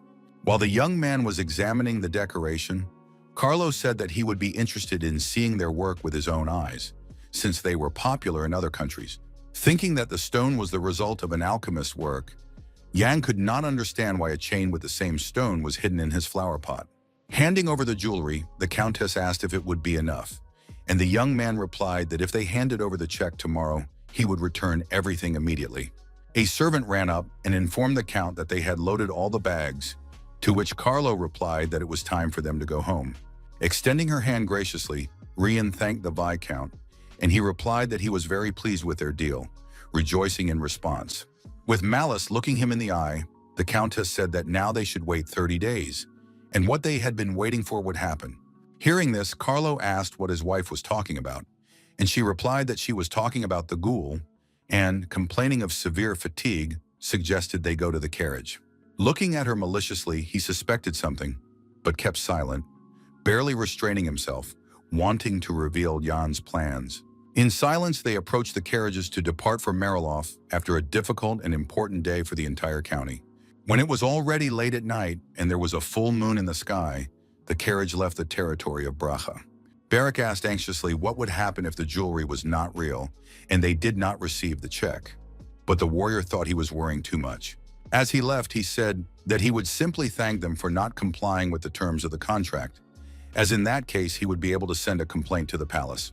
As soon as the count left their lands, they had to go out to the square and announce that only prepared food could be sold and that a tax would be levied. Entering the estate, the bodyguard asked what to do with Clark, but Yang noted that he would stay with them and would be useful to them somehow. The orphan asked apprehensively if they really weren't going to get rid of him, but just wait. But the character remained silent. After thinking for a moment, he replied that if Barak wanted to do something, he should do it, but first make sure that no one would get hurt. The warrior rejoiced and jumped for joy. The next morning, the butler from Mariloff came to the office with a check for the purchase of seeds from Count Carlo, as agreed.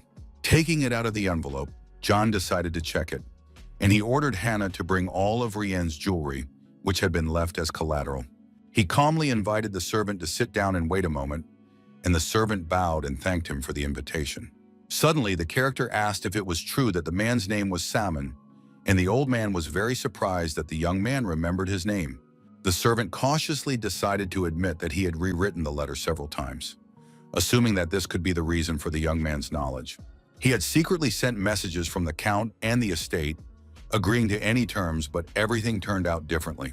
Shaking with fear, the man thought about what might happen to him if the count found out about this, and what Jan wanted to achieve with this conversation. Then the Viscount said they needed a butler, but the man replied that he was born in Mariloff and wanted to die there. Understanding him, the young man smiled and said that in that case he had another offer, and they needed a teacher, which surprised Salmon even more. While Hannah carried the bag of jewelry, they discussed that in any case, they needed to get permission from Carlo. The character assured them that the butler would receive decent pay and that he could return Clark to them if he wished. Bowing submissively, the old man promised to discuss the matter with Count Mariloff, believing that he had no right to act on his own initiative. A maid entered and said she had brought the jewels. He motioned for her to approach the table so that she could hand them over. With a smile, the Viscount introduced her to Simon, and she greeted the butler graciously, not understanding why she had been given such an honor. Bowing again, the man said that he understood everything and would pass it all on to Carlo, but she did not understand what he was talking about. When the butler returned, a crowd of people had gathered in the center of Mariloff, blocking the way. Looking out, Salmon asked the coachman in surprise why there was such a crowd, indignant that he could not get home. Not getting a clear answer, he couldn't believe that the count had bought the ghoul from Braca after all, and that was why there was such a gathering here. Entering the study, he poured all the jewelry out on the table in front of the countess so that she could verify that everything was in place. The count angrily ordered his wife to examine everything carefully, suspecting that the butler might have pocketed something, but she asked him not to joke like that. He looked at Rienne suspiciously and silently thought to himself that he had not liked her behavior lately. It seemed to him that his wife and Jan had been talking strangely when they said goodbye, and he really wanted to know what they might have in common. Interrupting his thoughts, the servant said that the young man had told everyone about their deal, and then Carlo realized that it was he who had forbidden them to trade with the people of Brach. His eyes flashed with anger, and he imagined a completely different, more sinister scenario that he couldn't wrap his head around. What if the people of Brach had actually been selling seeds to people in his territory for a long time, but he knew nothing about it? Shouting that the young man was a scoundrel, he smashed the cup, and the shards flew in all directions. Carlo was furious. The butler anxiously asked him to calm down, informing him that they were selling ready-made goulash, which could only be eaten. He wondered in bewilderment whether the inhabitants still had some kind of food problem, but the Baron gritted his teeth. Continuing, Simone noted that it was strange that Yang had not discussed this with the Count, but saw nothing wrong with it. Hearing this, Carlo shouted again. Pounding his fists, he asked what would happen if the seeds were sold at a lower price after they had planted everything they had bought. Indignant, he realized that they should have thought about this from the very beginning when they discussed economic ties. Trying to calm her husband down, Rian pointed out that they still had plenty of time and didn't really know the young man's true intentions. Suddenly, the butler announced that the hero had asked for his help in training his servants, and the count, puzzled, asked him to repeat himself. The man added that he had been offered good pay and the return of Clark, but he wanted to ask Carlo's permission first. The countess remained silent. She understood that this was addressed to her, but she did not understand whether Jan wanted to return the servant in exchange for their butler, or when all this would end. After listening to him, the man gave orders to send the young man a new message, deciding to take matters into his own hands. Looking at the broken cup, he asked for an invitation to dinner to be sent as a thank you for selling the seeds. In a rage, Carlo noted that he would give him a warning, finding it strange that the young man had decided to use the center's help. Looking at the chest in surprise, Barrett could not believe his eyes. He had never seen such a large amount of money before. Looking at the gold coins, he wondered if they had really earned all this in one day, considering it unreal. He noted that everyone turned out to be more resourceful than he had expected, and he himself was very surprised that they had managed to earn so much from Mariloff. With a smile, he said that he himself was curious how much money there was, and ordered his bodyguard to count everything and sort the coins into different storage places. While the warrior opened the chest, the hero added that if he couldn't handle it on his own, he could call Clark for help, but Clark refused, calling him boring. Counting the gold, the bodyguard decided to ask his master something and addressed him with a question. He awkwardly asked whether Yang would take him with him to the capital or leave him to guard the estate. Hearing this, the hero froze in silence, as he himself did not know the answer and had not thought about it at all before. Sitting down next to him, he replied that it was up to the warrior to decide whether he wanted to go with him or stay. Then the young man asked what he could learn there, and Yang replied that he could learn a lot, as there were many skilled archers in the palace. Surprised, Barrack asked if there were more of them than in the unearthly clan, but the character said that it was impossible to compare. Not remembering who exactly had told him this, he pretended to be trying to remember and decided to joke with his friend.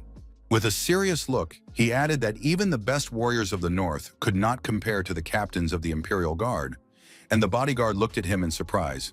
Hearing this, the warrior noted that Yang really couldn't lie, and laughing, the guy apologized, not believing that it was so obvious.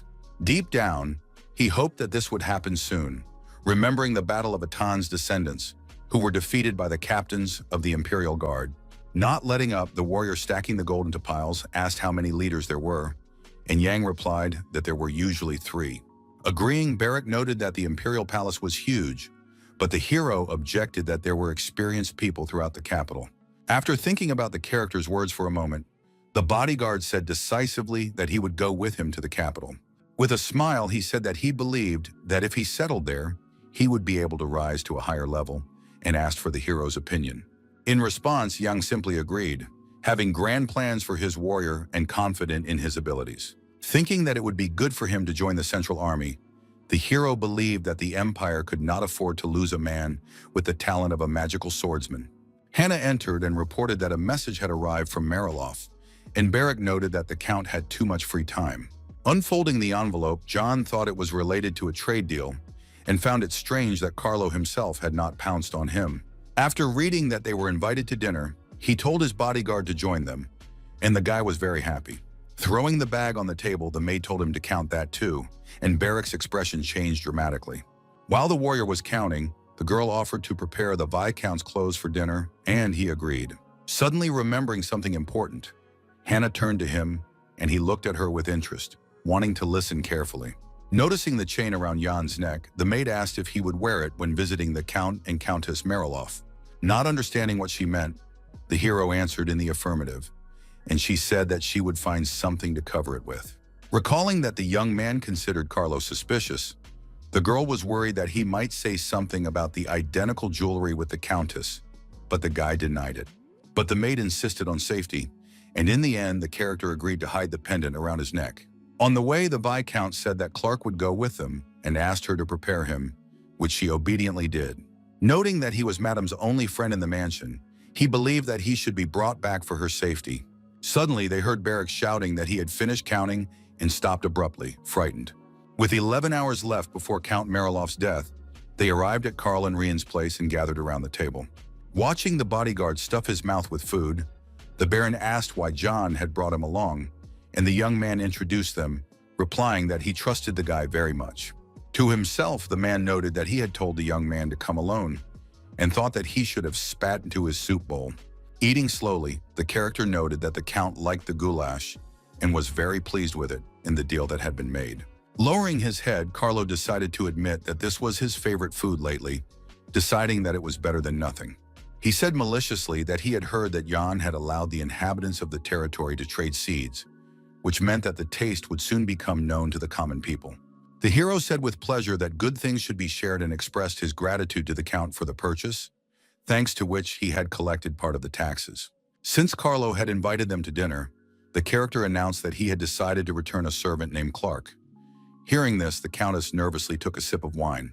If he had known in advance how important the boy was to Marilov, he would never have accepted him, but since the agreement was not documented. Deciding not to dissuade the young man from returning the servant, Carlo slapped his palm on the table and wanted to discuss something else.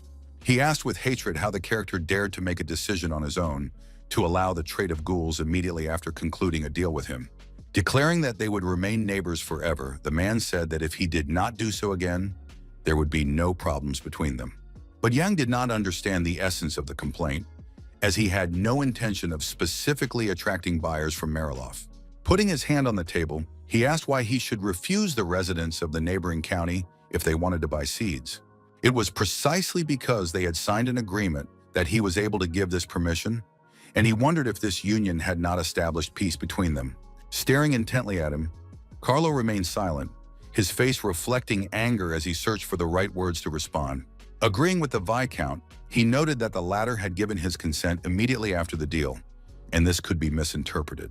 The character then explained that this was precisely why he had come to dinner and recommended encouraging residents to consume goulash and prohibiting its sale. They could take care of this issue themselves, but they did not have enough workers since supply depends on demand, and both sides must be careful. After listening to Jan, the Count downed a glass of wine, but noticing this, Rian warned her husband not to get drunk. Putting his glass on the table, Carlo said he would declare the trade in raw seeds illegal in the territory. Glaring at him, he hoped that the Viscount would do the same in Brock, and the young man assured him that he would certainly issue such a decree. Rising from the table, Carlo said he had a lot to do and asked his wife to entertain the young man until he returned. Left alone with the Countess, the hero watched her skillfully eat the goulash dishes, but remained silent. Concerned, he asked if everything was all right with her, and the woman replied that it was very tasty. Then the young man asked if Rian had used the cosmetics she had taken last time, and she replied that she had, even today. The weather outside was fine, while the Countess noted that Yang had brought Clark with him, whose value was higher than gold. But the woman, thanking him, said that it would be wrong to take the servant back without paying anything at all. Noticing that her ring had caught the young man's interest during their last meeting, she wanted to give it to the Viscount. But the Countess was curious as to why Jan was so interested in the artificial stone, created as a result of an alchemist's mistake. Admitting that he actually had something similar, he took out a chain that hung around his neck under his shirt.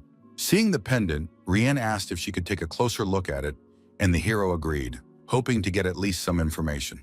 Showing it to her, he said that he had had the jewelry since childhood, but it raised many questions, as it seemed that these stones had been created by the same person.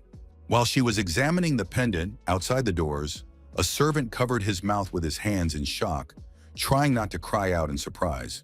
When the business meeting came to an end, the butler ordered the servants to clear the table, and the servants bustled about the hall. While the young man stood shocked on the sidelines, the maids carrying away the dishes sighed heavily and did not understand why their masters and their guests ate so much. Noticing the servant's strange reaction, Salmon asked what was wrong with him and why he looked so spellbound. The young man replied that he did not think that Jan and the Countess were close, believing that they had only met a couple of times, and the old man asked what was wrong. With tension, he confessed that he had actually seen Orion touch the Viscount's neck when they were alone. Hearing this, the butler froze in surprise, realizing what might happen if the Count found out about it. A maid passing by dropped a plate, which fell to the floor and shattered into pieces, and everyone heard what the servant had said. An awkward silence hung in the living room, and the atmosphere became more tense with every minute they spent in the dining room. Suddenly, the maid and another butler started yelling at the boy to stop talking nonsense, deciding that he had gone mad. The maid maliciously reminded him how Carlo had beaten him last time and how the Countess had saved him. If it weren't for her, he would have definitely broken something and then been fired. They believed that it was only thanks to her that he was able to work here peacefully, and they reproached him for his behavior, but Salmon told them to stop arguing. Clutching his head, he thought about what to do and ordered everyone to keep their mouths shut, worrying about the consequences. Realizing that the Count must not find out about this, he said that if they were not all careful, neither they nor the lady would fare well. Suddenly, Carlo entered and asked angrily what it was he wasn't supposed to know. Hearing his voice, the butler froze in terror. Turning around, he could not hide his panic, and the fear on his face spread to the others, who also looked at each other nervously. Approaching him, the Baron ordered the old man to tell the truth, but he remained silent, realizing what this would mean for everyone. Looking at him angrily, the Count asked why everyone had to keep their mouths shut, wanting to know the truth and boiling with rage. In the twilight, Rian walked sadly down the corridor, thinking about her plan and wishing to find her long-awaited freedom as soon as possible. Suddenly, the butler came out and called out to her. Surprised by his presence, the woman stopped abruptly. Standing opposite her, he informed her that the Count was asking her to come up to him right away, without further explanation. Looking at him, Rian asked in bewilderment what was going on and what was happening. Not understanding the urgency, the servant's cheek was red from the blow, and he began to search for words to answer, stammering nervously, beads of sweat appearing on his forehead. Deciding to tell the truth, he said that her relationship with Jan had aroused Carlo's suspicions, at which she opened her eyes wide. Hearing this, the Countess froze in shock and numbness, unable to understand how her husband had found out about their plan. Surprised, the butler asked if it was true and why she had done it. Clutching her head, she replied that it was all nonsense. Unrelenting, Salmon did not understand how she could have made such a mistake, knowing what kind of man her husband was, but the woman cried out that it was simply unbearable. In horror, she did not understand what to do, realizing what her husband's suspicions meant and what he was capable of. Crying, she realized that she could be stuck in this disgusting mansion for the rest of her life with no way out. She suddenly started running down the corridor, and the butler shouted, trying to catch up with her and not understanding such a change in her condition. Seeing the breathless Countess, the servant asked what had happened, and she ordered him to immediately bring a carriage or a horse. Salmon ran up behind her and said that she couldn't do that, but the woman did not want to die and go to her husband, deciding to escape. Suddenly, a warrior from Mariloff approached her, blocking her path and preventing her from escaping. He had been sent by Carlo. Grabbing her by the arm, Punula told Rian that it was better not to resist and to obey the Baron's orders, realizing that she was not in the best position. She struggled and protested, asking who he was to treat her this way, but the knight's grip was very strong. Struggling to break free, she screamed and demanded to be let go, while the butler apologized for their actions, unable to do anything. Suddenly, the Count's voice was heard behind them, ordering everyone to disperse and stop the chaos that had erupted in the foyer. He angrily declared that no one would leave the mansion until he gave the order, and the Countess cried, realizing that she might die. Meanwhile, Clark, who had been returned to Mariloff, approached the building. He heard a strange noise in the distance but saw nothing. He looked anxiously at the windows and sensed that something had happened to Madame. He didn't know what exactly, but he could guess. Glass, heels, and jewelry lay scattered on the floor, and there was chaos and panic everywhere, which was unusual for this place. Nevertheless, the corridors were empty, and as he walked through them, the young man did not see a single person, not even the servants. Deciding to quicken his pace, he felt excitement and an inexplicable fear for the Countess's life, deciding that he must save her at any cost. Approaching the doors of the Count's chambers, he saw the butler and a soldier standing nearby, not letting anyone inside. With horror in his eyes, Salmon ordered the young man to leave quickly, but the servant did not understand where his mistress was or what had happened to her. Suddenly, they heard a noise behind the doors and the Countess's terrible screams, and they froze in horror, guessing what was happening. Deciding to save her, Clark rushed forward, but the warrior blocked his way and ordered him to step back, not even allowing him to look. Through a small crack, he saw the Count's angry and insane face. The man was often in this state, and the boy had seen it many times before. But what shocked him even more was the state in which he saw Rien. He opened his eyes wide in horror and surprise. The exhausted, beaten woman sat on the floor, and her husband held her hair tightly, preventing her from escaping. Scolding her, the Count decided that his wife had been cheating on him not only with Jan, but also with Clark. While the servant was trying to get into the room, she assured her husband that it wasn't true. There was blood on her face, she was screaming, and he was dragging her by the hair and asking why she had called the boy. Opening the door, Carlo ordered Clark to come in and decided that since that was the case, he would end it all today, once and for all. Realizing what this meant, the woman shouted for him to run away immediately while he still had the chance. Realizing the inevitability, the young man did not want to appear cowardly and despicable, so he closed his eyes and stepped forward. His body and legs were shaking with fear, but he decided not to leave the Countess alone, regardless of the consequences. The doors closed, and the butler and the warrior remained waiting in the corridor, feeling the tension and horror of what was happening. Meanwhile, in Brack, the atmosphere was calm, nothing foreshadowed trouble, and the sun was shining outside the window. Suddenly, Hannah came to Jan's library and told him that he had received a letter from Mariloff, and he sighed tensely. Hesitating slightly, the girl said with horror that it was a death notice, trembling with fear. Hearing this, the hero's eyes widened in surprise, and he thought that Carlo had died according to his and Rien's plan. In silence, Clark realized that it was finally over and had no regrets about his actions. Beaten together with the Countess, they looked at the Count's corpse at their feet. Blood splattered all over the office. A sharp pin, which the woman had previously used to pin up her hair, stuck out of the man's neck. The castle corridors were silent, and only the drops of blood on the office floor hinted at the terrible events that had unfolded. Sometime later, after learning of Carlo's death from a note, Jan and Barrick arrived in Mariloff, shocked by what they saw.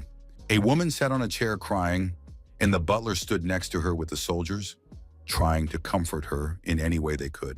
Seeing the young man, Rien, beaten and covered in blood, turned toward the door and greeted him. Noticing her condition, John asked in horror what had happened, followed obediently by the bodyguard. Gazing blankly at the chaos around her, the Countess said that he could see everything for himself and understand what had happened. The Count's various belongings were scattered around the office, and there were pools of blood on the floor and carpet, evidence of a struggle. The hero asked if Carlo was dead, and she replied that the doctor was examining the body because Clark had stabbed her husband in the throat with a pin. The character thought to himself that it was unbelievable that the woman had used such a weapon to avoid criminal responsibility. Suddenly, one of the warriors addressed him, pulling the Viscount out of his thoughts and forcing him to look up. Turning to him, Yang learned that the knight's name was Punula, who bowed politely and greeted him. Surprised, the young man asked if it was he who had sent him the message, and confirming this, the warrior said that he needed to check something. He stated resolutely that it was his duty to investigate the death of his master, and that anyone involved must be punished, the Countess burning him with her gaze. Not understanding the meaning of the investigation, Yang frowned, but realized that he had no choice and would have to obey the knight's orders. Then the warrior asked without hesitation and directly what his relationship with Ryan Mariloff was, hinting at a romantic one. Not expecting to hear such a question, the hero was genuinely surprised and, opening his eyes wide, asked what he was talking about. Then the woman said that everyone suspected that they were in a romantic relationship. Barrick coughed, and Jan thought it was all madness. Asking where Clark was, he asked for him to be brought, but Punula replied that he could not do so because the young man was in confinement. Angrily, Rien gave the order to bring him, but the knight said that until the investigation was over, he would not listen to her. Unable to influence them, the woman remained silent. She was furious, and the characters silently watched their reaction. The brooch on Jan's neck sparkled and shimmered, and he asked if Rien herself could tell them what had happened here. She then said that the Count had paid for his cruelty, the knights had done nothing, and were now rude to their neighbors. The soldiers were struck by her confession. The young man calmly replied that the Countess would surely be busy managing the mansion and would surely punish them, but they tried to object. Barrick sharply shielded the Viscount with his body, drew his saber, and ordered Punal to step aside, as it was becoming too crowded.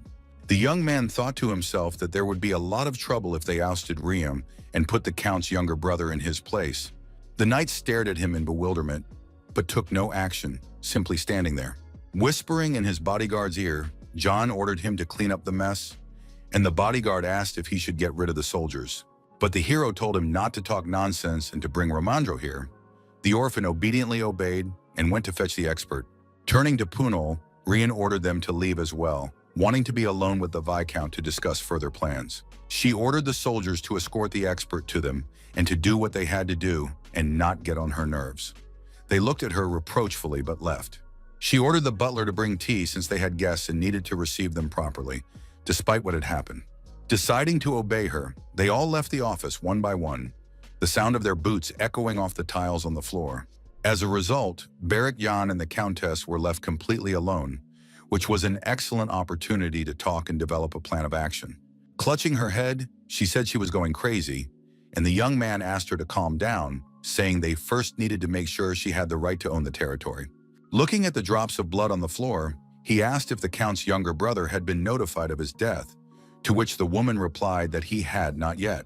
In that case, he told the Countess to keep the Count's seal with her until the palace expert arrived and to go about her usual business. As she looked at him, he promised that if the knights betrayed her, he would send his troops to her. Suspecting some kind of trick, Rian asked what the young man wanted in return for his help, understanding the market relationship between them.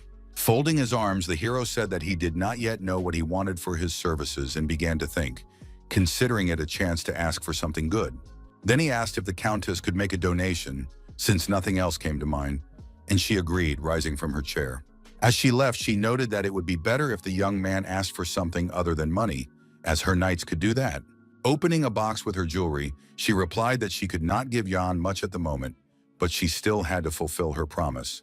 Taking out the ring that had previously interested the hero, the woman said that there was something she could give only to him. Showing him the ring, she asked if it was interesting and noted that his pendant and her jewelry were made at the same time. Puzzled, Barak asked if Jan was not going to take what he was being given, and the character noted that the bodyguard had not yet left. Reaching for the decanter, he said he was leaving, but would take the ring, not wanting to refuse such a gift. Putting it on, he was frightened that it was too small and could not be removed. But the Viscount was delighted and said that everything was fine. Deciding to joke with the orphan, John asked if Rian could give him a knife to cut off his finger and remove the jewelry, and the orphan hurried to find an expert. Resolutely, the boy gave the order to get on with it quickly, as they had to act faster than the Knights of Mariloff would. Folding her hands, the Countess anxiously uttered the name of Clark, who had killed the Count and was now in prison. Staring intently at the Viscount, she asked what would happen to him, not wanting the servant to be punished with death. Looking at the beaten woman, the hero noted that this was the murder of an aristocrat, a crime considered particularly serious without trial or investigation. In response, she looked at him silently, her face covered with bruises, her eyes filled with pain and disappointment. Rian's voice echoed off the walls of the corridor as she asked if there were any exceptions, but Yang had not heard of any. But he remembered that once upon a time, there was a king who was a slave, and the first person he killed was his master. She asked hopefully if the young man could help her, but he replied that he would soon be leaving and could not afford to get involved in serious trouble. Undeterred, she insisted that someone like him had the power to change everything. But the Viscount did not understand how he could save a slave who had killed an aristocrat. Resolutely, the Countess declared that he had already done so, that the bastard had crossed the border, survived, and become the head of the family. Having said this, she froze with a look of amazement on her face, as if an interesting thought had crossed her mind. But Rian remained silent. Noticing her strange behavior, Yang cautiously approached her, worried that the Countess's health had deteriorated. Putting her hand on her chest, Rian declared resolutely that she would lead this territory at any cost, wanting to become the mistress of the lands. The hero was shocked by this confession, and the woman asked in bewilderment if she really couldn't. Then the young man reminded her that she did not have the blood of the Mariloff family flowing through her veins, and that it would have worked if she and the Count had had children.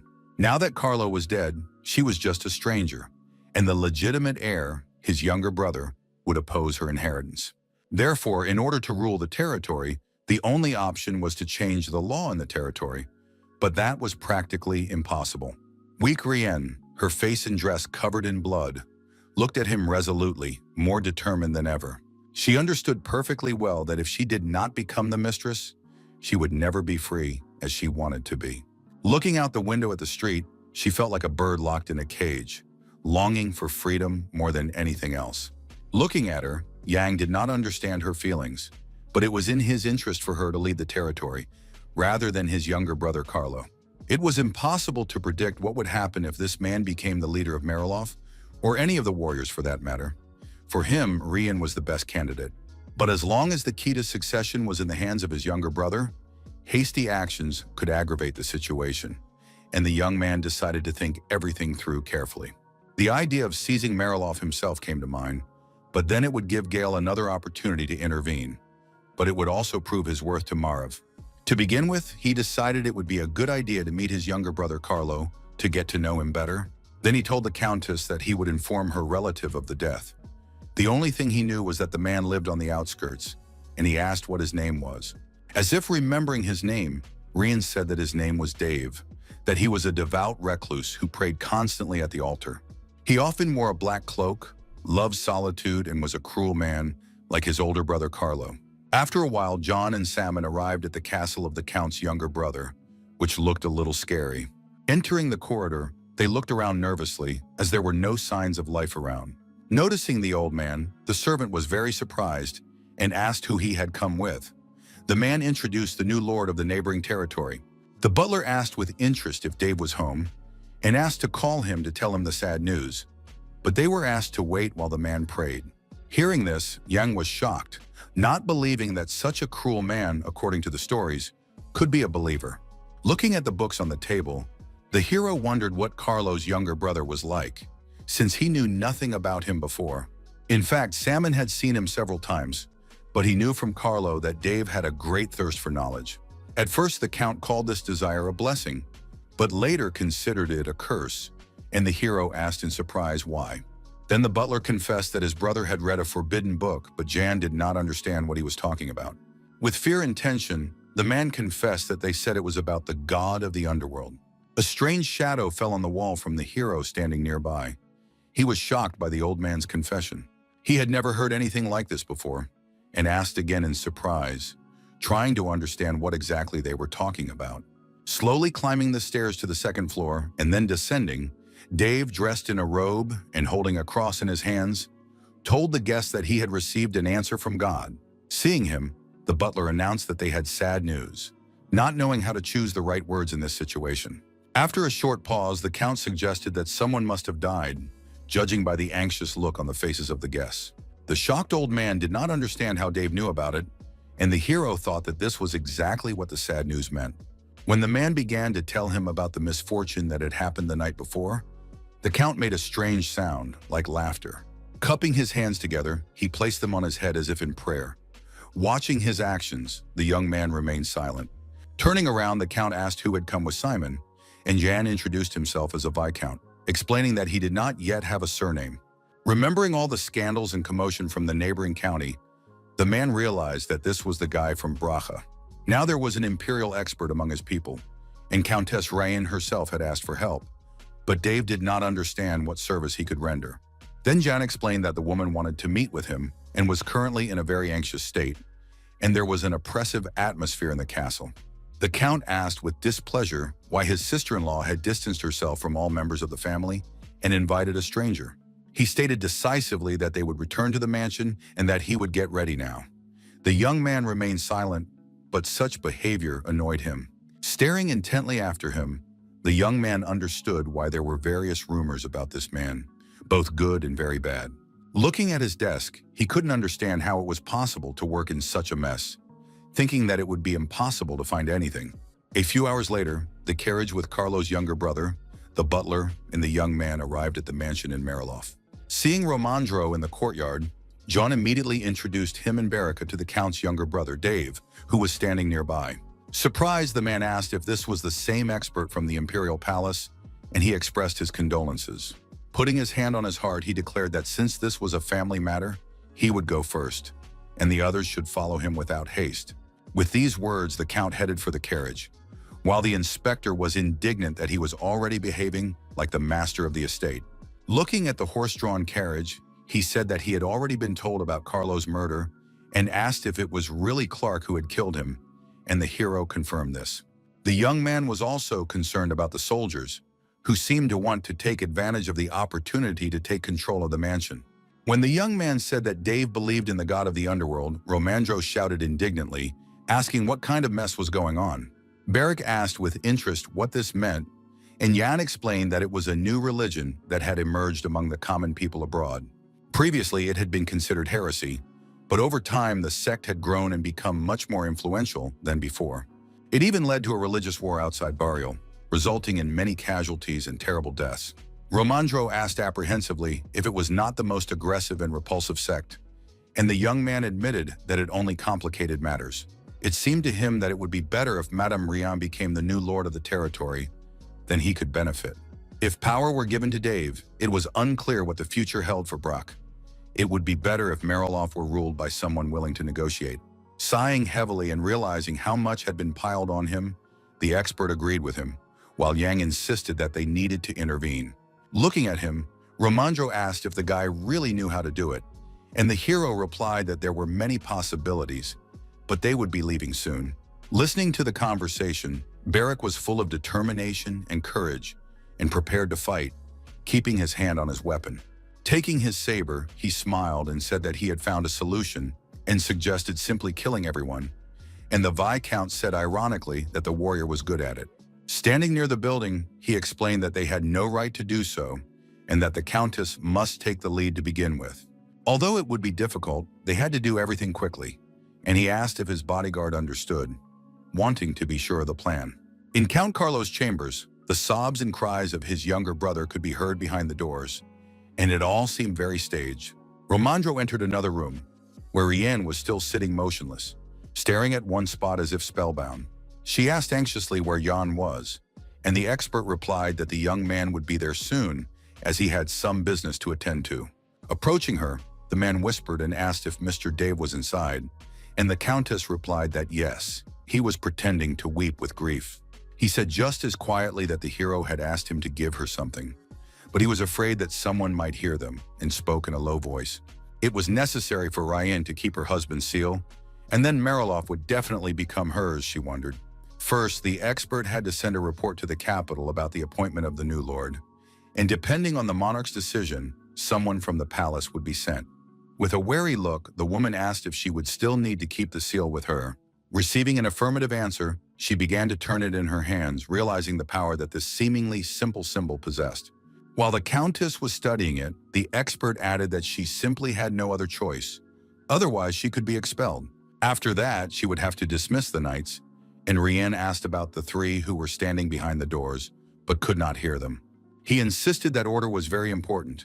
If a person died on Mariloff territory, their name had to be included in the report, otherwise it was not necessary. He asked hopefully if the woman understood what he was getting at, hoping for further mutually beneficial cooperation.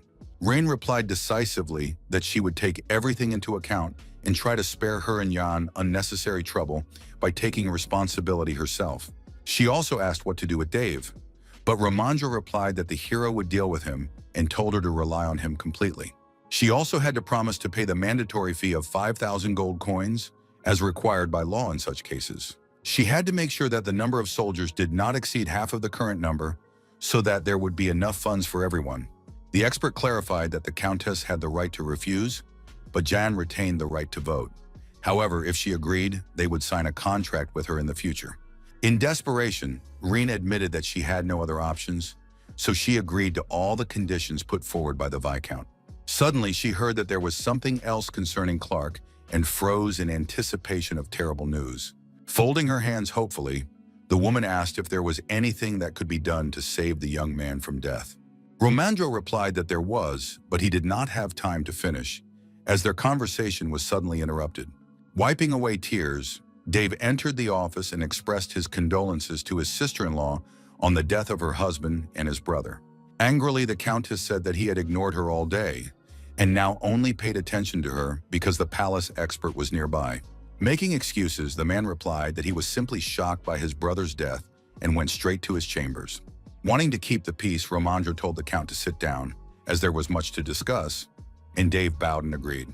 While the Countess was measuring him with her malicious gaze, he already knew that the slave who had killed Carlo was sitting calmly and breathing in the dungeon. Excitedly, he asked the expert to raise the issue of inheritance in the report and write in detail about what had happened. Then the expert decided to ask if it was true that Dave believed in the god of the underworld, wanting to confirm the opinions of others regarding the Baron. Hearing this question, the man was taken aback and began to deny it, asking in surprise who had told him such a thing.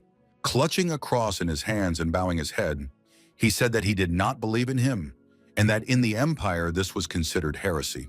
Noting the unpleasant situation, he believed that a simplified ceremony of succession to the title should be arranged, followed by his brother's funeral. But the expert objected that it was imperative to arrange the funeral first and then deal with the succession, as was proper according to etiquette. Romandro also wanted to ask Dave a few questions about the reports, and learned that the Count would be the 9th representative of the family. Meanwhile, Rien, sitting nearby, simply watched their conversation in silence and did not say a word. In truth, she was not interested. She thought to herself that she needed to survive at all costs, and then she would start with a clean slate. Suddenly, a strange image of Clark appeared before her eyes, holding flowers in his hands but dressed in some strange clothing. Paling, she began to say his name aloud, as if losing consciousness, paying no attention to those around her. The expert addressed her excitedly, and the Countess, coming to her senses, apologized and asked what he had said. Romandro asked her to inform all the residents about what had happened and to take care of all the affairs in the mansion. Suddenly, in a malicious voice, Dave categorically said that this would not happen, interrupting their conversation. He indignantly asked why all the affairs of the estate were being handled by a man who would soon be leaving it, and that all matters should be transferred to him. Angrily, Rien said that she knew that the Count had long since been expelled from the mansion, and even if he did get involved in the affairs, he would not know where to start. Hearing that she should be more polite, she became angry and asked what he was talking about, as the funeral had not yet taken place, and he was bending over backwards to get the title. She also added that he had been expelled from the family for believing in heresy, but there was such a thing as morality, and the Count was struck by her words. In a rage, he tried to attack Rien with his fists, but the expert stopped him. It was clear that he had hit a sore spot. Calmly, the woman added that Dave's actions immediately showed that he was one of the Mariloff clan, but he shouted that she knew nothing. Standing in front of him, the Countess asked what he could say about his own brother, who had married her, that he was just as crazy. Beside himself with indignation, he tried to hit her again, but Romandro managed to intervene, and the Countess called for the knights. Asking if they were not supposed to protect her, she waited for action, but the warrior replied that until the truth was established, they would do nothing. Clutching the seal in her hands, she declared that since everyone around her was talking nonsense, she had only one option left. Announcing that Romandro had confirmed that she was responsible for the mansion until the funeral, the Countess decided to dismiss the 3 knights immediately. One of the warriors asked in bewilderment what it all meant, thinking it was just a silly joke at their expense. Suddenly, there was a noise from the corridor, and stones flew in all directions as if the walls around them were collapsing. Throwing the door wide open, the knight asked what was going on, not understanding the reason. Someone was walking quickly down the corridor with confident steps, but so far the knight saw no one nearby. Smiling, Barrick and the warrior from the clan, holding the body of the slain warrior in their arms, greeted him as if nothing had happened. Outraged, Dave asked the expert how to understand all this, but he replied that help had arrived in the matter of Rien's safety. Puzzled, the man asked if this really bothered the Count, and the Count considered such behavior to be extreme measures. The warrior cried out in horror when he saw the dead and bleeding cur in the bodyguard's arms. Explaining, Barrick said that the knight had blocked their way and said that they could only enter over his dead body, so that's what happened. Jan appeared out of nowhere and stated that nothing unusual had happened during his absence. Standing next to the bodyguard, he said he was very happy about this and turned to the Countess, expressing calmness and smiling. Seeing the hero, the warrior was beside himself with rage, as Punulu had told him that the young man would not interfere. Behind the knight, Dave shouted, asking what all this meant, but the staff greeted him with bewilderment. Looking at the corpse at his feet, the hero explained that these people had insulted him and accused him of having an indecent relationship with Rien when he had simply come to support her. Putting his hand on his heart, Jan admitted that this was the first time in his life he had found himself in such a situation, but his offenders had paid for it with their blood. Puzzled, Dave asked if people usually proved their innocence at the cost of their own lives. and the character replied that he certainly did not. With a smile, he added that, in his case, in order to justify himself, he had to survive by any means necessary. He also noted that offensive thoughts disappear when the owner dies, which shocked the warrior and the count. Patting Barrack on the shoulder, he told him to deal with them and come to him, and the bodyguard happily took out his weapon. As the hero passed by the knight, he noticed how his legs were shaking with fear, and the character felt his superiority. The warrior lost his confidence with horror, while Jan was more satisfied with himself than ever, but did not want to witness another murder and left. After that, the knight was left alone with the orphan, one-on-one, as if in a ring, and they stared intently at each other, assessing their strength. A fierce struggle began, and shards from the broken cup nearly hit the countess in the face, but she remained unperturbed. Trying to attack his daughter-in-law, Dave shouted that it was all her fault and that she had destroyed their entire family. Turning to him, the hero tried to calm the count while Romandro held him back, but the man yelled at the guy to shut up. Ignoring him, Jan noted that Dave had just insulted the countess and wondered if he would be able to handle what would happen when those doors opened. Behind the doors, there were screams and sounds of battle between the knight and Barrack, but no one knew what was really going on there. Feeling fear, the count grimaced and looked there, not wanting to deal with the consequences and calming down a little. Silently, he sat down calmly on the sofa, and the expert sighed heavily, noting that it seemed that all the warriors were finished. Suddenly, the character said that one was missing from the mansion, but he was going to give the order to find him. Sitting down and crossing his legs, the young man formally addressed the count, who was trembling with fear, expecting some kind of trick. Smiling, the Viscount wanted to make him an offer and asked if Dave could spare him a minute. First, he wanted to apologize for making such a mess, looking at the broken dishes under his feet. He also noted that all these people no longer had anything to do with Miroslav, but the man asked doubtfully if the young man really thought so. Officially, Jan asked him to listen carefully and only then make a final decision. Turning to the countess, he said that this also applied to her, and Rian looked at him questioningly.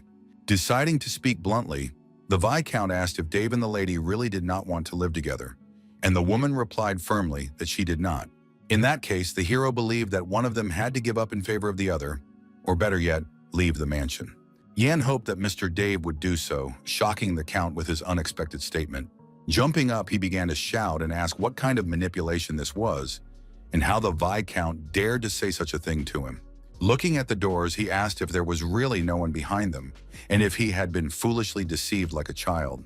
Suddenly, the doors opened, and blood was smeared all over the floor, evidence of a recent battle.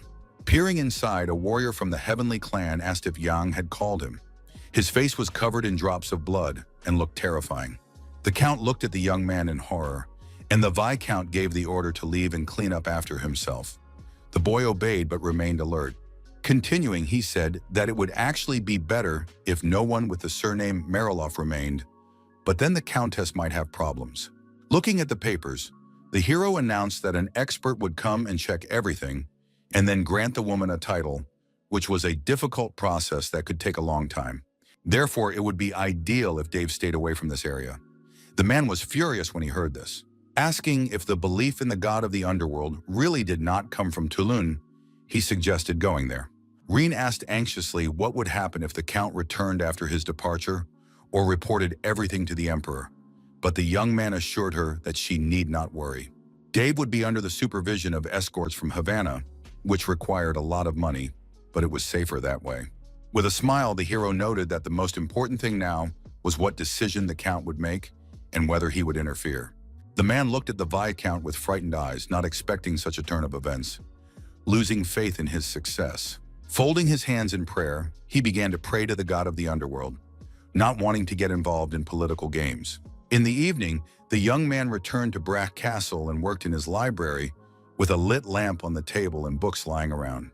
Hannah asked if she should leave the literature there, and Romandro replied affirmatively, turning his attention to her. Looking at everything, the expert noted that this would surprise the inhabitants of the capital, and Yang agreed with him. After all, the slave had killed his master, and Carlo's brother turned out to be a heretic. But the man added that they would also be surprised by the deal about the ghoul, because judging by the responses from the capital, everyone was still skeptical about it. Noticing something was wrong, the young man asked if the reply had really come from the capital, and Romandro hesitated. trying to find the right words. Suddenly, he said that the palace was asking Jan to send Molina to the center, a decision the Viscount had not expected. He decided that Marav had probably lost to Gale in the mental game, but by and large, he didn't care. With regret, the hero nevertheless decided to order a carriage to be prepared, and the expert asked in surprise if he was sure of his decision. Folding his papers, the young man replied that he didn't know what else to do, and that he didn't care about the old man. Rin wanted to share the guola with the residents, and shifting the coins, Yang said that in that case they should allow free trade. If everything went smoothly, they would be able to pay off their debt before summer, and the Viscount thanked the expert for his support and good work. In a calm atmosphere, they planned a trip to the capital once they had settled all matters with Mariloff, and the situation had stabilized. Remembering his family members, the expert awkwardly decided to ask the young man something, worrying a little about his reaction. The memory of a beautiful woman among flowers came to mind, and he wondered how Jan was going to deal with his own mother. Not expecting such keen interest in the question, the hero was a little confused by the answer and was at a loss, gathering his thoughts. Then he said that he had asked her to come, but she preferred to live in the forest surrounded by nature, and he wanted to ask the foresters to check on her since it was already winter. The expert persisted, insisting that they would soon leave and the young man would not be able to see her, but Yang replied that this would be the case regardless. The man noted that they said that magicians leave with the east and return when the stars are already in the sky, still supporting the Viscount. He thought to himself that Wesley, with her venomous character, would certainly not leave him alone and would get her way at any cost. Suddenly, Hannah's attention caught the young man's eye as she stood in the corner, and he addressed her with a formal order. Tomorrow she was to go to Mariloff to study and learn the work of a butler, as he had previously agreed. Hearing this order, the girl asked in surprise, not believing her luck and pointing at herself. She asked incredulously if Yang would really appoint her as the next manager, and the hero confirmed it. Excited, she said she knew nothing, and how could he trust her with such a job? But he assured her that she would be taught everything. Feeling a rush of emotions, she asked if she could step out for a moment, and the Viscount replied that she could do as she wished. Bowing, the girl left the office in an instant, leaving her master in the company of Romandro. The expert asked with interest what Barrack was doing and why he had not yet returned. And Jan replied that he was with the soldiers and that if anything had happened, they would have sent a falcon. Feeling uneasy, he understood that in any case, it would take a very long time, but the bodyguard had been gone for a long time. Meanwhile, the warrior found himself in some kind of terrible dungeon resembling a mine deep underground. Sweat dripped down his face and he cursed to himself as if he had done something terrible and was trying desperately to fix it. Holding his sword at the ready, Barrack asked what this was all about and what was going on, fear evident on his face. Stepping out into the corridor, Hannah jumped for joy when she learned that she would be trained as a butler, unable to believe her luck. The expert doubtfully asked if she could handle it, but Yang assured him that she could be trusted and was a capable girl. He also added that Nursarin and 2 assistants would stay here while she went out to the others with burning eyes, and everyone looked at her in bewilderment. Romandro reported that he was going to leave only 1 person, but the situation in Mariloff was unstable, and some instructions would obviously come from the palace. Then the Viscount noted that the man had left only unmarried servants, and the inspector argued that it was a sin not to have a submissive wife. The young man's attention was suddenly drawn to a falcon outside the window, which was tapping its beak on the glass to announce its arrival. Realizing that this was a bad sign, he understood that something was clearly wrong with Barrack and that he should hurry to his aid. Seeing the bird, the expert asked if it was a falcon from the heavenly clan of warriors and asked what was written in the note. After reading the message, Yang realized that the warriors who had gone with the bodyguard did not know Burial's language very well. Noticing the word Monet, he suggested that perhaps it was about Molina and that everything was somehow connected, but the whole picture was unclear. After a while, the Viscount and the others made their way through an underground mine littered with stones in search of the bodyguard. Their shadows were reflected from the ground and walls by the light of the torches, and ahead lay old rails that had previously been used to transport minerals. Dark night fell, the moon rose, and the bird flapped its wings nervously, sensing the approaching danger. With a falcon on his arm and a kerosene lamp, the warrior led Yan to the mine where Barrack and the others were. The young man anxiously asked what had happened to his magical swordsman, but upon hearing the question, the knight hesitated, as if he did not know how to answer. He began to explain indistinctly that the orphan was fighting inside, but the Viscount did not understand who exactly his warrior was beating and what was happening in general. Rubbing the back of his head, the young man himself did not know how to explain everything correctly so that it would be clearer to everyone. Seeing the hero off and lighting his way, he said that he would understand everything when he saw it with his own eyes. In the distance, they heard a warrior trying to stop the bodyguard, but it seemed he was unsuccessful. It was unclear what was happening, but Barrack was putting in a lot of effort, and the soldier was trying to dissuade him, not understanding the point. With his eyes wide open in surprise, Yang couldn't believe he was feeling a strange energy in such a place. Standing near the stone with the warriors inside, Barrack tried to break it with his sword, but to no avail. Noticing the Viscount, he turned around and greeted him, his face reflecting anxiety and fatigue. The bodyguard asked in bewilderment what it was, but Yang rebuked him, asking if the guy really thought he knew everything. The orphan asked if the hero really didn't know, but he had some suggestions, though he wasn't entirely sure. Staring intently ahead, it reminded the Viscount of a magic stone that was now shining before his eyes. Unable to hide his surprise, Barrack asked again, and Yang reminded him that they had previously used a similar one for eavesdropping. This mineral had special qualities due to its energy, ranging from transporting the hero to another body far into the past. It could record voices, track locations, create bottomless storage, and much more. The Viscount asked with interest if the warrior felt anything, because as soon as he entered, he felt magic, but the orphan replied in the negative. To himself, the character noted that the bodyguard was indeed a magical swordsman, but he still had much to learn. Looking at the corpses of people in the stones, the Viscount asked what had happened to the knights who had gone with Barrack. Then the young man explained that they had chased after them, but suddenly some kind of purple slime appeared. He managed to catch up with one warrior, but the latter was too frightened by something, and calling him a monster, ordered him not to come near. Noticing that the boy was trapped, the bodyguard wanted to free him, slowly approaching with his sword in his hands. But an unknown thick liquid began to fly through the air, further frightening the warrior and sucking his body in. In an instant, his legs turned into a glowing stone, as if something had affected the slime. Screaming and trying to break free, the knight asked in horror why he couldn't get out, hoping for salvation. Trapped, the guy soon turned completely to stone and died, and Barrack witnessed this terrible sight. Thinking it over, he explained that at first it was a sticky liquid, which then hardened, and perhaps something had affected it. While the other warriors stood obediently with their heads bowed in shame, the orphan cried out in unexpected pain. Turning to John, he asked why he had hit him, but the Viscount asked him not to get angry and asked what the bodyguard would have done if the same thing had happened to him. Warning him, he suggested that the liquid might reappear and Barrack would drown in it, fearing for his life.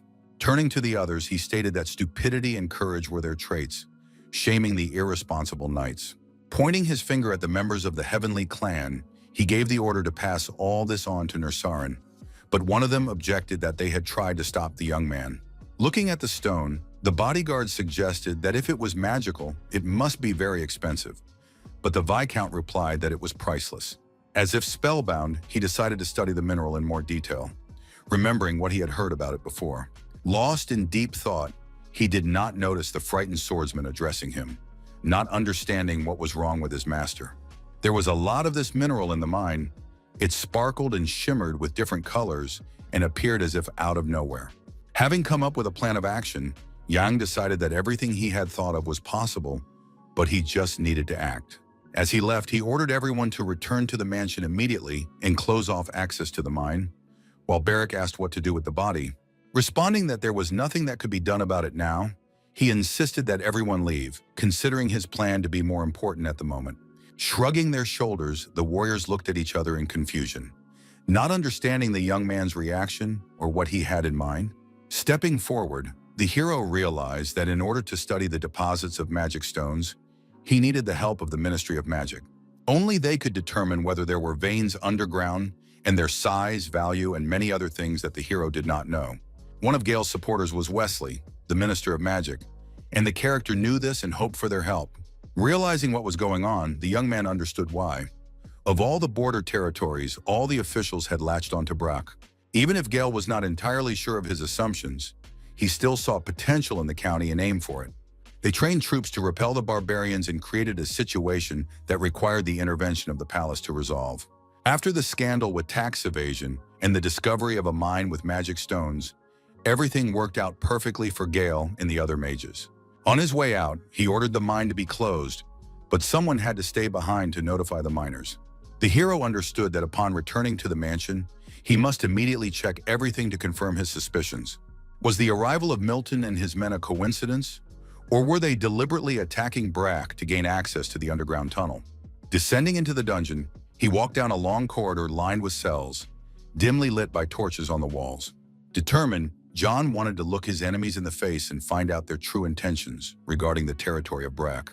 Seeing him, Mac asked in surprise what had happened and why he had come to them. They were all on guard except for their leader. Looking intently into the old man's eyes, the hero announced that a letter had arrived from the palace, and its contents concerned Melina. Continuing to sit on the floor with a book in his hands, the man calmly asked what it said, as if he were completely indifferent. In a stern voice, the young man said that he had been ordered to take care of him, as he was soon leaving for the capital. Hearing this, the prisoner froze with the page in his hands, unable to believe his ears that he would finally be released from this terrible cell. Looking at the character, the old man couldn't believe he was telling the truth. It all seemed like some kind of fabrication. Looking at the lines, he thought about his freedom and future. He was no longer very interested in political games.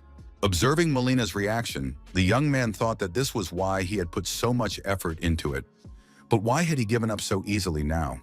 He understood everything from his mannerisms and behavior, but he tried to maintain his composure and not give himself away. Mullen and Gale knew about the underground mine with magical stones, which is why they took action and fought for Brack. Winter had come, and Burial Castle stood surrounded by snow-covered mountains and trees, everything looking like something out of a fairy tale. Looking at the blizzard outside the window, Marv sat in his office and pondered state affairs in the future. Memories of his childhood came to mind, when the queen held him in her arms and he listened with delight to the falling snow, rejoicing. Many years had passed since then, and now that he was a prince, he still loved this time of year, but his head was full of thoughts. Suddenly, his thoughts were interrupted by a servant who noted the snowfall, the first of the year, and looked cheerful. Turning to him, Marv noted the upcoming New Year celebrations, and the butler remarked that there was a real commotion in the main wing of the palace. The person in charge talked to Mrs. Dillon every day, and she was also involved in organizing the holiday. Hearing this, the prince noted the woman's recklessness and did not understand why there was so much fuss. But the servant reminded him that the emperor had previously been in charge of this. But now she was responsible for the organization as the closest favorite, and Marv asked in surprise if she had received his father's approval. Looking at the stacks of papers on the table, the servant noted that it was good that the woman was there. Otherwise, it would have been difficult for them. Turning his attention to the prince, he said that he was working late, and it would be difficult if the organization of the celebrations fell on his shoulders. But the prince wondered what he should do because as long as he and Gale were around, she would never become empress. This topic had been raised several times, but because of the princes, nothing had come of it beyond discussion, and everyone had forgotten about it. No one could take that place while their mothers were alive, and no one could call them their sons except them. Looking out the window, he asked when Romandro and Jan would arrive, but no one sent any written news. They just hoped to see them by the holiday. Then Marv asked how things were going with Meline, and the servant replied that it seemed he would arrive before the Viscount. This had not yet been confirmed, but most likely the administration would send the old man on vacation, and then the servant was going to send someone. Realizing that everything was going well, and that the official would be under close supervision, the prince thought for a moment and fell silent. Then he turned to the butler and addressed him by name, drawing his attention and asking if there was really no way out. Lowering his head, the manager remained silent, sweat dripping from his face from the tension. In fact, he himself did not know what could be done. Then he said that everything would not be so difficult if it weren't for the truth potion. No one could interfere with their activities. While the prince listened attentively, he continued to explain that effectiveness could only be judged by reports, but even those contained many terms that only magicians could understand. Since this was a serious matter, others also opposed it, but Marv noted that there had been no response from the administration. Since Melina's new employees had arrived, all that remained was to wait for the New Year celebrations. And if they sent Jan there, it would be easier for them to obtain information. The prince thought to himself that everything used to be completely different, without secrets and intrigues, a carefree childhood. A few years ago, it was said that the Ministry of Magic would inherit divine power, so it remained neutral. However, one event happened that broke everything completely, and they ceased to be at the center of the palace. After Wesley became Minister of Magic and gained more power, this balance was disrupted, as if a glass had been broken. The prince asked if there was a report comparing the truth potion to something similar, and the butler handed him some papers. Carefully studying the documents, the prince could not understand what they were talking about, as they mentioned a strange mineral. Then the servant explained that it was a rare, high-quality magical stone that had been discovered quite recently. There were not enough resources to study such material, so Marav wondered if they had conducted tests and their effects on people.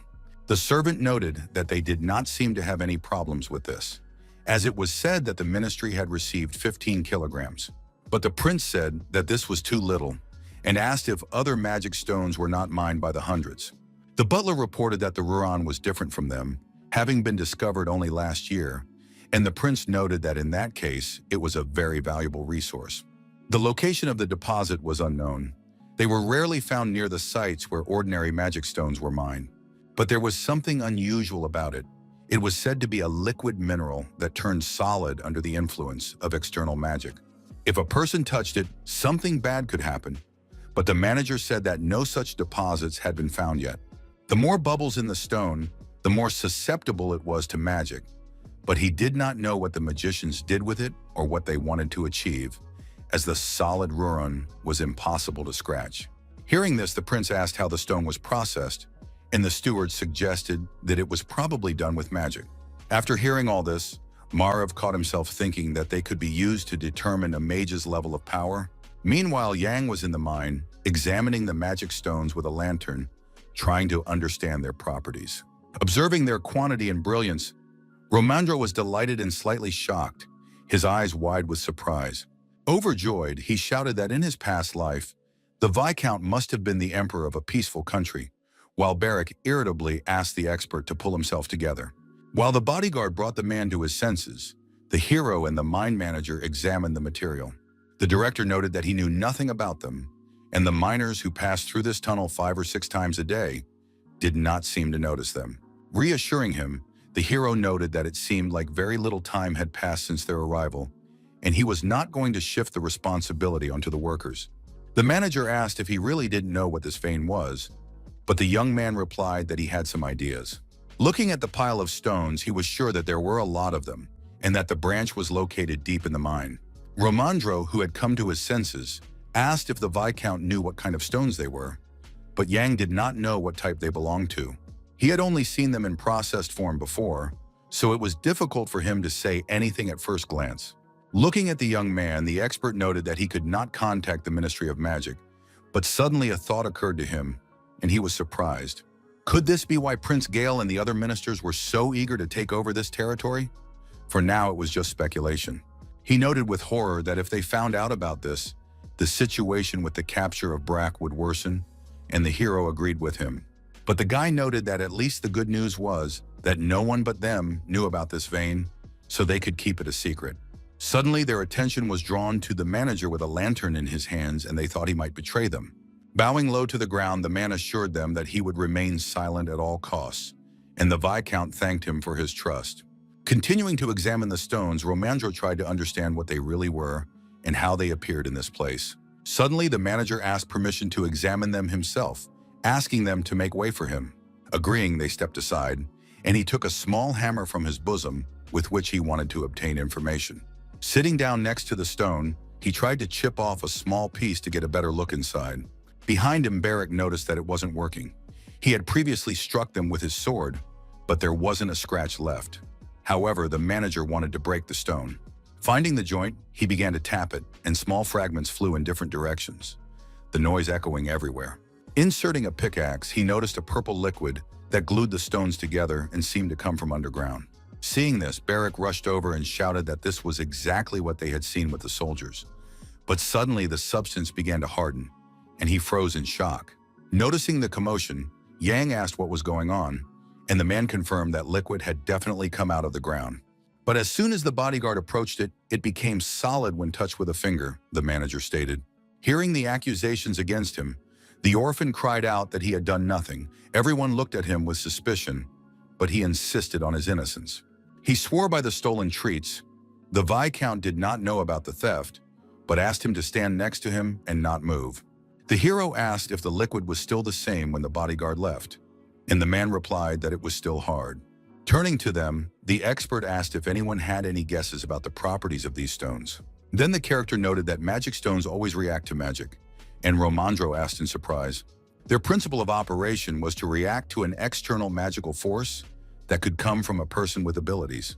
Just as a special solution was needed to play back the recording from the brooch they used to eavesdrop on Molina and his men. Turning to the bodyguard, Yang asked him to tell him more about the chase after the night, without leaving out any details. When he found the warrior, he first thought that he had fallen into some kind of sticky liquid. But then, when the knight tried to get out of it, it turned to stone. Now they were looking at the stone with his dead body inside and trying to understand what was happening and why they had appeared there. After thinking it over, the hero decided that it was most likely a reaction to Barrick's magic, which the bodyguard had previously denied. The guy was a magical swordsman, and it was natural that he had magical energy, but he didn't know about it yet. He thought about the name of the stone and realized that they hardened under the influence of external magic.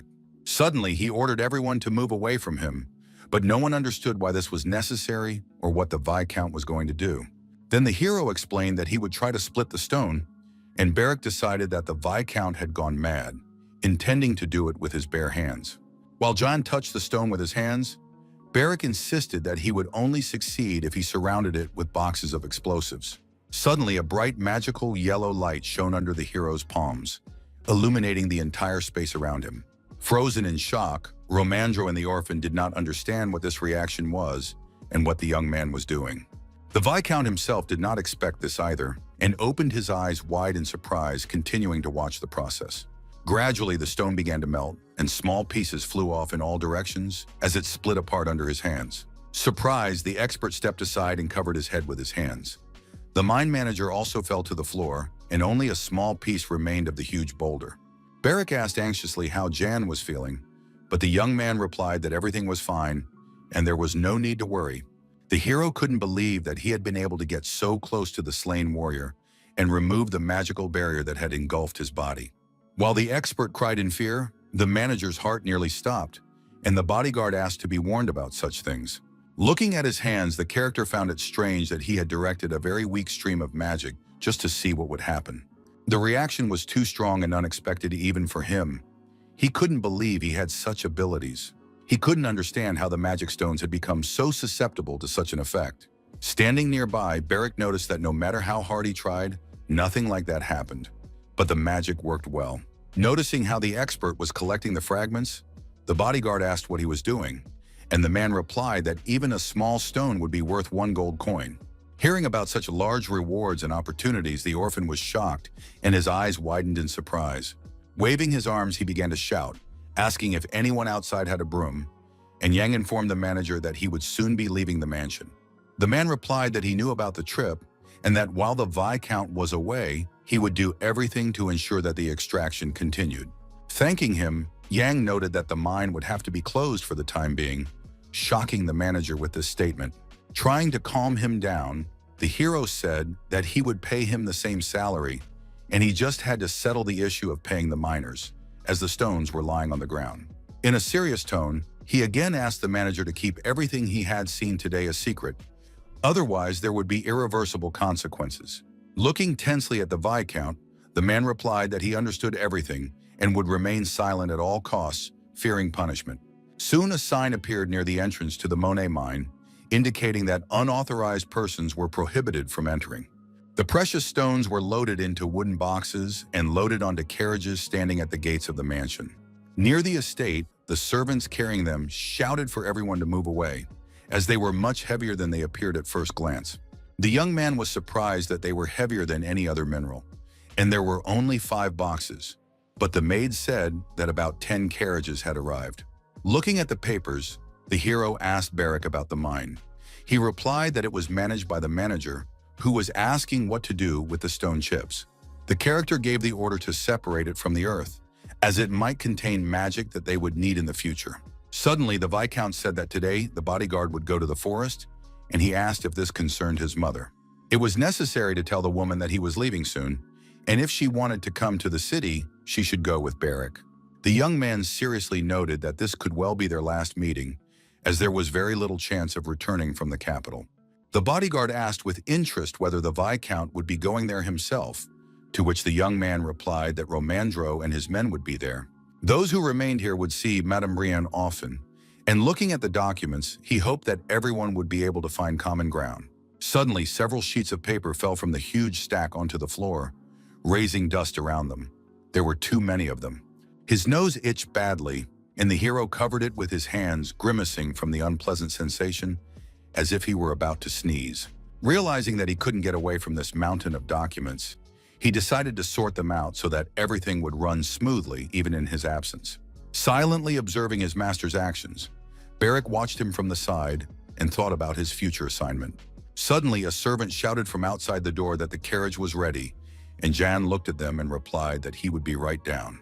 Opening the door, Hannah stood in her butler's uniform, and when the hero asked about Romandro, she replied that the expert was waiting for him downstairs. Suddenly, someone touched her shoulder with their fingertips, and she turned around in surprise. Seeing Barrack, she asked what was going on, and he asked if she was also leaving for Mariloff. The girl calmly confirmed that she would return late today after training and asked what was going on. The warrior replied that nothing special was happening. Looking at Jan's back and noticing his behavior and the circles under his eyes, the bodyguard noted that he looked very tired. The manager also noticed this and said that he had been under-eating lately, assuming that he was ill. Suddenly she froze, as if thinking about something important, and the orphan, noticing her reaction, called her name. Clutching her head, she remembered that the butler's main responsibility was to ensure the comfort and health of his master. Running sharply down the corridor, she shouted that she must prepare something delicious and become the perfect housekeeper. Watching her behavior, Barrack was shocked and sighed heavily, thinking that the girl would soon go mad from her busyness. Despite all this, peace and tranquility reigned in the mansion, while outside it was cloudy and cold with snow falling. Suddenly, someone rushed down the hallway, kicking up dust and almost lifting the carpet runners behind them. Hannah opened the kitchen door abruptly and shouted at the cook, who was just about to have lunch. Frightened, Meadow asked if she was leaving, to which the girl replied that she had to go. She quickly gave instructions to prepare nutritious meals of pork, duck, and beef from tomorrow until the master's departure. As she ran away, Hannah shouted that the master looked very tired, as if he had exhausted himself, and that he needed to be fed everything that was good for his health. Noticing her strange behavior, the maid asked her what was wrong, and Meadow ordered meat to be brought from the village for the Viscount. Concerned, everyone began to ask if Jan was ill, imagining the worst. Rumors spread like wildfire among the people of Bracha when the servants came for meat for the Count. Everyone said that Durgi's illegitimate son had taken over the territory, but despite this, they were concerned about his health. A blizzard raged outside and a strong wind changed the weather abruptly, bending the trees with its force. In the carriage, Yang held his ear and did not understand what was happening to him, but he did not say a word, listening to his inner feelings. Noticing his strange behavior, Romandro asked what was wrong, but the young man replied that he was fine. The expert then reported that he had dealt with other matters in the correspondence, but had not received any answers regarding the organization of the Count's funeral. Reflecting on this, the hero suggested that perhaps they were trying to keep it a secret so that no one would find out about them. As the carriage sped along, no one knew that Dave had decided to marry Madame Riam. Meanwhile, in Mariloff, black flags were raised in the streets, signaling Carlo's death, and Mariloff was plunged into mourning. People discussed how this was the first time they had heard of a slave killing his master, and wondered what could have happened. One of the guys said he had heard that the Count beat his wife, and the slave killed him while trying to stop the violence. There was much debate among the people. Some did not know what had really happened, while others believed that Carlo doted on the Countess and could not have hurt her. Everyone asked about the execution, but the slave was sentenced without trial because he had killed a man, and his master at that. The young man also claimed that he had heard that there was something between the servant and Rien, but everyone just laughed, considering it nonsense. However, the young man insisted that it was true because he had learned it from a friend who worked on the estate, but no one believed him. While rumors of what had happened quickly spread throughout the city, the streets of Mariloff were gradually covered with snow. In her chambers, the Countess slept soundly on her huge bed, unaware of what was happening in the city. Her body and arms were relaxed, but the woman had already woken up. She just didn't get up, wanting to rest a little longer. The butler came and asked if she wanted food, but she refused, having lost her appetite after what had happened. The manager noted with concern that she had not eaten dinner yesterday either, but Rian remained silent, not knowing how to respond. Sitting down, she asked if he thought her behavior was strange, considering that she should be acting completely differently. Sadly, the manager tried to find the right words. He did not think she was wrong and hoped that everything would be different. In the end, he noted that the lady looked unhappy, and this raised questions since she herself had sought power. She agreed that her husband, who had beaten her, was dead, but she did not feel happy, as she had when she cut down her mother's tree and ran away. Putting on her slippers, she asked what caravan Dave would be sent to Toulon on, and the servant replied with a joint trading organization. They were already prepared. Everything cost 200 gold pieces, including the advance payment, and the Countess said that things were not as bad as she had thought. As she left, she asked them not to abandon the matter and to pass on her request, because Jan was due to arrive soon. Turning around, she reminded them to explain all the details and not to miss anything, as this was important for her first and foremost. Besides Dave, another person was supposed to travel with the caravan, Clark, who was still sitting in the dungeon. In a room with boarded-up windows, Dave was kneeling on the floor. He had spent all this time here without leaving his quarters. With his hands clasped together, he prayed to the gods of the underworld and thought about his future with fear, hoping to become the new lord, but ending up with nothing. An oppressive silence reigned in the corridors of the mansion, and even the maids did not talk to each other as they usually did. Suddenly, they saw that Rian had left her chambers for the first time in a long time, and they were very surprised. Paying no attention to them, the Countess walked with her head held high, heading for Clark's dungeon. As if coming to their senses, the maids froze in a low bow, not saying a word, obediently performing their duties. Illuminating everything around them with a dim light, torches hung on the walls of the dungeon, reminiscent of a prison with many cells. In one cell, Clark sat with his head bowed on his knees, his fate sealed, simply waiting for his sentence. Hearing a noise, he raised his head, his face covered with small abrasions, the only reminder of what had happened. Ryan stood in front of him, staring intently at him, while he crouched, watching her like a puppy on a chain. The Countess regretfully informed him that in a few days he would be leaving with Dave and the trade caravan for Toulon.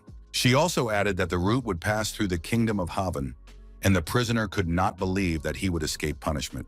Shocked by this decision, the young man repeated the name of the city as if remembering something. It seemed familiar to him.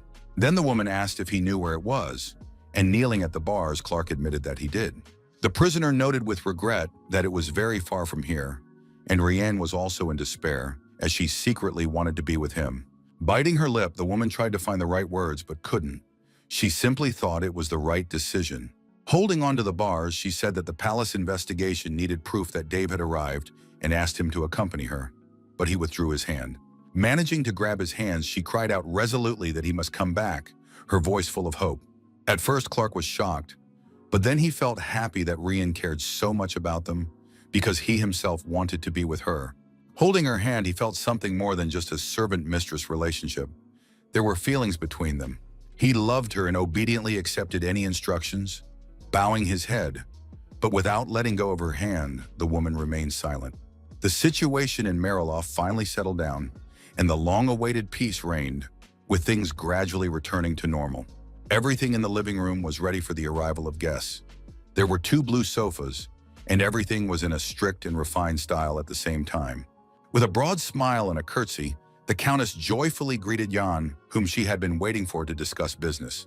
Kissing her hand courteously, the Viscount noted that they had not seen each other for a long time and asked if she was well, to which she replied that thanks to him, everything was fine.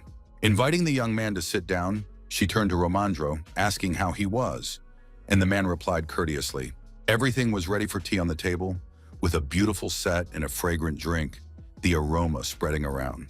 Handing him the papers, the Countess said that it was an envelope containing 5,000 gold coins, as they had agreed earlier. She also said that the size of her army had been reduced by half, and that they would continue to fulfill the other agreements.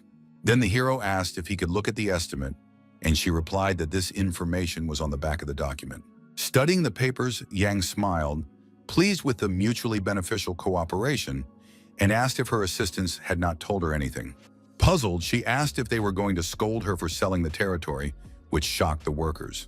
Rian assured him that there would be no problems with management, and if he felt uncomfortable, he should consider it a personal payment. He calmly replied that he was just curious and that in any case, it was a service for a service, as agreed. Holding out the folder, Romandro said that he would show this report at the palace and asked her to check the countess. After reading it, she replied that there were no lies in it and nothing that needed to be hidden. She liked everything. With a request to send it, she asked if the experts would come, but Yang replied that there would be no serious problems. In that case, she wanted to put her seal on the document, which she had kept with her all this time. With joy and admiration, she couldn't believe that everything was so simple, feeling her own power. Puzzled, she did not understand why it took her husband all day to do this, and noticed how harmful and ineffective he was as an old man. Looking at the guests, she was happy to have such good neighbors in the county, and all the deals were conducted in a pleasant atmosphere. She also did not forget the friendly residents of the Marilof territory, whom she greatly respected and appreciated. It was thanks to their work that they received a lot of food for the entire county, including Ghoul. With a smile, Yang noted that this was a huge relief, because winter was cold and hard, and the seeds came just in time. Bowing, the Viscount asked what had happened to Mr. Dave, and the Countess replied that he was in the wing, and it seemed that it was time for him to leave. While a blizzard raged outside the window, they discussed which caravan would transport the Count, and the woman assured him that it was the best trading organization. She also said that the team would include 5 workers and 2 representatives. The prices were fair, and the staff was honest. She was also going to send Clark with them, deciding that it would be the best option for the slave and herself. Everyone else was to return after making sure that Dave had entered Havana and was under reliable protection. Trying to speak calmly, the expert said that he trusted her, but they needed to make sure that no problems arose. To tell the truth, they too were risking a lot in this situation. If anyone found out about the Count, it would not end well for them either. Understanding his concern, Rian smiled and assured him that all these people were very talented and there was nothing to worry about. Looking intently ahead, she said that she had made it clear to them that Dave should be closely guarded so that he would not escape. Therefore, the Baron would be treated like a dangerous criminal, under close guard in a special mobile cell. The Countess also mentioned that this was not only her instruction, but also Sir Jan's, thus granting him his freedom. Laughing, the hero noted that this pilgrimage was just right for a believer like Dave. Slowly chatting about business, they slowly walked out into the corridor, completely absorbed in conversation and not noticing it at all. Turning around, Rian asked if they should visit Brother Carlo one last time and see him off on his journey. Horse-drawn carriages from the merchant caravan were already waiting at the gate, ready to set off on the long journey. Screaming and struggling to break free from the strong grip of the workers, Dave tried to free himself and cursed, demanding to be let go. Noticing the Countess accompanied by servants and Yan, he began to call them demons and asked if they really thought they would get away with it. Showing her middle finger, Rian smiled and said that life would be much better now, and hoped that they would never see each other again. Calling her crazy, Dave shouted and struggled, saying that God would punish this woman, realizing that he had lost all his power. While the hero warned the merchants to beware of robbers on the road, the Count shouted at the young man, asking how he dared to make such a decision. With uncertain steps, his legs bound by handcuffs, Clark approached the caravan. He was also leaving with them. Amidst the crowd of people from the clan, his and Rien's eyes met, and they seemed to freeze in silent silence. Sadly, she asked if everything was ready for the journey, and the slave obediently bowed his head and said they were ready. After a short pause, the woman said that in that case, it was time to leave, as she wanted to avoid long goodbyes. Everyone climbed into the carriages with bars for Dave and Clark's safety and set off on their journey, a difficult road ahead of them. The trade caravan slowly left the gates of Marilof, and the Countess watched them go, hoping to see Clark again. She felt sad that the young man was leaving and even closed her eyes so she wouldn't have to see it. Turning to Jan and Romandro, she suggested they go for a bite to eat to celebrate the good day and the bottles of wine they had prepared. Looking at the managers, she asked if they would be frequent guests on her property, and they replied that it would be great. Suddenly, she said she would need help. Hearing this, the hero turned in surprise, listening carefully to the request. He wondered to himself if his past body had died, whether a similar farewell ceremony had taken place throughout Burial. He was sure that this had definitely not happened, because he was a fugitive emperor, a traitor who had betrayed the empire. Distracting him from his thoughts, Ryan asked if he would come inside, as it was quite cold outside, and the Viscount agreed. Remembering something important, he decided to call out to her, wanting to discuss it right away. He asked her decisively about the Count's funeral, and the question caught her off guard. She didn't know what to say. Without giving a specific answer, she said that the young man knew everything himself, showing her unwillingness to discuss the subject. When it got dark outside and the moon rose in the sky, their carriage was returning to Brock after a difficult day in Mariloff. The expert excitedly asked the Viscount how he was feeling, but the young man noticed that Ramandro's face had become even redder. Laughing, the man said that, to be honest, he was seeing double, to which the young man replied that he had already mentioned this 3 times. Continuing to joke, the inspector said that he seemed to be drunk and saw the Viscount with 2 heads in front of him. After a while, the carriage stopped near the entrance to the mansion, the wheels creaking as they did so. The coachman announced their arrival, and Jan, stepping out onto the street, thanked him for his good work and told him to rest. Before he could open the door, the servants rushed towards him, shouting anxiously, and he did not understand what was happening. Lifting him up, they insisted that he couldn't walk on his own and that he had a fever, noting that it was cold outside and he wasn't in the best shape. Annoyed, the hero asked why they were behaving this way, but no one seemed to hear his questions, and they carried him into the hallway. Suddenly, something unusual on the floor in the center of the hall caught his attention, and the Viscount was surprised. In the middle of the room stood a multitude of different gift boxes, and the young man asked what they were, as they had not been there before.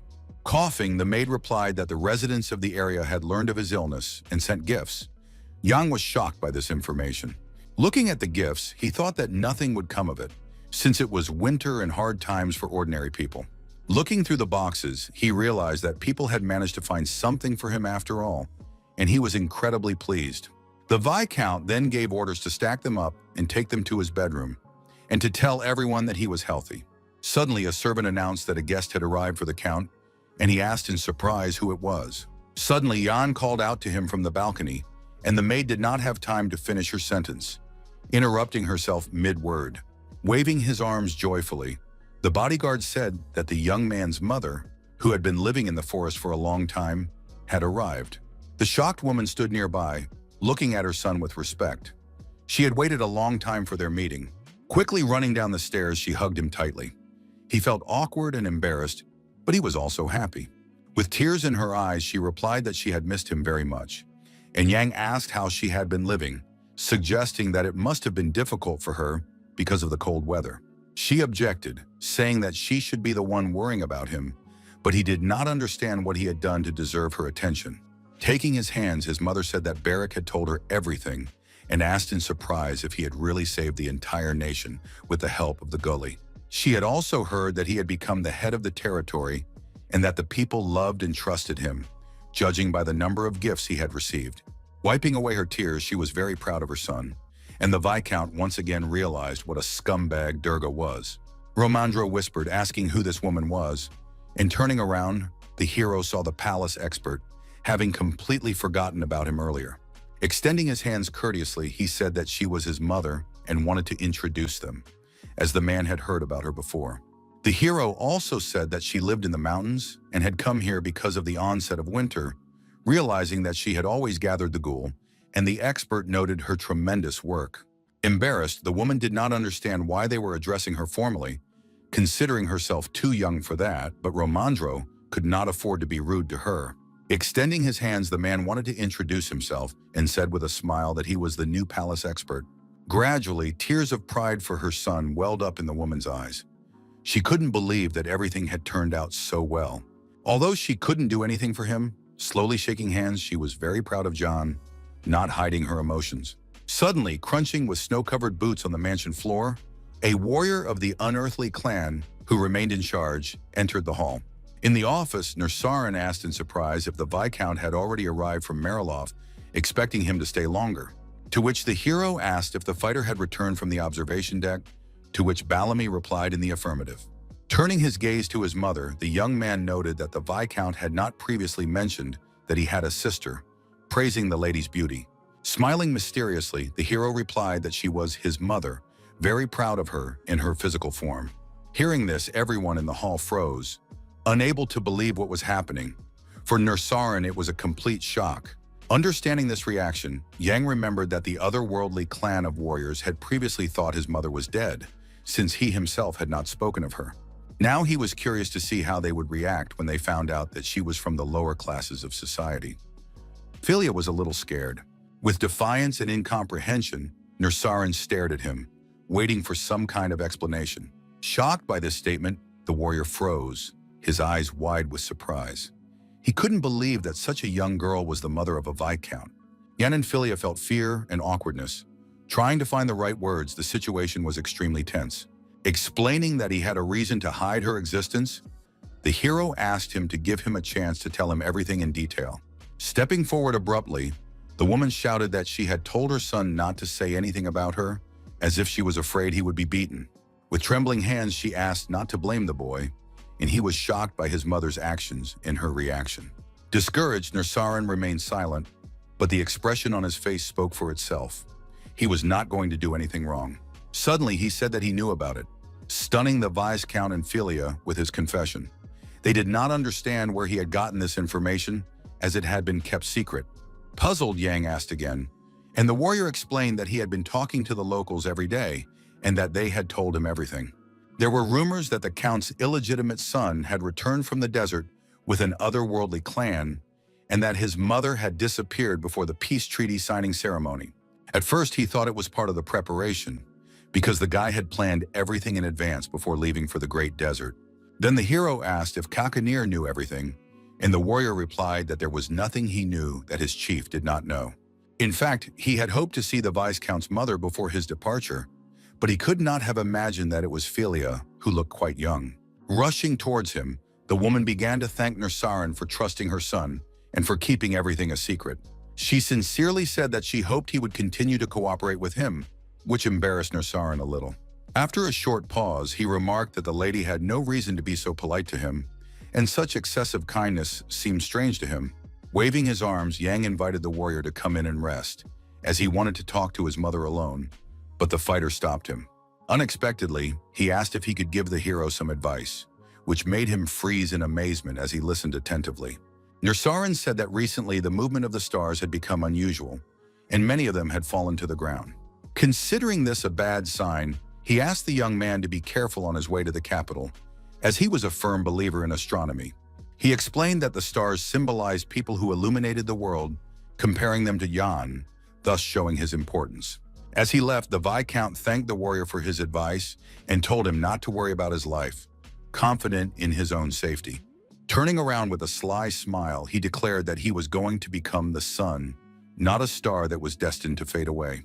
Not expecting such self-confidence, Nursarin's eyes widened in surprise, but he decided to remain silent.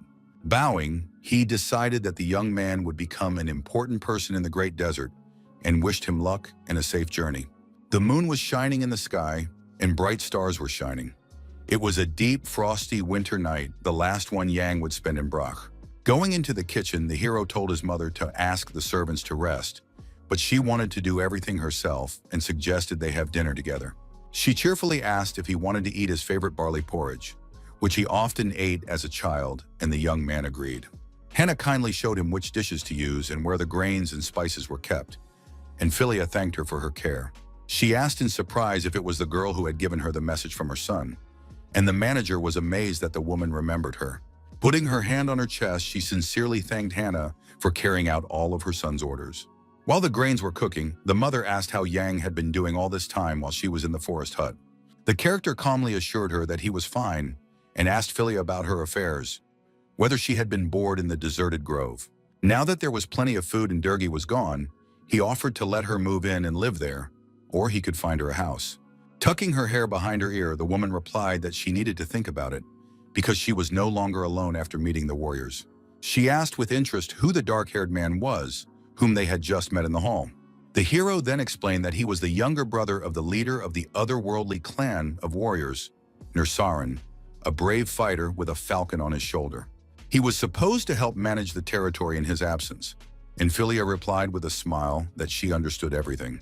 The Viscount asked anxiously if anything dangerous had happened in the forest, but his mother assured him that everything was fine and asked him not to worry. As she poured the porridge, she said that some people who had lost their way and some wounded people had come. Hearing this, Yang asked in surprise. Recalling the incident, Philia thought for a moment and remembered that there were three of them, named Ricardo, Nav, and Erica, all of whom looked quite tired. An image of warriors with sabers led by a girl appeared in the character's mind, and he immediately understood who they were talking about. It was the Imperial Army. Then the young man asked if they had suffered greatly, and the mother said that they had lost many comrades and could not return home. She put the plate on the table, and the Viscount asked if Philia knew where they were headed, and she said that they were heading towards Havana. With hope in her eyes, the woman wanted to ask her son a question that had been on her mind for a long time, and he listened to her attentively. Nervously, she asked if she could write to him while he was away, believing that she would be able to keep in touch with him.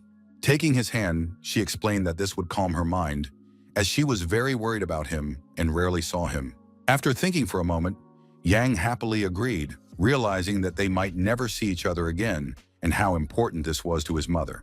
He also asked her not to be offended by his long replies, as he would be very busy with state affairs in the capital.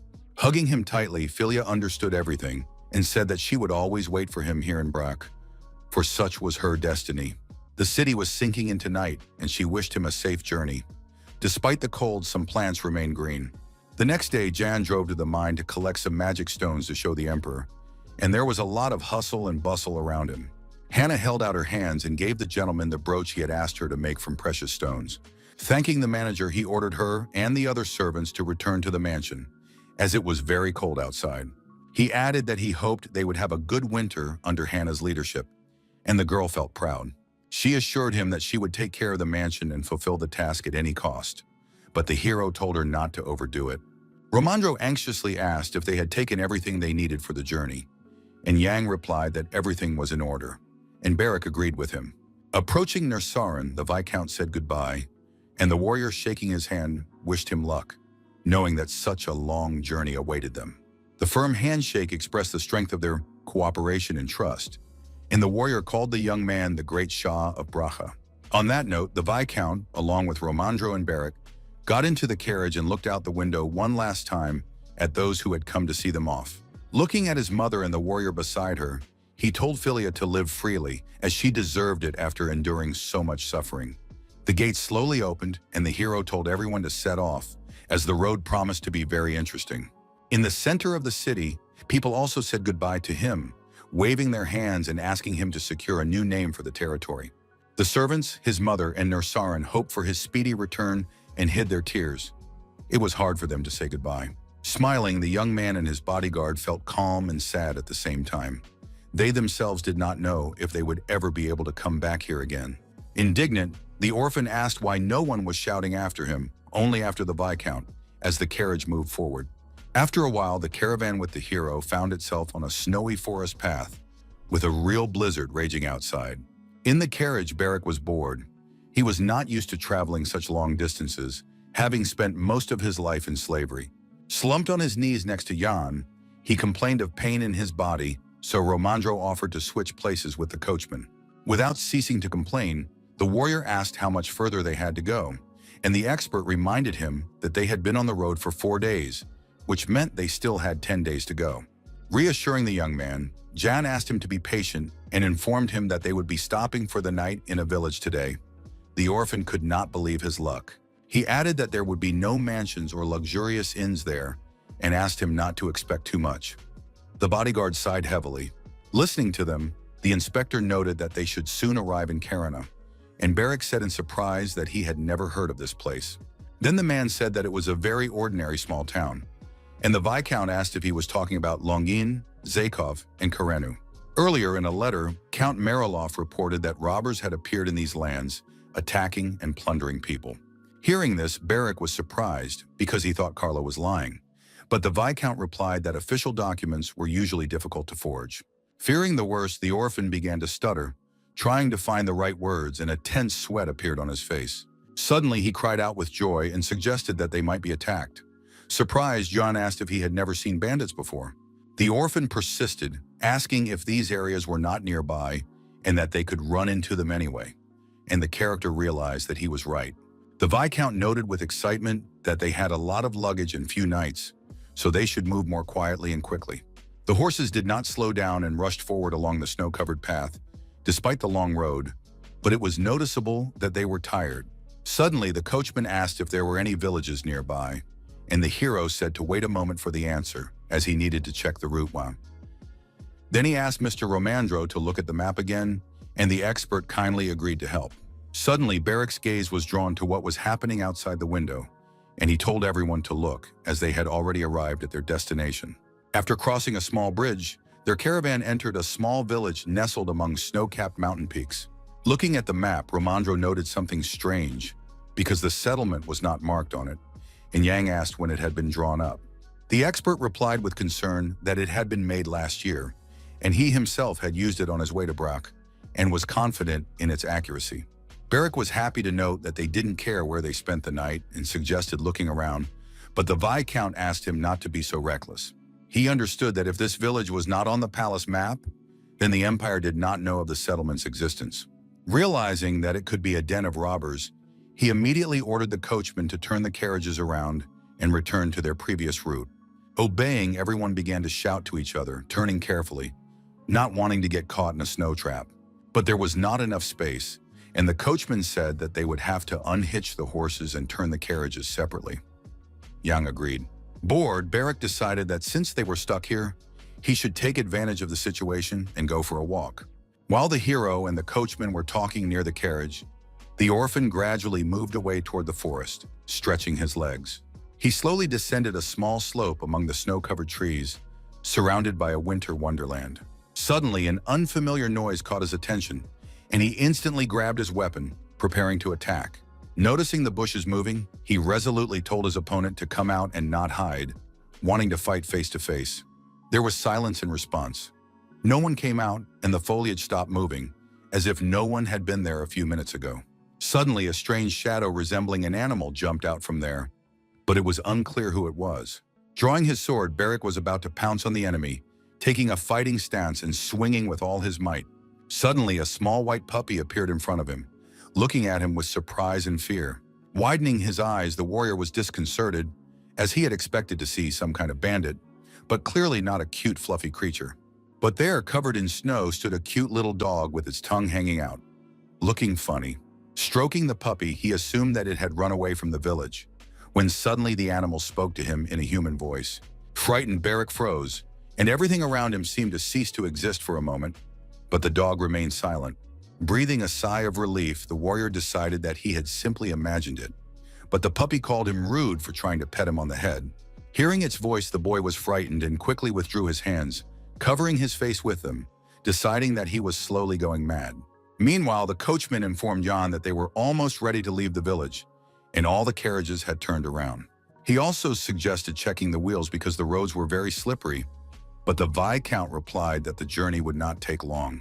Arguing that the horses and people needed to rest, Jan decided that they would drive slowly, while the bodyguard ran after the dog.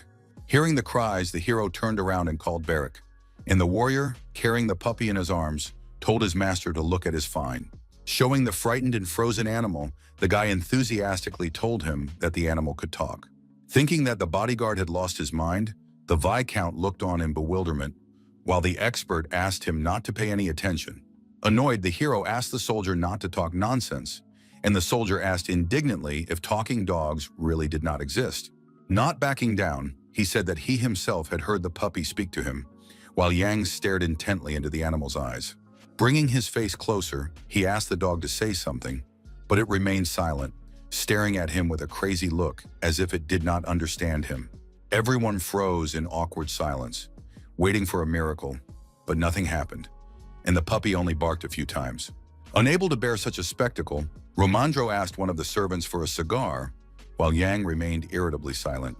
Explaining that they didn't have time, the Viscount asked to let the dog go, but Beric assured him that it was very amusing.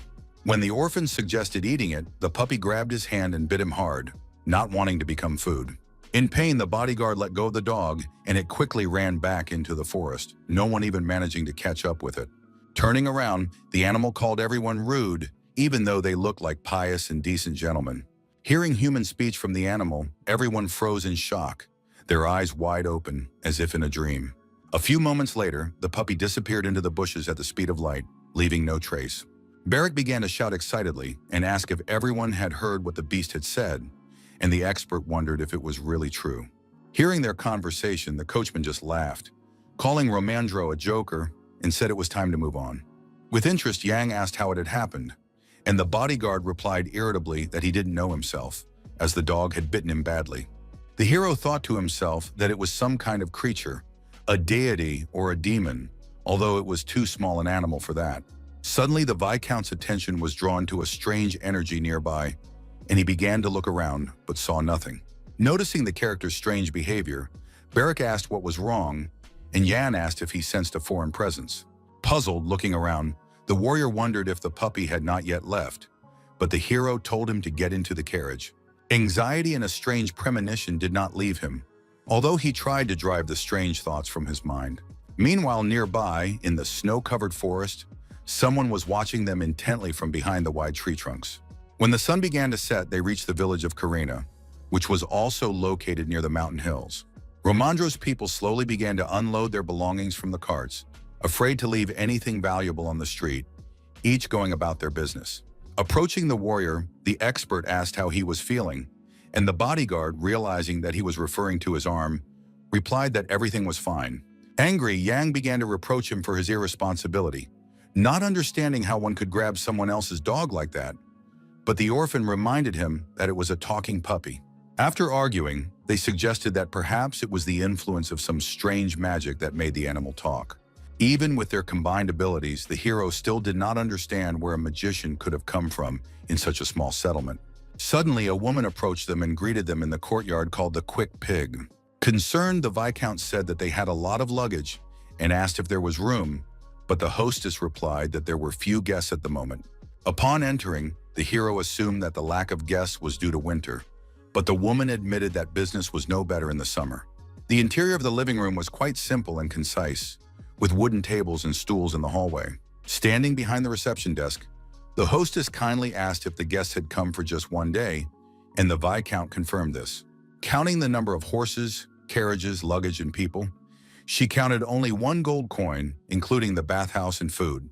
Pouring a handful of coins into her hands, the hero hoped that it would be enough, and the woman's eyes widened with delight.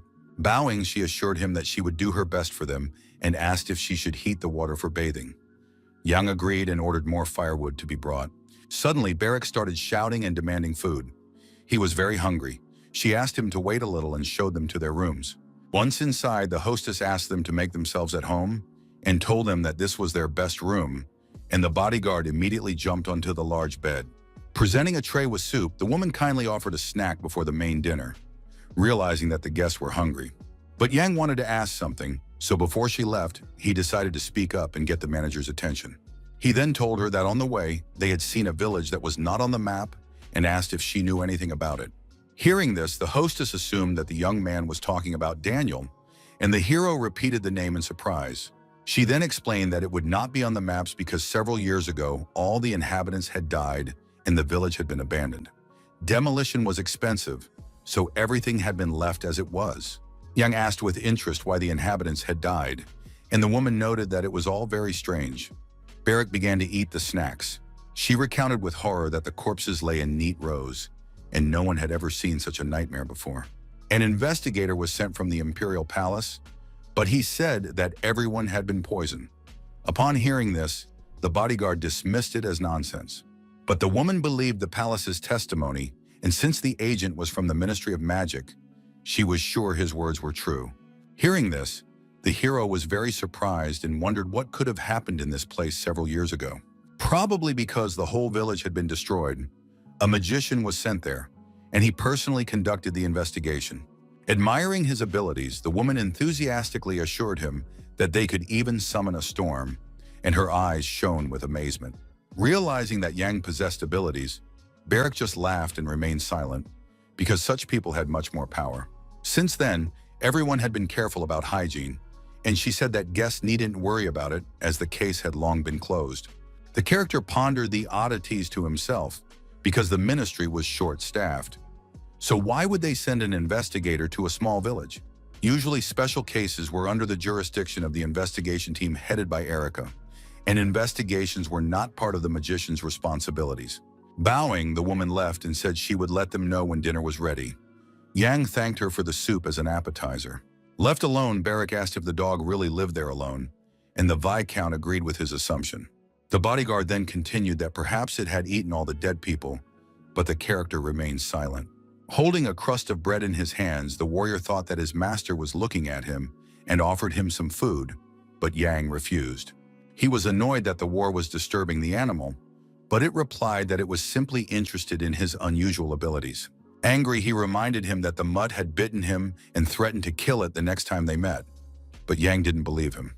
Suddenly, there was a knock at the door, and Romandro entered, asking for permission and attracting attention. He stopped in another room. Noting that there was nothing here but beer, the expert was going to another establishment and asked if they needed anything. The Viscount replied that he was satisfied with everything. Holding out a bag of gold, he allowed the others to buy whatever they wanted, but told them to tell the coachman not to get too drunk. He also added that Romandro should not overdo it either, reminding him that they were leaving tomorrow, and the man replied in the affirmative. Falling onto the bed, Barrack said that he was quite comfortable here. He was well-fed and warm, and did not want to go to the palace. After a moment of silence, the Viscount turned to him and noticed that the bodyguard had fallen into a deep sleep. Night fell, and the hero wondered how he could lie down when the orphan had collapsed in the middle of the huge shared bed. Settling down next to him without even changing his clothes, the character soon fell asleep himself, ending a very difficult day. After a while, through his sleep, he heard a strange noise and did not understand if it was really that loud downstairs. Feeling alarmed, he opened his eyes in fear and jumped out of bed. Something was clearly wrong on the first floor. Touching the bodyguard's shoulder, he told Barrack to wake up, but Barrack didn't understand what was going on, thinking that they had brought the promised dinner. Opening his eyes, he realized that his master was in some kind of danger if he was waking him up in the middle of the night. Putting his hand on the weapon that was always at his belt, he prepared to defend himself, his sleep instantly gone. He walked decisively to the door and took up a fighting stance, waiting for the named guests who might come to them. He stood around the corner so that no one could see him, while Yang remained in place, seemingly unsure of what to do. Staring intently at each other, they felt tension and a strange anxiety that gradually enveloped their bodies. Suddenly, the doors to their apartment swung open, but no one entered, which aroused even more suspicion. A stranger crept quietly toward them, his bare feet covered with strange abrasions. Noticing a shadow on the wall, Barrack deftly swung his weapon, realizing that it could be a robber. But the dark and mysterious silhouette resembled an elf or some other creature, but not a human being. Sticking his sword forward, Barrack stopped the uninvited guest with one deft movement, touching his shoulder. Seeing his opponent, the warrior cursed, applying even more force to stop the attack. Watching what was happening, Yang was no less surprised to see a human-like creature. It was like a dream. Unable to believe what was happening, the hero's eyes widened in amazement, not understanding where the undead could have come from. Right in front of them, in tattered clothes and a single shoe with a glowing eye, stood the living corpse of some kind of elf. Opening its torn mouth, the creature began to utter some indistinct, incoherent sounds. Suddenly, the hero realized that he had heard something like this before. Although he could not hide his surprise, the tone reminded him of someone. An image of a puppy appeared in his mind, saying that they had treated his people badly. The voices were very similar. Unable to believe that the dead man and the dog were the same person, the Viscount was even more astonished by what was happening. A man in a robe and with a sword in his hands abruptly entered the room and asked if their carriages were waiting below or if it was someone else's luggage. The robber noted the boy's beautiful clothes with malice and asked where the guests were coming from, the blade glinting maliciously behind his back. Watching him, Barrack cursed and stopped, trying to understand the situation, wondering where the undead and the villain had come from at the same time. Judging by the number of carriages, the stranger decided that they had a lot of money, and grabbing his weapon, prepared to attack. He gradually began to approach, but his path was blocked by a dead man who stretched out his arms as if calling someone. Not understanding what this creature was, the villain did not realize what was happening and who was actually standing in front of him. Noticing how the man was growling and staggering, he asked what was wrong with him and whether the stranger had forgotten how to walk. Not wanting to stand on ceremony with him, the robber began to swing his weapon without the slightest regret. With deft movements, he struck blow after blow at the corpse's body as if it were some kind of baseball bat. From such a powerful attack, the creature collapsed to the floor, practically at the feet of the surprised Jan, who stood afraid to move. Dying before his eyes, tears welled up in the undead's eyes, and he seemed to be trying to say something, opening his mouth, but no sound came out. His pupils reflected the face of the Viscount, who was staring at him intently with some regret. As he died, he clearly saw the wild amazement on the face of the young man, who had never seen other creatures die. Soon his cold gaze froze. The dead man did not manage to do anything. His life in his new form ended suddenly. In the middle of the room, between the character, Barrack, and the villain, lay the corpse of an unknown creature in a pool of blood. Taking up a fighting stance, the robber slowly approached them, determined to deal with his task as quickly as possible. With one deft movement, Barrack managed to knock the weapon out of his opponent's hands and wound him directly in the arm. The force of the attack sent his opponent flying to the side, but he still managed to stay on his feet. While the man looked at the wound and the blood that spurted out, the bodyguard said that now he knew what it was like to be stabbed with a knife. Stabbing his body with a sword, the orphan asked viciously how he had found them and demanded an answer, the blade covered in crimson liquid. The hero was in complete shock at the scene and simply watched what was happening, unable to do anything. Suddenly, a noise outside the window caught his attention, and he decided to go closer to see what it was. Looking out onto the street, Yang noticed that robbers had attacked the village. Houses were burning, chaos reigned, people were screaming and rescuing children. He then called out to Barrack and told him about the situation on the street, but the bodyguard responded without much interest, as if he already knew about it.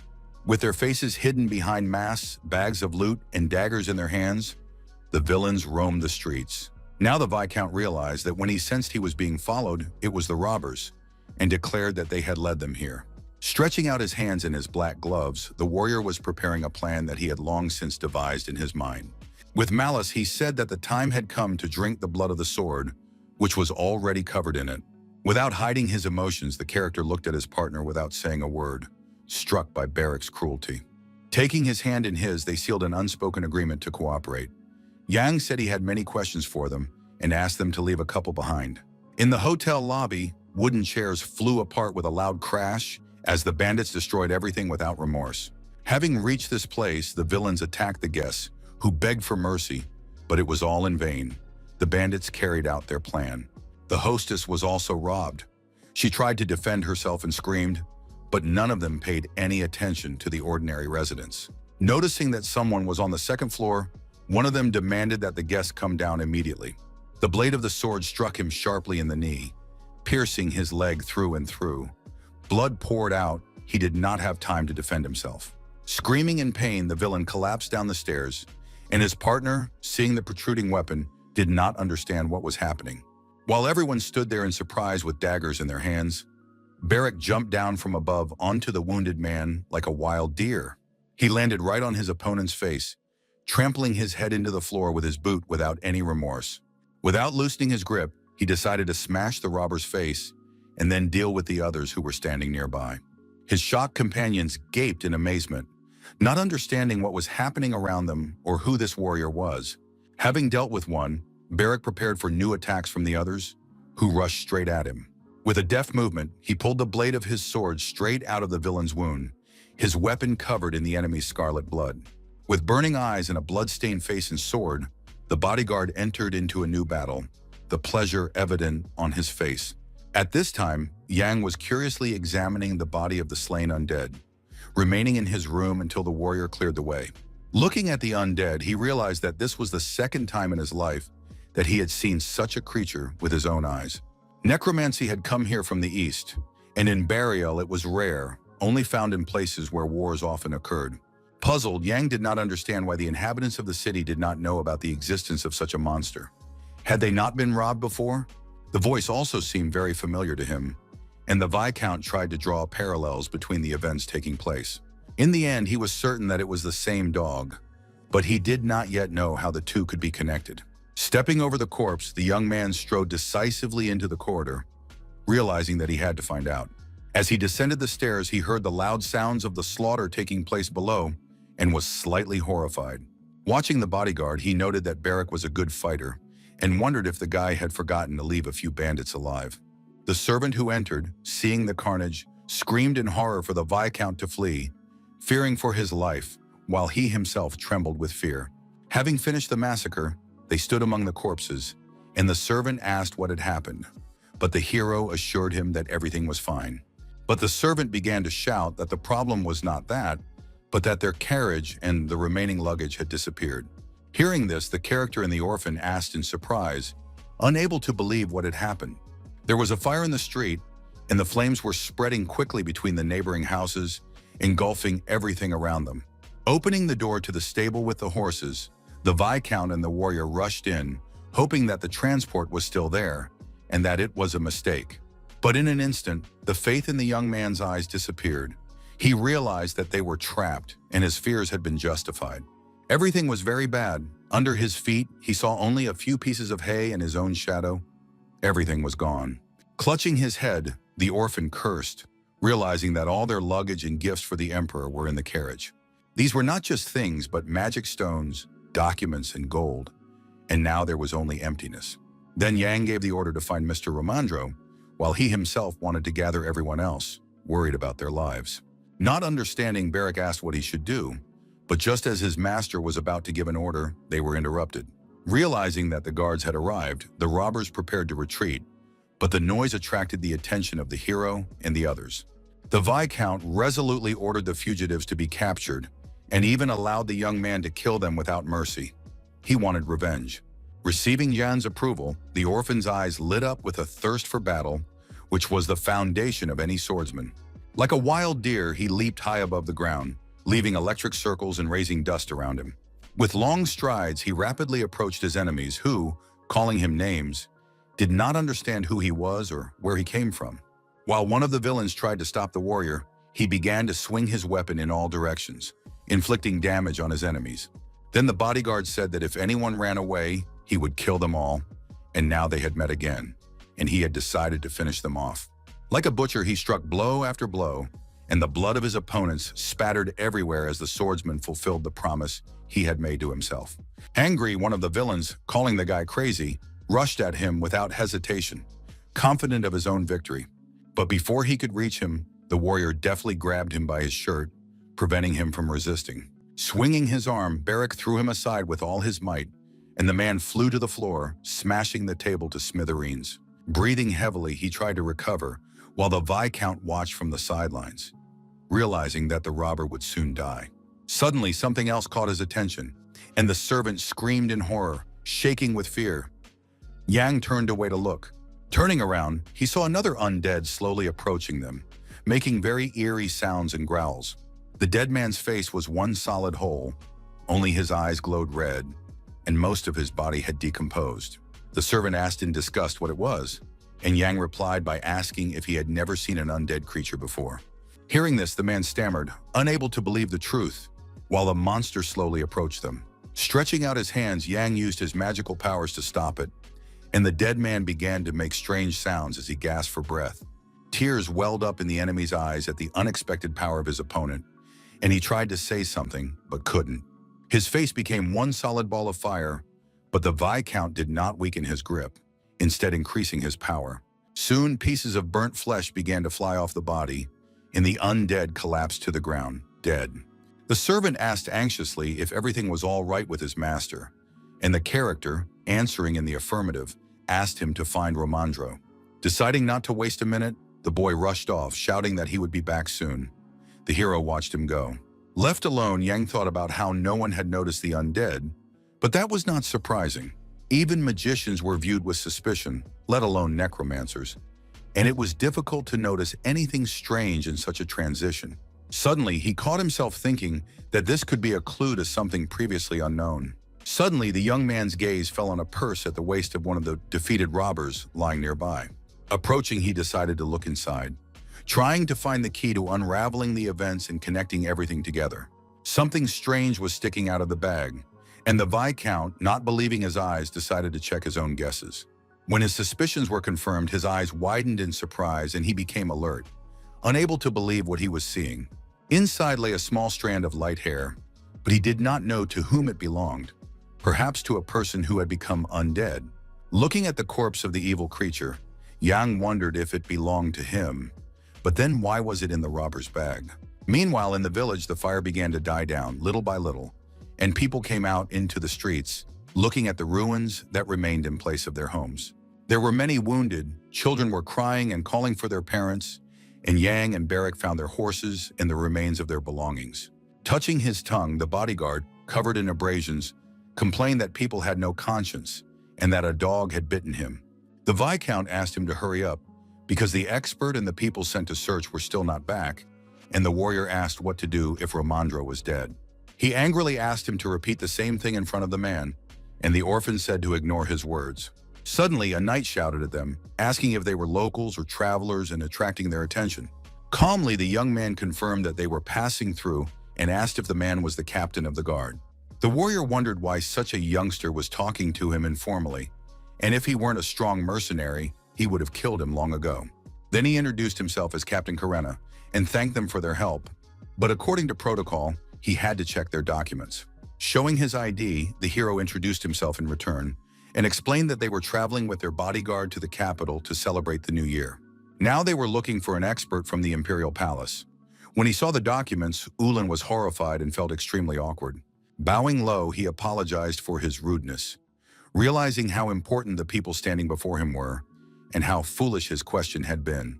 Then Yang asked why they had done nothing during the raid, and the man explained that they were guarding 3 cities at once and that problems had arisen there as well.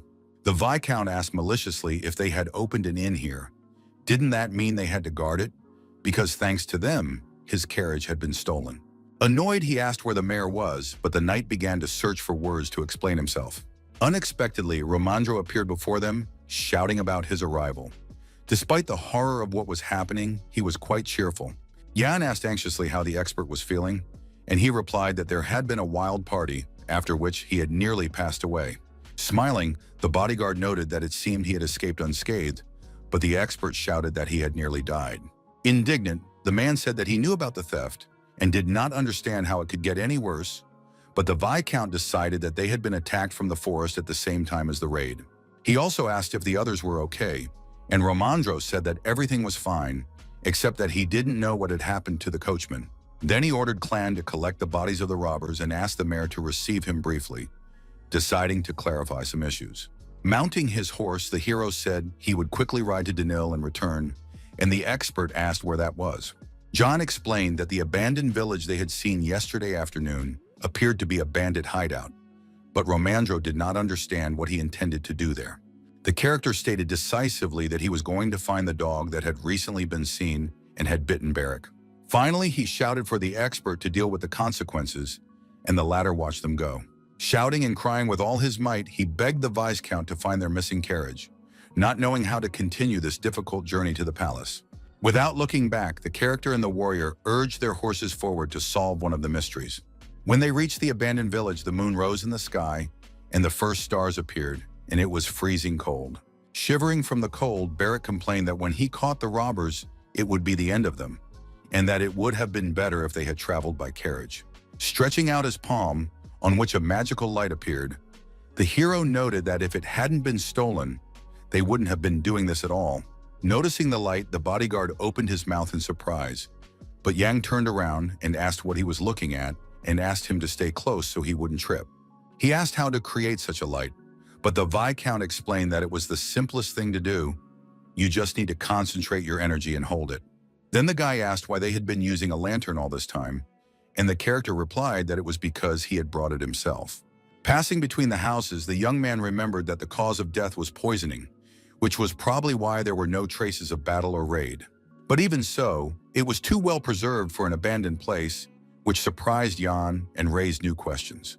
Stopping abruptly, he turned to Barrack, and the bodyguard listened attentively to further instructions. Arriving at a large 2-story house, the hero ordered the warrior to go inside and survey the area. The orphan looked puzzled, wondering why he should go in there, and not understanding his reaction, the hero offered to go in himself. Then Yang explained that there was a dog door here, which meant that the dog they were looking for could be hiding inside. Swinging his fist, Barrack understood everything and asked if he should open the door. But the Viscount asked him to enter cautiously, as the puppy was very suspicious. Ignoring his master, the warrior kicked the door down with one powerful blow, like some kind of Hulk thirsty for battle. Bursting in, he looked around for the animal, but there was an oppressive silence. "I'm glad," he said. "There's no one here, which means there are no problems either." In response, the hero only sighed heavily. Looking around at the room, which appeared to be quite tidy, he suggested that they start by searching it thoroughly. Continuing to light his way with the light in his palm, the Viscount went into the kitchen, followed by his bodyguard, who was bored.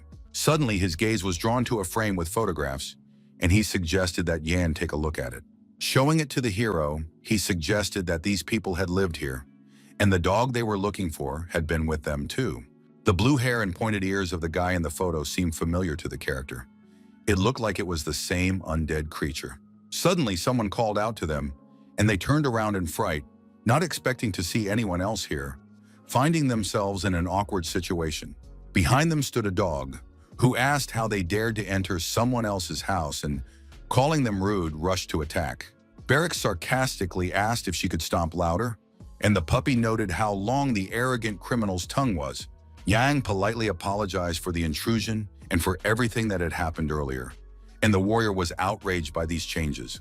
Baring its teeth, the animal did not back down, but the Viscount said he wanted to ask something and thought they would both benefit from this time. Suddenly, the dog's front paws rose up as if under the influence of some unknown force. Watching the light in the character's hands, the puppy asked how the guy was connected to the Ministry of Magic. Then the hero admitted that although he was a magician, he had no connection to this place and thought they should go their separate ways. With interest, Yang asked if the people in the photo were the beast's owners and suggested that they were from Astana. Jumping up and down with excitement, the dog asked how the young man knew about their city, and he explained that he had figured it out from their blue hair and clothes. They said that those who live in the valley of the edge of the world are calmer than the clouds and freer than the wind, and the dog was convinced that he knew everything.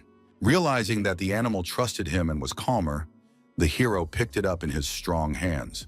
Bringing its muzzle close to his face, he noted that the traditions of necromancy were passed down from generation to generation there. Sitting down, the Viscount asked for more details and introduced them to Barrack, who was standing nearby. Sitting on the floor, a human shadow moved away from the puppy. His name was Hashiran Tukuntai, but he asked to be called simply Hash. Sitting on chairs opposite each other, the character asked permission to be the first to ask the question that had been bothering him all this time. In the photo, he saw a boy, and it seemed to him that he had become undead and had raided with the robbers. Then he asked if the puppy was in cahoots with them, and upon hearing this, the puppy became angry, considering it nonsense. Looking again at the photo on the mantelpiece, the character asked if it was his owner's, but the dog replied emphatically that it was not. Pointing his paw at himself, he admitted that the man in the photo was himself, the young man with pointed ears and blue hair. Touching him with his hand, Barrack asked if it was true and wondered why Hash spoke with a child's voice, since he looked 10 years older. Hearing this, Yang noted that the residents of Astana lived longer than them, and that the young man was most likely around 30 years old. Angered, the puppy bit the bodyguard's finger again to prevent him from touching him and uttering offensive words. The character persisted, asking how a man from Astana ended up here and why he looked the way he did. With sadness on his face, Kosh explained that one day an invitation from the Ministry of Magic had arrived in the city. His grandmother was the leader of the faction, and she received an order from the king to bring the boy to Burial. At first, everything was new and interesting to him, and he was very happy about it, his eyes burning with a thirst for knowledge. Thanks to the support of the ministry, he was able to study necromancy. The cities were very different, and everything seemed like another world to him. But his joy did not last long, because the Minister of Magic, Wesley, suggested applying this magic to living people. Necromancy was used on corpses, and the rest contradicted the laws of the universe, which became the cause of future bodies and a source of destruction. As a result, strife began among the necromancers, and his grandmother and others abandoned their research and hid in this village. However, one day the magicians found them and broke into their homes. There were several of them, and they turned everything upside down in search of traitors. Then Kosh became very frightened and just lay there, while they asked maliciously if the Ostankins had decided to hide here. They were very angry that no one had thanked them for their help in conducting the research, and one of the magicians ordered that this be reported to the ministers. Seeing him on the floor, they thought he was just an ordinary child and suggested he go with them, but he did not respond to their words. Their terrible, malicious faces were reflected in the boy's pupils as they asked if he was one of their test subjects. Then one girl in a robe decided to try a spell on him and turned him into a puppy. This was how the young man's grandmother paid for her betrayal. The spell was very powerful, and he remained in the form of an animal. Sadly, he believed that he himself was to blame for resisting the truth, but time could not be turned back. Explaining, Kosh said that on that day, Ruki was the only living creature, and the spell did not work as intended. The other magicians did not even guess whose body he had moved into, and probably thought that the boy had simply died. After everything that had happened, they poured something unknown into the well and disappeared from the village forever. Yen realized that everything was more serious than he had thought. First, they had exterminated the entire village, and then they had tried to cover up the traces of their own crime. Due to a necromancy spell, Hashi's body had become undead, and he watched in horror as it rose from the grave. From that day on, he kept a close eye on it until one day he encountered robbers in the forest and did not see the body again. Not understanding, Yang asked if the villains had taken it, but Ruki replied that they had not done so immediately, as they had many doubts. At first, they themselves were confused and afraid that if they were noticed, they would call the guards and be punished. Therefore, they tried to kill him twice. But when they realized that their blows did not cause any damage, they decided to simply take the body with them. After that, they somehow figured out how to use the spell, and at some point, he was able to see through the eyes of the undead. Every time they created a new corpse, Kosh could see more and more, because he himself was a necromancer.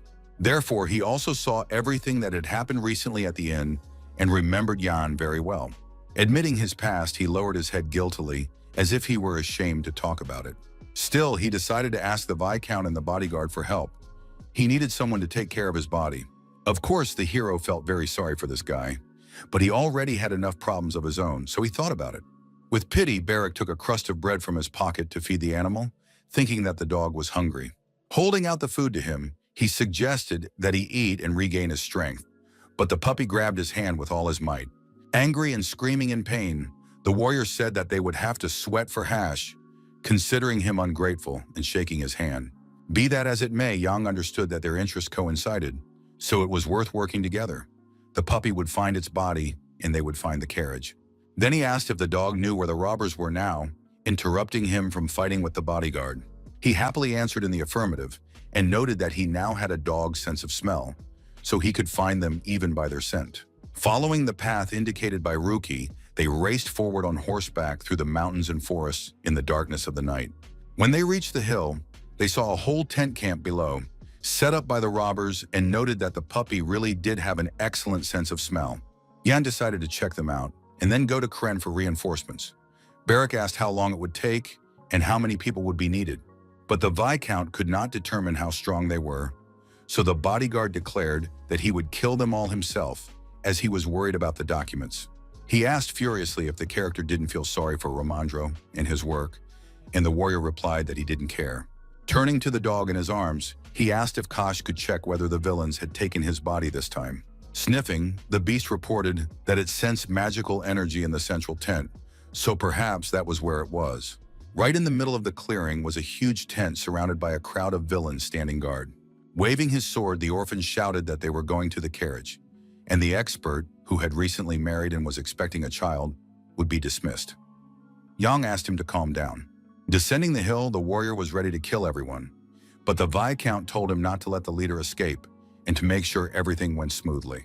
With burning eyes, the bodyguard declared that he would clear the way immediately so that his master could go around. Meanwhile, the villains lit a fire to cook food when suddenly a strange noise caught their attention. Looking up, they saw someone flying toward them with weapons in their hands and did not understand what was happening. Landing nearby, Barak scattered all the boxes with the shockwave, and they flew straight into the robbers. Coughing from the dust, one asked the other if he had seen anyone, and the guy suggested that it was someone from the village, as he was not wearing a guard's badge.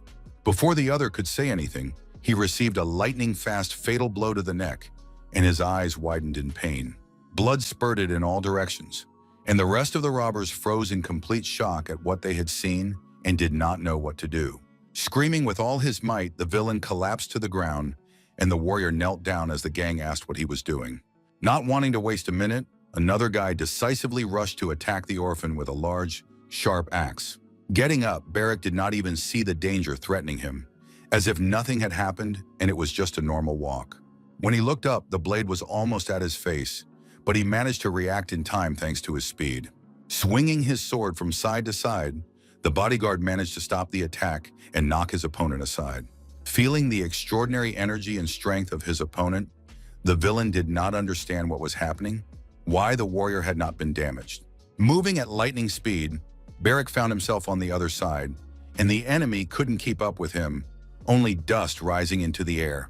Finding himself near the villain's face, Barrack asked if he had come to Karenu today with the others.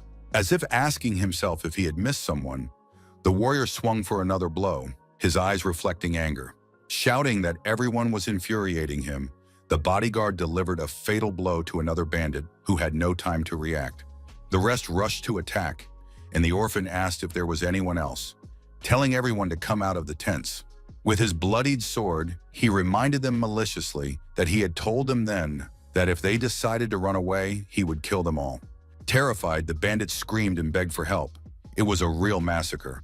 Watched from the hill by John with Hashi in his arms. Noticing the Viscount's reaction, the puppy asked what was wrong, and the boy asked what he thought of Barrack. He had a bad temper, and if he behaved like that in Astana, he would have a hard time.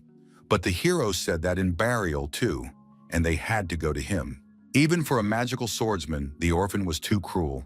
He was fearless but thirsty for blood, and that was strange. Nimbly running between the tents and the surviving bandits, Yang remained unnoticed as he approached the center of the camp. Once he was near the right tent, the hero apologized to the dog and said that he would check the carriage first. Unexpectedly, one of the villains witnessed their conversation and wanted to call the others for help. Without giving him any chance to attack, Yang used his magical power, delivering a powerful blow of bright light. In an instant, the robber's body lay on the ground, and they were able to move on freely according to their plan. After checking the cart, the Viscount noted that nothing was missing. All the documents and belongings were in their places, and he calmed down a little.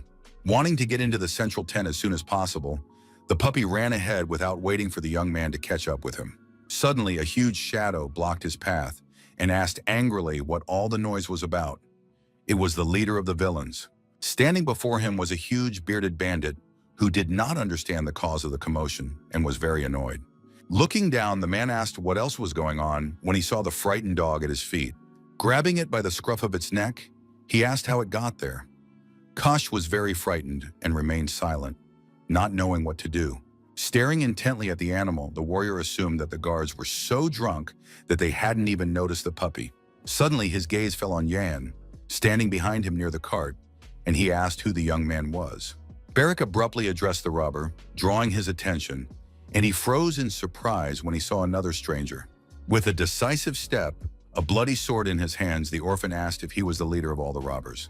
Smiling broadly, the bodyguard looked like some kind of madman, covered in blood, his eyes burning with a thirst for revenge. Not knowing what to do next, the man stood frozen, as if he had seen a demon, unwilling to engage in battle. Opening his mouth, he tried to find the words to explain, but all that came out was an indistinct stammer that no one understood. Standing near the tent, he began to shout that Yang and Barrack were in cahoots and asked how they dared to sneak in here. Unwilling to listen to the accusations of a criminal, the warrior grabbed his saber and rushed into the attack without hesitation. Making a strange, angry sound, the robber quickly drew his weapon from his belt. The blow and power of the bodyguard's sword shattered it into pieces, but he did not lose his grip, remaining with a piece of the saber in his hands.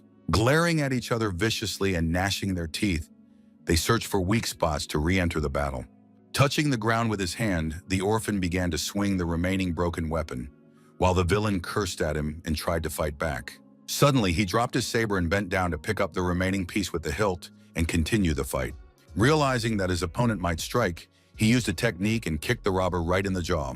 Surprised, the man dropped his sword. Blood spurted from his mouth, and he staggered and almost fell to the ground. Trying to regain his balance, the leader held his face, and Barrack noted that food tastes better when you're hungry.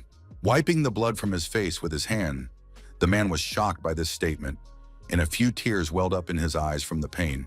Unwilling to tolerate such treatment, The criminal shouted at the warrior not to turn up his nose and move forward decisively. When the guy approached him, the bandit hit him square in the face with all his might, putting all his anger and rage into it.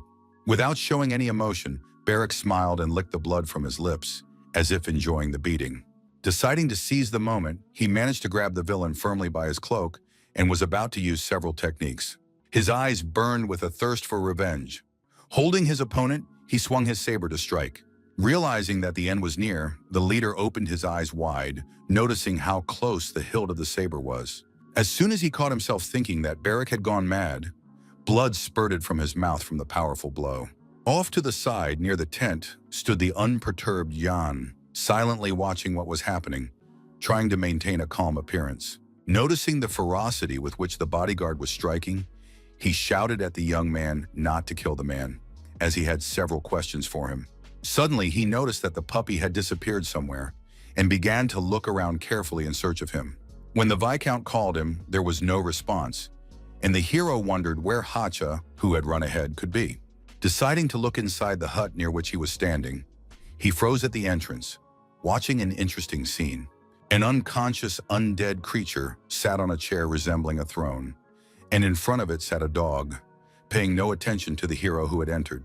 With its ears drooping mournfully, the beast now understood what death was, something it had heard so much about from different people before. Looking at his body, he realized that now all that remained was to return it to the earth, as it should be by nature. Listening to all this, Yang, standing aside, asked if Kosh was ready for this, because if the body turned to dust, there was no guarantee that the soul would remain here.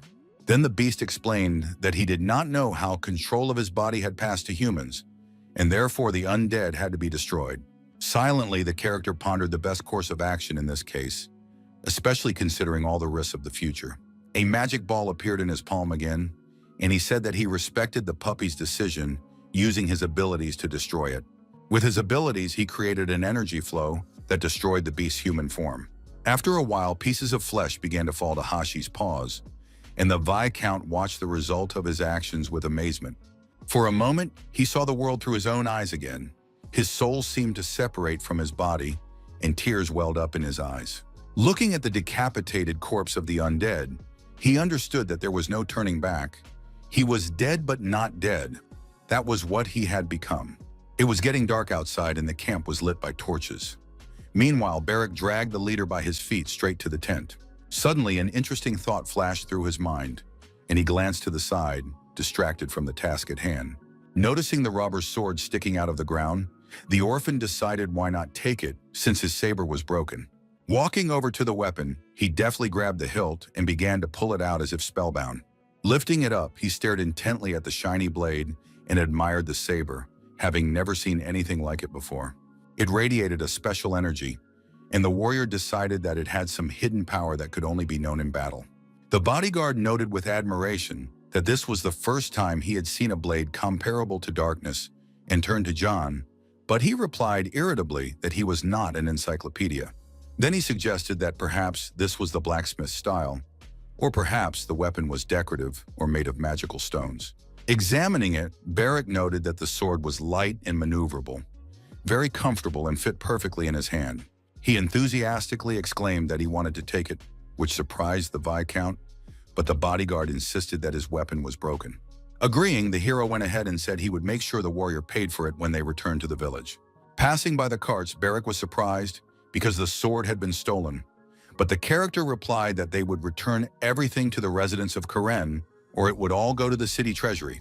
He also warned that he would deduct the cost from the money for food, which upset Barrick even more, as he loved to eat well. Torn by doubt, the warrior cursed and thought about leaving the saber behind, while the Viscount did not understand why the bodyguard wanted the weapon so badly. Turning around, he asked if he really liked the sword so much, and the bodyguard replied that blood and cool colors would be invisible on it. It often happened that warriors came across weapons destined for them by fate, and it seemed that this was one of them. While the robber lay on the ground, the Viscount told the orphan to finish him off and suggested calling Romandro and the guards. But suddenly they heard the villain's strange wheezing behind them. He had come to his senses and was trying to find the strength to get up. Standing with his foot on his back, saber in hand, Barrick said viciously that it was time to have a talk with him.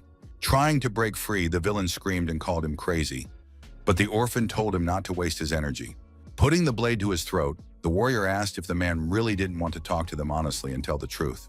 While the bodyguard did not let go of his weapon and held him by the hair, Yang sternly demanded that he answer all his questions honestly. Looking at the criminal, the Viscount said decisively that otherwise his throat would be cut and he would go to the other world. Then he asked how the robber was able to use necromancy on a necromancer, but the man did not understand what the young man was talking about.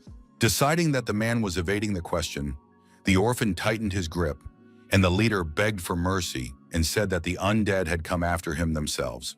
Sitting down, the hero asked again because he did not understand why, but the villain himself did not know the answer to this question. It was a mystery.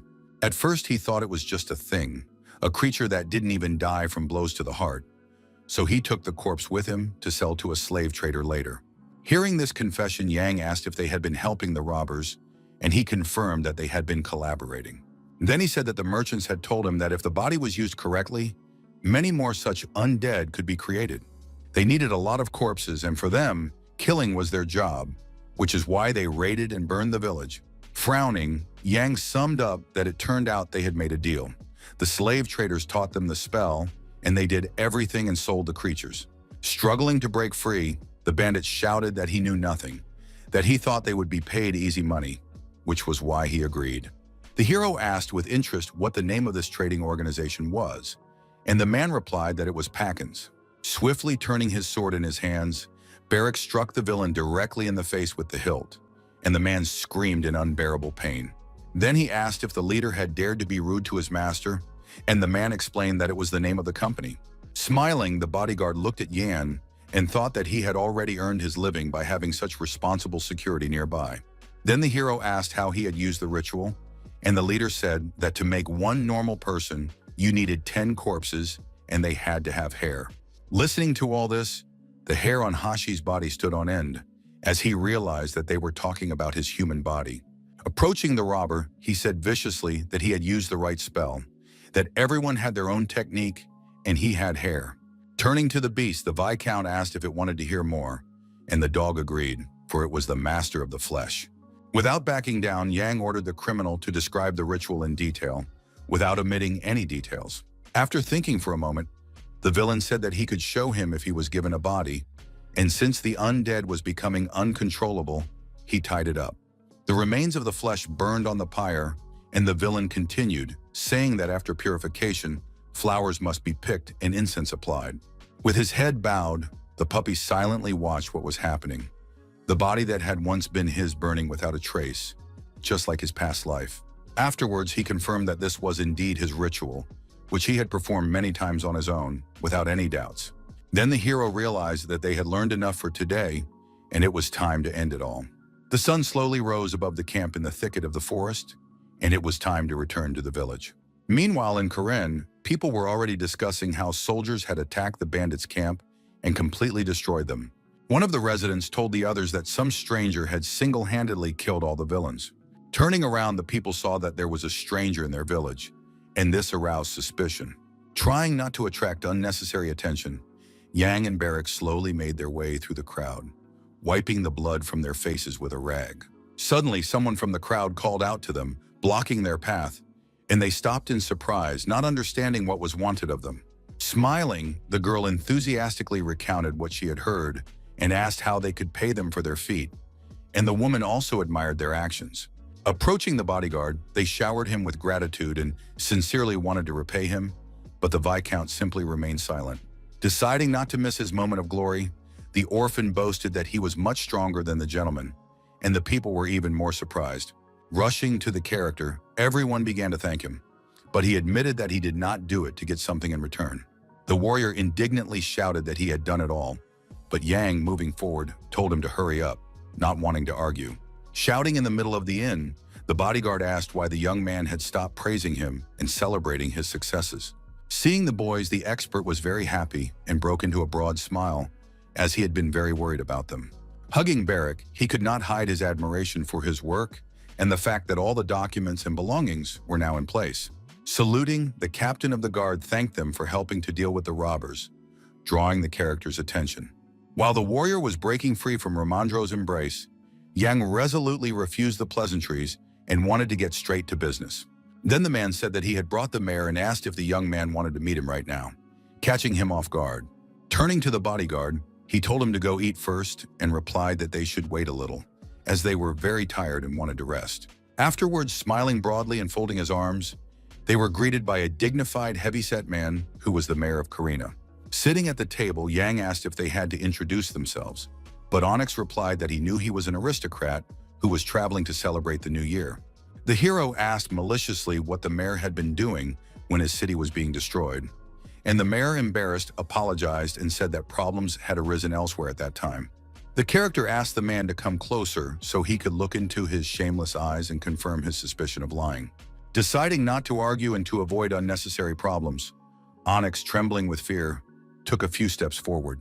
With all his fury, Yang looked him straight in the eye, hating such an irresponsible attitude toward the territory. Staring intently at the mayor, the hero decided that he had only recently received his title and was still quite naive. Deciding to tell the truth, the young man said that the man reeked of alcohol, which shocked him and embarrassed him even more. Laughing nervously, he apologized and admitted that he had drunk a little before such an important meeting to relieve the tension. But Yang asked him to be quiet and asked what was done to robbers under the laws of Karina, as it was important for him to understand this issue. The sentence for such criminals was death, and robbers, murderers, and others faced the highest punishment. Standing up, the character said that he had a few more questions for the leader of the villains and asked to be taken to his cell. Stammering, the mayor asked again, and noticing his reaction, the hero inquired if there was something wrong with his request. Bowing low, Onyx replied that everything was fine and that he would prepare the coachman and horses in the meantime. These bandits knew a lot about the ritual, so there was no way they didn't know what undead creatures were. The hero decided to ask the leader himself and find out everything for sure, wanting to end this story as soon as possible. When the Viscount left the room, the mayor and the knight finally breathed a sigh of relief because, although the young man was young, he was very smart. The commander said that Yan was busy preparing for the holidays, so he had to leave the village tomorrow at sunrise. Karen was convinced that they were all actively involved in military operations, as Barrick's power seemed formidable to him, but the mayor noted that this was not surprising at all when it came to those who used magic. It was enough to look at those who were engaged in inheritance. In any case, if the advisor reported something, they could run into difficulties, so everything had to be done flawlessly so that no one could find fault. Looking at the knight, he noted that John's desire to see the leader of the robbers was evidence of his guesses. He cautiously asked if this meant what he thought it meant, and the knight replied that it seemed their assumptions were correct. Then he realized that the noble lord would not leave him alone, and suggested going to the young man, hoping that his anger would subside a little. Going down to the dungeon to the prisoner, the mayor announced that they had come, and looking at the leader, Yang was shocked by his condition. Then the official explained that he had given him a good scolding, and he had just lost consciousness, but if the young man wanted to, he could hit him again. Turning around, the character asked angrily how he could ask him anything now if the villain was unable to answer. With horror and nervous sweat on his face, Onyx stammered and could not give a clear answer, as this was part of his plan. Then Yang ordered him to bring him paper and a pen, and the man obediently complied, afraid to object. He thought to himself that he had a difficult road ahead of him, although perhaps it would be better to entrust the extraction of information to torture specialists. Suddenly, the mayor arrived with a notebook and pen in his hands and handed them to the Viscount so that he could write down everything he wanted. Writing down the address, the hero ordered that the villain be interrogated and that the reply be sent to that very address within 2 weeks. Throwing the note into the man's hands, he ordered him to find out how the boy with blue hair had ended up with the robber. Grabbing him firmly by the shoulder, he said that if he did not receive a reply, a report on his dereliction of duty would be sent to the imperial palace. Whispering maliciously in his ear, he added that if Onyx did not shut his mouth and continued to run his mouth, he would personally visit again. To prove his power, the Viscount asked if the mayor understood him, and the mayor replied, trembling, that he would keep it in mind. When evening came, their caravan was slowly preparing to leave, with the carriages standing at the inn. Sitting in the room, Yang asked what Kosh now intended to do, while the puppy sat on the bed and thought about his difficult future. Sadly, he said that his grandmother was no longer alive, and her body had already been buried, so he had to return to Astana. He saw no other way. Then the character remembered how the beast had said that his relative was the head of a sect specializing in magic. In that case, there would be many helpers. But the enemy's forces would also be significant. Perhaps there was another reason. They wanted to avoid meeting Wesley. Suddenly, the beast's paws lifted off the floor, and he decided to approach the young man with a request. Standing next to the chair, he asked Jan for permission to accompany him to the capital, because if he was going to Astana, it was on his way. Puzzled, the guy asked what he was going to do with the dog's body in his homeland, even if he managed to get there. Losing all hope, the dog lay down sadly on the floor, lowering his head, realizing that it would be very difficult for him in the animal's body. Lifting him up, the character promised to take him to his homeland and help him settle in well to avoid problems. While eating, Barrick asked if they would really travel together, since the carriage was cramped, but John replied that the warrior should simply not lie down. Looking into the beast's eyes, he hoped that Kosh would remember his name and kindness forever, as the Viscount sincerely wanted to help him. Looking at him, he asked who had been with him on the day of true mortal rest. What was that person's name? Wagging its tail, the puppy said his name, showing its gratitude for the services and support provided. Jumping up and down, the dog was very happy. The young man was also happy, and the bodyguard ate silently, not very pleased with this decision. When morning came, after packing all the necessary luggage, the carriage was ready to leave Karen and hurry to the capital. The coachman checked that they had not forgotten anything and noted that the higher they climbed, the more snow there would be, and they should continue without stopping. Approaching the carriages, Barrick reported that Kosh had not come, and Romandro asked in surprise who that was, as he did not know the puppy's name. The Viscount explained that he had met him during a trip to the village, but the expert still did not understand who he was talking about.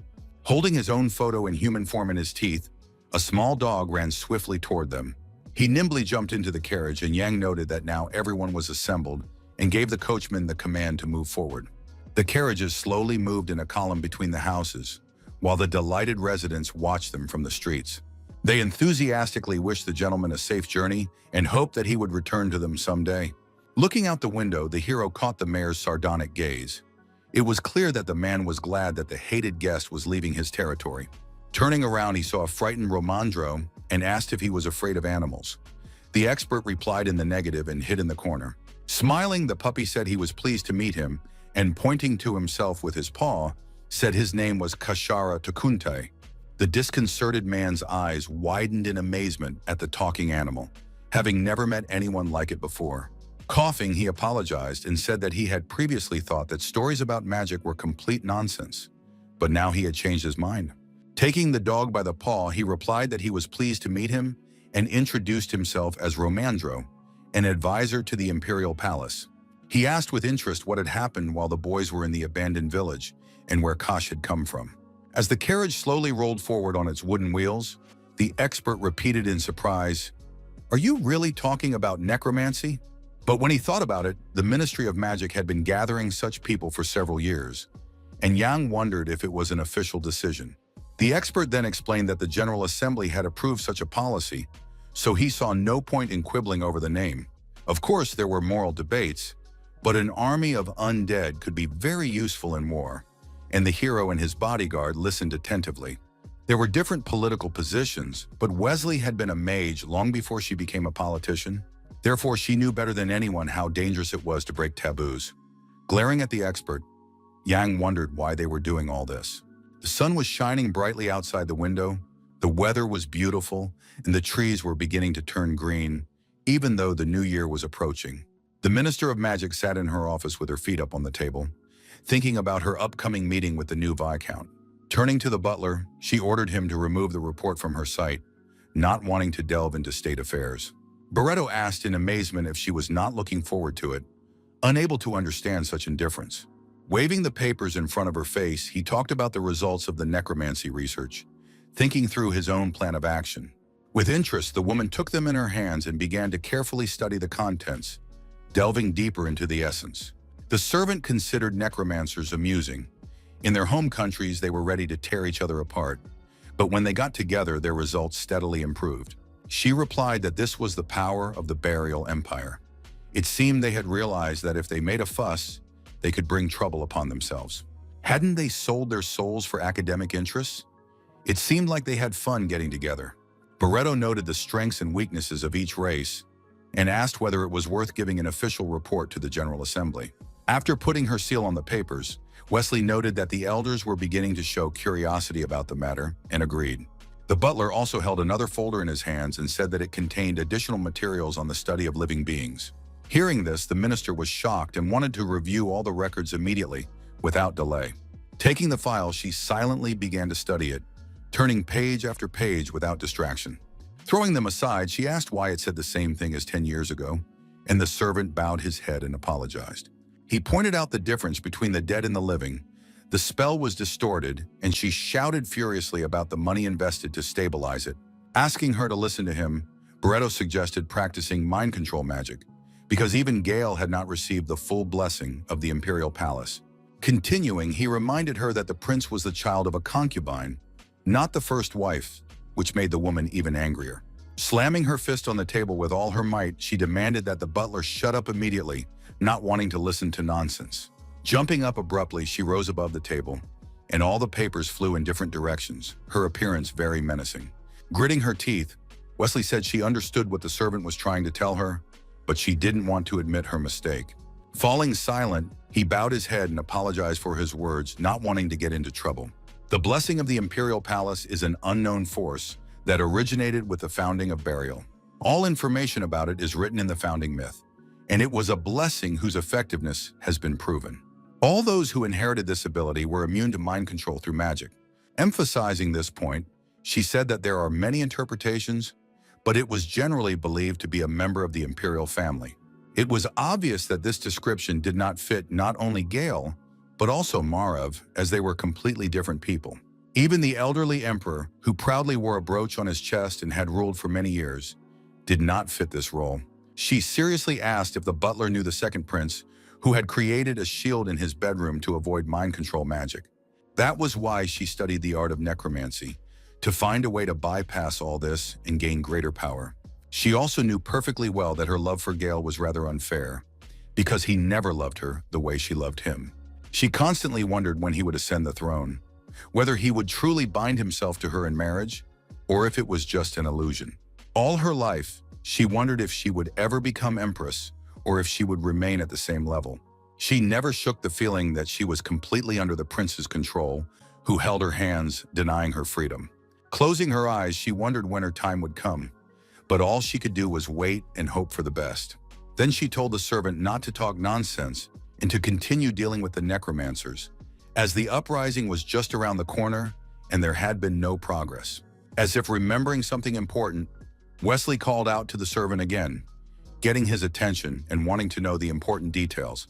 She asked with interest if Yang would arrive in the capital soon, as the appearance of a new magician was important for the entire ministry.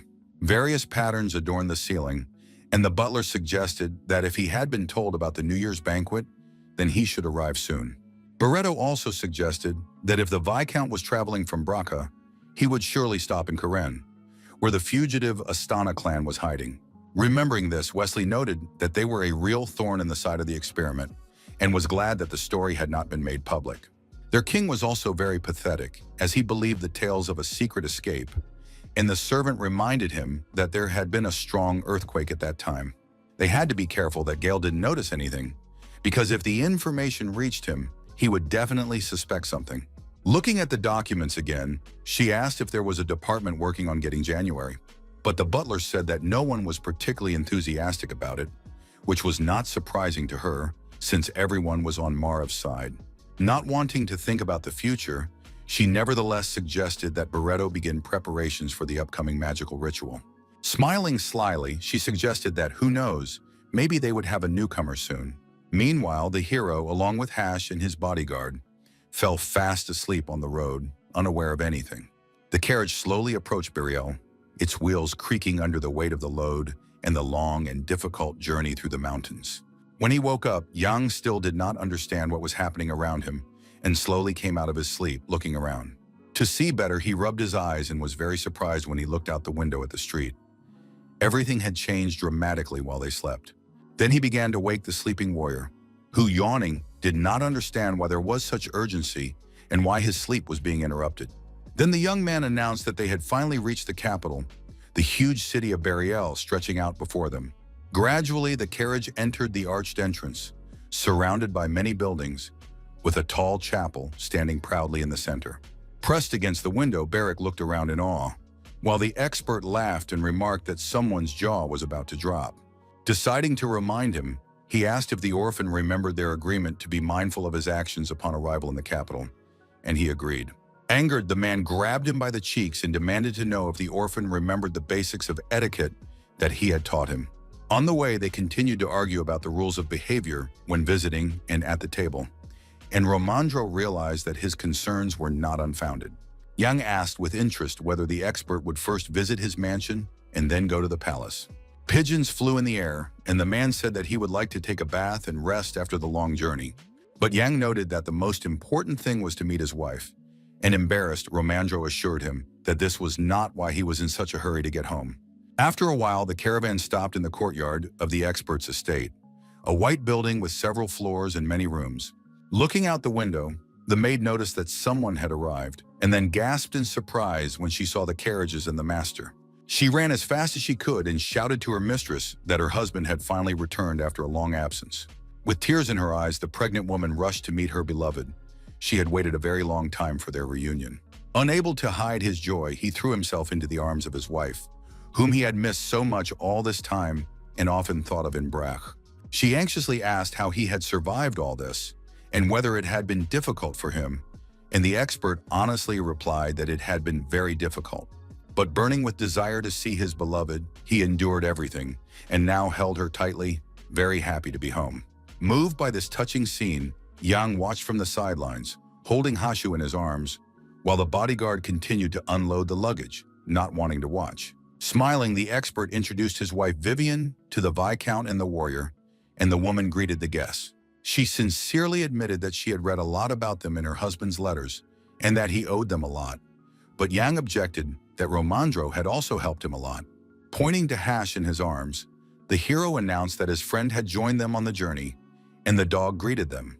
The lady remarked that a talking dog was very cute.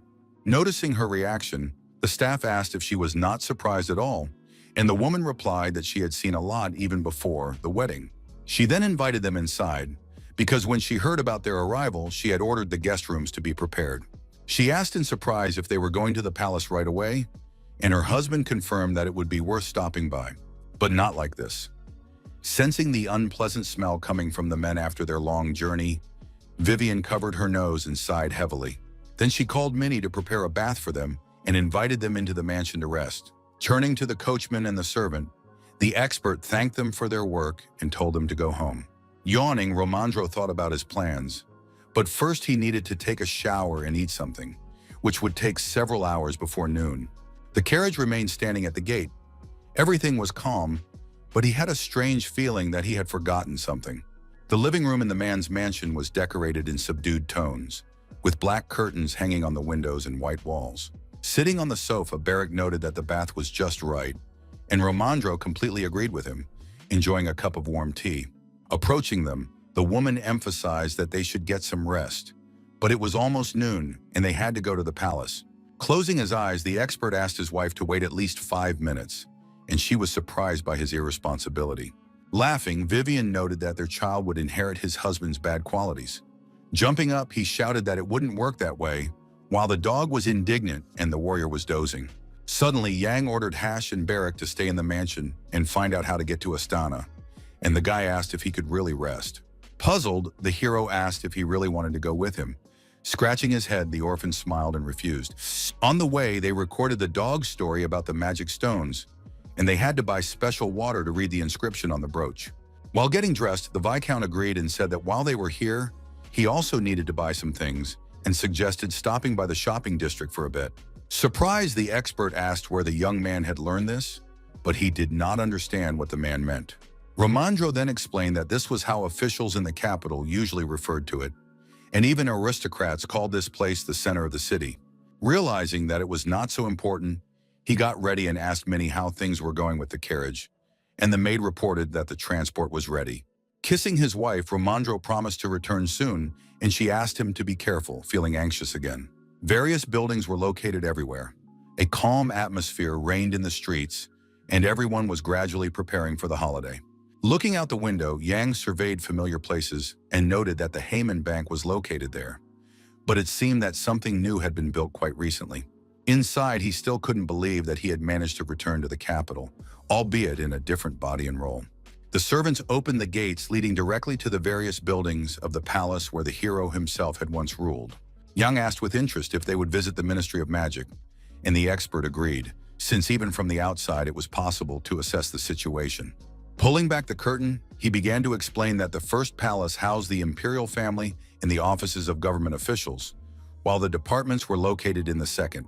The Viscount looked out the window with curiosity, and the man continued, saying that the third housed workers and slaves, and the fourth housed government reception departments and others. Unexpectedly, he remembered the words of his teacher Naum when he was still emperor and trusted him completely. When using forbidden power, he was to be given another chance if he came to the wing of the Ministry of Magic. That way, he could find out why he ended up in Yan's body, what happened to his mentor, and why he really died. Surprised, the young man still couldn't believe that all the answers were hidden so close to him in a nearby building. Suddenly, the coachman announced that they had arrived at their destination, and the carriage creaked to a halt, the doors opening. Unexpectedly, the hero caught himself thinking that this was the palace where Crone had once lived, in whose body he had previously lived. They were at the east wing of the main building of the first palace, which had many columns and a rather austere appearance. The guard standing at the door greeted the expert, and the man said he had come to make a report and asked for his luggage to be brought in. The servant asked with interest if he wanted to meet with His Highness Marav, and Romandro said that he had a lot to tell him personally. The soldier then told them to go inside and wait there, and the inspector asked in surprise if the prince was not in the palace. Hearing that His Highness was currently at a reception with the emperor, the man opened his mouth in surprise, for this was a very rare occurrence. Slapping his forehead, the man realized what he had forgotten, because today was the very date when the prince attended various events. Deciding that there was nothing he could do, he told Jan that they would have to wait, and the guard showed them the way. The hero asked anxiously if Marav was in the palace, and if so, did that mean that high-ranking officials were also gathered there? Confirming his assumption, the expert said that sometimes the prince went with them to the forest to hunt wild animals. But in some cases, he admired works of art, and after the artists exhibited them, their fees immediately rose sharply. The interests of many people in high society were also intertwined, and upon hearing this, the Viscount, following behind, fell into thought. Drawing the inspector's attention, he asked if Gale would also be there, surprising him with this question. Romandro realized with horror that if Marav was informed of their visit, the second prince would also find out about it. But there was nothing to fear, as Gale rarely appeared at receptions, and Yang took note of the information. An unexpected tense silence fell between them, each thinking his own thoughts and making his own assumptions. The two princes had always been rivals and never friends, standing on opposite sides of the barricades, each pursuing his own goals. This time, Marav went to the exhibition and asked the sculptor if this was the statue he had mentioned. With a smile, the man noted the small number of orders. Meanwhile, on the other side of the hall, Gale was looking at the paintings accompanied by other officials. Noticing him, the prince caught himself thinking that now his brother had also begun to appear in high society, which was unusual for him. Previously, he had kept to himself to avoid suspicion, but now a real war had begun. Each of them had their own informant. Marav reported everything to the butler, who was his loyal servant. Gale's right-hand man and lover was the Minister of Magic, Wesley, who told everything only to him. In the crowd, she approached him and whispered in his ear about Yan's arrival, quietly so that no one else could hear. The servant also whispered to Marav that guests had arrived from Bracha. Everyone knew about their relationship with the brother, but no one interfered. The manager also reported that they were waiting in the reception room of his office and asked if he should prepare a carriage. But the prince ordered them to wait a little longer and asked them to keep a close eye on his brother and the other party. Noticing the prince's reaction, the artist asked if he had urgent business. But taking a glass, Marav replied that he would share this important moment with them.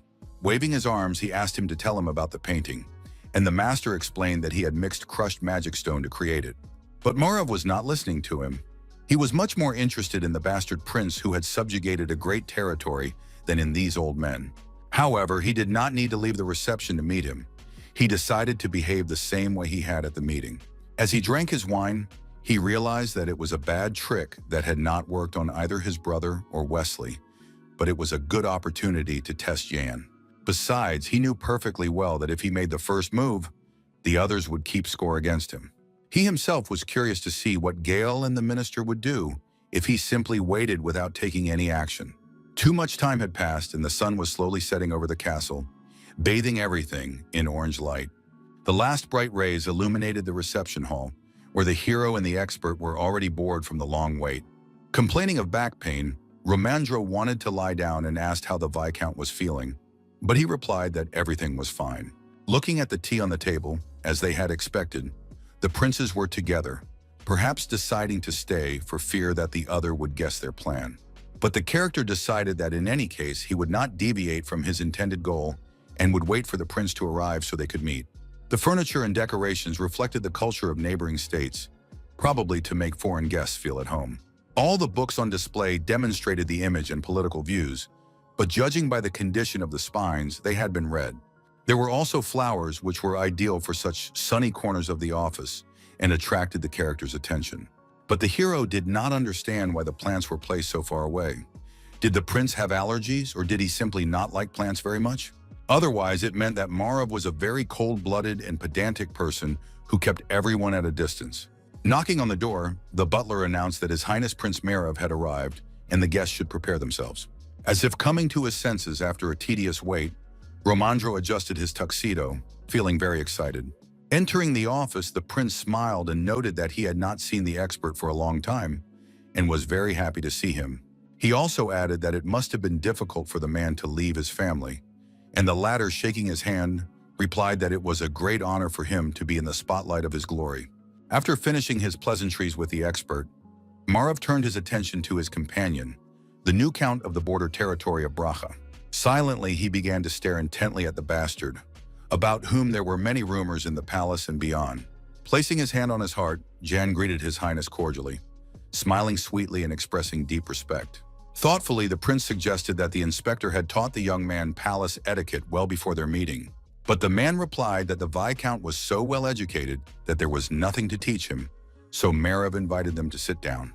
He asked with interest what the hero thought of the capital, and the character replied that it was not for nothing that it was called the Heart of Burial. It was exactly as he had been told. Looking intently at him, the prince said that surely, when the Viscount was leaving for the capital, many people had seen him off and did not want to let him go, but he remained silent. Then he said that this was true because he would not be able to see them for a long time, and the palace servants said goodbye to him day and night. Together with the warriors of the unearthly clan, they waved him goodbye, but the young man decided to remain silent about his mother, remembering their images. With a smile, the prince noted that, apparently many in Brack treated the young man with trust and respect after the events that had taken place. Suddenly, he asked if Jan really thought he was worthy of being a lord. Hearing his question, the expert tensed up. Romandro thought to himself that Marav himself was barging in here, and if the young man answered in the negative, he would reproach him, and if in the affirmative, he would consider him arrogant. Unexpectedly, the Viscount agreed decisively, with his head held high, without hesitation or a hint of embarrassment.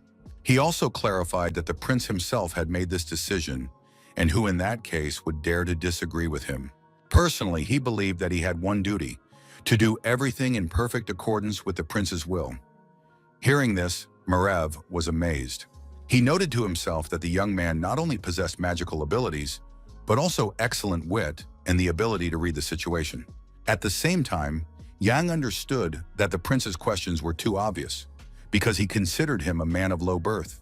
Putting down his cup, Marav asked if the guests had familiarized themselves with the New Year's celebration program.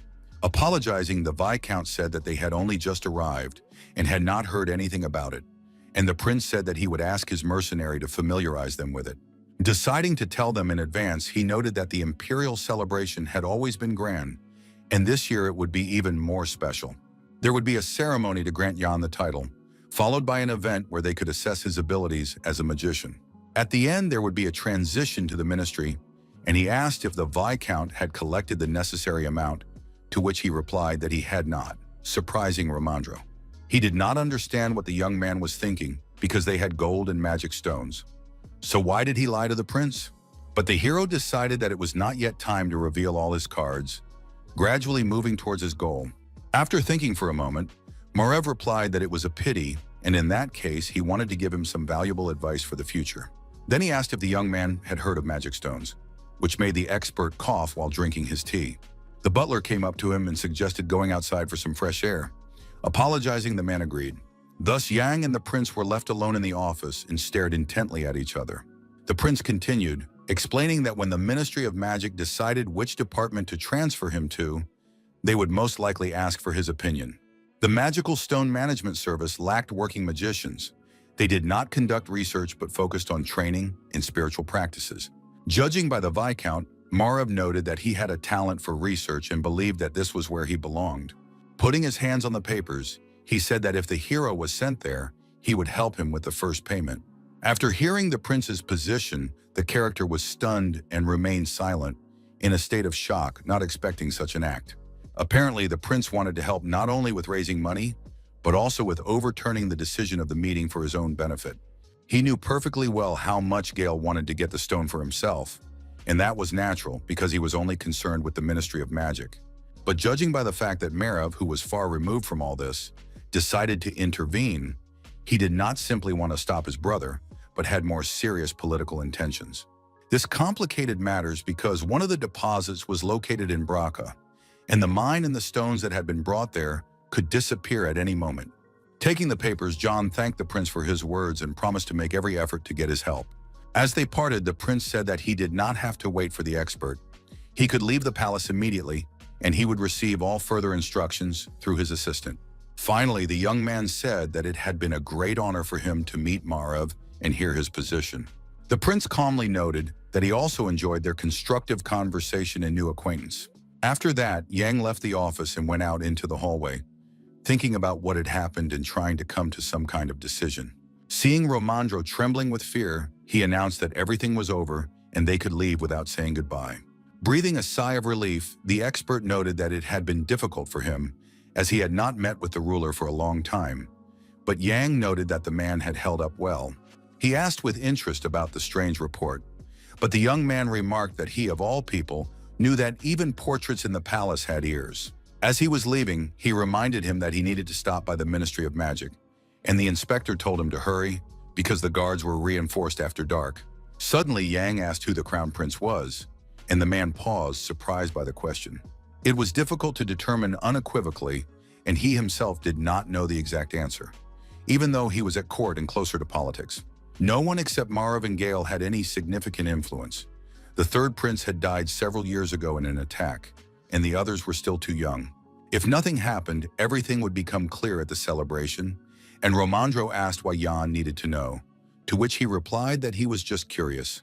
He just thought it would be nice to know everything in advance of the celebration, since the expert himself said that everything would become clear very soon.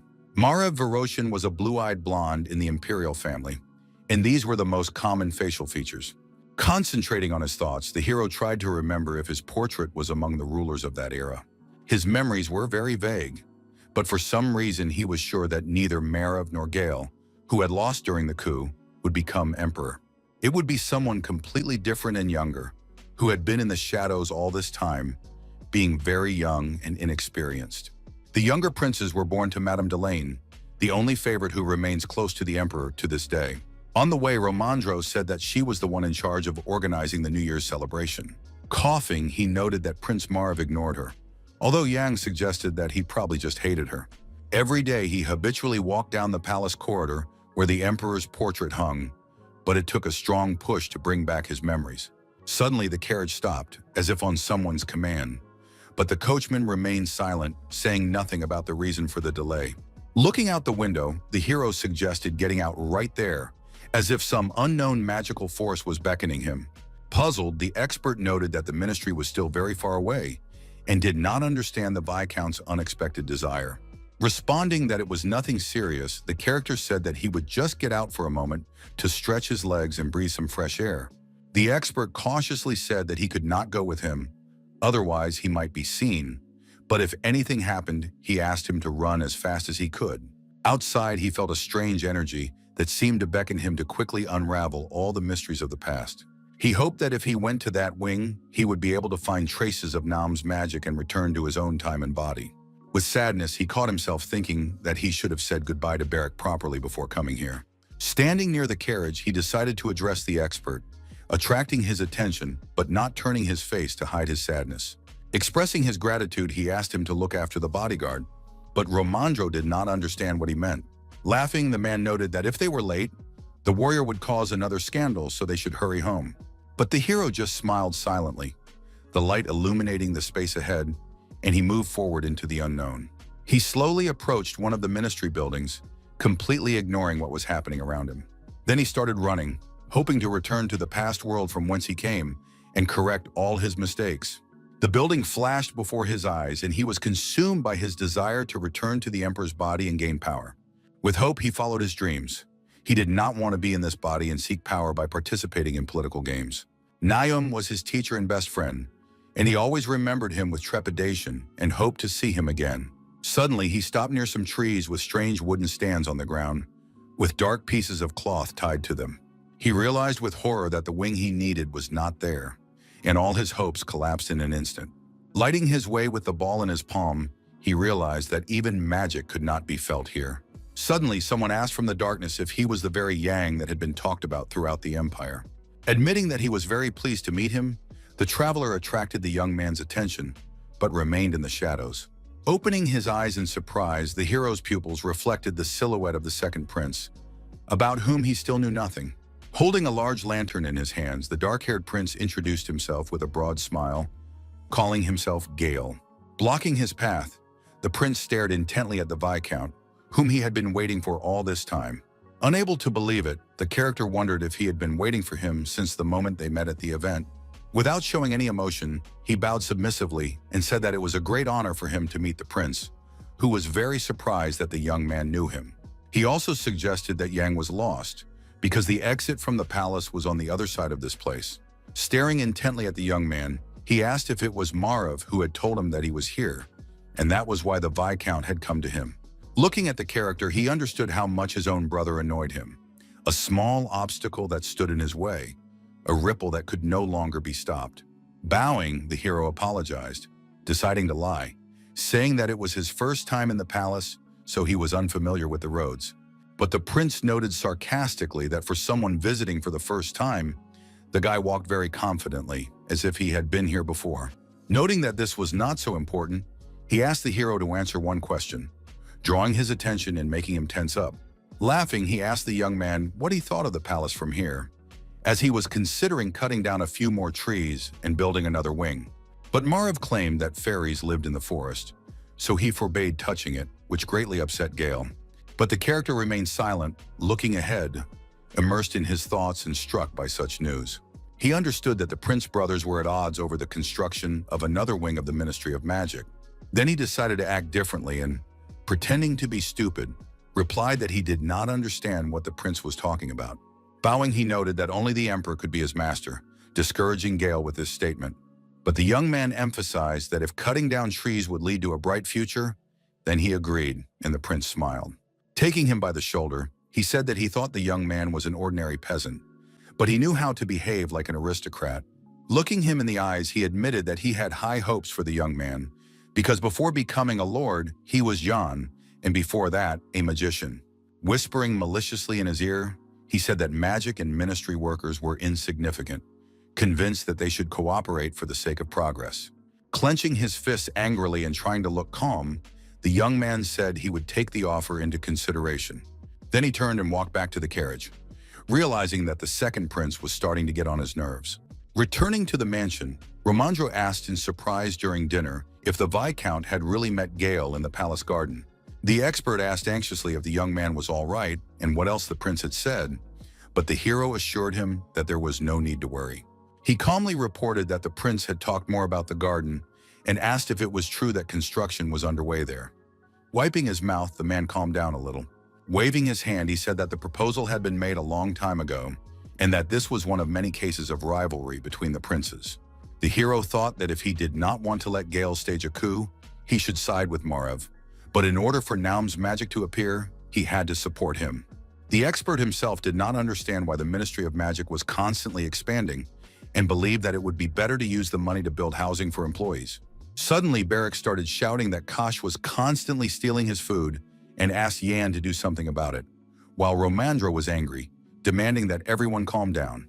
The bodyguard and the dog argued, but the hero calmly wiped his mouth, paying no attention.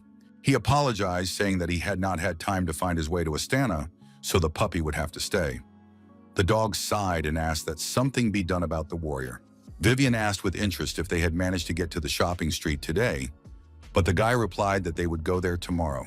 Taking the hero by the hand, she asked permission to go with them, and Yang replied that he could use the help. The kind lady promised to help him choose an outfit and take him to a shop she often visited. Noting his beauty, Barrack watched them in shock. Smiling sweetly, the bodyguard shyly reminded them of his presence, and Yang allowed them to go with them, and the woman agreed. Overjoyed, the warrior did pull-ups while Kosh stared intently at something without looking away. Noticing his reaction, Yang asked what was wrong, but the beast said not to pay attention. After the transformation, his sense of smell had simply become more acute. The Viscount noted with interest that the bodyguard was overflowing with energy and probably had slept a lot before that, and the latter admitted it. Unrelenting, Hasha continued to sniff around. The smell from the street seemed very familiar to him, but at the same time strange. Night had already fallen, and the hero was glad that the bodyguard was full of energy, but the latter was puzzled by his master's unexpected kindness. The next day, they decided to go to the shopping district to buy outfits for the upcoming holiday. Pulling the bodyguard by the shoulder, the hero asked him to wake up, but the warrior did not understand why he was being awakened. Yawning, he said that he was tired after his watch and would eat meat, and the Viscount was indignant because the warrior had kept him awake all night with his snoring. In his defense, the bodyguard shouted that he had not slept until dawn and nothing had happened, and Minnie had told him everything. Thinking it over, the character realized that he was probably worrying too much, but he was still concerned about the smell that Hash had picked up. Memories came flooding back of how the puppy had sniffed around for a long time and then said not to pay attention, explaining that it was just his senses being heightened. That was why the Viscount had doubts, and he was almost certain that someone had been outside the window at night, watching them. Pushing away the bad thoughts, he decided that he had simply become too suspicious after meeting the princes, and even the dog said that the smell had disappeared. As the carriage moved forward, Barrack asked where they were going, and Yan replied that first they were going to the blacksmith, then to the clothing store, and after lunch, home. Soon they arrived at the blacksmith's, and Madame claimed that the craftsman knew his business, as she had turned to him more than once herself. When the Viscount and his bodyguard stepped out onto the street, Romandro said that he and his wife would wait for them in the carriage. Stepping forward, the young man told the soldier to follow him, and the soldier obediently complied, not wanting to continue the argument. Noticing them, one of the workers thought that customers had arrived and decided to call the senior employee to find out why they had come. Approaching the customers, the man asked how he could help, and Yang said he would like to have his sword sharpened. The man then asked to see the sword, and Barrack deftly drew it from his belt, the weapon glinting in the light. He then asked the price, and the blacksmith replied that 5 coins would suffice, but admitted that he did not know what the weapon was made of, which was a problem. Approaching the elder, the workers argued, some insisting that the sword was made of momentum, others of monster stone, marveling at its strange shine. Watching what was happening, Yang decided that those robbers had indeed stolen something valuable, not some trinket. The worker explained seriously that if they did not say what the weapon was made of, no one would be able to take responsibility in case it broke. Rubbing his head, Barrack noted that it couldn't get any worse, and the Viscount hoped for good work, as they themselves did not know what it was made of. Handing the blacksmith a bag of gold coins, the hero said that they would come in the evening to pick up the saber, and the man promised to do his best. Approaching the carriage, the bodyguard was happy to take a walk, as it was very stuffy in the vehicle, and Yan agreed with him. When the character stepped onto the step to get into the carriage, he suddenly felt a strange energy around him and turned around tensely. The atmosphere around him became tense, and Yang froze silently by the carriage while the warrior watched his reaction. Tapping on the glass, he told the expert that they would continue without him, and Romandro did not understand why the Viscount had suddenly made such a decision. Explaining, the young man said that he and Barrack wanted to take a walk and cool off after the forge, and agreed to meet at the bench with their things. Sighing heavily, the bodyguard asked why he had to walk anywhere. He would have gladly taken a carriage, but Yang told him to follow him. They walked slowly through the streets of the capital among ordinary houses, between which wires with clean clothes hung. Turning his head, Barrick noticed that they were being followed, but he didn't show it and continued to follow his master. He casually suggested that Jan buy him a new weapon while his sword was at the smithy, but the Viscount reminded him that the warrior had his own money. The warrior asked indignantly if it was not the master's duty to provide his guard with weapons, slowly turning the corner of one of the buildings. To catch up with the boys and not lose sight of them, the girl quickened her pace, following them rapidly, staying in the shadows. When she reached the intersection, she lost track of them and stared intently at the alleys between the buildings opposite. Feeling tense, the girl realized that they had disappeared despite the short distance, but she did not know where exactly. While she was busy searching for them, Barrick approached from behind to grab her and strike the first blow. Shocked by what was happening, the stranger froze in place, not knowing what to do next and not expecting such a turn of events. With a sharp movement of his arm, the bodyguard tried to attack, but accidentally missed, simply shaking the air around him. Taking advantage of the moment, the rival managed to intercept his blow and grabbed his wrist to perform a maneuver. Putting all her strength into it, the girl threw her opponent's body aside with one deft movement, clearing her path. The warrior flipped in the air, shocked by this turn of events and the strength of the mysterious stranger. He still managed to land safely on his feet and immediately took a fighting stance, not intending to retreat. A decent distance formed between the opponents, but neither was going to attack first, waiting for the right moment. Suddenly, Barrick asked if the stranger had decided to attack him, but she shouted for him to be quiet and asked for his name. Deciding to lie, the warrior said his name was John, and his eyes lit up with a thirst for battle and a sense of superiority. He lunged forward decisively, using a tactical move to punch his opponent directly in the head. While she tried to cover herself with her hands, he attacked her, giving her no chance to resist or retaliate. Finding the right moment, she masterfully hit him right in the jaw, and blood spurted in all directions. But Barrick's reaction was rather strange. He smiled as if enjoying himself and licked the blood that had spilled out. Jutting his leg forward sharply, he struck his opponent directly in the stomach, pushing her aside with all his strength. Spitting blood, she was very angry at his actions and decided to finish what she had started without any hesitation. Meanwhile, standing nearby, Yang watched their powerful battle as the opponents took turns striking each other. Staring intently at the girl, he noticed her unusual fighting stance, which was unusual for ordinary ladies. Unlike the novice bodyguard, she was well-trained and disciplined, and this was immediately apparent. Because of this, he considered her movements too predictable and decided to help the warrior defeat his enemy with some hints. While Barrick was fighting, the Viscount shouted to him that she was left-handed and that he should attack from the right, considering it to be the stranger's weak spot. The bodyguard watched his opponent's actions closely, trying not to miss anything important and not to give her a chance to attack. With one deft movement, he grabbed her cloak with all his strength, and she was surprised by this turn of events, not having time to defend herself. He punched her several times in the face with his fists, and scarlet blood covered her beard and lips as she lost strength. The stranger lost her balance and staggered from such power, the ground receded from under her feet, and her head spun violently. Unable to gather her strength, she fell down, hitting her buttocks on the ground, and victory turned away from her. Sitting down, she wiped the blood from her face with her hands and covered her face, while the warrior waited to see what she would do next. With a crazed look in her eyes and a glowing ball in her palm, she rushed into the attack, shouting that the young man was actually Barrick, not Yang. Noticing her abilities, the hero was shocked. Could she also be a magical swordsman like his bodyguard? Using magic, she released a magical dagger from her hands, which flew straight at the bewildered orphan. Trying to stop the blow and covering his body with his hands, Barrick wondered what it was and where the weapon had come from. Suddenly, Jan rushed to his aid and, deciding to save the bodyguard, pushed him away and used his abilities. A bright light gradually engulfed everything around him, its energy spreading everywhere, stopping the sword in midair. There was a powerful blue explosion, and small pieces of stone flew in different directions, shaking the buildings. After that, huge clouds of gray, thick dust rose up, blocking any visibility around. Breathing heavily, the girl was losing strength. She could not continue the fight, falling to the ground again, blood flowing from her mouth. Stretching out her palms, she tried to hold her body up so as not to collapse completely onto the asphalt. Watching her, Barrick noted that she had attacked first and now lay exhausted. while Yang said that the warrior's blow seemed to have been decisive.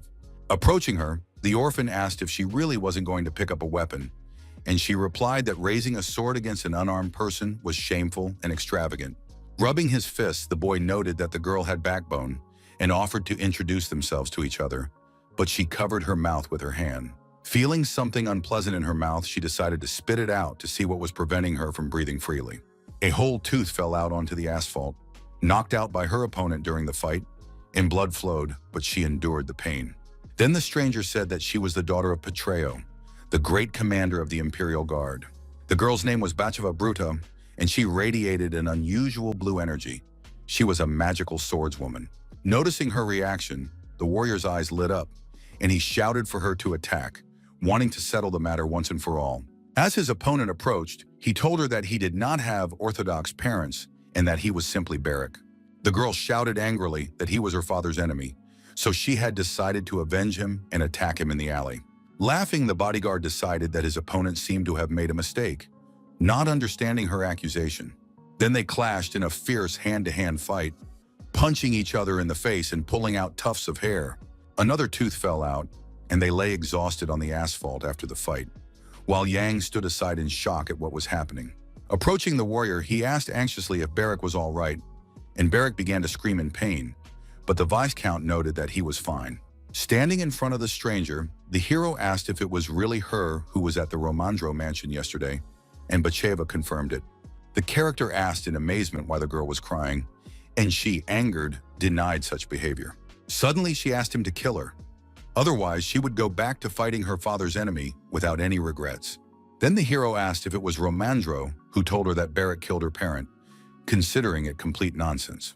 Hearing this, the warrior asked his master if it was the old man who had come from the palace, but Yang remained silent. Then he decided to tell the girl that they had not killed Patreo, but that the man himself had attempted to take their lives by staging a raid in one of the alleys of Brack. It was then that her father chose death, melting his face with a potion for the sake of loyalty to his master. Hearing all this, she gritted her teeth viciously, barely containing her rage and anger at Molina, who seemed to have deceived her. Not believing their words, she shouted that it was all a lie. And Jan asked why Bacheva thought so, since he had given her arguments. Stammering, she tried to find the words, but the hero spoke first, asking if she really thought her father would not be able to leave her behind. Coming closer, he wanted to clarify the situation to the bleeding girl sitting exhausted on the ground. Jan stated decisively that if she was ready to carry out the task, then the right decision would be to kill him. But if she wanted revenge, she should do something else. Asserting that Patreo had acted according to his convictions, he asked if the death of a knight was not more honorable than battle, and her eyes lit up with pride. The Viscount asked seriously if she had followed Molina's instructions, but Bacheva denied it, so he suggested that it was all about honor, and the girl agreed. Kneeling, she confessed that she had received all this information from an old official and blindly believed him. Standing opposite Yan, she said that it was Moline who told her that the Viscount from the borders of the empire had killed her father. He thought to himself that the girl was not on the same side as the old man and could be useful in the future if he let her live. Suddenly, they heard screams and turned around. Someone had heard an explosion and was running straight towards them, but was still far away. Deciding to leave so as not to attract unnecessary attention, Yang asked her to come to the mansion on an official visit next time, observing etiquette. If everything went according to his rules, he promised to give her the ring that remained from Patreo, and she watched him spellbound. Turning around, the hero smiled and said that his death was not so useful to her. Otherwise, she would never know where the relic was. Having said this, he rushed off to meet Romandro and Vivian, leaving Bacheva alone in the alley. Shocked by the Viscount's statements, she pondered the situation for a long time, realizing that she was wrong. The weather outside was beautiful, all the buildings around were lit by bright rays of sunshine, and a holiday was about to take place. One of the two-story houses housed a clothing store, its door wide open, signaling that it was open for business. Hearing a noise behind him, the expert turned around with a smile, noting that Yang and Barrack had finally arrived. He had been waiting for them. Noticing that blood was flowing from the warrior's nose, he cried out, and the Viscount explained that they had been delayed by very important business. Ignoring this, the character asked if Vivian had chosen her clothes. She replied in the affirmative, and the woman was concerned, but Barrack assured her that everything was fine. Smiling, she suggested that the Viscount look at the loose-fitting suits in light colors with a small amount of tweed, which was currently in fashion. Looking at the options, Yang said that the orphan was a slob, so he needed a dark outfit, but he himself liked the white one. He admired the beautiful buttons and wanted to see the lining separately. Wanting to wear it to dinner, the saleswoman promised to have everything ready. Yang considered the bodyguard to be very unusual. He had no prejudices against people from other countries, but he was refined, like the local young men. Holding two outfits on hangers, the warrior did not understand the difference between them, and the character was touched by his calm reaction. After thanking the Viscount and his guard for the purchase, the woman said it would cost 5 gold coins. Pouring coins into her hands, the guest asked her to sew the rest of the costumes by the deadline, and she asked him to trust her.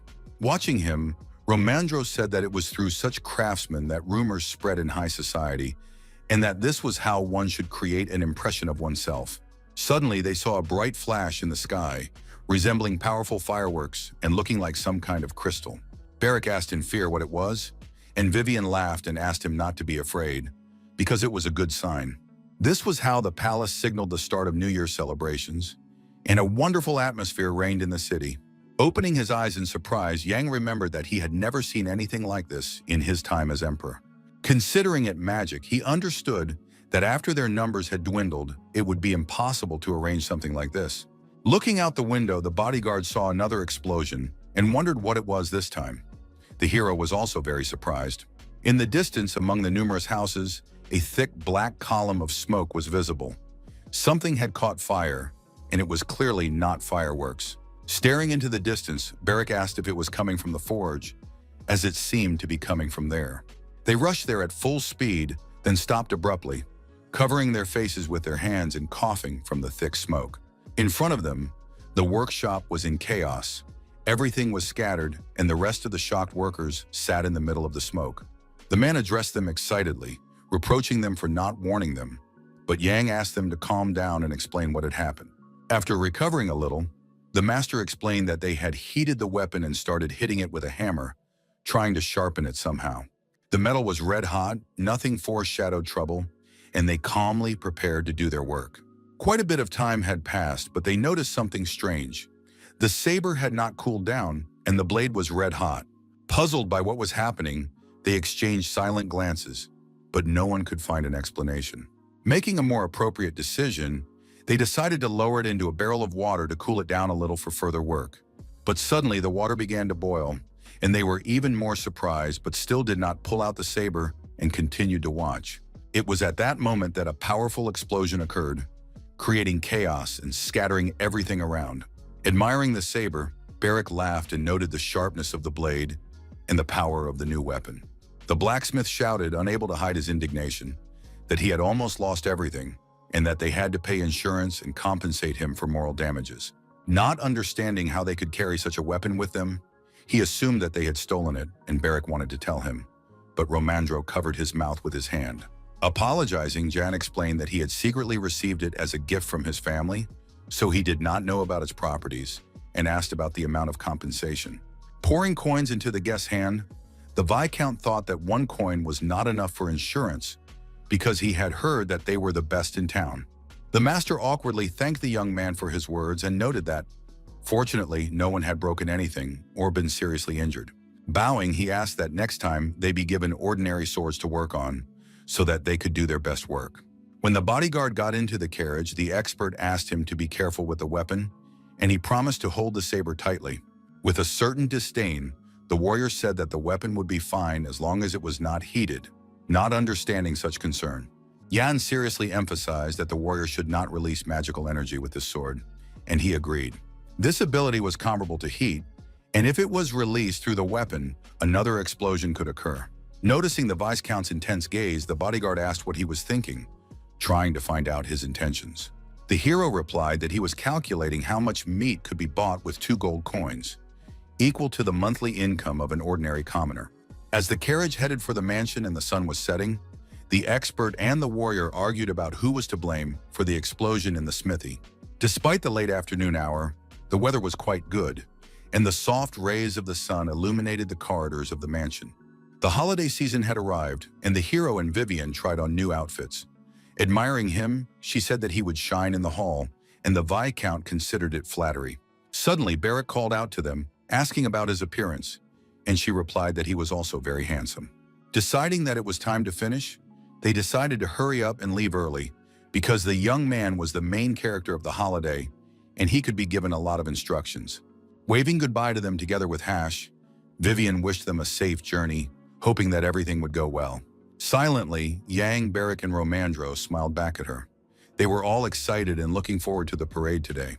The hero and the warrior understood how important today was, but everything could change in an instant. Yet they promised to return soon. After a while, the carriage stopped at the main gate of the Imperial Palace, where everything was ready for the celebration. At the entrance, Carr, who was in charge of the title conferral ceremony, greeted them with a low bow and asked them to follow him. In the corridor, he explained that after the light of the oracle was lit, Yang would have to wait, then he would receive his title and surname and undergo a magical confirmation ceremony. The Viscount asked with interest whether the glow could really confirm the presence of abilities, and the servant bowed and said that this was indeed the case.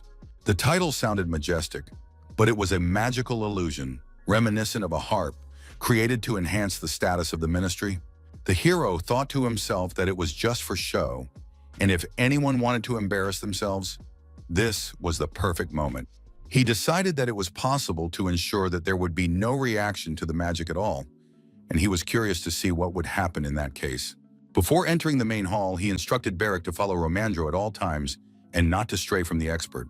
Grabbing the wooden door handles, Carr prepared to show the future Count a real celebration. A huge and beautifully decorated hall opened up before them, filled with ladies and barons, all engrossed in conversation. Immediately, in his white outfit, the hero realized that there was no turning back and took a decisive step forward. In an instant, all eyes were on him, and the officials and their companions tried to hide their surprise, but they did not succeed. Questions could be heard from the crowd. Could this really be the illegitimate son of the Marquis of Braga, since the young man was much younger than everyone thought? Gossip began to spread like a spider's web, with everyone discussing how cruel one must be to kill one's own father and collaborate with barbarians. Romandro pulled Barrack sharply toward him and directed him in the right direction, while the warrior wondered if he should already leave his master. The expert realized with horror that this was exactly what would happen, but seeing it with his own eyes was much worse. The glances were openly caustic, and the man wondered if the hero would be able to hold out until the emperor's arrival. As the young man walked among the crowd of admiring strangers, the words of his teacher Naum from his past life echoed in his head. He had always told him to smile, and he walked on without stopping, paying no attention to the others. Before his eyes was the image of Naum, who claimed that the spirit was so strong that others could know about it without words.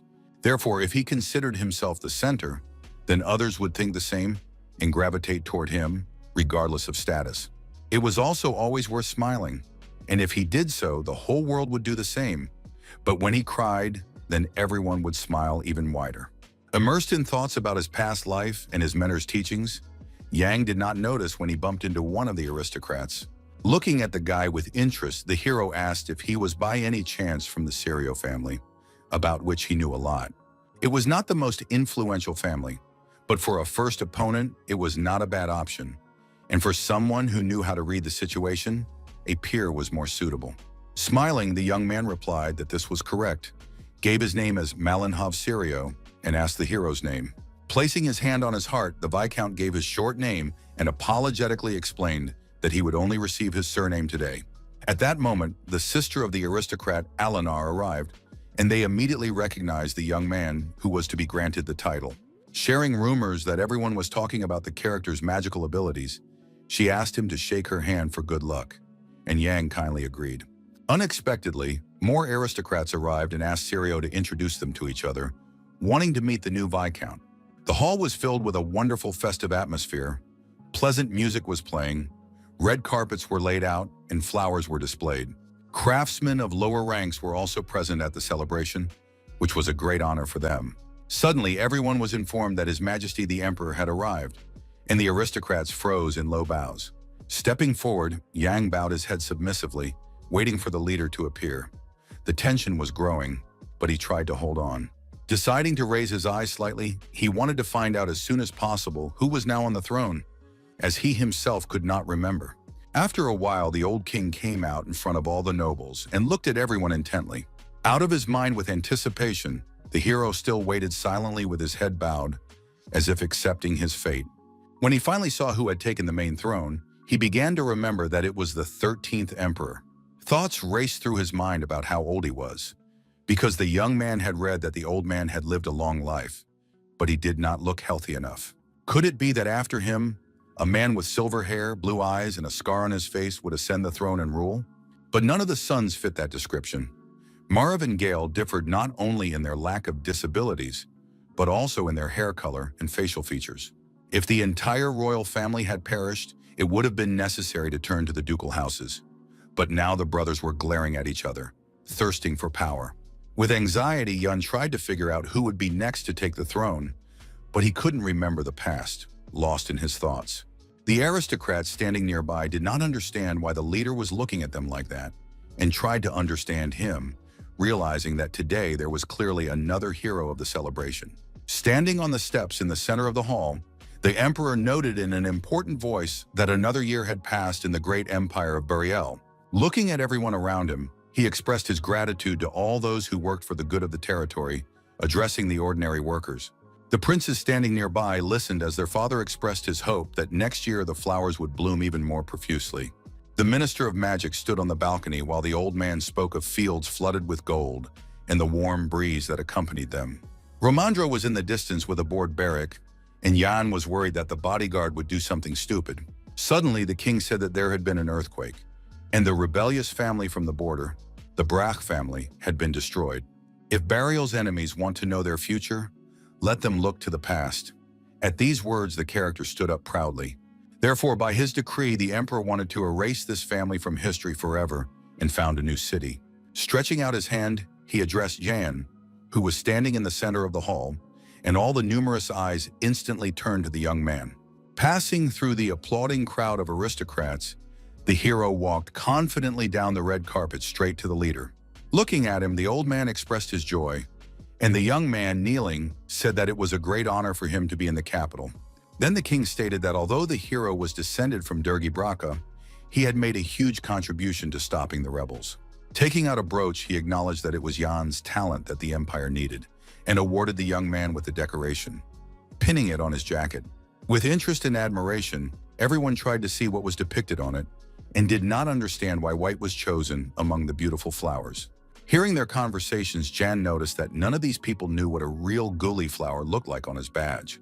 But the emperor said that during all the changes, it had become an important agricultural crop and would soon be sold throughout the empire. Soon it would become the most honorable emblem in all of Burial, and Yang would henceforth become Viscount Hilo. While the young man bowed his head gratefully, the chieftain looked at him intently, and the others praised the empire with loud cheers. The title ceremony ended very successfully, with a wonderful atmosphere of celebration and joy. Loud applause rang out in approval of the emperor's decision and in support of the new count. The hero realized that he had heard this surname somewhere before, but he did not know to whom it belonged. Afterwards, the victors of the Battle of Roxana began to be congratulated, while chandeliers sparkled from the ceiling and red carpets adorned the hall. The orchestra played a calm, classical melody. The musicians were absorbed in the process, each playing their own instrument.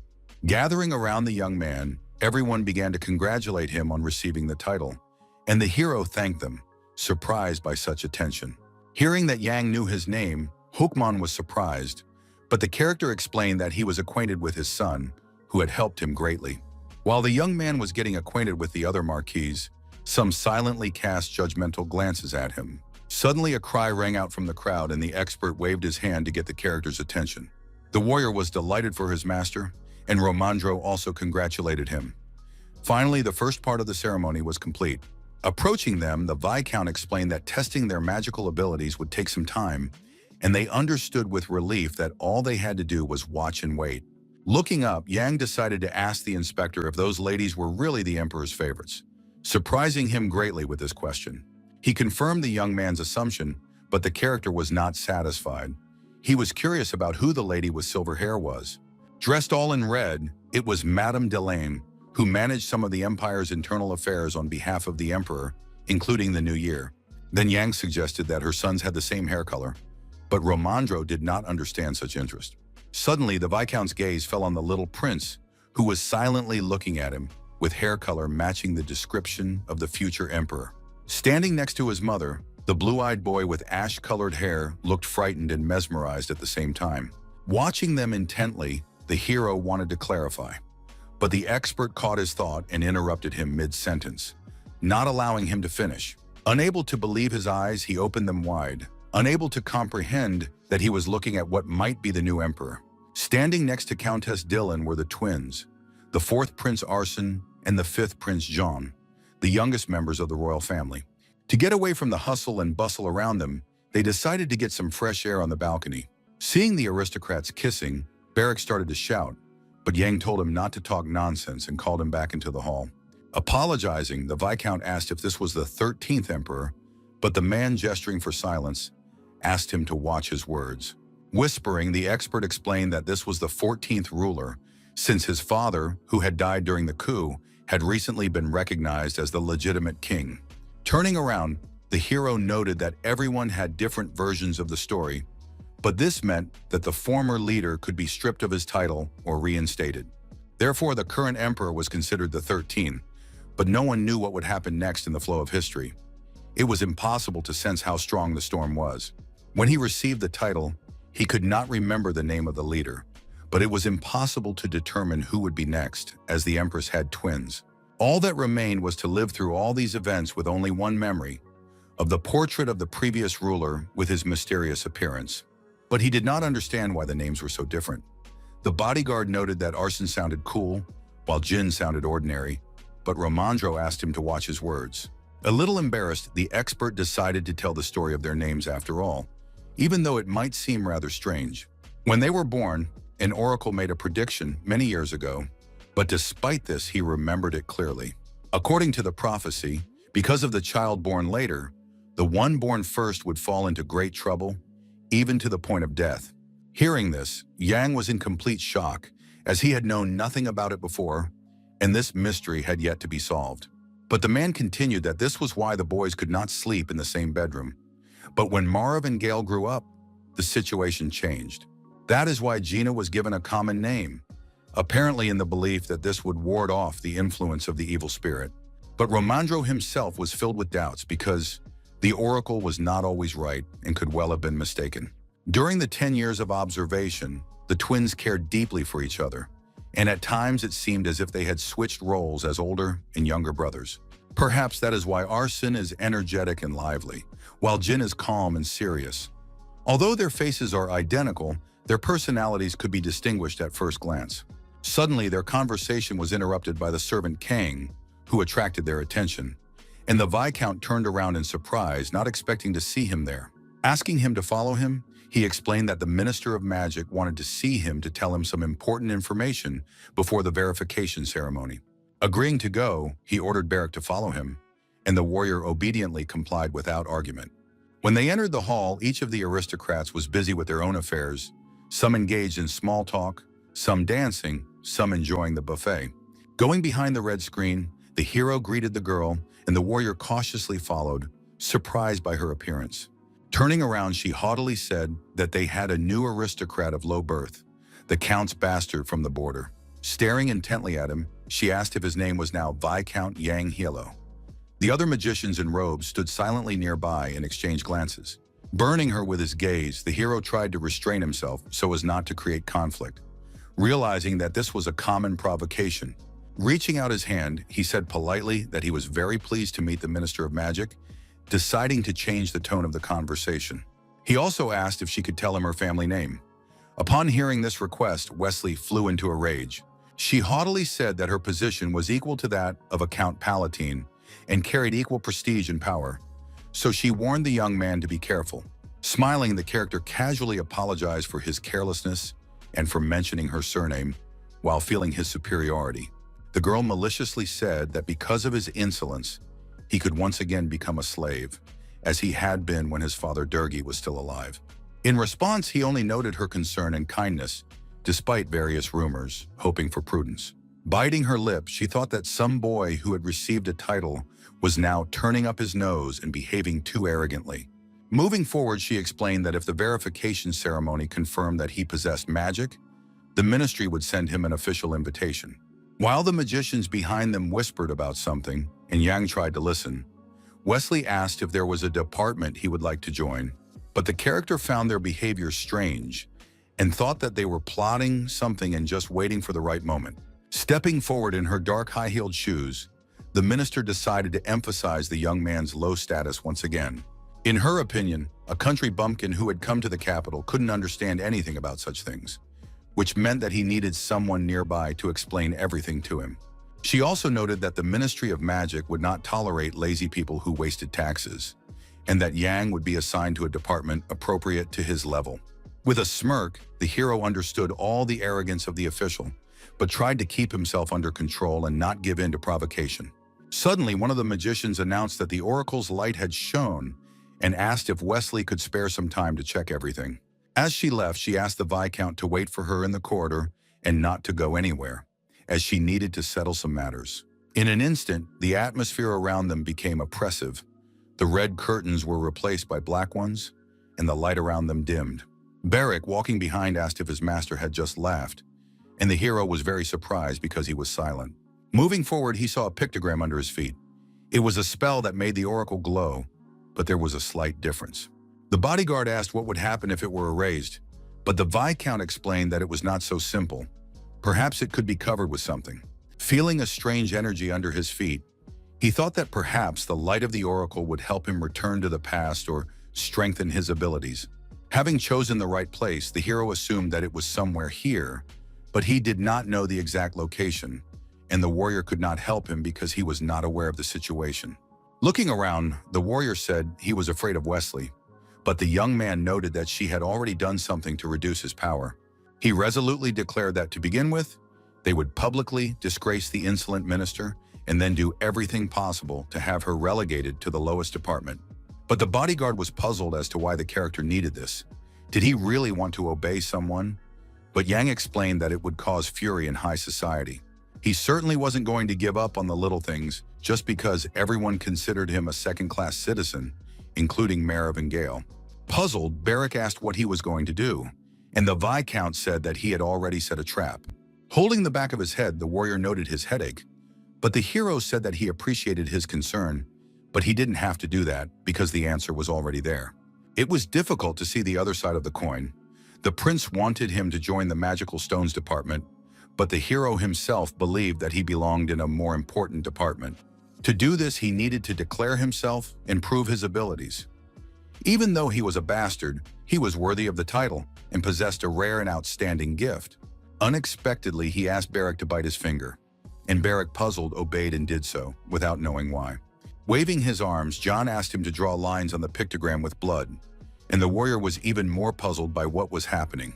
Realizing his mistake in not coming up with a better solution, the warrior said that in that case the master should feed him meat while his blood remained on the floor. Suddenly, they heard a strange sound of a wheeled cart coming toward them, carrying some kind of object.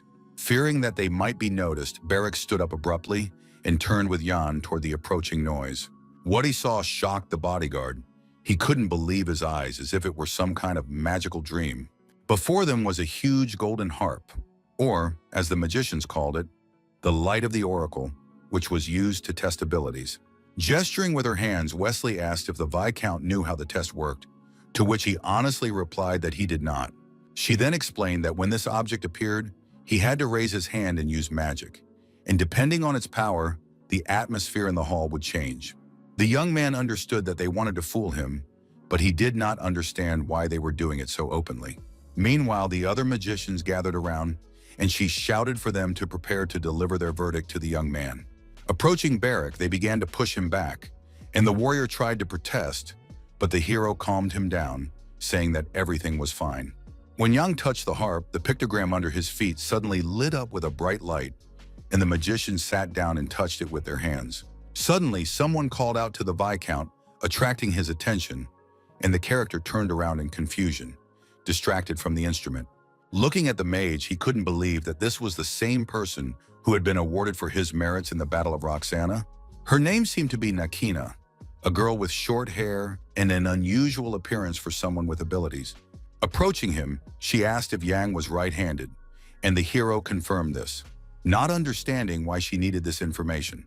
Then she advised him to hold the harp with his left hand and concentrate his magic with his right, emphasizing that it was important for the waves to be beautiful and the movements to be gentle.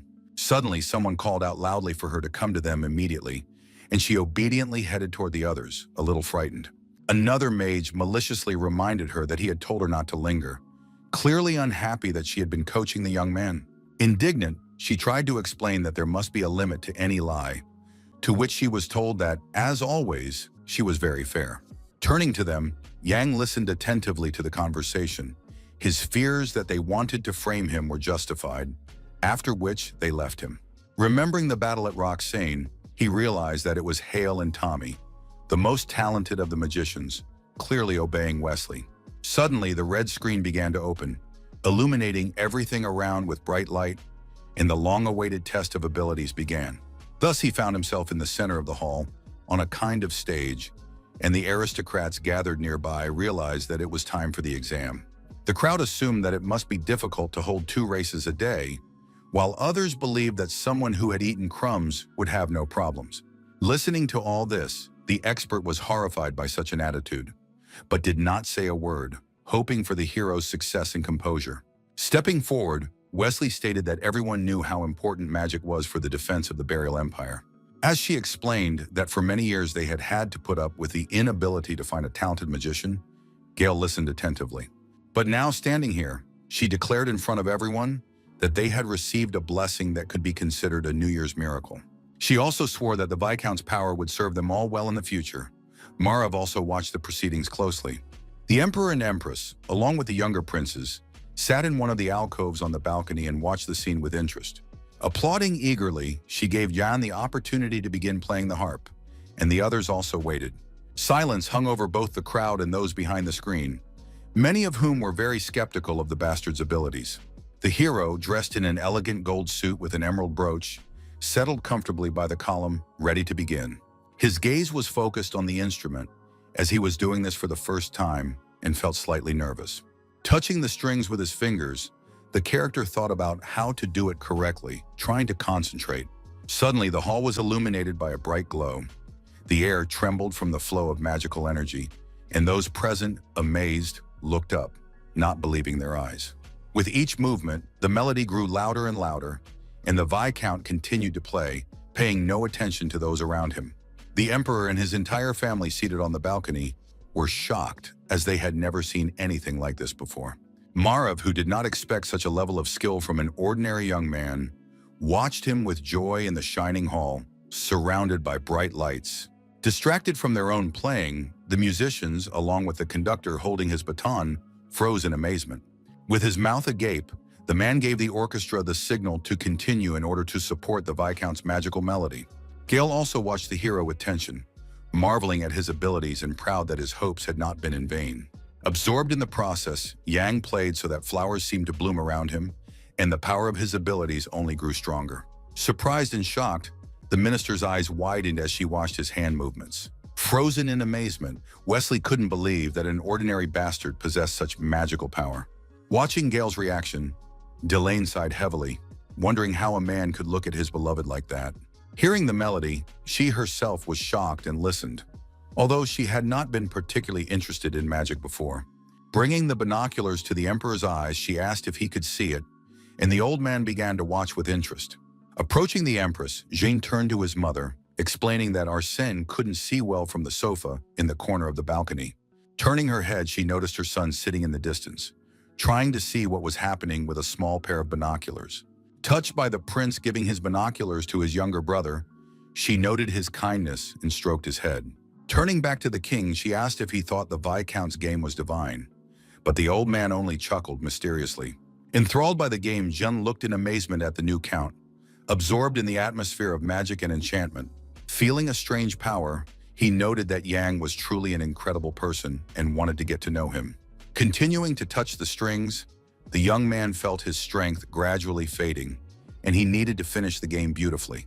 Standing up decisively, he shouted with a smile that it was all for burial, and in response, the watching aristocrats showered him with thunderous applause.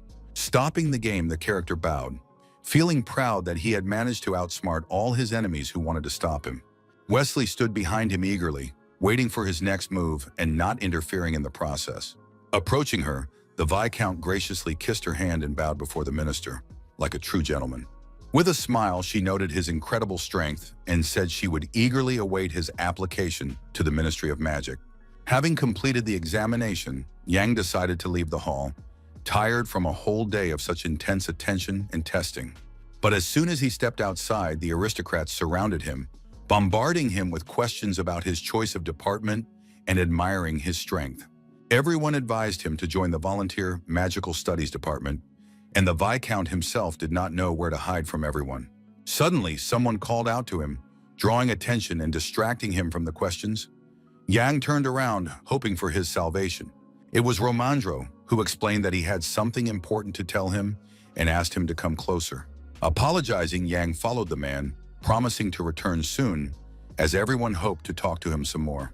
The balcony of the luxurious building glowed in the rays of the setting sun, surrounded by foliage and stars in the purple sky. Turning to the hero, the inspector suddenly burst into tears, covering his face with his hands as if in some kind of indignation. With tears in his eyes, he remarked that he had never seen anything more wonderful and wished his wife could see it too, and Yang thanked him. Congratulating him wholeheartedly, the man noted that the young man was the first magician aristocrat in the world who would go down in history. Without much joy, Yang agreed and fell silent, because for him it meant depriving himself of his past once and for all. Puzzled, Romandro asked why the Viscount had reacted that way, but he couldn't explain his emotions. He simply still couldn't believe what was happening. Everything around him seemed like some strange, endless dream. Even in 100 years, he would still be first. And thanks to that, he would be able to sit on the imperial throne, and now he was also in first place. The expert asked anxiously if he was too excited, but Yang thanked him again and asked where the bodyguard was. Not understanding, the man asked if the warrior had not gone with him, but the character explained that the young man had been expelled before the ceremony. A tense silence hung in the air. None of them knew where Barrick was, and he could do anything. The young man hurried over to them with a bottle of wine, and the expert became angry, fearing that he might somehow harm the aristocrats. He furiously asked where the warrior had been and what was wrong with his hands, and the warrior explained that it was payment for meat snacks. Jan remembered that bodyguards should be fed protein, but he was curious about where the warrior had been. The warrior, drinking, replied that he had been in the back corridor. Feeling no concern, Barrick noted that he might have seen something interesting there, but he couldn't remember what it was. Suddenly, he started shouting for everyone drawing the magic circle to come forward, and Jan wondered if the warrior meant Wesley. Laughing, the bodyguard noted that it seemed that was indeed the case, and that she treated all her subordinates like rats. Earlier, he thought that the minister would finish drawing the pictogram herself, but it turned out to be wrong from the start. Now he understood that a person named Nakina had wanted to help him, but she had been prevented from doing so by those with their own insidious plans.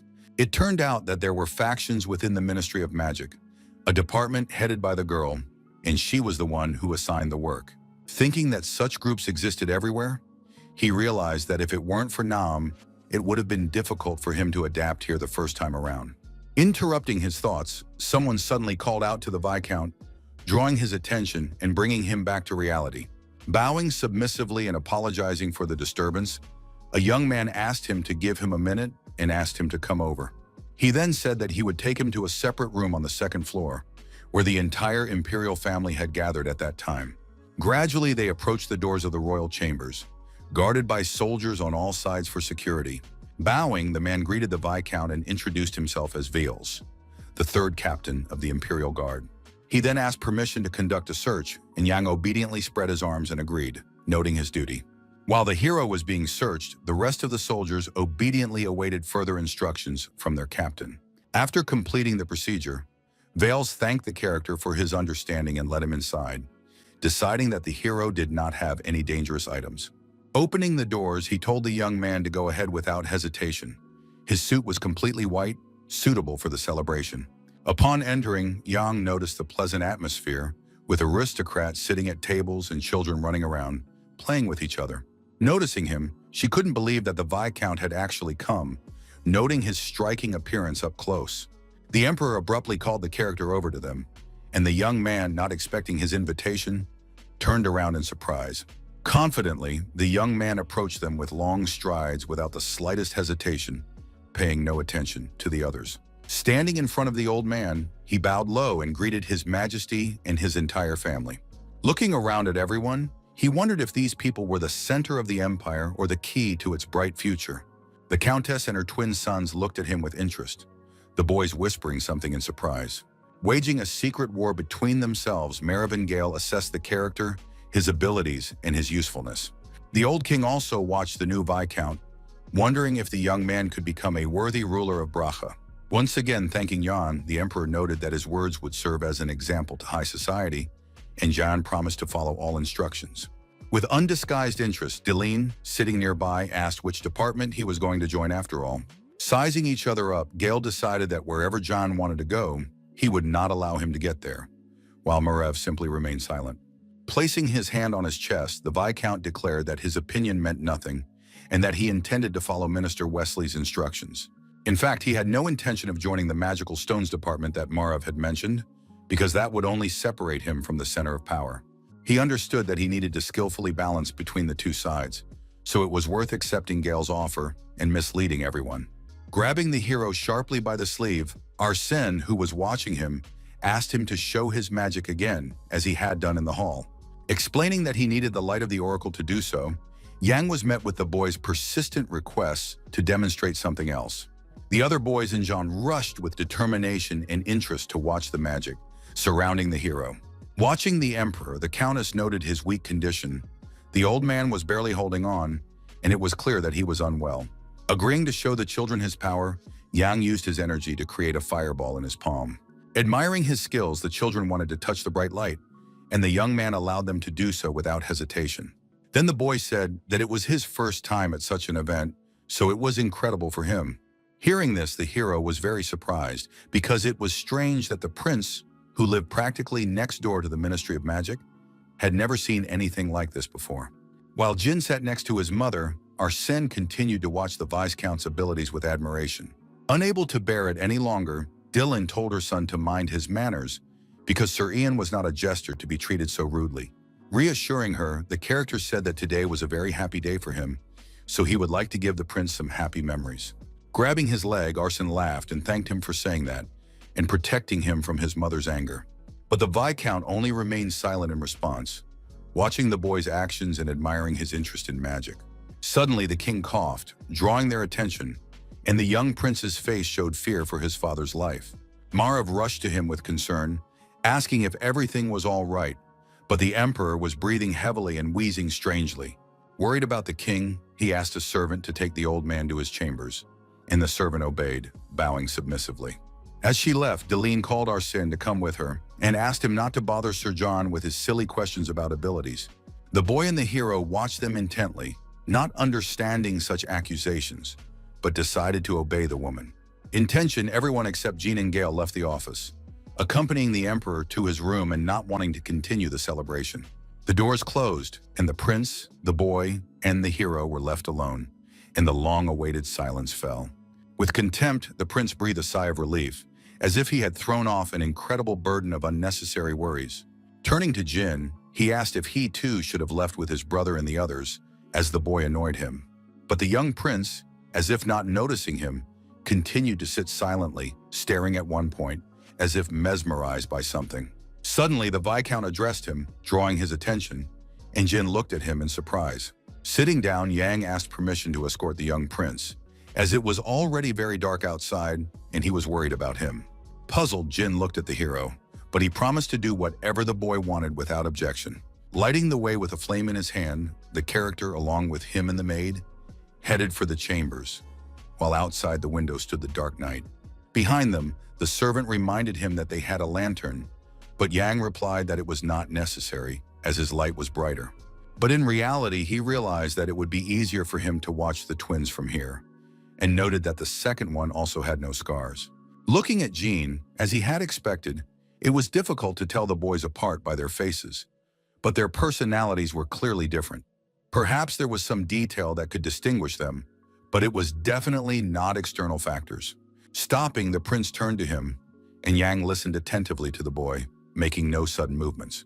In an uncertain voice, the prince tried to say something to him, stammering as he searched for the right words. The unusual energy emanating from the Viscount's hands seemed to draw him closer, and he asked if he could touch the flame. Agreeing, Yang lowered his palm closer to Jin's face so that he could touch it and feel the warmth. Gradually, the light filled the entire space around them, and despite the darkness, the corridor became very bright. Touching the rays, the boy now understood what his brother had actually seen not long ago and why he was so fascinated by it. The hero looked at the boy in surprise, trying to see something strange in his behavior and manners, trying to hold back his power. Recalling the image of both brothers, he soon caught himself thinking that, if viewed from the outside, it was easy to distinguish between the twins. There was another difference. Everyone considered Jin to be a serious child who rarely smiled, but in fact, only he had dimples on his cheeks. In her chambers, Delane sternly asked Arsene what kind of behavior that had been in the hall toward the Viscount. Beside herself with indignation, she reminded her son again that he should behave quietly in the presence of Gale and Marv, and the boy apologized to her. He asked her admiringly if she had seen how beautiful Sir John's magic was, and that was why he couldn't resist being too close to her. Understanding what had captivated the boy, the Countess agreed with him, and her stern features softened into a slight smile. Stroking his head, she noted that although she was his mother, she knew nothing about her own son. As they embraced, a servant suddenly entered and announced that Prince Jin had arrived, drawing the lady's attention. The doors opened, and a focused and serious boy entered the room, lost in his own thoughts about what he had seen. Delane then remarked that he had had a difficult day, but her son replied that it was his mother who had had a difficult time preparing for the new year. The woman wondered to herself how her sons could be so different, being twins, and was amazed by this once again. In fact, she understood that if it weren't for the oracle's predictions, everything could have turned out completely differently. Then she asked Jin to explain once again to his brother what Marv and Gale meant to them, as she was very worried that she would not be able to live up to her status. Suddenly interrupting their conversation, the servant entered again and said that His Highness the Emperor was calling her. Asking Jin to look after Arsene, the woman went to her husband, realizing how critical his condition was. While the servant waited obediently at the door, she went to him, worrying about the king, but not showing her emotions to the children. When she left, the twins were left alone, sitting silently on the sofa, each immersed in their own thoughts. The wood crackled softly in the fireplace, and the fire burned, warming the huge royal chambers on cold nights. Taking a purple-wrapped candy from the chest, Arsene turned to his brother, trying to get his attention. He casually asked if his brother would scold him for his bad behavior, as their mother had instructed when she left. But the boy remained silent, and then his brother asked if he wasn't interested in talking to him, but Jin explained that it was because of a mistake he had made. Then he reminded him that when they were little, their older brothers took care of them, but it was only a matter of time, and if they weren't careful, they could perish. The truth about the death of one of the heirs, because he thought himself more important than the others, was kept secret and no one mentions it. Perhaps it was the emperor who did it, but Jin said that they lived in luxury only because they did not care for their older brothers. Approaching his brother, Arsene asked him to tell him the truth, considering all fears to be complete nonsense. After all, it wasn't really about their age, but about the oracle, and he stared intently at Jin, waiting for an answer. Then he himself reminded him of the words about the one who was born first, the ominous prediction made by a clairvoyant many years ago. Smiling, he added that if one of the brothers close to inheriting the throne died, the entire imperial line would be cut off. Jin calmly replied that the oracle was not always right, but his brother, throwing down the candy, reminded him that he was not always wrong either. Hugging him, Arsene confessed that he liked the prince very much, proud of his prudence and sound mind. Turning to him, the boy asked his twin not to kill him, and Jin was taken aback by this statement. He wondered if his brother really thought he could harm him, knowing his true feelings. Taking him by the shoulder, the prince sternly asked Arsene not to joke like that. Despite all their differences, he loved his brother. Hugging him tightly, Jin asked his twin if he really thought he could do something bad. Meanwhile, Yang walked through the empty, long, dark corridors of the palace, lost in thought about the day he had lived through. Suddenly, he saw Gale in front of him with a bottle of wine in his hands and stopped, trying to figure out what he wanted from him. The prince asked with interest whether his father and Joan had reached their chambers, and the Viscount confirmed this, not understanding the question. The prince explained with concern that this was the first time this had happened to his father, and even if he had been suffocating in his sleep, everything had been fine afterwards. Therefore, Marav's behavior seemed rather strange to him. He did not understand why his brother was being so dramatic, as if this time his father was definitely going to die. After listening to him, Yang explained that no matter how familiar it was, the anxiety would not simply disappear. He had heard earlier that the emperor loved Gale more, but without his patronage, his position would be shaken, and he did not understand why he was so calm. Then the prince said that the ceremony of mastery of magic looked very impressive and asked if the hero had seen another magician at the border. But Yang replied seriously that many people there were not even familiar with such a concept. He had only met gypsies and no one else. Staring intently at him, Gale tried to understand the Viscount's intentions and whether he was telling the truth or lying to his face. Then he asked maliciously if that meant the young man had nothing to do with the bloodstains on the magic circle. But the Viscount explained that there had been some problems with him and they had barely avoided disaster, so it was a relief that the celebration had gone off without incident. Puzzled, he said that he had not shed any blood and that it belonged to someone else. So Gale was obviously mistaken in his assumptions. Then the prince tried to touch his hand, extending his palm as if in a sign of trust and future cooperation. In an instant, the white glove fell to the floor from the hero's hand. It was another test of loyalty, which he was going to pass with dignity. Silently, the prince watched to see what would happen next, saying nothing and trying to understand Yan's motives. Then their fingers slowly began to touch each other, a moment that signified complete trust. Puzzled as to what the prince wanted to see on his palm by making such a gesture, Jan asked if he should show Gale his other hand. Refusing, the prince abruptly withdrew his hand, as if the hero had insulted his honor and did not understand why all this was necessary. Then, leaning against the window behind him, he seriously asked him to tell him what the Viscount thought of his proposal. When they first met, Gale had high hopes for him and reminded him that before becoming a lord, he was a commoner, and before that, a magician. Recalling all this, the Viscount replied decisively that he agreed to accept the proposal without the slightest hesitation. Then Gale asked how he intended to prove his loyalty to the ministry, whether he would break his master's neck. The character said decisively that if the prince wanted him to, he would do it. But the prince must in turn prove that he had not made a mistake and had chosen the right path. Hearing this, Gale looked at the Viscount intently, trying to understand Jan's true intentions. Laughing, he agreed and noted that this was exactly what he liked about the guy, his desperation and determination. The second glove fell from the hero's hand onto the floor, and the prince insisted that the order must indeed be clear. He seriously demanded that the young man first declare his loyalty and whether he was a real magician or just a spy. The shocked character remained silent, weighing all the possible risks, but there was no turning back as he had made his final decision. Suddenly, they heard Romandro shouting, waving his arms and raising his voice indignantly, asking the guards to stop. Trying to get through, he apologized and explained that he had something important to tell Viscount Jan Hilo. Recognizing him, Gale asked if he was the expert, and the man replied that they hadn't seen each other in a long time, not understanding why they wouldn't let him through. Then he explained again that he had come with important news, and the prince asked if it was he who had taken the character from the second floor. Stammering, he began to tell about the knight who accompanied the young man, and the Viscount realized that he was talking about Beric and became alert.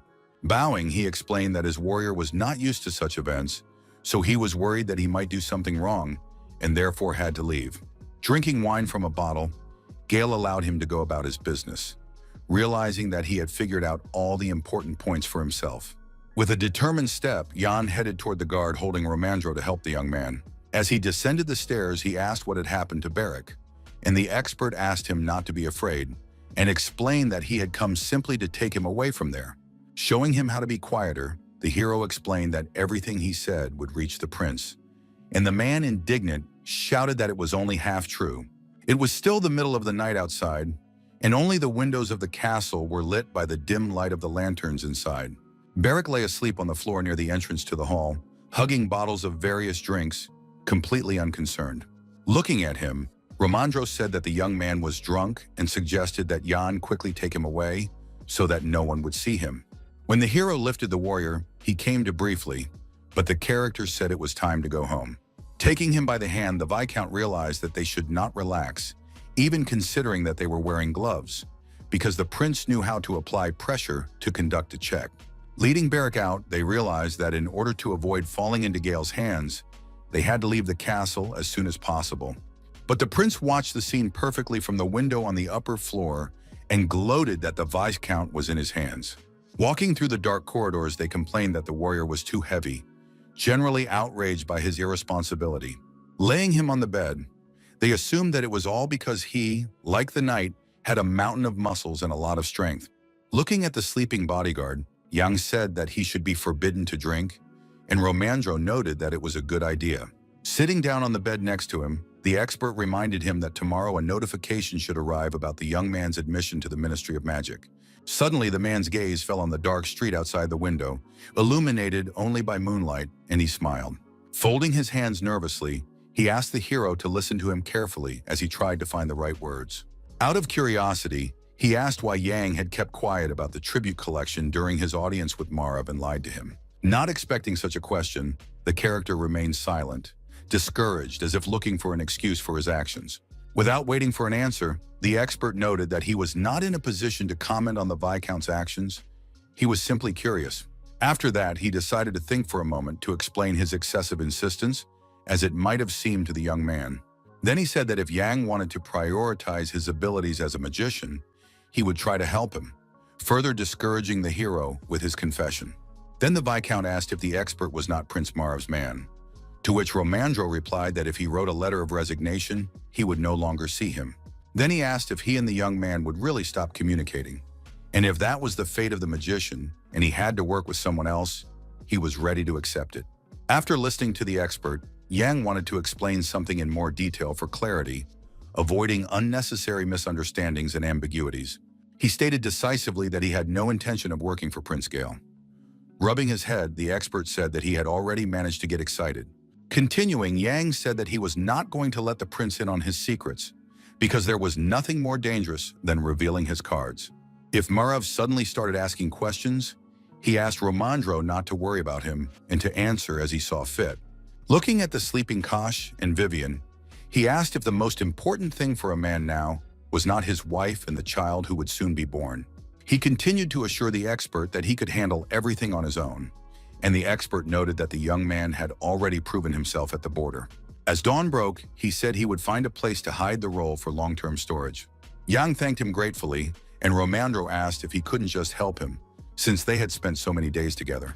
The character thought to himself that it was probably real luck that the expert had been at the border next to him at the right time. Suddenly, they saw someone trying to open the door and did not understand who could have come here so early.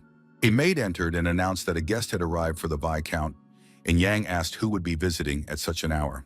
It was Batcheva Krut from the Imperial Guard. Today, the girl looked different and was dressed modestly. Seeing the Viscount, she stood in her beret in official uniform and noted that they had not seen each other for a very long time. Standing at the open gate of the mansion, she explained that she had come to collect her late father's belongings, as they had agreed earlier. Suddenly, Beric ran up to them shouting, asking why the guards were there and what was going on. Seeing the girl, he remembered that she was the one he had fought with in the doorway and who had knocked out his tooth, and she demanded that he bite his tongue. Going inside, the hero asked Romandro if they could use his living room for negotiations. The expert agreed, but did not understand what connected the hero to the guards. Passing by him, Yang said that she was Petreo's daughter, and the man was curious what he had said to her and why she had come to them. Soon they were sitting in the living room facing each other in the presence of the bodyguard and Romandro, so that everything would be as fair as possible. Taking out a blue box, the guy opened it and handing it to Batcheva, explained that it was her father's ring. Looking at the jewelry without much enthusiasm, she seemed to understand what he was talking about, and he asked if she was familiar with it. Then he added that it contained a poison called tabarfin, and as soon as it touched the skin, the flesh began to rot and the person died in agony. After listening to him, the girl confirmed that it was indeed Petreo's ring, but she did not know that it contained poison for suicide. The hero asked with interest how long the man had been wearing it, and she replied that it was when he left the guard and entered new service. The Viscount realized that the man had started wearing the jewelry while serving Melina, which meant that the old man had given it to him. Lying to her, the official informed her of her father's death, and blaming Jan for everything, said that Petreo had defended him from the young man. After listening to Bacheva's story, the character was shocked by the old man's meanness and greed, who was looking out for his own interests. With regret, he said that his father trusted his daughter very much, because when asked if he was worried about Petreo's family, he did not hesitate for a moment. That was all he could tell her, and only the girl herself, who sat silently with her head bowed, could judge who was right and who was wrong. She had never understood why her father wore the ring all the time, and once even asked him if he had met someone. Then the man just laughed sadly in response and said nothing, as if trying not to upset her with his problems. Explaining, Yang said that since this poison was often used in the slave trade, he believed that if he followed its trail, he would be able to prove Melina's involvement. Closing the box, the girl clutched it in her hands, realizing that she would do everything possible to defend her father's honor. Standing up abruptly, she saluted the Viscount and decided to leave, seeing no point in continuing the conversation. She had gotten what she came for. She bowed low to him gratefully without saying another word. Bacheva needed to think everything through carefully. He sensed sincerity in her salute that could not be expressed in 1,000 words, and he understood that the girl would not back down. Finally, he told her that he gladly accepted her gratitude and did not hold a grudge for the altercation in the alley.